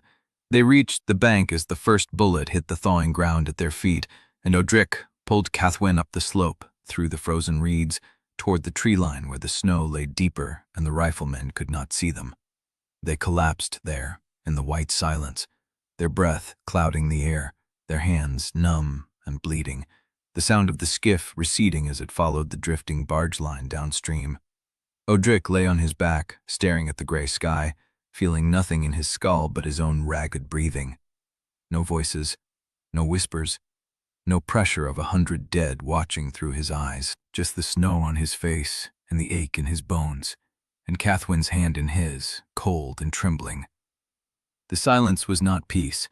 It was the hollow of a door that had slammed shut and left him standing on the wrong side. He closed his eyes. "We need to keep moving," he said, "before they find where we came ashore." Cathwen did not answer. She was staring past him, at the barge line drifting downstream, at the skiff still pursuing it, at something on the far bank that he could not see. "Odrik!" He opened his eyes. One of the chains snapped before the shot. She was not looking at him. "When I jumped, the chain beneath my foot." He sat up. "What do you mean?" "I mean the ice held, but the chain did not. It snapped from my weight, not from the ink." She finally looked at him, and her face was the color of the snow around them. "There is something in the water, something that cut the chain." Odrik looked at the river. The barge line was still drifting. The skiff was still pursuing it. The snow was still falling, thick and white and indifferent. But beneath the ice, in the dark water, something had moved. He had felt it. Not with a voice, not with borrowed instinct. He had felt it in his bones, the way a man feels a door open in a house he thought was empty. He stood, slow and careful, his eyes on the water. "We need to move," he said. "Now." Chapter 66. They ran. The reeds whipped at Odrik's face, frozen stalks cracking against his shoulders as he pulled Cathwen through the tree line. The ground sloped upward, slick with frost and mud, and his boots found no purchase. He grabbed a birch trunk and hauled, feeling the burned muscles in his shoulder scream, feeling the collarbone that had never healed right grind against itself. Cathwen's hand slipped in his. She went backward, her heel catching a root, her weight pulling her down the slope toward the riverbank where the snow had drifted thin and the wind could not reach them. Odrik stopped. He stood at the edge of the hollow, his hands on his knees, his breath coming in ragged clouds, and he listened. The silence in his skull was absolute. No Vey muttering tactical calculations, no Dane reading the weight of a room, no butcher's steady hands waiting for command, no soldier's reflexive reach, just the wind, just his own heartbeat, just the sound of snow settling on stone. He had been alone in his own head before the pyre. He remembered it now, distantly, like a life lived by someone else. The quiet of a man who had never carried a voice, who had never heard a dead man think through his own thoughts. That man was a stranger. This silence was not peace. It was a room stripped of furniture, the walls bare, the floor empty, the echoes of 100 vanished presences still vibrating in the air. He did not know who lived in that room now. He sat down. The snow was cold against his burned hands. He did not feel it. Cathwen lowered herself beside him, her ledger pressed against her ribs, her cut cheek dark with dried blood. She did not speak. She watched him, her breath slow and even, her eyes tired and patient and afraid. "You caught me," she said. He nodded. With nothing, he nodded again. That was you, not a voice. He looked at his hands. The burned skin was cracked and bleeding. The fingers trembled from exhaustion, from cold, from the effort of holding 106 ghosts at bay for months, and now there were no ghosts to hold. Who am I without them? He said. She did not answer. She did not need to. The question hung from between them, frozen and sharp, and neither of them knew the shape of the answer. Tevian broke the silence. Lanterns. He was standing at the edge of the hollow, his thin frame silhouetted against the gray sky, his hand pointing ahead. Odrik stood. Beyond the ridge, through the trees, a light flickered. Then another. Then a line of them, orange and steady, spaced at regular intervals. A road, or a settlement, or a checkpoint. The lanterns did not move like carried torches. They burned in place, hung from posts or gateways, marking a path through the darkening forest. Odrik watched them for a long moment. Could be a village, Even said, his voice low. Could be a synod post. Could be both, Odrik said. He looked at the river behind them, hidden now by the ridge and the trees, but still present in the sound of its current grinding against the ice. Ansel Vale was back there. Ansel Vale had 4 riflemen and a skiff and a chancery seal that opened doors. Ahead there were lanterns. Pick a direction, Cathwen said. It was not a question. Odrik looked at the lanterns, then at the sky, where the gray clouds had begun to thin, revealing a darker gray behind them, the color of coming night. The river gates were closed. The dark moon was rising in 6 days. The hollow choir was waking. And somewhere ahead, in the province of Penreach, there were presses that could answer to a voice that had learned to write.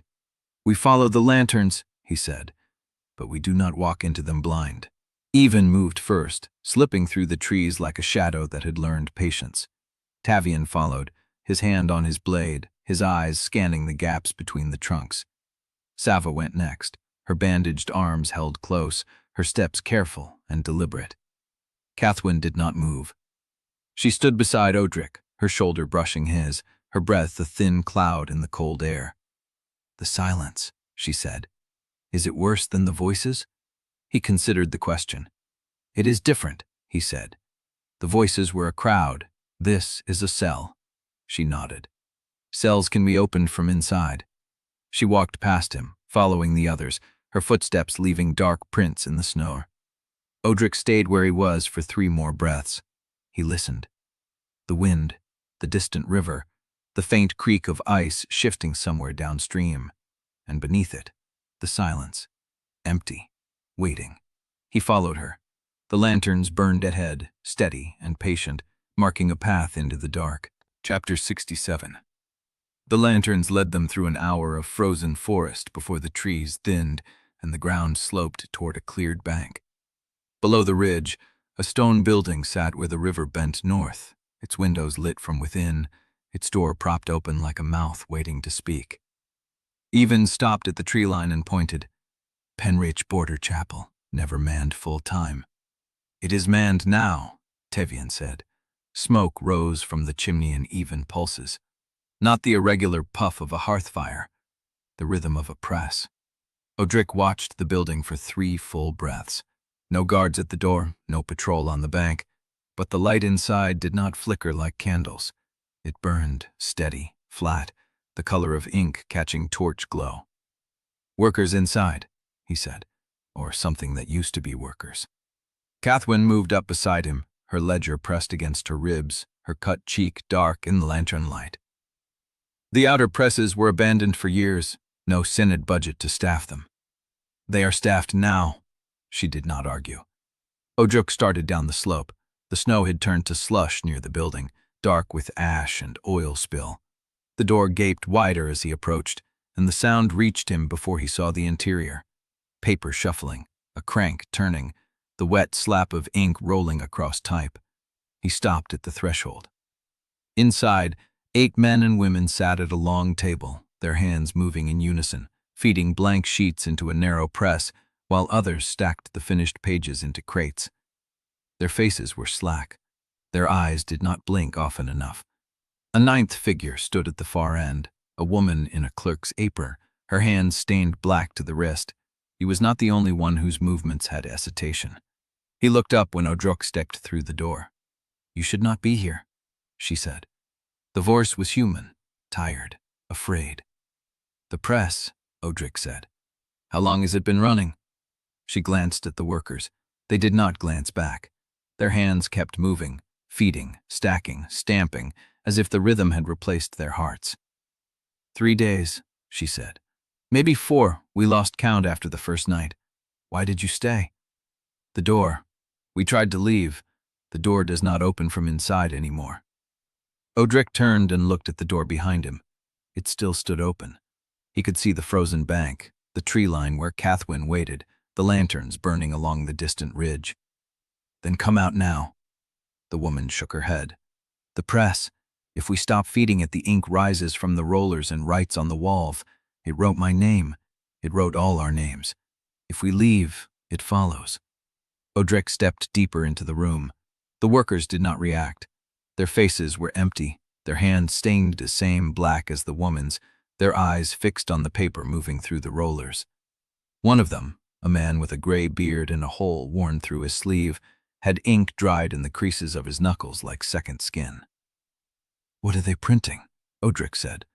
The woman tucked up a finished sheet and held it toward him. The ink was still wet. The letters were uniform, clean, stamped with a precision no human hand could match. They formed a single sentence, repeated over and over, stacked in columns down the page. "By authority of the Hollow Choir, this province answers to the voice that writes." Odrik read it twice. "Where are the crates shipped?" "South," she said, "to every chapel registry between here and the coast.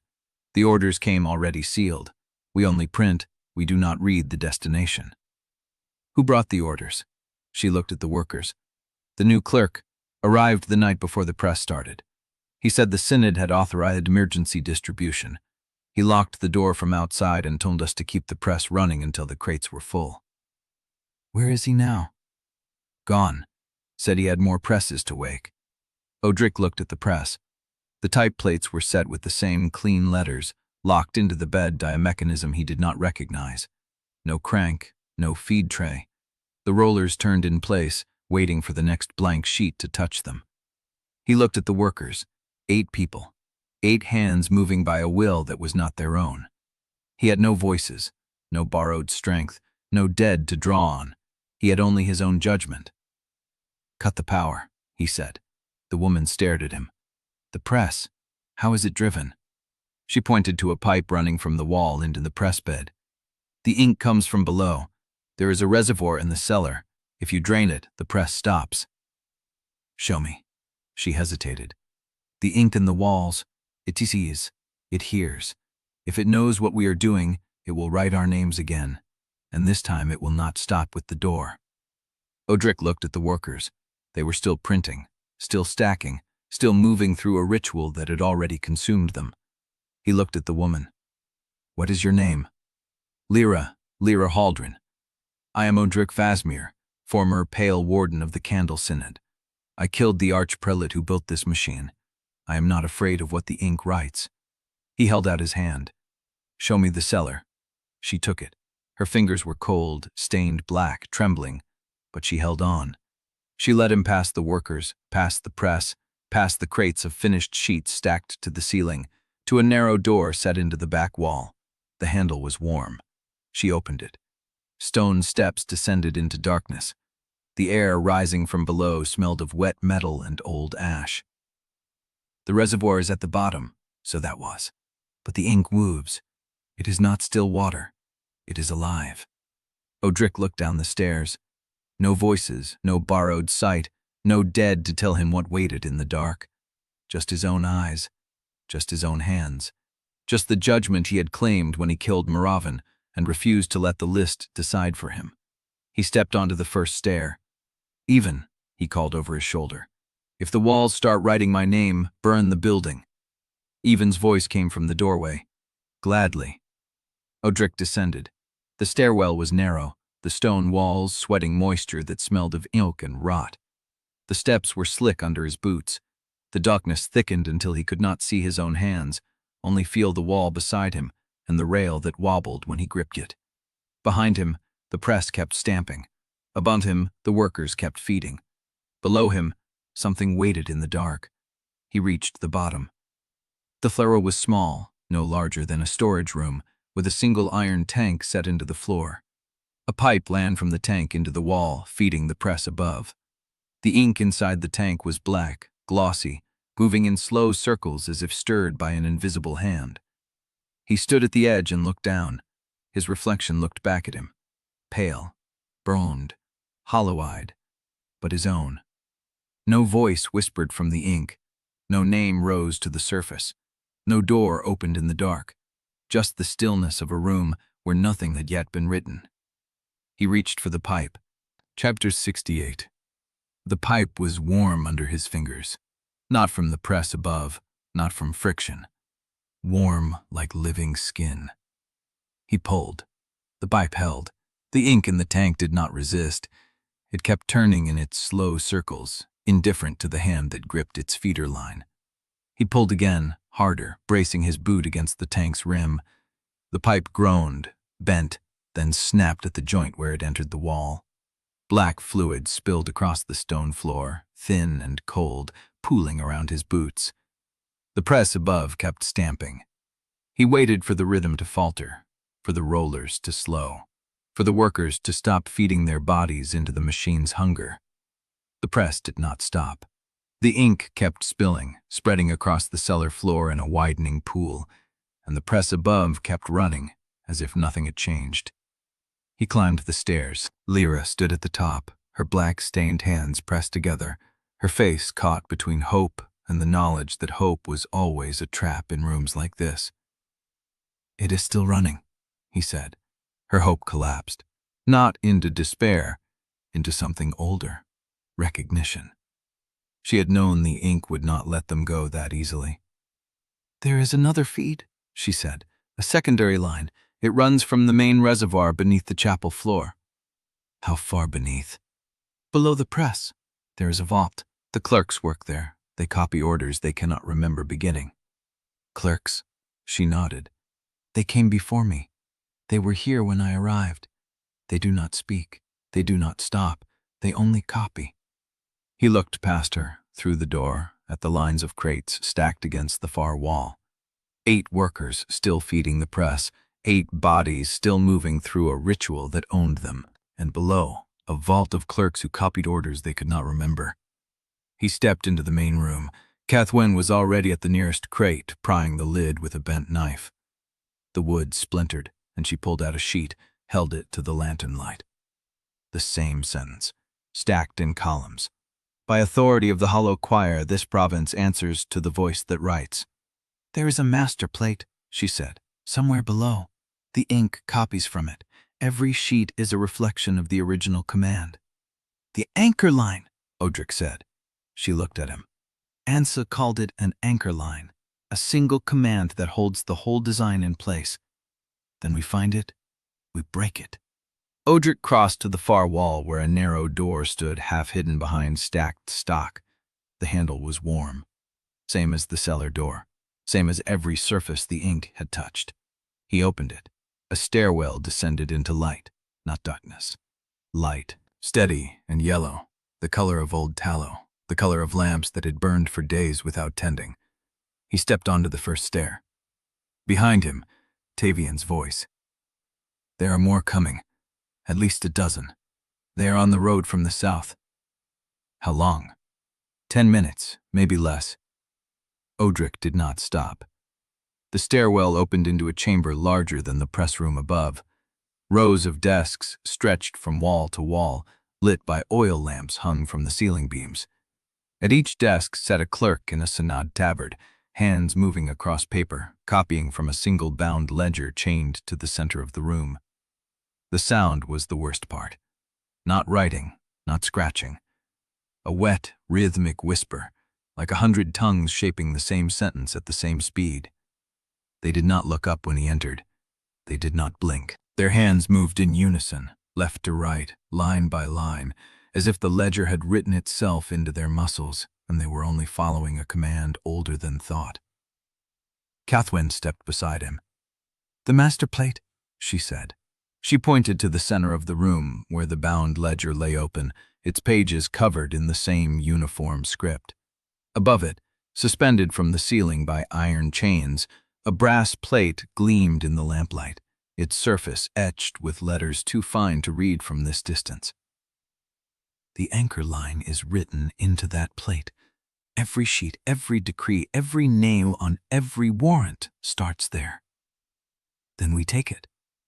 It is chained, and the chains are not iron. They are ink lines, solidified. If we break them, the plate falls. The ink catches it." Cathwen nodded. "Or the room collapses, or the ink writes a new command before the plate hits the ground." A voice from the doorway. "I told you, this is what judgment becomes when freed from men." Ansel Vale. He stood at the top of the stairs, his synod coat clean, his chancery seal catching the lamplight like a wound. Behind him, the door was closing, sealing shut with a sound that had no mechanism behind it. "Pure instruction," he said. "Pure need. No mercy, no hesitation, no conscience to slow the command. This is the future you were too afraid to build, Odrik, so I built it for you." Odrik did not turn. "How many presses?" "Enough. South, to the coast, to every chapel registry between here and the water. Every registry that still answers to the synod, and many that no longer do." Odrik looked at the clerks. They were still copying, still writing, still producing the infinite columns of the same command. Above them, the master plate gleamed, and behind him, Ansel Vale waited, patient and unhurried, as if he had already finished the only conversation that mattered. "Cut the chains," Odrik said. Cathwen moved before he finished speaking. She crossed the room, weaving between the desks, stepping past clerks who did not see her, did not hear her, did not react to her presence at all. She reached the center of the room and raised her blade to the first chain. The ink lines shivered. The bells began. A single note, low and wet, rising from beneath the stone floor, spreading through the chamber like a second voice beneath the scratching of 100 pens. It matched the rhythm of the clerk's hands. It matched the breath between each copied line. It matched the heartbeat of the master plate above her head. Ansel's voice carried across the room, calm and unhurried. "You are not here to stop the press, Odrik. You are here because the press needs a name it cannot write alone, and you brought her." Chapter 69. The first chain shattered. Cathwen's blade bit through the solidified ink, and the master plate lurched, one corner dropping a handspan before the remaining chains caught it. The clerks did not stop. Their pens kept moving, scratching the same sentence across the same paper, as if the plate's fall meant nothing to the command already written into their hands. The bells beneath the floor deepened. Odrik crossed the room in 4 strides. He did not run. Running wasted breath and announced intent. He moved like he had before the voices, before the pyre, before he learned to borrow dead reflexes to win fights he should have lost. He moved like a man who had nothing left but his own body and meant to use it down to the bone. Ansel watched him come. No retreat, no weapon drawn. He stood at the bottom of the stairwell with his hands loose at his sides, the chancery seal gleaming at his collar, his face carrying the same patience it had worn in the press chamber when the ink cycling filled the room. "You cannot stop this with your hands, Odrik." Odrik hit him. Not a borrowed strike, not a duelist's precision or a soldier's practiced angle. He drove his fist into Ansel's mouth with the weight of his shoulder behind it, felt cartilage shift and skin split, felt the shock travel up his arm like a bell note through stone. Ansel staggered. He did not fall. He straightened slowly, touching his split lip with ink-stained fingers, and smiled. That was almost convincing. Odrik hit him again.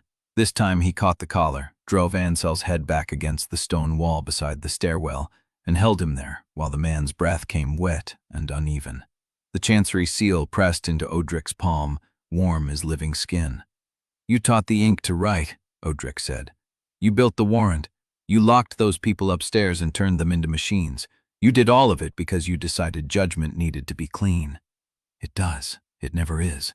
He pulled Ansel forward and slammed him back against the stone. The crack of skull on rock was wet and final. Ansel's legs buckled, but he was still smiling. "You brought her here," he whispered. "You brought her to the one place the press could finish the sentence it started. Above them, the bells stopped.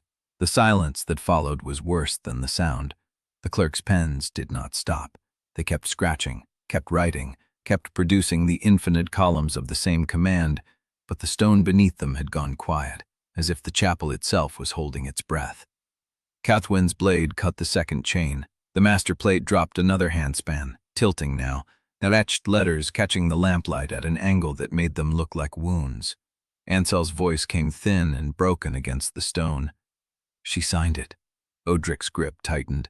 I know she signed it. No, not the warrant. Ansel's eyes found his, blood threading from his hairline down his temple, his strial con now, replaced by something that looked almost like pity. She signed the authorization, the one that set the execution date to the night of the strongest choir surge.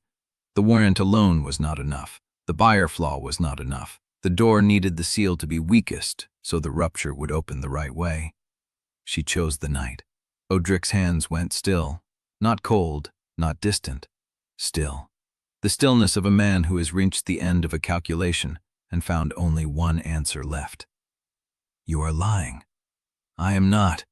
You are trying to poison the last thing I trust. I am telling you what she did, Ansel said, because you deserve to know whose signature made the door possible. Yours was not the only one she wrote that month. Odrik looked past him. Cathwen stood at the center of the vault, her blade raised to the third chain, her face turned toward him. She had heard. The distance between them was 20 paces, but he saw the recognition in her eyes, the same stillness that had seized his hands. She did not deny it. She did not look away. The third chain held. Cathwen. She said nothing.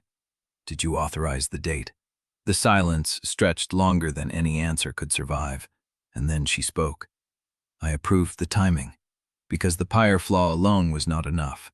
The choir surge that night gave you the only chance to rupture the rite instead of dying cleanly under control. If I had not signed, they would have waited for a weaker moon, and you would have decanted without a struggle. Odrik's chest did not move. He heard the words. He understood them. And somewhere in the hollow where the voices used to live, something new began to form. Not a voice, not a borrowed memory, a question that belonged only to him. How many times did you decide what I would survive? Cathwen's blade lowered.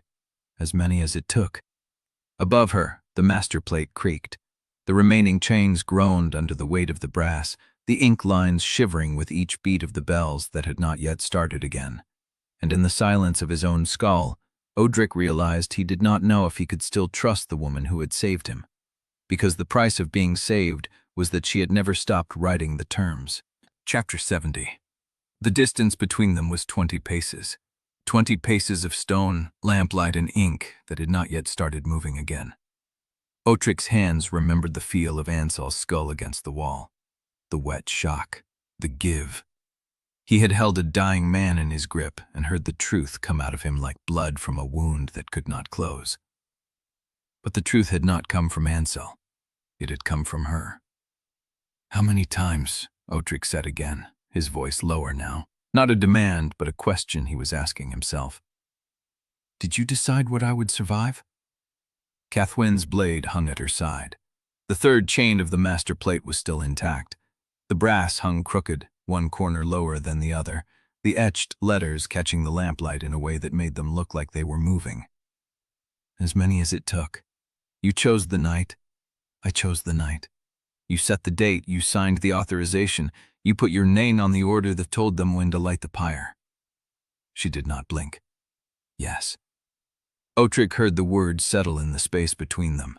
It did not echo. The stone swallowed it. The clerk's pen scratched on, oblivious, producing column after column of the same command that had already been written 1,000 times before. You should have told me. Would you have let me? He had no answer.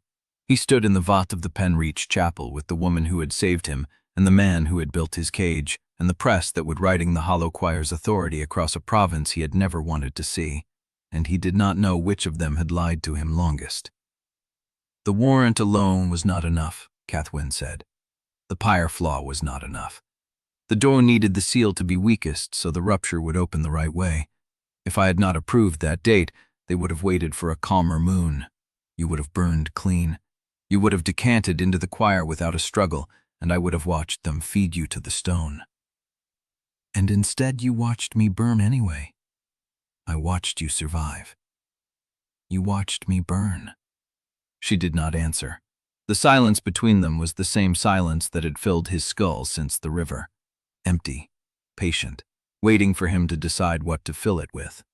Behind him, Ansel made a sound that might have been laughter or choking. "She never stopped," he said. "Even when you hated her, even when you put a blade to her throat, she was still writing the terms. You think I was the one who chose which villages you passed through? You think I decided the hour you would reach each signatory?" Odrik turned. Ansel was still against the wall, blood drying on his temple, his smile cracked and uneven. "She did." "Liar." "I am a liar," Ansel said, "but not about this.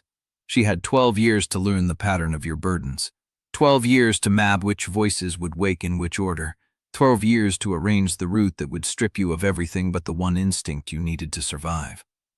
Odrik looked at Cathwen. She did not deny it. "The Velander Cluck," he said. "Yes. The description you gave him, the one you lied about. The same. You knew what he wanted. You knew he was testing whether I could be written, and you gave him a false answer so he would not know what shape to make the warrant. I gave him nothing. You gave yourself a decade to prepare the only route that would let me survive the rupture." Her jaw tightened. "Yes." Odrik walked toward her. 20 paces became 15. 15 became 10. The clerk's pens did not slow. The lamplight flickered across Cathwen's face, and he saw the hollows beneath her eyes, the way her hands trembled around the blade, the exhaustion of someone who had been holding a door closed for 12 years and had just watched it open. "You should have told me," he said again.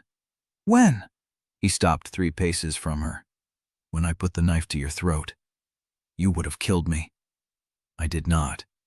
You would have killed me and walked out of that archive house with my blood on your hands and never known that the warrant's first signature was the only mercy I could give you." Odrik's jaw tightened. "You do not know that." "I know you," she said. The words hit him harder than any blow. He stood in the lamplight of the Penreach vault with the woman who had saved him, the woman who had lied to him, the woman who had written the terms of his survival without ever asking whether he wanted to survive on her terms, and he did not know if the distance between them was 3 paces or 300. The chains above them creaked, the master plate shifted, and the ink began to move. Not on the walls, not in the reservoir, in the bound ledger that the clerks had been copying from, the single source text but fed every printed sheet, every warrant, every declaration of authority that the press had produced. The ink in the ledger began to rewrite itself. Odrik saw exhaust. The words that had been fixed, stamped, repeated in endless columns began to dissolve. The letters loosened, the lines blurred, and no letters formed in their place, clean and precise, as if an invisible hand was pressing them into the page. "What is it doing?" Cathwen stepped toward the ledger. The clerks did not stop writing. They copied the new letters as they formed, filling fresh sheets with words that had not existed moments before, words that the ink was drafting in real time, as if it had been waiting for permission to speak. Cathwen read the first line. Her face went still. "What?" She did not answer. "Cathwen, what does it say?" She looked up from the ledger, and the expression in her eyes was one he had never seen before. Not fear, not grief, recognition. "It is writing a warrant," she said. "Whose?" She did not look away. "Ours." The ink kept moving, line after line, column after column. The names formed in the same precise hand that had written every decree, every doctored record, every false warrant that had ever been pressed from this vault. Odrik's name appeared first, then Cathwen's, then Sava's, Tavian's, Evan's, and at the bottom, in letters darker than the rest, a single line that had not been there when the page began. "By authority that requires no seal." The clerk's pen scratched on, the chains held. And somewhere beneath the floor, the bells that had stopped began to ring again. Not in rhythm, not in summons, but in a single sustained note that did not fade, did not waver, did not stop. The master plate was writing. and the warrant it be taken, named them all. Chapter 71. The bells did not stop. That single note hung beneath the floor like a held breath, endless and unchanging, threading through stone and iron and the wet air of the vault. The clerks kept writing, their pens scratched in perfect unison, copying the new warrant line by line, column by column, as if the sustained note was a command none of them could refuse. Odrik stood 3 paces from Cathwen. The distance felt wider than the river they had crossed. "I did what I had to do," she said.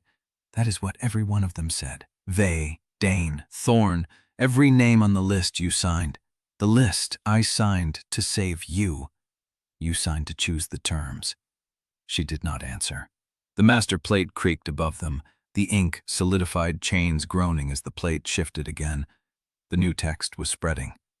Odrik's name, Cathwen's, Sava, Tavian, Yvain, Even, and beneath them, that final line in letters that looked pressed rather than written, as if the ink had been waiting for the correct moment to speak.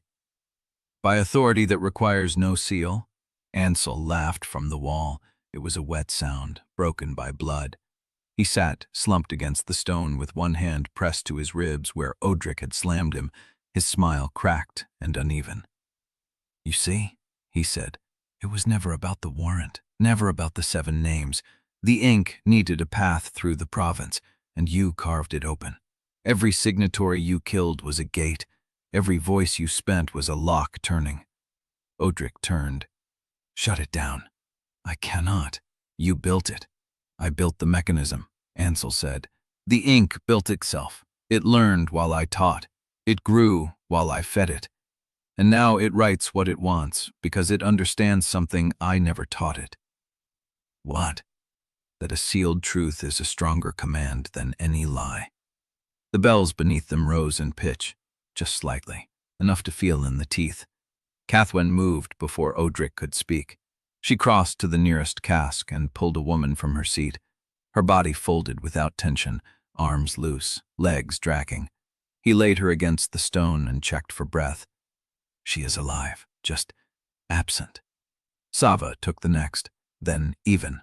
The 4 of them worked in silence, pulling clerks from the copying desks one by one, laying bodies along the wall in a row of slack faces and open eyes.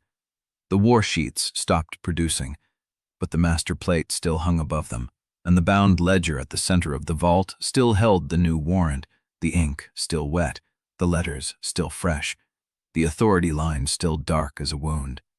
Odrik looked at Ansel. "How do I erase it?" "You do not." "How do I stock it?"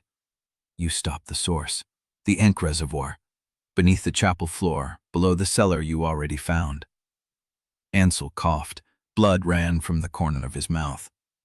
"The pipe that feeds the master plate runs through the channel cut into the foundation stone.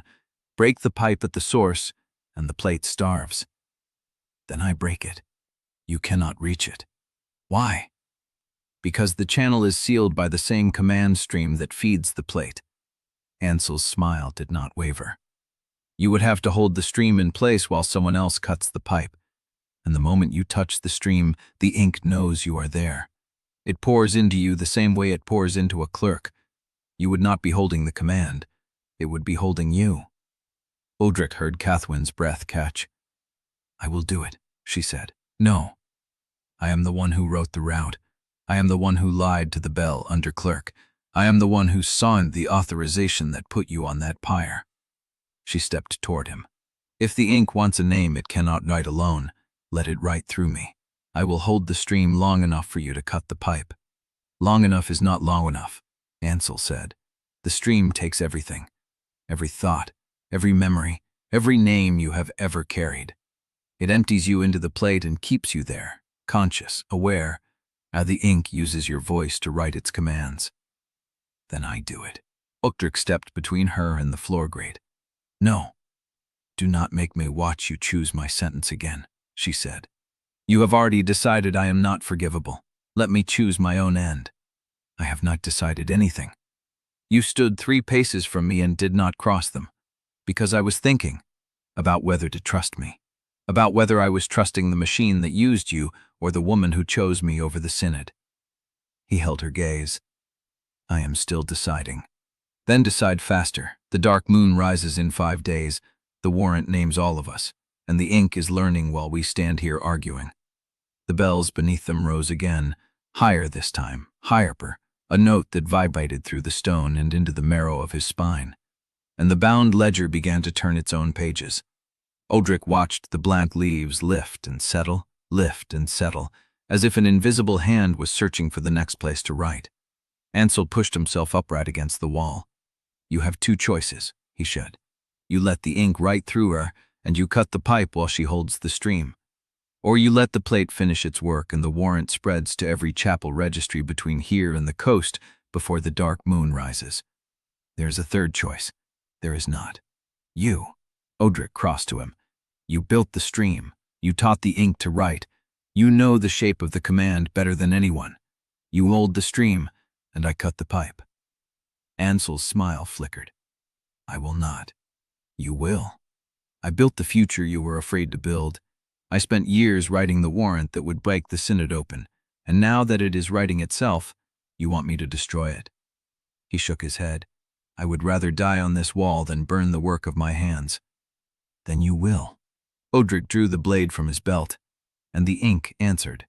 Not from the ledger, not from the bells, from the air between them, darkening into a line of wet lettering that hung in the vault like a thread of suspended command. One hand must hold the stream. One hand must cut the pipe. Choose. Cathwen moved before Odrik could speak. She dropped her blade on the stone floor, walked to the center of the vault, and placed her palm flat against the brass plate suspended above the ledger. The moment her skin touched the metal, the bells stopped. The sustained note cut off so completely that the silence was louder than the ringing. And Cathwen's body went rigid. Her back arched, her mouth opened, her eyes rolled white, and the ink began to crawl up her arm, black veins spreading beneath her skin, branching across her wrist, her forearm, her shoulder, her throat. Cathwen. She looked at him, but the eyes that met his were not hers. Cut the pipe. The voice that spoke was the ink's voice, rough and layered, a chorus of dead clerks and silent bells, and the scratch of 100,000 pens. He has 10 persons before the stream empties her. Cut the pipe, or she becomes the last plate. Chapter 72. The ink climbed her arm like a living thing, black veins branching beneath her skin, spreading across her wrist, her forearm, her shoulder, her throat. Cathwen's body arched, her mouth opened, her eyes rolled white, and the bells beneath the floor began to ring again. Not the sustained note from before, something slower, heavier, a pulse that matched the rhythm of a heart fighting to stay alive. Odrik counted. 1 breath. He crossed to the floor grate, dropped to his knees, and drove his blade into the seam between the stones. The iron bit, the mortar cracked, but the pipe lay beneath, and the stream that sealed it was already pouring through Cathwen's arm into the plate above her. 2 breaths. I will hold it. The voice was Tevian's. Odrik looked up. The novice stood at the edge of the vault, his face pale, his hands open at his sides. I am the one who followed the Synod without question. I am the one who believed the rites were mercy. Let me hold the stream. You cut the pipe. No. I owe you that much. You owe me nothing. Odrik drove the blade deeper into the mortar seam. And I will not watch another young warden be fed to a machine that was built to consume him. 3 breaths. I can do it. Sava this time. She stepped forward with her bandaged arms pressed against her chest, her confirmation brands hidden beneath the wrap, her voice steady in a way that had not been steady since the mother chapel. I was supposed to be the vessel. I was supposed to be the one they emptied into the choir. If the ink wants a name, it cannot write alone. Let it write through me. I have already refused the Synod once. Let me refuse it again. Odrik did not stop working the blade. You have already given enough. I have given nothing. You have given your refusal. He looked at her. That refusal is the only thing the ink cannot counterfeit. If you hold the stream, it will learn how to break that refusal. It will learn how to write through you the way it wrote through every clerk in this vault. And then there will be no one left who can say no to it. 4 breaths. Sava's mouth opened, closed. She did not argue. She stepped back. 5 breaths. Cathwen's hand twitched on the brass plate. The black veins had reached her jaw now. They crawled along the line of her throat, spread across her cheek, branched toward her eye. Her lips moved. A sound came out, thin and broken, like a word trying to form through water. Odrik rose from the grate. He crossed to her in 3 strides and took her face in his hands. Her skin was cold. Not cold from the vault air, cold from something else. Something that had already begun to drain the warmth from her blood. Cathwen. Her eyes rolled forward. For a moment they were hers, pale, tired, focused on his face with an intensity that hurt to meet. She opened her mouth, and the ink spoke through her. The pipe must be cut. You have 6 breaths. Odrik did not let go of her face. I know. Then cut it. I know. He pressed his forehead against hers, feeling the cold spreading from her skin into his, feeling the tremble in her jaw where the ink was pulling the muscles taut. I do not want to be the one who cuts the pipe while you burn. Then do not. Cathwen's voice, her own, barely a whisper, forced through the ink's grip. Let Tevian cut it, or Sava, or Yvonne.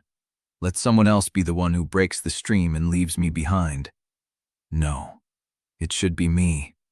It should not be anyone. Odrik pulled back and looked at her. But if it must be someone, it should not be you. 5 breaths. I will not let you be the last plate. The last plate is already written. Odrik's hands fell from her face. He stepped back, and Tavian moved. The novice crossed the vault floor in 3 long strides, his hand already reaching for the brass plate, his eyes fixed on Odrik with a look that was not defiance but certainty. Pull the clerks out. All of them. Even knows the path to the river. Sava can walk. Cathwen is already gone. He reached for the plate. I will hold the stream long enough for you to cut the pipe and get everyone clear. Tevian. I am not asking for permission. I am telling you what I am going to do. His hand touched the brass, and the ink seized him. The black veins did not crawl up his arm slowly, the way they had climbed Cathwen's. They erupted. They exploded across his skin in a branching storm, sealing his wrist, his forearm, his shoulder, his neck, his face, in less than a heartbeat. Tevian's body went rigid, his back arched, his mouth opened, his eyes rolled white, and the bells beneath the floor stopped. The silence that followed was absolute. Odrik stood frozen. Then Tevian's mouth moved, and the ink spoke through him in a voice that was not the chorus of dead clerks. It was a voice Odrik had never heard before. Young, clear, precise. The novice holds the stream. Cut the pipe. You have 4 breaths. Odrik's blade was still in his hand. He looked at Cathwen, slumped against the wall, her arm still touching the plate but the black veins slowing, receding, as the ink fed through Tevian instead. He looked at Tevian, rigid, white-eyed, his hand fused to the brass as if the metal had grown around his fingers, and he understood. The ink did not care who held the stream. It only needed someone to write through. Odrik dropped to his knees at the grate. He drove the blade into the mortar seam with both hands, feeling the stone crack, feeling the iron bite deeper, feeling the pipe beneath tremble, as if it knew what was coming. 1 breath. The blade caught against something solid. 2 breaths. He wrenched it sideways. 3 breaths. The pipe snapped. The sound was not metal breaking. It was a scream. A high, wet scream that came from the pipe itself, from the stream that had been pouring through it, from the ink that had been writing through Tevian's hand. The brass plate shuttered. Tevian's body collapsed, and the ink that had filled him poured out of him like water from a cracked vessel, pooling on the stone floor, spreading across the vault in a black tide that did not move. It simply lay there, dead. Cathwen's arm slipped from the plate. She fell forward. Odrik caught her before she hit the stone. Her eyes were closed, her skin was cold, but her chest rose and fell beneath his hands. Still breathing, still alive. He looked at Tevian. The novice lay on his back, his eyes open, his hand still curled as if it still gripped the brass. But his chest did not rise. Odrik lowered Cathwen to the stone. He crossed to Tevian and knelt beside him. The novice's face was slack. His lips were parted. His eyes stared at the vault ceiling as if he was still counting the seconds he had bought them. And beneath his open hand, on the stone floor, A single line of ink lay like a signature. The pipe is cut, but the warrant is not finished. We'd have begun with his name. Chapter 73. The ink lay dead on the stone floor, black and still, a wide stain that did not move, did not breathe, did not write. Odrik held Cathwen against his chest, her pulse thin and fluttery beneath his fingers, her skin cold where the ink had climbed. He could still feel the tremble in her ribs, the shallow catch of each breath, but she was alive. Alive enough that her fingers twitched when he pressed them. He looked at Tavian. The novice's eyes were still open, fixed on the vault ceiling, his hand still curled around the memory of the brass plate. The ink had pooled beneath his head like a pillow of black glass. Sava stood at the edge of the pool, her bandaged arms crossed tight against her chest, her face the color of tallow. She did not speak. She did not need to. Even was already moving, his boots slapping wet stone as he crossed to the crate stacked against the far wall. "We knew oil, buddyled linseed, lamp oil, anything that burns." He pulled at a crate lid, splintered it with a single wrench of his shoulder. "This place goes up the moment we clear the clerks."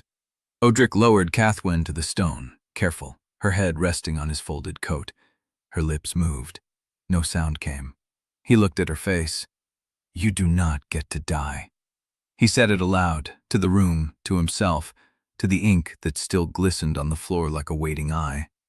"You do not get to be the last plate." Her hand found his. Her fingers curled around his palm, weak, cold, but deliberate, conscious. "I am not dead." The words came out cracked, barely a whisper. "Stop talking to me like I am already a monument." Odrik almost laughed. Almost. "Can you stand?"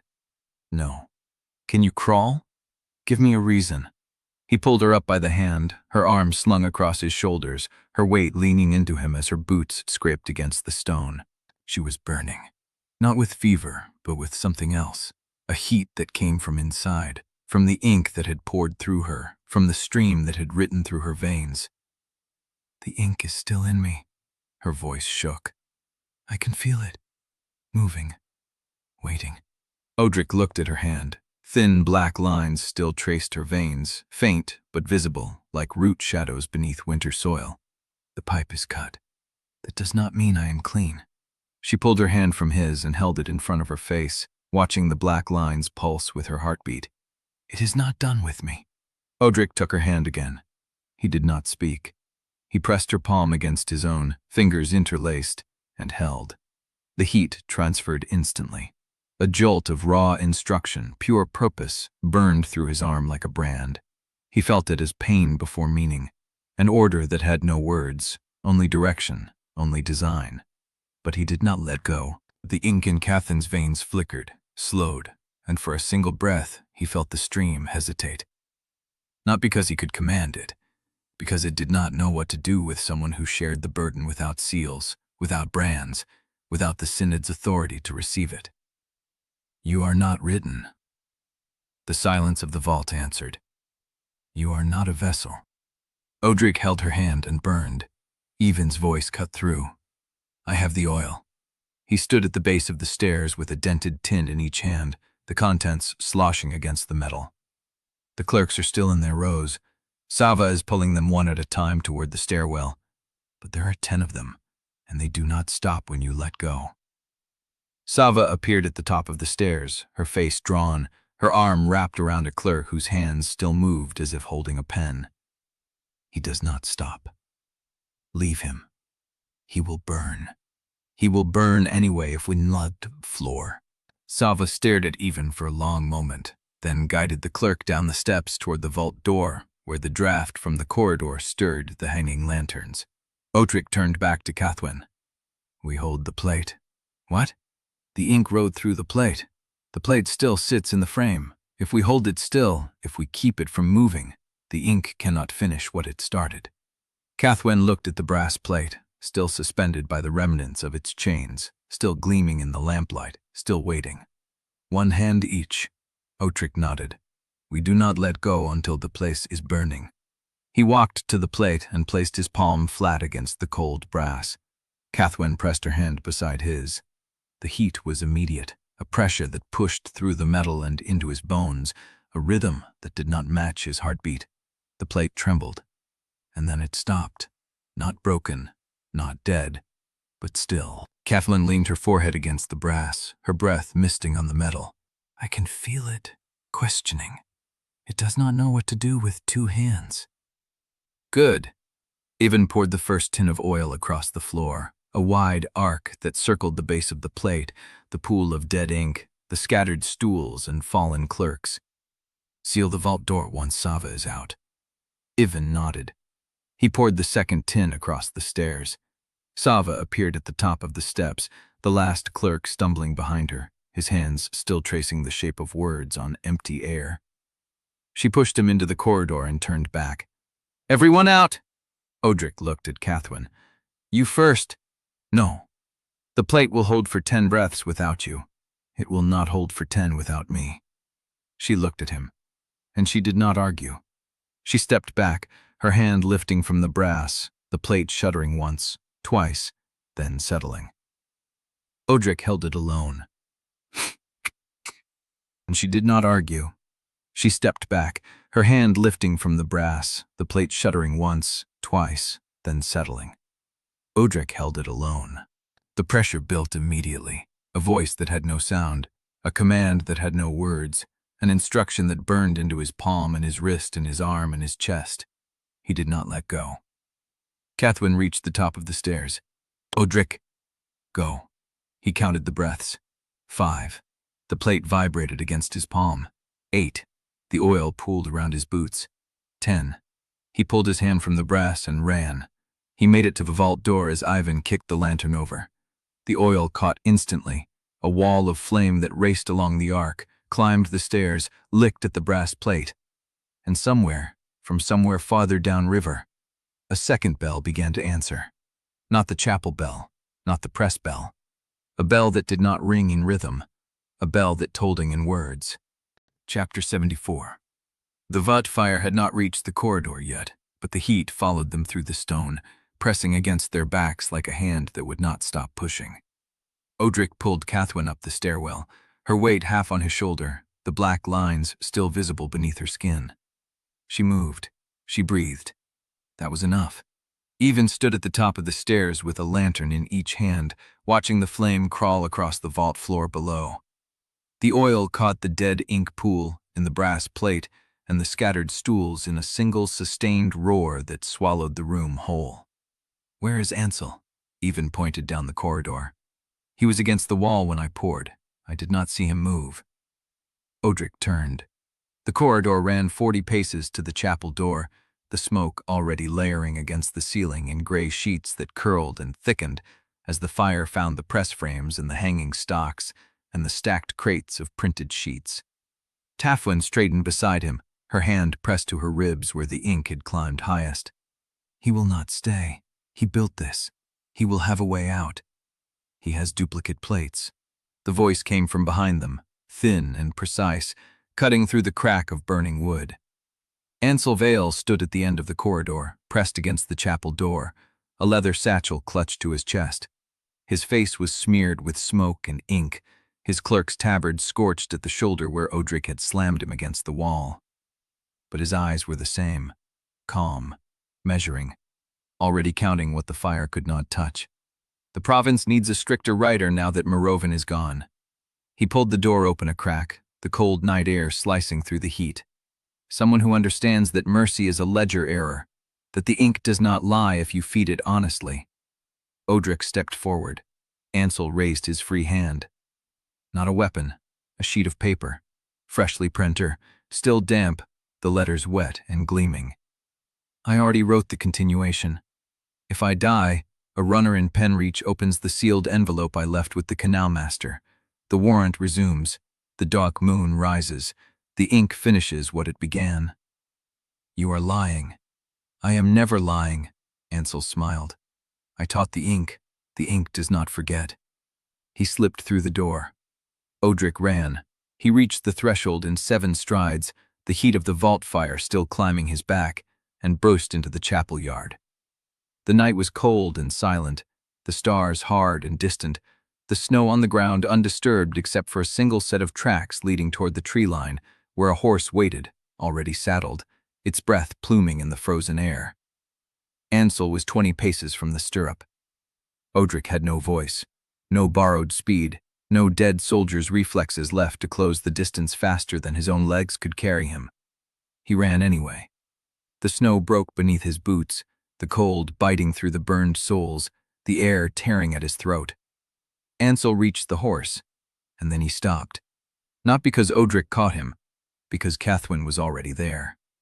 She had circled through the chapel's side passage, through the storage room where the spare plates were racked, through the door that opened onto the yard's eastern wall. She stood between Ansel and the horse, her hand wrapped around a press blade, the kind used to trim the edges of printed sheets before binding. The blade was 12 inches long, narrow, sharpened to a surgeon's edge. Ansel looked at her. "You will not." Cathwen did not answer. "You spent 12 years keeping him alive. 12 years of false descriptions and alternate routes and doors held closed with your own hands. And now you will end me with a cutter's knife at a burning yard. I am done being written." Ansel's smile did not waver. "So you write yourself." He took a step toward her, the satchel swinging against his hip. "I built the press. I taught the ink to speak. The moment you kill me, runner opens the envelope. The proof arrives at every chapel registry before dawn, and the warrant spreads faster than fire. The warrant is unfinished. It is written. The ink needs only a name to complete it, and you already gave yours when you touched the plate." Cathwen stepped forward. Odrik saw her hand tighten on the blade, saw the black lines in her arm pulse with her heartbeat, saw the calculation in her eyes shift from survival to certainty. "The envelope," she said. "Where is it?" Ansel's smile cracked. He reached for the saddle. Cathwen moved. The blade went through his throat exactly where the cloak's collar met the skin. A clean horizontal cut parted the flesh like a page being trimmed. The blood came dark and fast, a sheet of it pouring down his tabard, soaking the satchel, steaming in the cold air.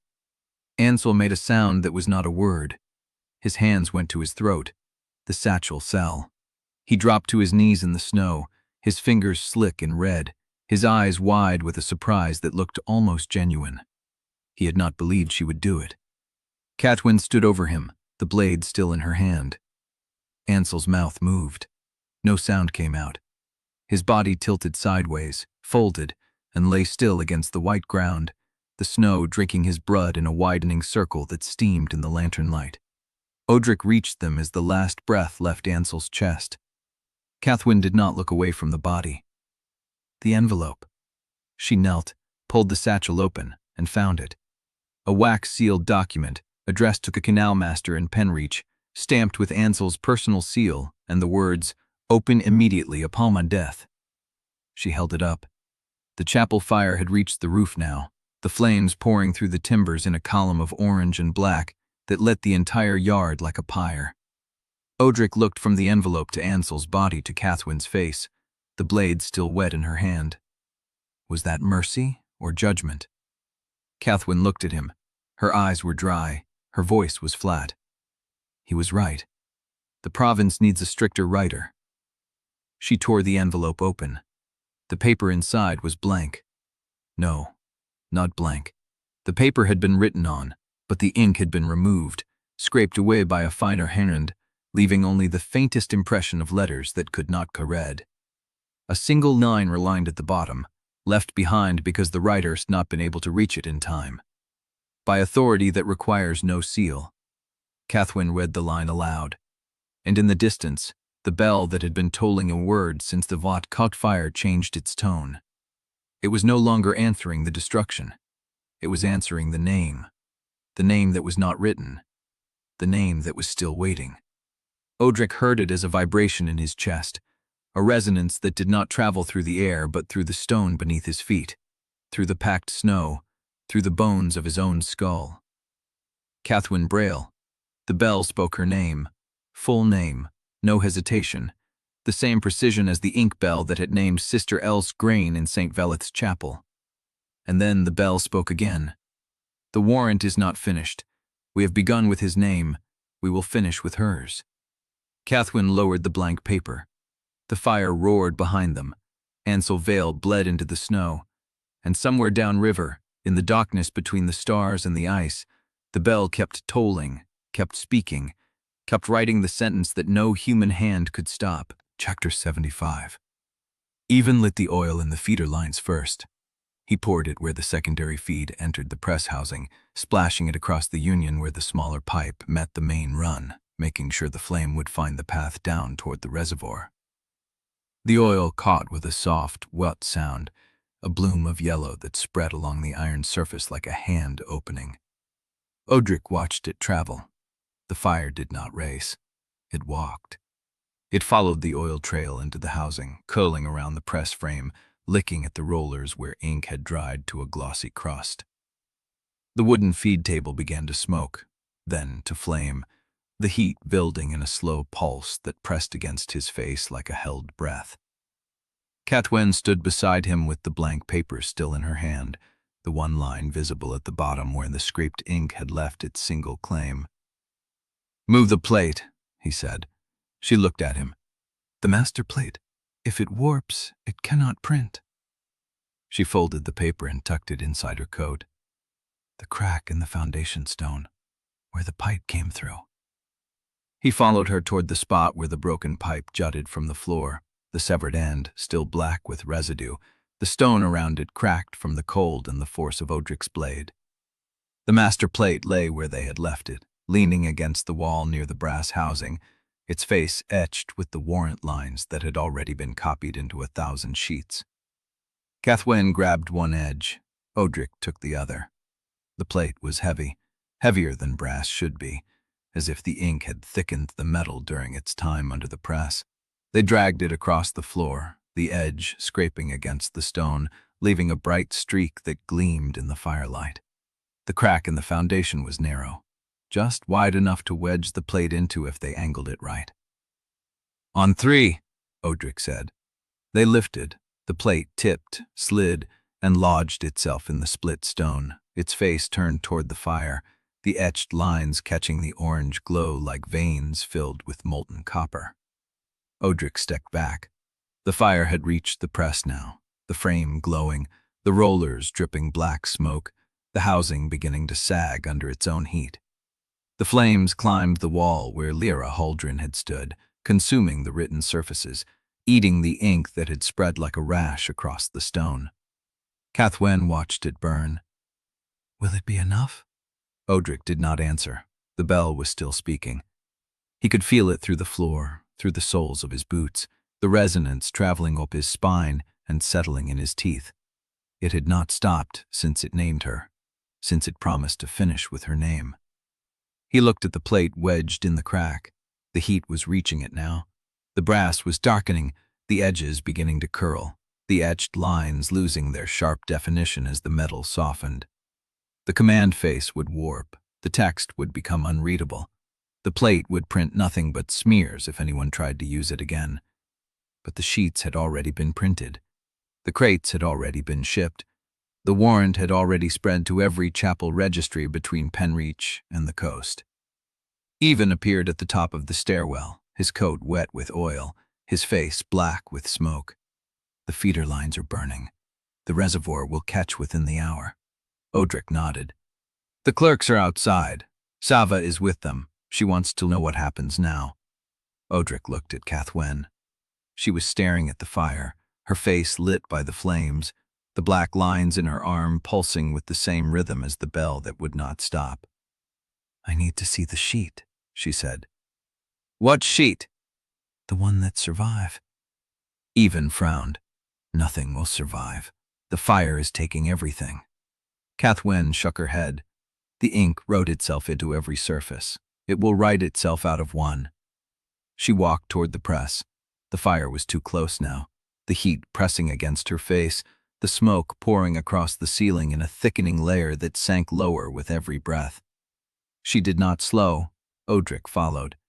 She reached the press housing and stopped, her hand extended toward the glowing metal. A sheet of paper lifted from the feed table, caught in a current of hot air, and floated upward. It was not burning. It was intact, the edges clean, the ink still black and legible, as if the fire had passed around it rather than through it.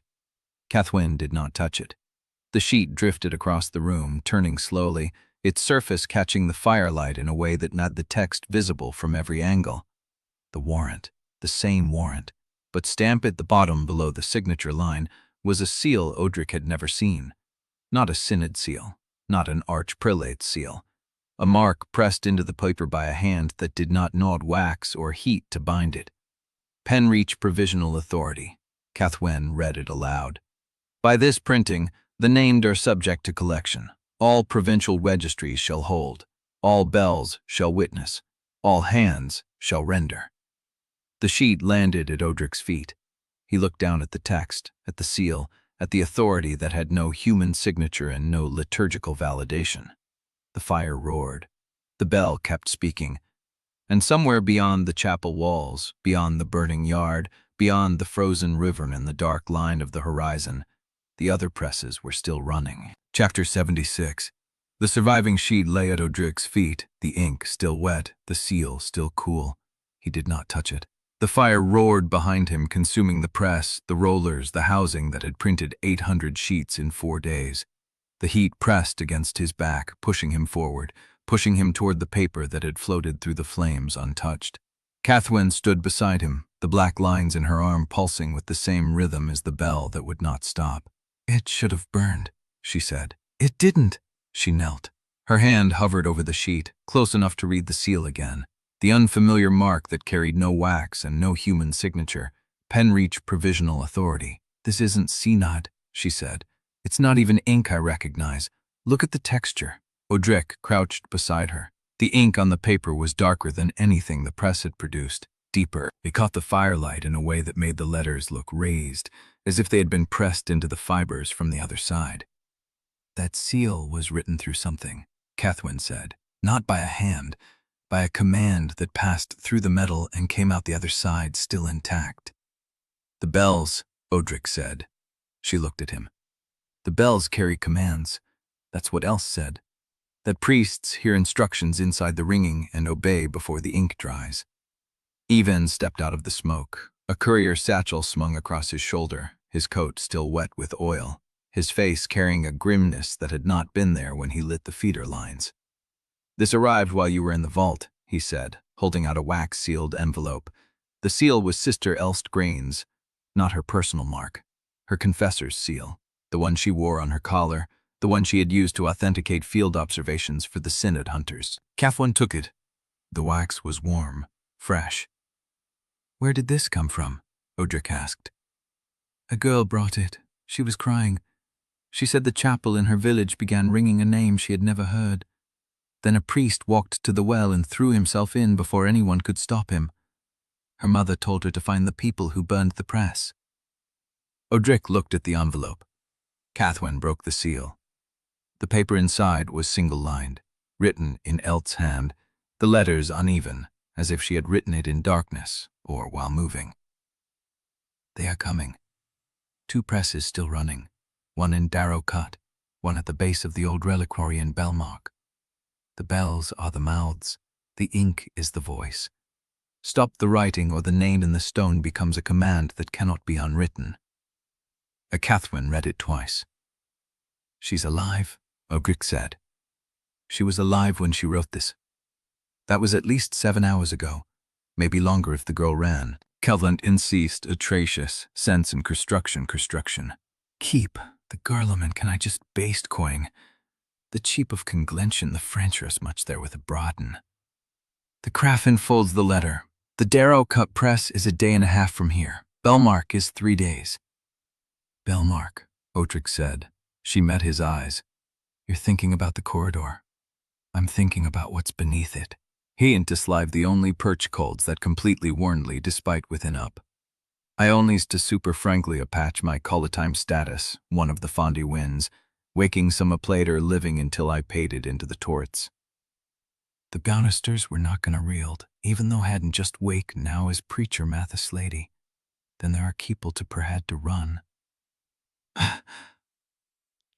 "The blackets I've do not such a way will dart. I fon his glazier, and I self to pay." The logo servilely sectiving the alpha filled as they discover the visible blacky heaven, at which we can open actually pay it for a minute. And it's not sealed anymore, Motrick said. The ink has been waking everything. The surviving sheet lay between them on the cracked stone. Cathwen picked it up. She turned it over. The reverse side was not blank. A single line of text ran across the paper, written in the same deep black ink that had survived the fire, the letters forming words that had not been there when the sheet lifted from the feed table. By this printing, the named are subject to collection. All provincial registries shall hold. All bells shall witness. All hands shall render. But beneath that, in smaller text, barely visible, a postscript had appeared. The warrant of the named shall not be closed until the authority is answered. The authority will answer at the sounding of the seventh bell. The seventh bell will sound at the reliquary of Belmark. So it is written, so it shall be rendered. Cathwen's hand trembled once, then steadied. It's giving us instructions, she said. It wants us to go to Belmark. It's not giving us instructions, Odrik said. It's reading us. It knows Elst's message arrived before the ink dried. It knows what we found. Ivan's face went pale. How does a piece of paper know anything? Neither of them answered. The fire roared behind them. A section of the press collapsed inward, sending a plume of sparks toward the sky. The heat pressing harder now, the smoke thickening as the burning wood and metal and oil combined into a column that rose above the tree line and would be visible from every road leading to Penreach. Odrik looked down at the sheet. The seventh bell will sound at the reliquary of Belmark. So it is written. So it shall be rendered. He thought of the corridor beneath the old reliquary, the grave tunnel that only he and Mother Salome knew about, the bones that lined the walls, bones that had been there since the first chapel was built, bones that had been fed by the same ink that now wrote its commands into paper that could not burn. We don't have a choice, Cathwen said. There's always a choice. Not if the warrant opens to every registry. Not if every chapel between here and the coast is holding my name and yours, and Sava's and Tavian's. That sheet nailed to a door in a village I've never seen might be the thing that gets a mother killed because she looked at it too long. Cathwen's voice cracked. We go to Belmark, or we let the ink decide what happens to everyone we couldn't save. Odrik was silent. The bell was still speaking. He could feel it in his teeth, in the base of his skull, in the hollow space behind his ribs where the voices had once lived. 7 of them had signed. 1 of them was still alive somewhere. The ink had promised to finish with her name, but the sheet said otherwise. The warrant of the named shall not be closed until the authority is answered. Not finished, closed. The difference was grave. Sava, Odrik said. Where is she? Ivan gestured toward the tree line. She was standing with the clerks, her arms bandaged, her face turned away from the fire, her posture rigid in a way that suggested she had been watching them without moving. Odrik walked toward her. The snow had begun to fall. Small flakes, thin, sparse enough that he could still see the smoke rising behind him, the fire climbing higher, the chapel that had printed death into 800 sheets beginning to collapse on itself. Sava did not turn until he was 3 steps away. Her eyes were red, not from crying, from cold, from smoke, from something else that he did not ask about. They were all writing, she said. The clerks, when I pulled them out, their hands kept moving, even after I dragged them through the door, even after they were clear of the smoke. Their fingers were writing on their own thighs, on the snow, on the ground. They could not stop. Odrik looked at the clerks standing in the dark. Their hands hung at their sides now, but their fingers still moved. Tiny motions, unconscious, trembling with the residue of commands they had copied for days without knowing what they wrote. They'll need time, he said. We don't have time. Sava's voice was flat. The bell named Elst. It named her by title and name. That means she is already marked. That means the ink has her in its mouth. She's alive. For now. Odrik looked back at the burning press. The surviving sheet was in Cathwen's hand. The courier letter was folded in her pocket. The command to go to Belmark was already written into paper that could not be destroyed.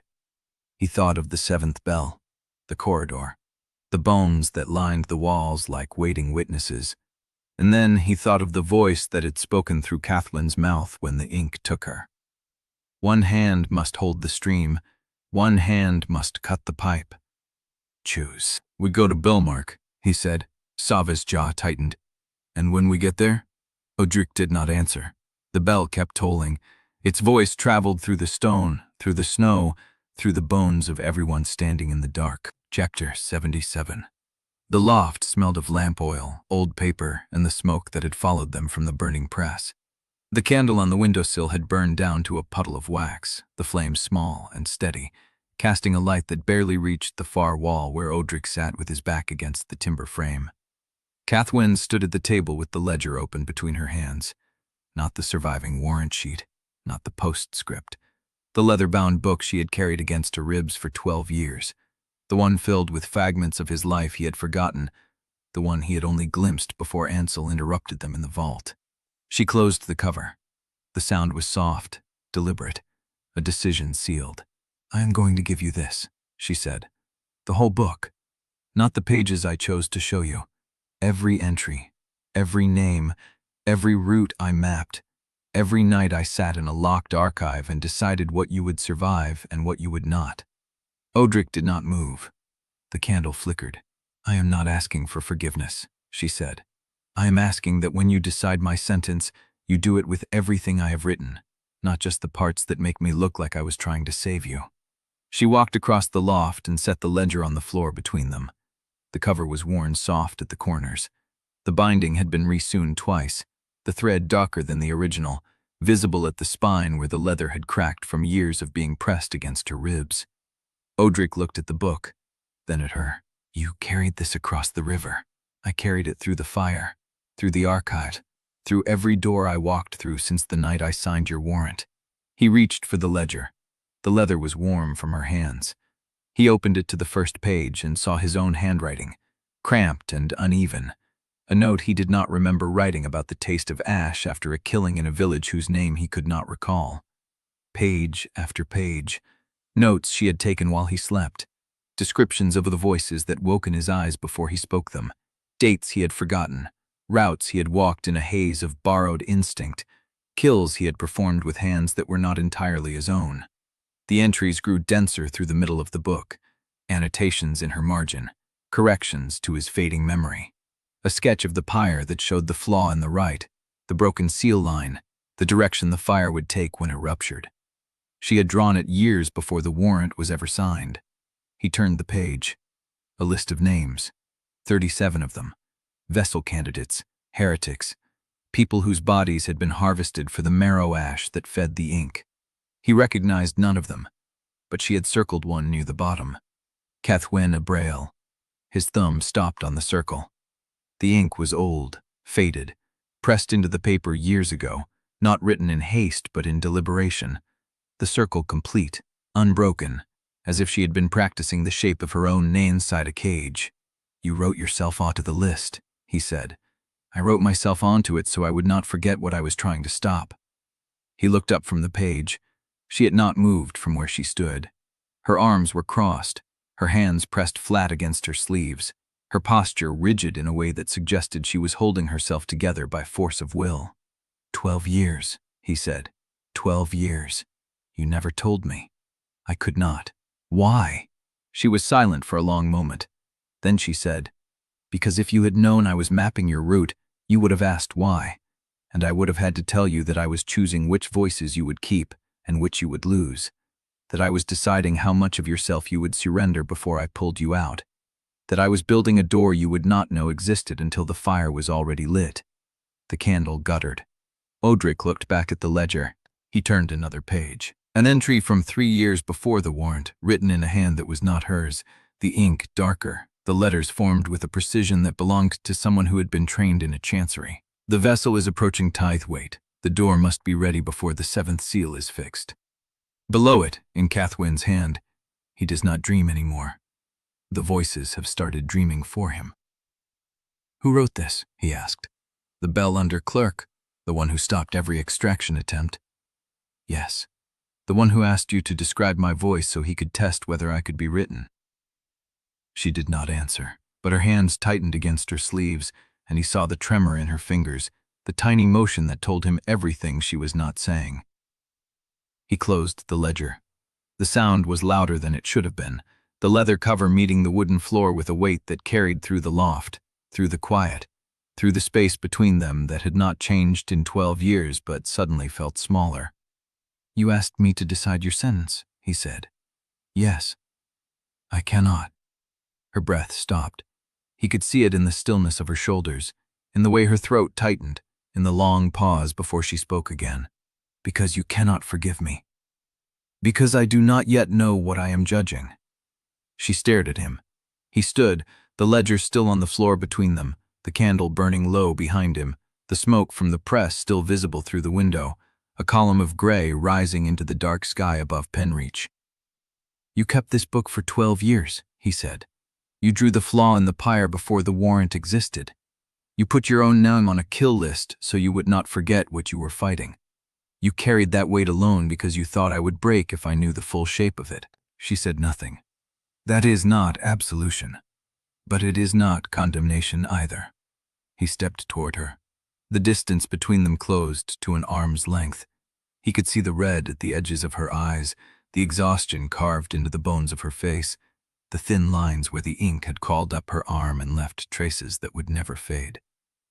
"I do not want a world where you are absent from what comes next," he said.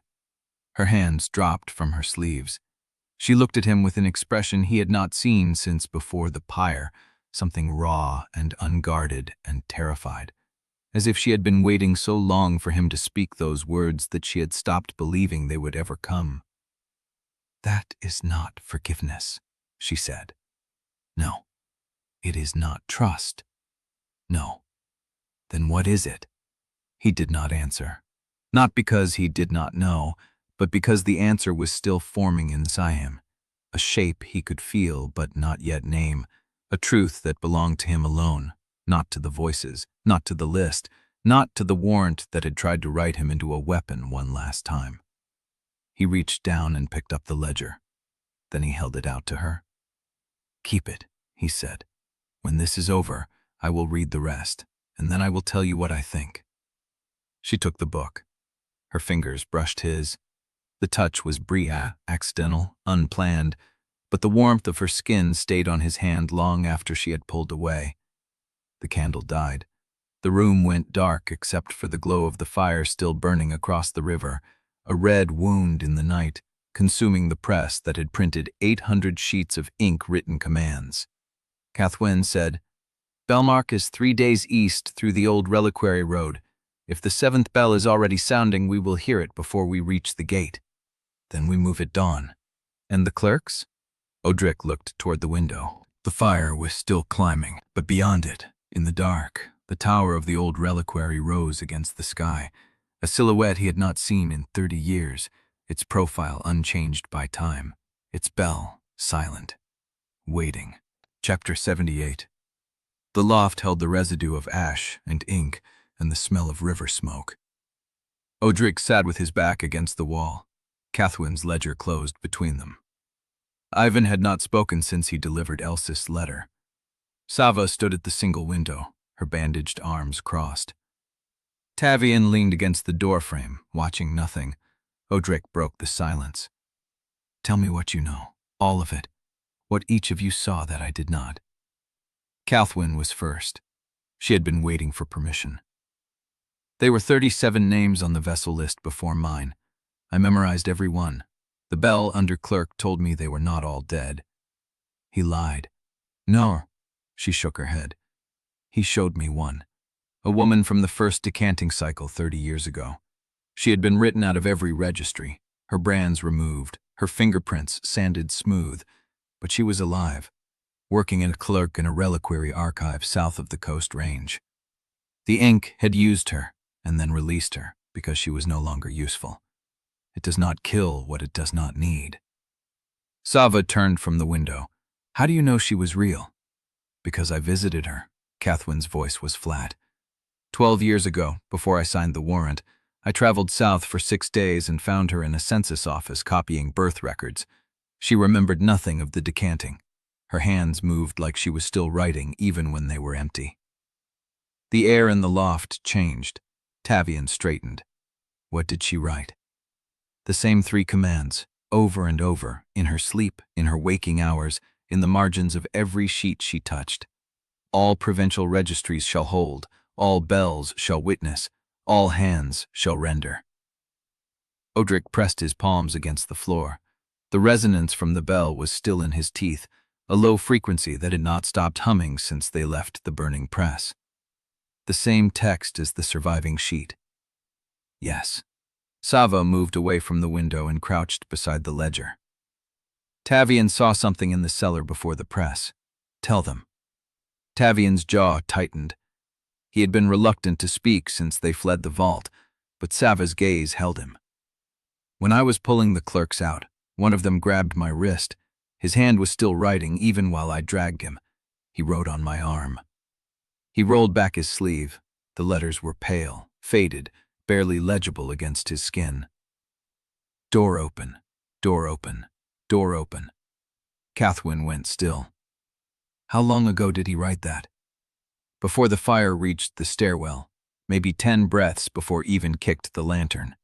Tavian's voice dropped. I think the clerks were still receiving commands. The ink was still telling them something, even after the pipe was cut. Odrik remembered the scream of the pipe when he severed it.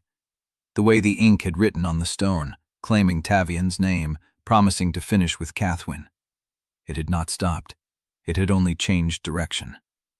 There is a third press, Ivan said. They all turned. He had been silent so long his voice sounded strange, rough from smoke and exhaustion. He pulled the folded paper from his coat and spread it on the floor. A map, hand-drawn, the lines uneven. I pulled this from the vault before we broke it. It was in a drawer beneath the master plate. The ink had not reached it yet. The map showed pen reach at the center. Lines radiated outward like veins, each terminating at a chapel or a reliquary or a market. 3 of the terminals were marked with circles, Darrow cut, bell mark. And a third name Odrik had not seen in 30 years, Ashfall Graveyard. The silence stretched until Cathwen broke it. Ashfall is not a press. It is a burial ground for the first Pale Wardens. It was. Odrik reeled wild. But the lines do not lie. Something is there. Something that connects to Darrow cut and Bellmark like a root system. Tavian studied the map. 3 provinces, Penreach, the Coast Range, and the old Northern Circuit. That is where the warrant was written before Morovin signed it. Before, Cathwen said. Or after. The ink does not follow chronology. It writes in all directions at once. Sava's hands tightened on her bandaged arms. The clerk who wrote on Tavian. He was not trying to warn us. He was still following orders. The ink told him to write that door was open, and he wrote it, even while being dragged from the fire. The command did not stop. Odrik looked at the map. The bell under clerk said the door was never closed. It was always there, beneath the mother chapel, waiting for someone to wake it. Who woke it? She hesitated. The silence stretched into something heavier, the candle flickering, the river smoke drifting past the window.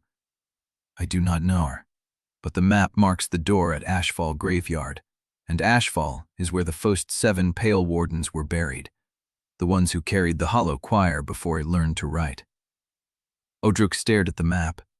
He had stood on Ashfall's ground once, 30 years ago, the day he received his first brand. The graveyard had been quiet then, a field of stone markers and frozen earth. But the old priest who blessed his hands had said something he had never forgotten. The dead are not empty, Warden. They are only waiting for a voice that knows their language. Then we go to Ashfall. Ivan folded the map. 3 days east, through the old reliquary road, the same road that led to Bellmark. Odrik nodded. We go to Ashfall first, before the 7th bell sounds at the reliquary. Cathwen stood beside him. And if the door is already open? Odrik looked at the map. The lines radiating from Ashfall, the 3 presses, the ink that vowed across provinces and centuries. Then we close it, or we burn it, or we bury it so deep that not even the hollow choir can remember where it lies. The bell tolled again, distant, insistent, the sound traveling through the floor, through the walls, through the bones of everyone standing in the dark. This time Odrik did not flinch. He picked up the map and folded it into his coat. The question in his chest was no longer a question. It was a name. Ashfall. A name he had thought he would never speak again, and the door was already open. Chapter 79. The shutter cracked at first light. Odrik was on his feet before the sound finished, hand finding the knife at his belt, the loft boards cold through his soles. The bird lay on its side where it had struck, neck bent at an angle no living thing could hold. A waxed tube still strapped to its leg, untouched.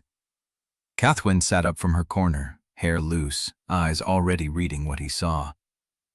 Pigeon. Courier bird. Ivan crossed the boards in 2 strides, lifted the dead bird by one wing. This is a Synod breed. Blue wing tips, brass leg ring. They use them for urgent writs between reliquary stations. This one flew through the dark. Then it was running from something. Odrik took the tube. The wax seal bore no emblem he recognized. Not the Synod's candle, not Merovin's personal mark, not the Penreach provisional authority from the surviving sheet. Just smooth red wax. No impression at all. He broke it open. The parchment inside was thinner than any warrant sheet he had handled in 19 years. The ink was fresh enough to smear beneath his thumb. He angled it toward the gray dawn light and read the first line.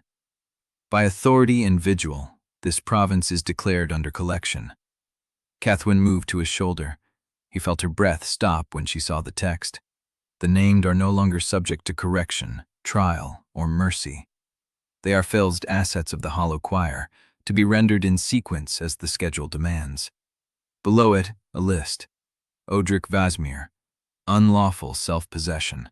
Original warrant voided by material change of vessel status. Cathwen Brale. Withheld testimony. Designated anchor, to be rendered at the 7th bell. Sava Dren. Corrected property. Expired removal, be rendered at the 7th bell. Tavian Rusk. Conduit breach. Expired removal, to be rendered at the 7th bell. Tavian Rusk. Conduit breach. Expired removal, to be rendered at the 7th bell. Elst Grain. Faith deviation. Expired removal, to be rendered on site. No signatures, no seals, no human names anywhere on the page.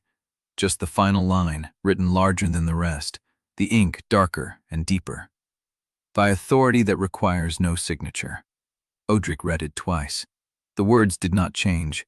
The ink did not move. It sat on the parchment like a brand pressed into living skin. Unlawful self-possession. Cathwen's voice was flat. They are not calling you a heretic. They are calling you stolen property. I have been called worse.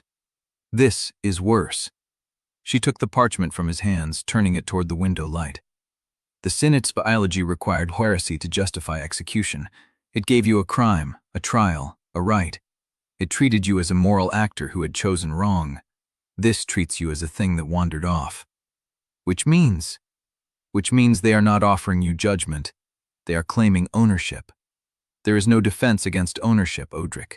You cannot argue with a right of return. Tavian stood in the doorway, bandaged arm pressed against his ribs, the morning light catching the fresh writing that still traced his skin. Door open, he said. The clerk wrote that while I was still breathing. And now the warrant says I am expired removal, like I am a crate that missed its shipment. Sava rose from the far corner, her confirmation brands visible through the loose wrap of her sleeves. Expired removal means we are past due. The imp expected us already delivered. It set a schedule, and we missed the date. Then the schedule is wrong. Odrik took the parchment back from Caspian. We are not going where it expects us. Ivan crouched beside the dead pigeon. He ran a finger along its spine, then looked up. The bird was killed before it hit the shutter. Neck was broken in the air. Something struck it mid-flight, then dropped it on our roof. The ink cannot reach that high. It does not have to. Ivan stood. Something that serves the ink can. Something fast, something with claws. Cathwen's face went pale. The bells are not the only mouths. The silence that followed was worse than any sound. The dawn light crept across the loft boards, pale and thin, carrying no warmth. The river smoke drifted past the window in gray ribbons. Somewhere beyond the rooftops, the first bell of the day began to ring. It was not a synod bell. It had the wrong tone, the wrong rhythm. It rang like a voice trying to remember how to speak. Odrik folded the warrant and tucked it into his coat beside the map from Vaald. 3 days east, Ashfall Graveyard, the door that was never closed. How far to the old reliquary road?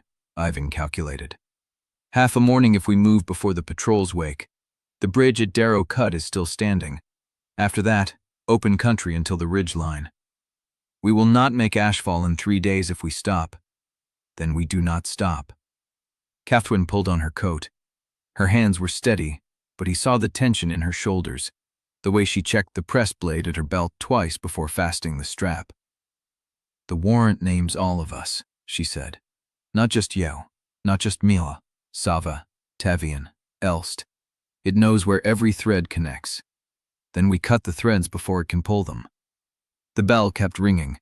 The tone sharpened, resolved, found its voice, and then it spoke. Cathwen Brale. The name traveled through the boards, through the stone, through the marrow of his own skull. Anchor. Withheld. Render. The word hung in the air after the bell fell silent. A command that had already been written and did not need repeating. Odrik looked at the map. 3 circles, 3 terminals, 1 door that had never been closed. He picked up his coat and moved toward the stairwell, the dead pigeon still lying on the boards where it had fallen, its brass leg ring gleaming in the pale dawn light. We go now, or we do not go at all. Behind him, the others followed, and somewhere in the stone beneath their feet, the ink began to write again. Chapter 80. The east road ran through country that had forgotten it was watched, fields gone to thorn and frost-heaved stone, farmhouses with their doors nailed shut and their windows black, the kind of silence that came after people had stopped pretending help would arrive. Odrik kept the folded warrant in his palm, the paper warm from his own heat, the words already memorized. Unlawful self-possession. He had been called heretic, blasphemer, vessel, weapon, tool. Each label had fit like a collar he could feel, but not remove. This one was different. This one said he had never been a man who chose wrong. He had been a thing that wandered off, and the only question was which hand had the right to pull him back. The road curved east through a stand of birch trees stripped white by winter. The trunks caught the dawn light like old bones arranged in rows. Cathwen walked beside him, her breath visible, her hand resting on the press blade at her belt. Behind them, Tavian and Sava kept pace in silence. Even ranged ahead, reading the ground for sign. No one had spoken since they left the loft. The bell had not rung again. That silence was worse than the speaking. Odrik stopped at the ridge line where the road dropped into a shallow valley. A village sat at the far end, its chapel tower visible above the roofs, the bell cage empty. No smoke rose from the chimneys, no voices carried across the distance. Even waited at the bottom of the slope, his coat wet with melted frost. Empty, he said when Odrik reached him. Half the doors are open, the rest are barred from inside. No bodies in the street. How long since they left? A day, maybe 2. Whatever cleared them out did it quiet. Odrik looked past the village to the road beyond, a pale thread randing through the fractured farmland toward the eastern ridge. The old reliquary road. 3 days to Ashfall if they pushed hard. He unfolded the warrant again. The ink had not moved since he read it in the loft.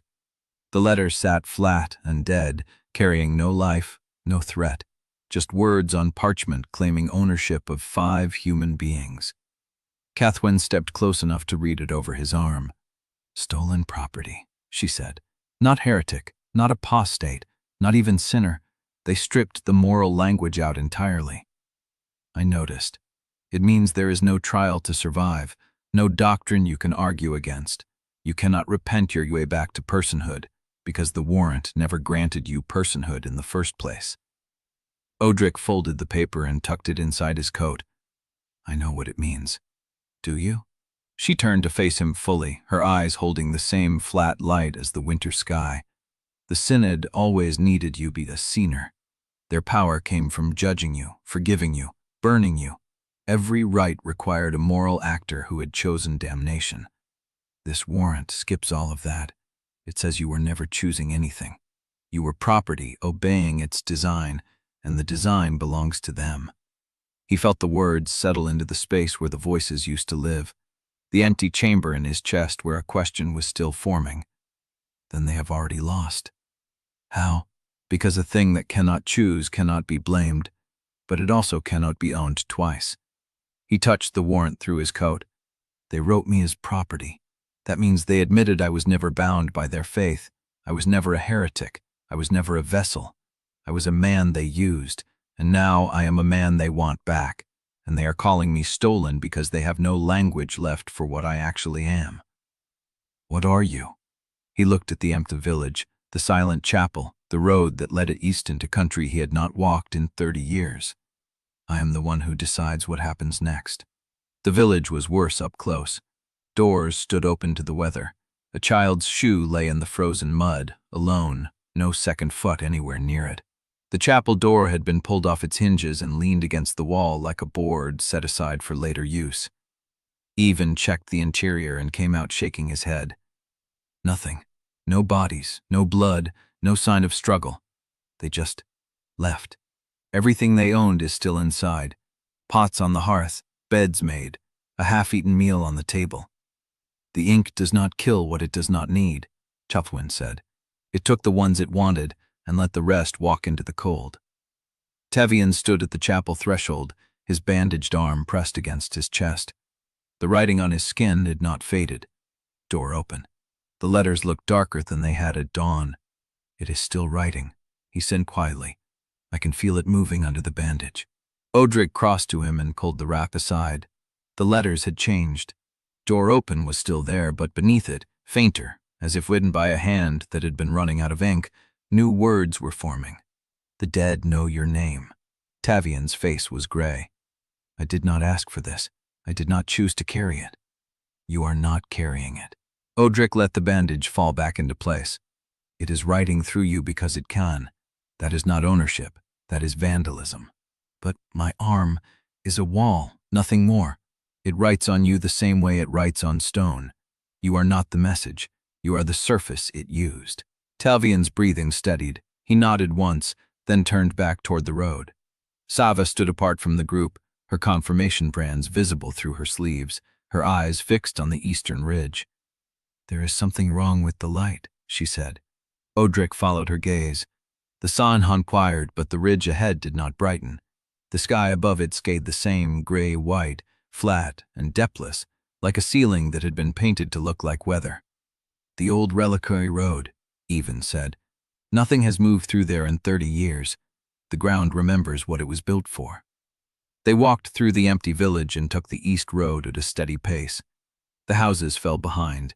The fields gave way to scrub, then to stone, then to the long approach of the ridgeline where the reliquary road began. The warrant pressed against Odrik's chest with every step. He had read it 3 times now. He knew every word, every pause, every angle of the ink that had been pressed into the parchment by no human hand. What he had not done was check the reverse side. He pulled it out as they walked. The front was the same. The classification, the names, the closing line, by authority that requires no signature. He turned it over. The reverse had been blank at dawn. It was not blank now. Fresh ash script, darker than the ink on the front, darker than any ink he had ever seen, formed a single line in letters that seemed to press up from the paper rather than rest on its surface. We have begun with your name. The words did not end with a period. They ended with a space, as if the sentence was still being written. Odrik stopped walking. Cathwen stopped beside him. She looked at the paper. Her hand went to the blade at her belt. It knew you would read it again. It knows everything we do. Then it knows where we are going. He folded the warrant and put it back inside his coat. Good. She stared at him. Good? Let it know. Let it watch. Let it write whatever it wants on whatever surface it finds. It has been ahead of us since the night the pyre did not kill me. That is not going to change between here and Ashfall. He started walking again. What changes is what I decide when I get there. Behind him, the others followed. The ridgeline rose ahead. The light above it stayed wrong, flat and patient, like a page waiting for the first stroke of the pen. And inside Odrik's coat, the warrant sat against his chest, the fresh ash script still drying, the sentence still unfinished. A line waiting for the next word. A door waiting for the hand that would open it.